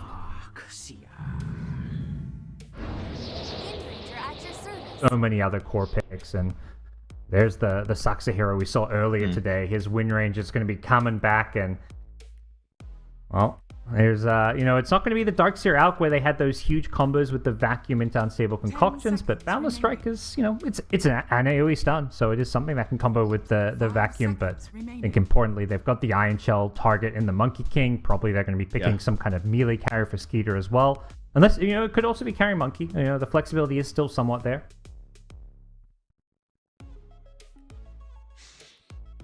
And how do you respond to this, OG? You've already more than likely showed your supports, so you can't really go for someone with a Dispel to deal with the Darkseer in the lane.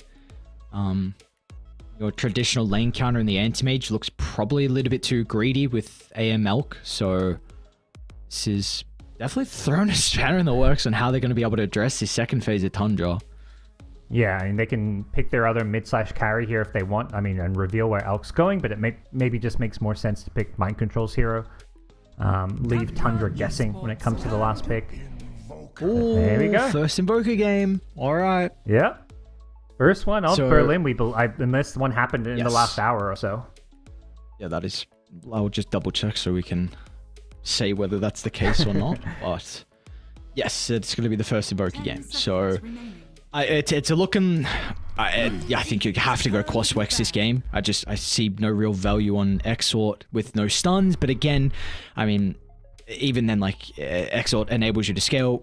There's a lot of value with Tornado. I mean, you purge off the Jingu, you purge off, again, the Darkseer. That's something we were just mentioning before, with the potential support to play into it, and it's a freaking BZM Invoker. I think he's the best Invoker currently in the scene. So this is going to be a treat. Yeah. I definitely agree with the Quaswex. And you always start Quaswex and then usually transition into Exort in the late game. So Quaswex doesn't mean you don't get your Exort spells at all. It just gives you that ability to make that kind of early impact, create space for an Alchemist who's going to be trying to farm up a Radiance, get that early earn. And right now the issue is I think the Darkseer just gives them a ton of save against like the Veno and the CM, like the Nova, the Veno slows, just being able to surge people to get them out of there.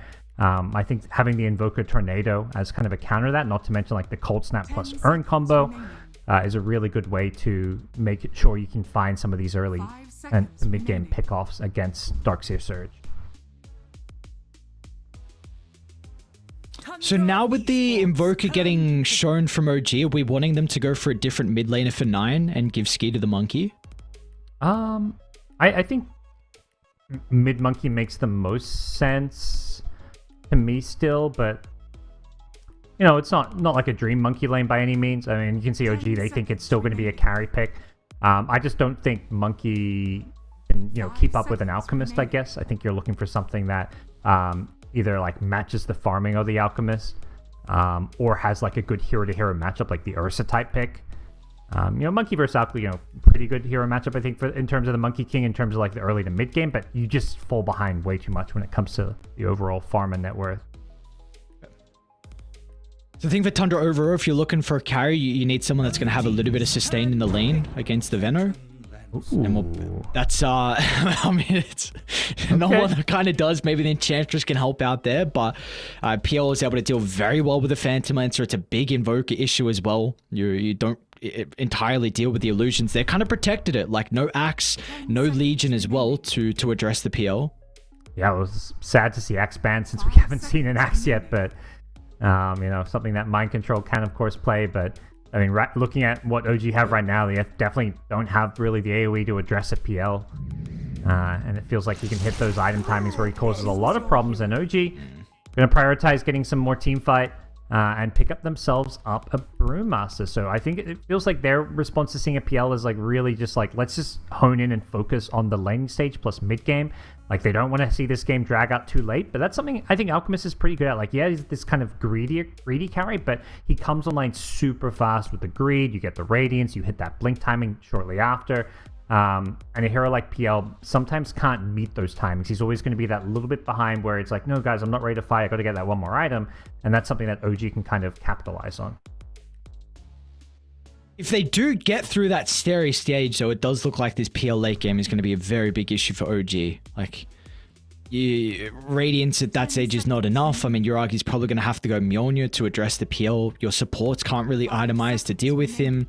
Again, we've already spoken about the Invoker having difficulties with that. You will have the Brew, but the Cyclone Panda is not enough. I mean, you're a Skeeter just inside the fights. He's going to go straight for that Wind Panda and kill it off straight away. So I think for OG, they are... I'd say they're on a bit of a timer here because I think late game PL should probably just take over. Yeah, I would agree with that. I also think in these late game fights, you look at the Tundra draft, they just have a lot better team fight, more AoE team fight control. They have the Vacuum, they have the Shackle, the Boundless Strike. Whereas I think OG's draft just doesn't really... Like, they've got the Invoker, which is obviously a ton of team fight, spell damage, some control as well. But the rest of their team, it doesn't really scale into these late game team fights in terms of what they can contribute. So I agree. I think we're gonna have to see OG really push the tempo, particularly in the mid game, and hopefully that comes off of a strong laning stage. Which I think they should be able to have. I mean, a Brewmaster Venomancer sounds like a bit of an awkward lane for Tundra to deal with. You've got an easy way to be able to set up for that Cinder Brew. And again, we spoke about the importance of trying to slow down the PL. And I wonder who goes the Earn this game as well for OG, because you've got Brew, Invoker, and Venomancer, who both love going Earn potentially into Vessel. So let's see who's going to get the priority on that item this game. But do you feel like we've got another probably even game in store for us, or at least another exciting one? Because I feel like it looks like a relatively even draft between the two. Yep, I think so too. It's maybe last game we saw a bit more like both teams wanting to just happily farm and scale, and we're kind of going blow for blow. Whereas this game, I think, different drafts in the sense where, like, as we've touched upon, OG, you know, a bit more pressure to be on a timer, but I don't think that means their draft is worse at all. It's very much just like they've got to be the aggressors. We do see BZM has gone Exort, so he's really one of the few invokers, I think, along with Stormstormer, that really likes the Exort route still, even though if it is a good Quas-Wex game, and maybe that's going to help their scaling, potentially here for him, so I'm never going to doubt BZM's invoker. Again, like I said, I think he's probably the best right now in the scene, so it's going to be a treat to watch for this last game to close out the night here with the BZM invoker. Yeah, we'll see what we can do with these Sunstrikes. Definitely no reliable setups in your side lanes. There are a few slows, and you know, sometimes you can just kind of telegraph the movement and hit those Sunstrikes even without setup. So something Tundra's going to have to always be aware of in side lanes is like that these Sunstrikes can come flying in at any time. They can indeed. So let us see how we shape ourselves up again under with this game advantage. And you know, two sides are looking pretty good in regards to the group stages, but they'd love to make sure they get a bit better of the seeding heading into the playoffs. And honestly, I mean, they're not even guaranteed just yet, I believe, for the upper bracket or the lower bracket. They are in prime position, but so every win, you would take it where you can get it. Yeah. They might be in some trouble. Yeah, I think he's going to be in a lot of trouble. This is probably going to look like our first blood with 3 heroes completely surrounding him. He's going to look... That's no. Oh, that's an ambitious TP. Oh, no. So, I mean, it's minus 100 gold for the teleport. Then yours to get the kill as well. So, poor Sendai King. Yeah, and it probably most importantly, TP now on cooldown too. So he can't just... He's going to make that walk of shame back to lane. That's a brutal start for him, and you know, we mentioned OG, the ones who want to have a strong early game and mid game. That's a nice way to get things rolling.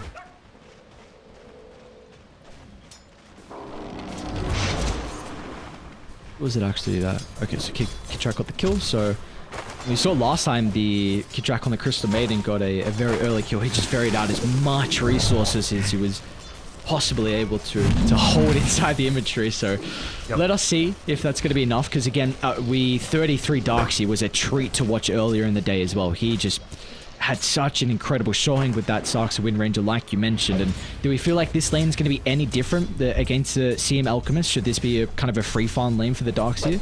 I don't think so. I think there's a lot of pressure. I mean, as you mentioned with the CM getting first blood, like I think CM uses Mangoes better than like almost any other support right now, just because you're so mana starved once you hit level 2 and you're using both nukes. And you combine the double nuke with the Alchemist Acid plus Concoction combo. That's like basically 4 spells / nukes that can pose a ton of threat. So I think this could become a tough lane for the Darkseid to, you know, actually farm in. I guess the Sunstrike on top of that, right? Like you spoke about the stuns. That's multiple ways to be able to set up for it.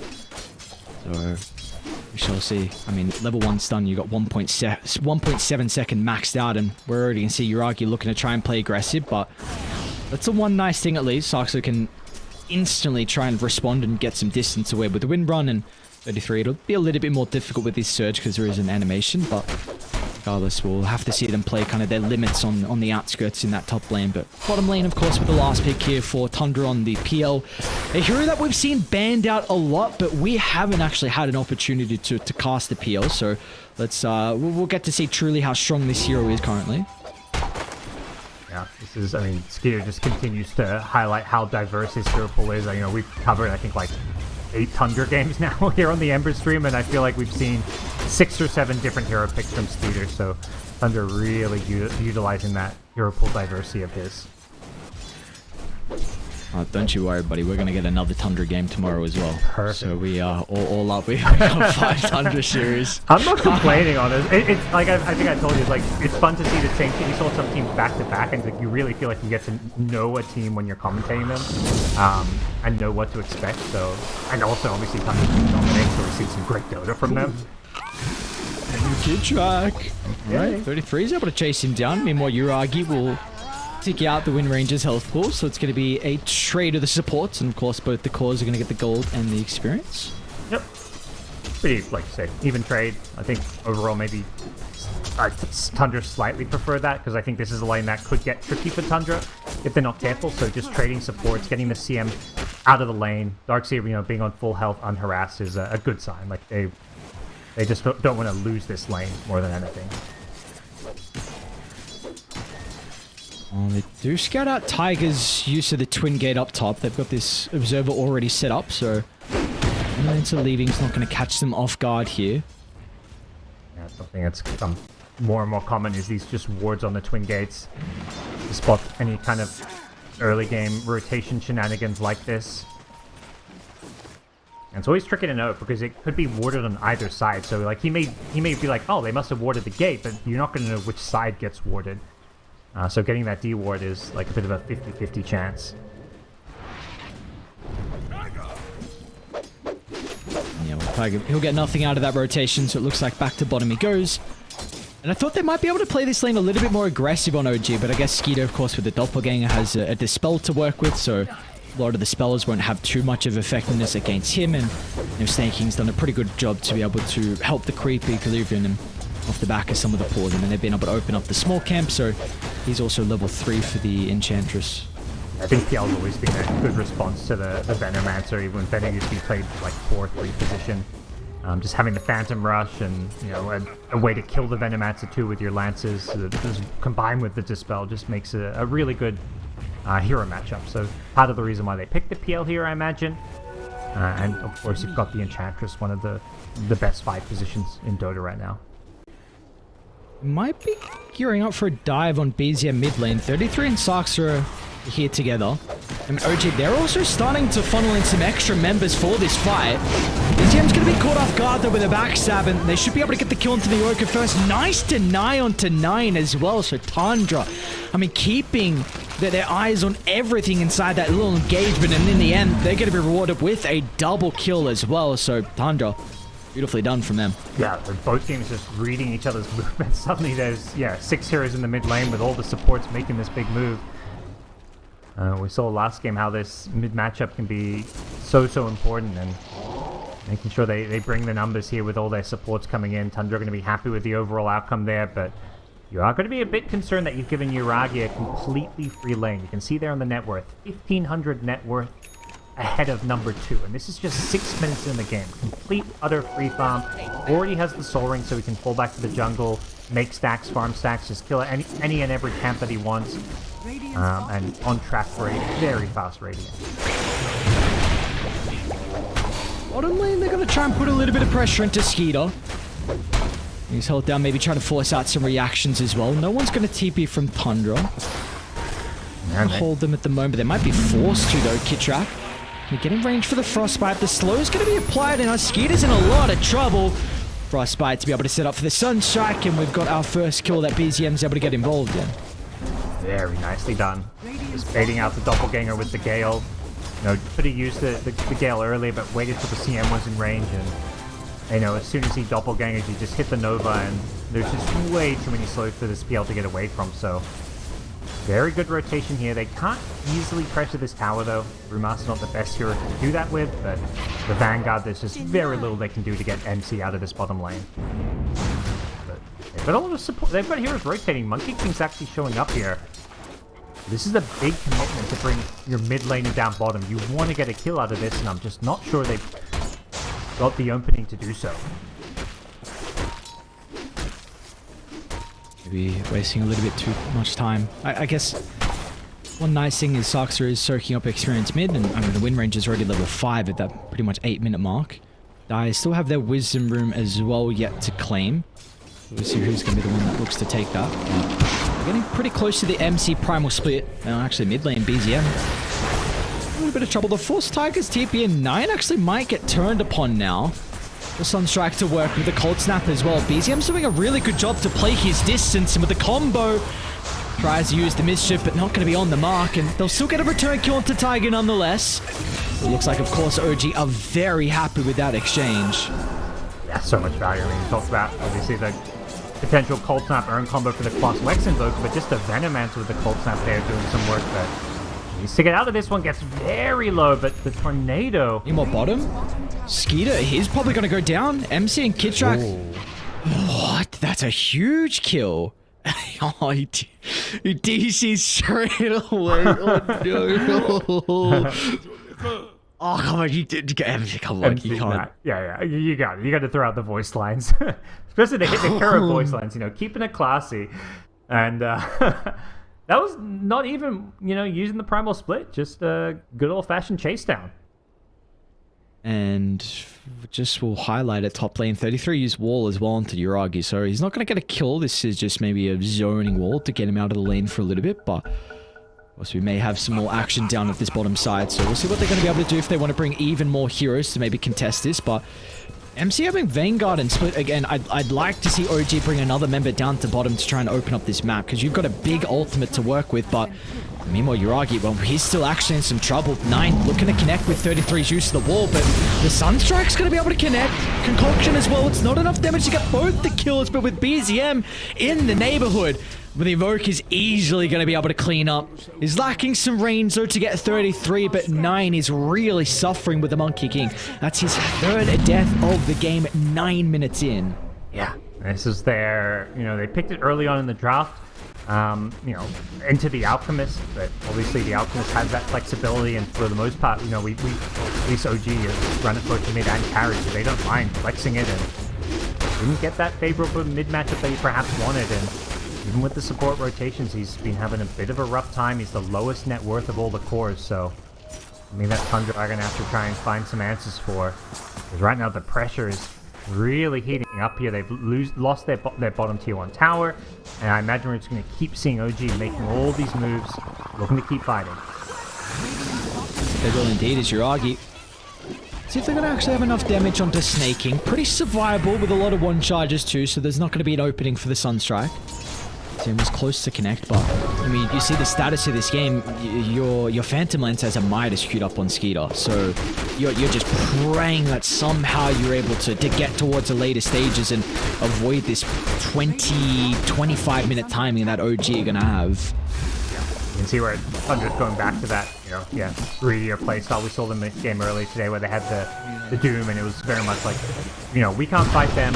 They're going to be getting some kills here and there, but as long as we just get as much farm out of the map as possible, we don't mind being down on kills, avoiding team fights for the first 30 or so minutes, as long as we have, got the farming efficiency going. And, multiple heroes who can farm very well, the PL with the Midas, Darkseer, they have ways to just kind of keep up with OG, even if OG are getting these kills. They're actually wanting to fight though. 33, of course, top of the net worth for Tundra, so that's really their most impactful hero early on, so they're going to try and look to play with him. Got walled already, maxed out Shell. We know how much damage this can do if they give it over to the Monkey, and it's actually going to be 33 that wants to start. They'll try and chase down Kid Track. It's very deep inside OG's territory, and the rest of Tundra, they don't want to connect with 33. He was maybe baiting, trying to get an opportunity for a fight, but he just runs straight to 4 heroes, and Tundra with nothing to do with. Now BZM, he cancelled 9's TP with just him for the cold snap, so 9 will also go down, continuing on with his disastrous start in the second game. Yeah, I think Tundra just getting too big for their britches there. They're really forcing the issue there, and I think they just weren't expecting OG to defend. They'd just taken that bottom tier 1 tower to Brewmaster's not really here, but OG brought numbers, and the second they Darkseer charges forward and realizes how many heroes are there, the rest of Tundra's we're not ready to fight. They're far too weak. The PL is obviously just not involved in the game right now and won't be for at least another 5 minutes, so OG more than happy to bring all 5 to guarantee a good team fight. They might not even get Tiger. Oh god, they won't. Oh, they will. Alright. Beautifully done. So actually, he's on the ball. But, let's see if they're going to be able to continue it, because OG aren't going to stop. Uraki's got the Radiance getting delivered on the Corey, and he's looking to fight before he even gets the item. Now with 33 caught out, they'll be able to set up for the Sunstrike, cold snap. Holds him in place for the damage. MC is going to look to close the distance with the split as well. They'll turn their attention to the easy kill onto Snaking, and MC is going to be able to control some of the supporting casts as well, so they'll just have to stand idly by and watch their captain end up getting killed off. And we spoke about the status of the game with a Midas queued up on PL. Well, 9, he's got his own Midas as well, so yeah, this is looking grim. That says so much about Tundra's mentality right now. Not to say they're tilted or anything. It's just very much it's telling about their approach to this game, where it's like our only chance is just to go late game. You know, I theoretically it's avoiding fights, which is why I think what happened top was a bit odd, because it was kind of like they forced that fight. But I think what we're going to see over the next 5-10 minutes is Tundra just basically giving up ground wherever OG goes. They just play keep away. You know, OG's probably going to be able to get a free Roshan. There's just nothing Tundra's going to be able to do to fight in them. When you're going double Midas, like this 3k gold lead is like theoretically like a 7 to 8k gold lead, because Midas is just not an item that really helps you fight at all. Yeah, Alchemist drafts are typically playing from ahead, but with Radiance and I assume a Blink Dagger to follow, you know, this Alchemist is going to be more than happy to get involved in fights, as we're already seeing. Like Unstable Concoction early is such a great stun, such a great setup for Sunstrikes, that OG are in such a dominant position here. So I do guess the one issue for OG is just their cash potential across the map, like when Tundra are looking to split push. So is there any way they can look to address that potential issue they might have? Maybe one of the considerations is like Invoker to travel or something. I think obviously there's the Blink Dagger, which is, you know, gives him basically solo kill potential on a lot of heroes. Yep. I think the hope is just that, you know, these heroes aren't like flash farmers. They're gonna have Midases on PL and Monkey King, but like, you know, at some point it's just like, as long as you're taking away farm by like taking over their jungle, warding it, you're just going to be able to farm a lot more of the map. So I don't think there's like a demand that you have to be able to pick everybody off who's split pushing. Okay. Kid track bottom lane, freezing field onto Skeeter. What's going on here? It's just a dominance play. Kid track is going to die to the T2 tower. Oh no! Alright, they're getting to the end. Oh my god, that's dude, that is a Chad play that almost works out. Yeah. Bit of a bit of an NA Dota play, you know. Bring the NA player out of NA, but every now and then the plays show up. But honestly, Kitrek's been very impressive with OG. Like a stand-in playing at his first ever major, and this is one of the rare times where I feel like I've seen him make a play that like makes me scratch my head. Like, what are you doing, Kitrek? He's been very stable and solid. Just for a player playing in his first major, does not seem to have too many nerves. Mr. Tiger, we saw what happened prior when they dived deep behind the tower, and OG is starting to bring the reinforcements. They're going to start with Uragin. Seems like that's all they'll need. Saxa will still be able to get the kill nonetheless with the power shot before they trade lives. Down to the south, they're onto 33 as well. A Frostbite's going to stop the retreat, and BZM, of course, has plenty of damage with the Invoker. So OG, they'll be able to find multiple heroes once again around this top side of the map. BZM's built. The Witchblade, the drums, and the treads is just all this early right-click damage. Almost has maxed out Exort, so with like an alacrity on, he's just shredding through heroes, buildings, whatever it may be. He'll find an extra kill onto Snakings and Enchantress here. As mentioned, it's less about, like, you want to hunt down these kills, but taking away farm, taking away these Ancients, taking away these key objectives, things like, you know, you want to maybe fight over the enemy Tormentor, the enemy Wisdom Runes. If you take these away, you can get really far ahead. Lark's almost getting a solo kill off the back of the Medallion, so very close once again. Not going to be enough though. Now with the continuing to grow for OG up to 4,000, but Skeeter, I mean, he's getting a decent chunk of farm. He's second in net worth. This Midas definitely paying off. He's got the Diffuser Blade, and now even the Monkey King, his Midas has been completed as well. So OG, you do need to continue playing pretty aggressive over the next coming minutes. Yeah, I don't think they're going to look to slow down. They haven't gone for any of these greedy items. It's very much, yeah, like I mentioned the Invoker's build, those are items that you want to fight now with. They're going for the early mech on the Venom. They're getting the utility items. And yeah, they're going to try and see any fights they can. It's one fight deep behind the T2 tower. Saxa's going to be okay for the moment. Skeeter's going to try and chop the Diffuser Blade as well, so he feels strong to get involved. They'll be able to deal with the illusions, gets the real PO off the back of the concoction. Skeeter's in trouble. He committed into the fight off the back of the Doppelganger, so he has no way to escape. And meanwhile, 9 drops the Wukongs but gets 0 value out of it. So they're going to chase the Monkey King as well to the ends of the world. He'll make him work with abuse of the mischief, but it will not matter with all the members on OG. It's going to be another member of Tundra that goes down. Yeah, the Venom damage and the wards just giving damage over time, so he can't jump up to those trees. There was no heroes really on him, but he still didn't have the tree dance. So they were able to easily chase him down, and all Tundra can do is just disperse, get the hell out of there, and give up more ground to OG, who just having their way with him right now. Yeah. Radiant's And middle tower when you're is at this under stage of the game, you can't be kind of like PL doesn't have this window where you can have a couple of deaths. Like if you're gonna have a way back in, you pretty much need to go flawless now for the rest of the game. So I can understand the sentiment. It was like very much like, okay, PL's he's probably saying like, I've got defusal. If they dive, I'll come and join the fight. Like, yeah, you're only minus defusal. You're not the strongest, especially considering how well OG are doing. But probably Tundra just feeling, a little bit desperate, like they're just giving up too much. So they force the fight. The tower helps them out. It almost brings down the CM, but there's still just too much firepower on OG.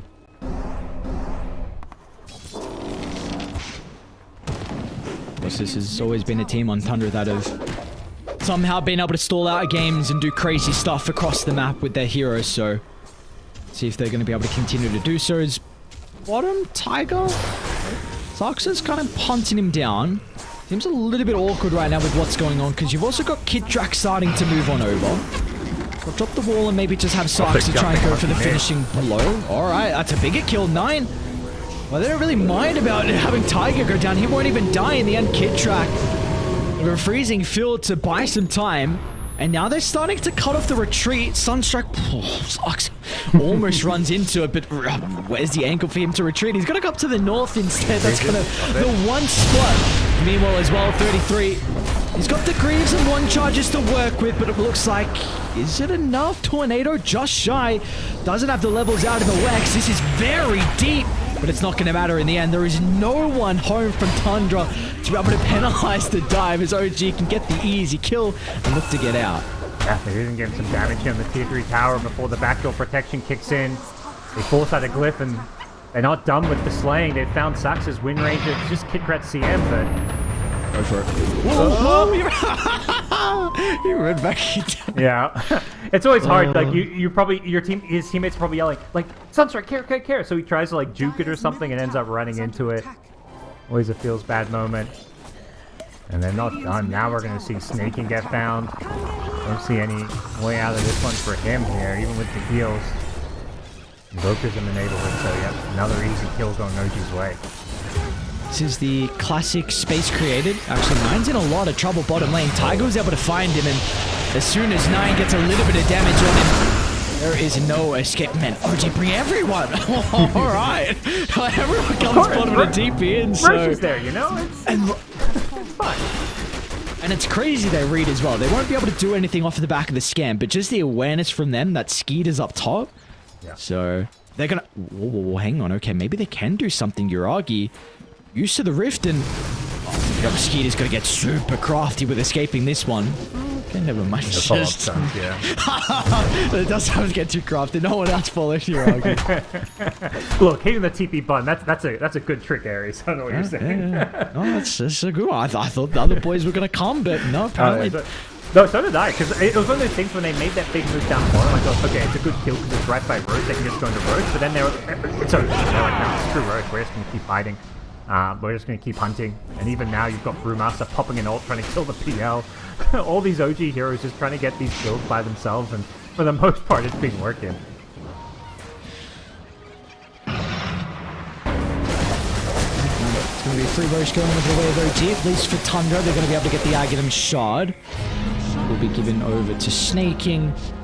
And I mean, the net worth leader still not growing entirely. So at one bad fight, and some crazy stuff can happen where Tundra could be back in this game, but also one fight that goes the way of OG, and you're probably going to lose a full set of barracks. You might even be able to go for more as well. So yeah, this game is on a very fine line. OG drafts and kills buildings very quickly with Exalt Invoker, with Alchemist 2 being as farmed as he is, so... Speaking of the Elk, Uragi, we're kind of trying to sit up on the Alchemist top, but we're going to run to Saxa for... Oh, man, again, dude. They do isolate away from the rest of their team, so maybe Tundra going to make the attempt. Onto Kid Track they go, but BZM, he's going to be able to disrupt the combo. Walls out from 33. They'll be able to get the initial kill. Skeeter's going to try and lock onto the Invoker as well, but the Deafening Blast will give him a bit of breathing room. But the boys are starting to TPM, but BZM, I mean, he's still got the Aegis, all their attention put on the Invoker, and he's still got a second life to work with. They wouldn't even kill him the first time. BZM stands strong, and the rest of Tundra, they're in shambles. An all-out retreat has been called. Sneaking, should be able to get some distance away under the cover of the Glimmer Cape, but the fact that, alright, they sniped the Aegis at least, so Saksa was able to take that one away. Crystal Maiden as well out of it, but that was after buying back. But yeah, the way BZM just played that fight with an Aegis, just kept holding his ground, even fighting through the Wukong there. PL's just going on in with an illusion army, and he's still just finding ways to dish out as much damage as possible. Couldn't quite get it. BZM. 9, 1, and 11. What a first Invoker performance. He's got a Mjolnir queued up as well. So, all right, let's see how he's going to be able to perform with this as Tundra. They're going to try and force the issue. No Wukongs and no wall though, so this is not going to be an easy fight without their ultimates. We had some questions about, if this game does drag, like how do you, Tundra's late game timings with the PL, dealing with the illusions, but if you get Mjolnir and Invoker, maybe even, second double Mjolnir with the Alchemist too, you've got plenty of AoE magic damage to handle this PL. And importantly, you got the Crimson as well from MC, so that's going to mitigate a lot of the PL's damage at this early stage. He needs a lot more items to be able to go through that absorption. Just throwing spells to try and delay the push. This wall isn't to initiate or take a fight, it's very much just to create some illusions and try and keep your tower alive. Get on my base. You go to mid, why not? Just run the other way around. With the wall top, we go mid. Snaking. Sunstrike on the mark. And another dead hero. Oh, they got 9 in the tree line as well. BZM. What a beautiful use of the combo. 9 is going to try lay the Wukongs down for some bonus armor. Nice mischief. 9 to live, but it looks like 33. He'll have a different fate. They'll be able to turn to the dark side to get the easy kill. I thought they got the repeal L, but Skeeter is back to the safety of the tier 4 towers, but OG, they didn't really have to commit too heavily at all, so they can continue to stand strong.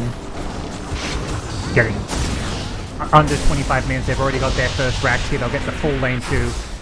We mentioned how OG's draft on a timer, and they are so far ahead here in the mid game with Aegis interact that just really alleviates so much of that pressure of the CL outscaling it. Oh, Snaking, you just pulled back. Keep him alive, team! Oh, Snaking! And the Sunstrike? No way. Okay. He's John Uragi though. Oh, beautiful angle. The concoction, but MC is in a bit of trouble. The Scooter illusions are starting to stack up. Skitter's not going to be able to get the finishing blow. MC is just so tanky. This goddamn Crimson and Pipe.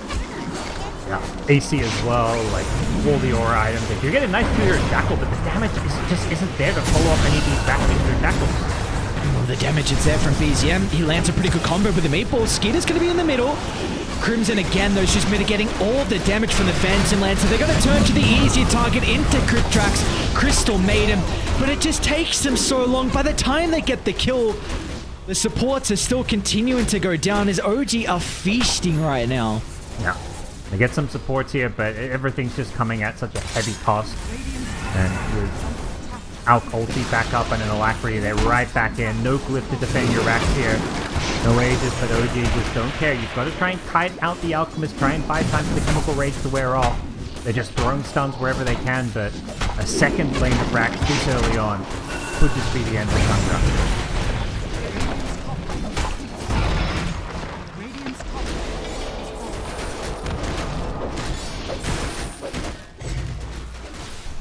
What do you reckon the probability is? Oh, Jesus.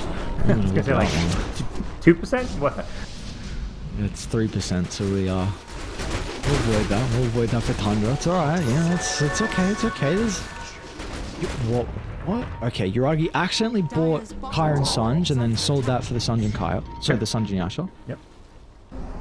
Yeah, they don't even want to give Thunder a chance to get back into this one. You know, they're seeing these Midases and things, and they're just like, these guys, how are these guys fighting? Monkey King, CL Midases, like, we're so far ahead. Like, 20k gold lead is even bigger when you factor in the fact that they have 2 Midases. Ultis are back up on OG, and they're ready to go for that killing blow the Mega Creeps. Doesn't want to give him an opportunity to get their defense set up. Gonna be on snaking once again, who's taking a lot of the damage, but the 4 staff's not going to be enough to protect him, and now they've got the numbers advantage and they can crack the high ground. A 4v5, and all their dreams of potentially turning this back around is on the hopes of 33. He's going to get a hell of a combo, but they just shrug it off. They're so far ahead. All the damage mitigation will keep them healthy. They can stand strong inside the ring. There's nothing they've got to fear. With the ultimates expiring, they can look to celebrate with some kills to close out this game. You argue, though, he's going to try and respect him a little bit. Backing on off, Tiger. He'll pay the price, but it looks like it's not going to matter in the end. 33-2 will join him in the afterlife. Yeah, again, like, they're all just singing the Wukongs, and the only one who was taking damage was this 5-position Crystal Maiden. Like, the OG chorus is just so damn unkillable. There's just nowhere near enough damage. They do end up losing double supports, though, so an okay hold for Tundra, all things considered, but I think if you're OG, you're okay just waiting, resetting, having another go at the Rex, or even if you want to play it safe, you wait for Roshan to respawn and go for that.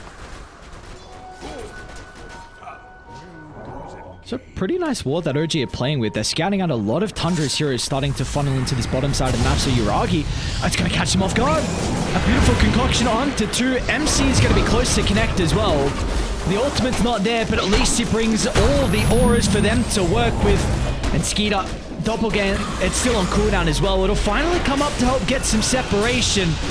But OG, they're going to continue to funnel into the area. Skeeter, it's going to be a long escape for him to make it all the way back to the base. Surge will help cover the retreat, but the rest of the heroes now, they're completely vulnerable.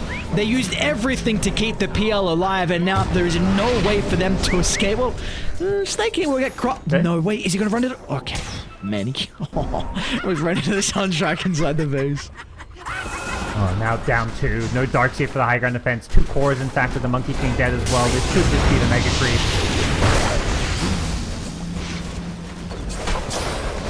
Just go for the buildings instead. Who cares about the heroes? Yep. Just slowing down the game. That's all they are. Skeeter. I'm probably not even going to get the Crystal Maiden. What an item this Crimson Guard is currently at this stage in Dota. All the auras. Quite the meta we have currently, but for OG, they're going to be able to end our night with a 1-1 tie. And well, coming into this series overall, it was Tundra who had a great track record against OG. They were 10-1. But now it looks like they're going to be able to finish it with a 11-2 track record now. Of course, again, it is a different look at OG in this major in particular, but it's no surprise that we kind of get a 1-1 tie with these 2 Western European Titans with the form that they have so far. Yeah, both teams have looked incredible. They've definitely been the clear front runners here in Group B. I think both teams are going to be perfectly happy with the 1-1 draw. They got to try out some new picks and drafts. We saw Tundra make the Medusa work this game around. They just got punished a bit for their greed, got run over in the early game lanes. And yeah, for OG, they get to pull out the Bezium Invoker and remind everybody, like, hey, this is a hero you have to fear moving forward. Even though nobody's been playing Invoker yet, it's something we have in our arsenal. So, both the game 2 OG1 is going to be like a real feels-good game. And as for Tundra, they get to, finish the day with only those 2 losses total, so they're kind of sitting on top of the group there. Just a great performance from both these 2 teams in the games they won, and even the game 1 that OG lost, I think OG still played pretty solid overall. So at the close of day 3, let's take a look at the groups and how everything is shaping up for the moment. So OG, they're going to be able to take that pole position on top of Group B. Of course, you got Tundra, Spirit, and Shopify very close behind. IG were able to get another victory. Okay, all so right. They're up to 2 now, and we're getting at the bottom of Group B again. Anything can happen. SMG, Talon, they're on 3 wins. Beast Coast are only on 4, so all right. It's we still got a couple more days, so anything's able to happen. Yeah, I think Talon and SMG are not happy to see IG start picking up some wins. They wanted that little bit of buffer, so it's going to be an exciting last day and a half to see who finishes. And there is a kind of clear top 4 in Group B, but it's no guarantees that like Shopify and Spirit can maintain that 3rd and 4th spot. So there's still a lot of room for shakeup, but definitely that bottom 3 could really go any way right now when it comes to Group B. Well, in the end, though, day 3 of the ESL One Berlin major group stage is going to come to an end. But of course, we still have 2 more days of groups to be able to work out where everything is going to be situated. Who's going to be in the upper bracket, the lower bracket, and unfortunately, who will be those 3 teams eliminated from each group as well. But still, we've got more days. And we also have to wait a little bit of time. Well, not too long, though. But when we come back tomorrow, of course, it's going to be another day with 4 best of 2s, Group A and Group B battling out. So make sure you guys come back same time for some more ESL One Berlin major action.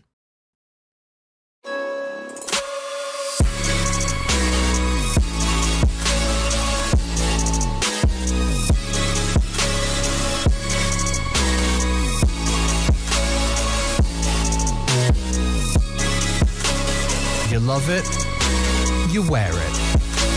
What's your style? Get your merch at shop.eslgaming.com.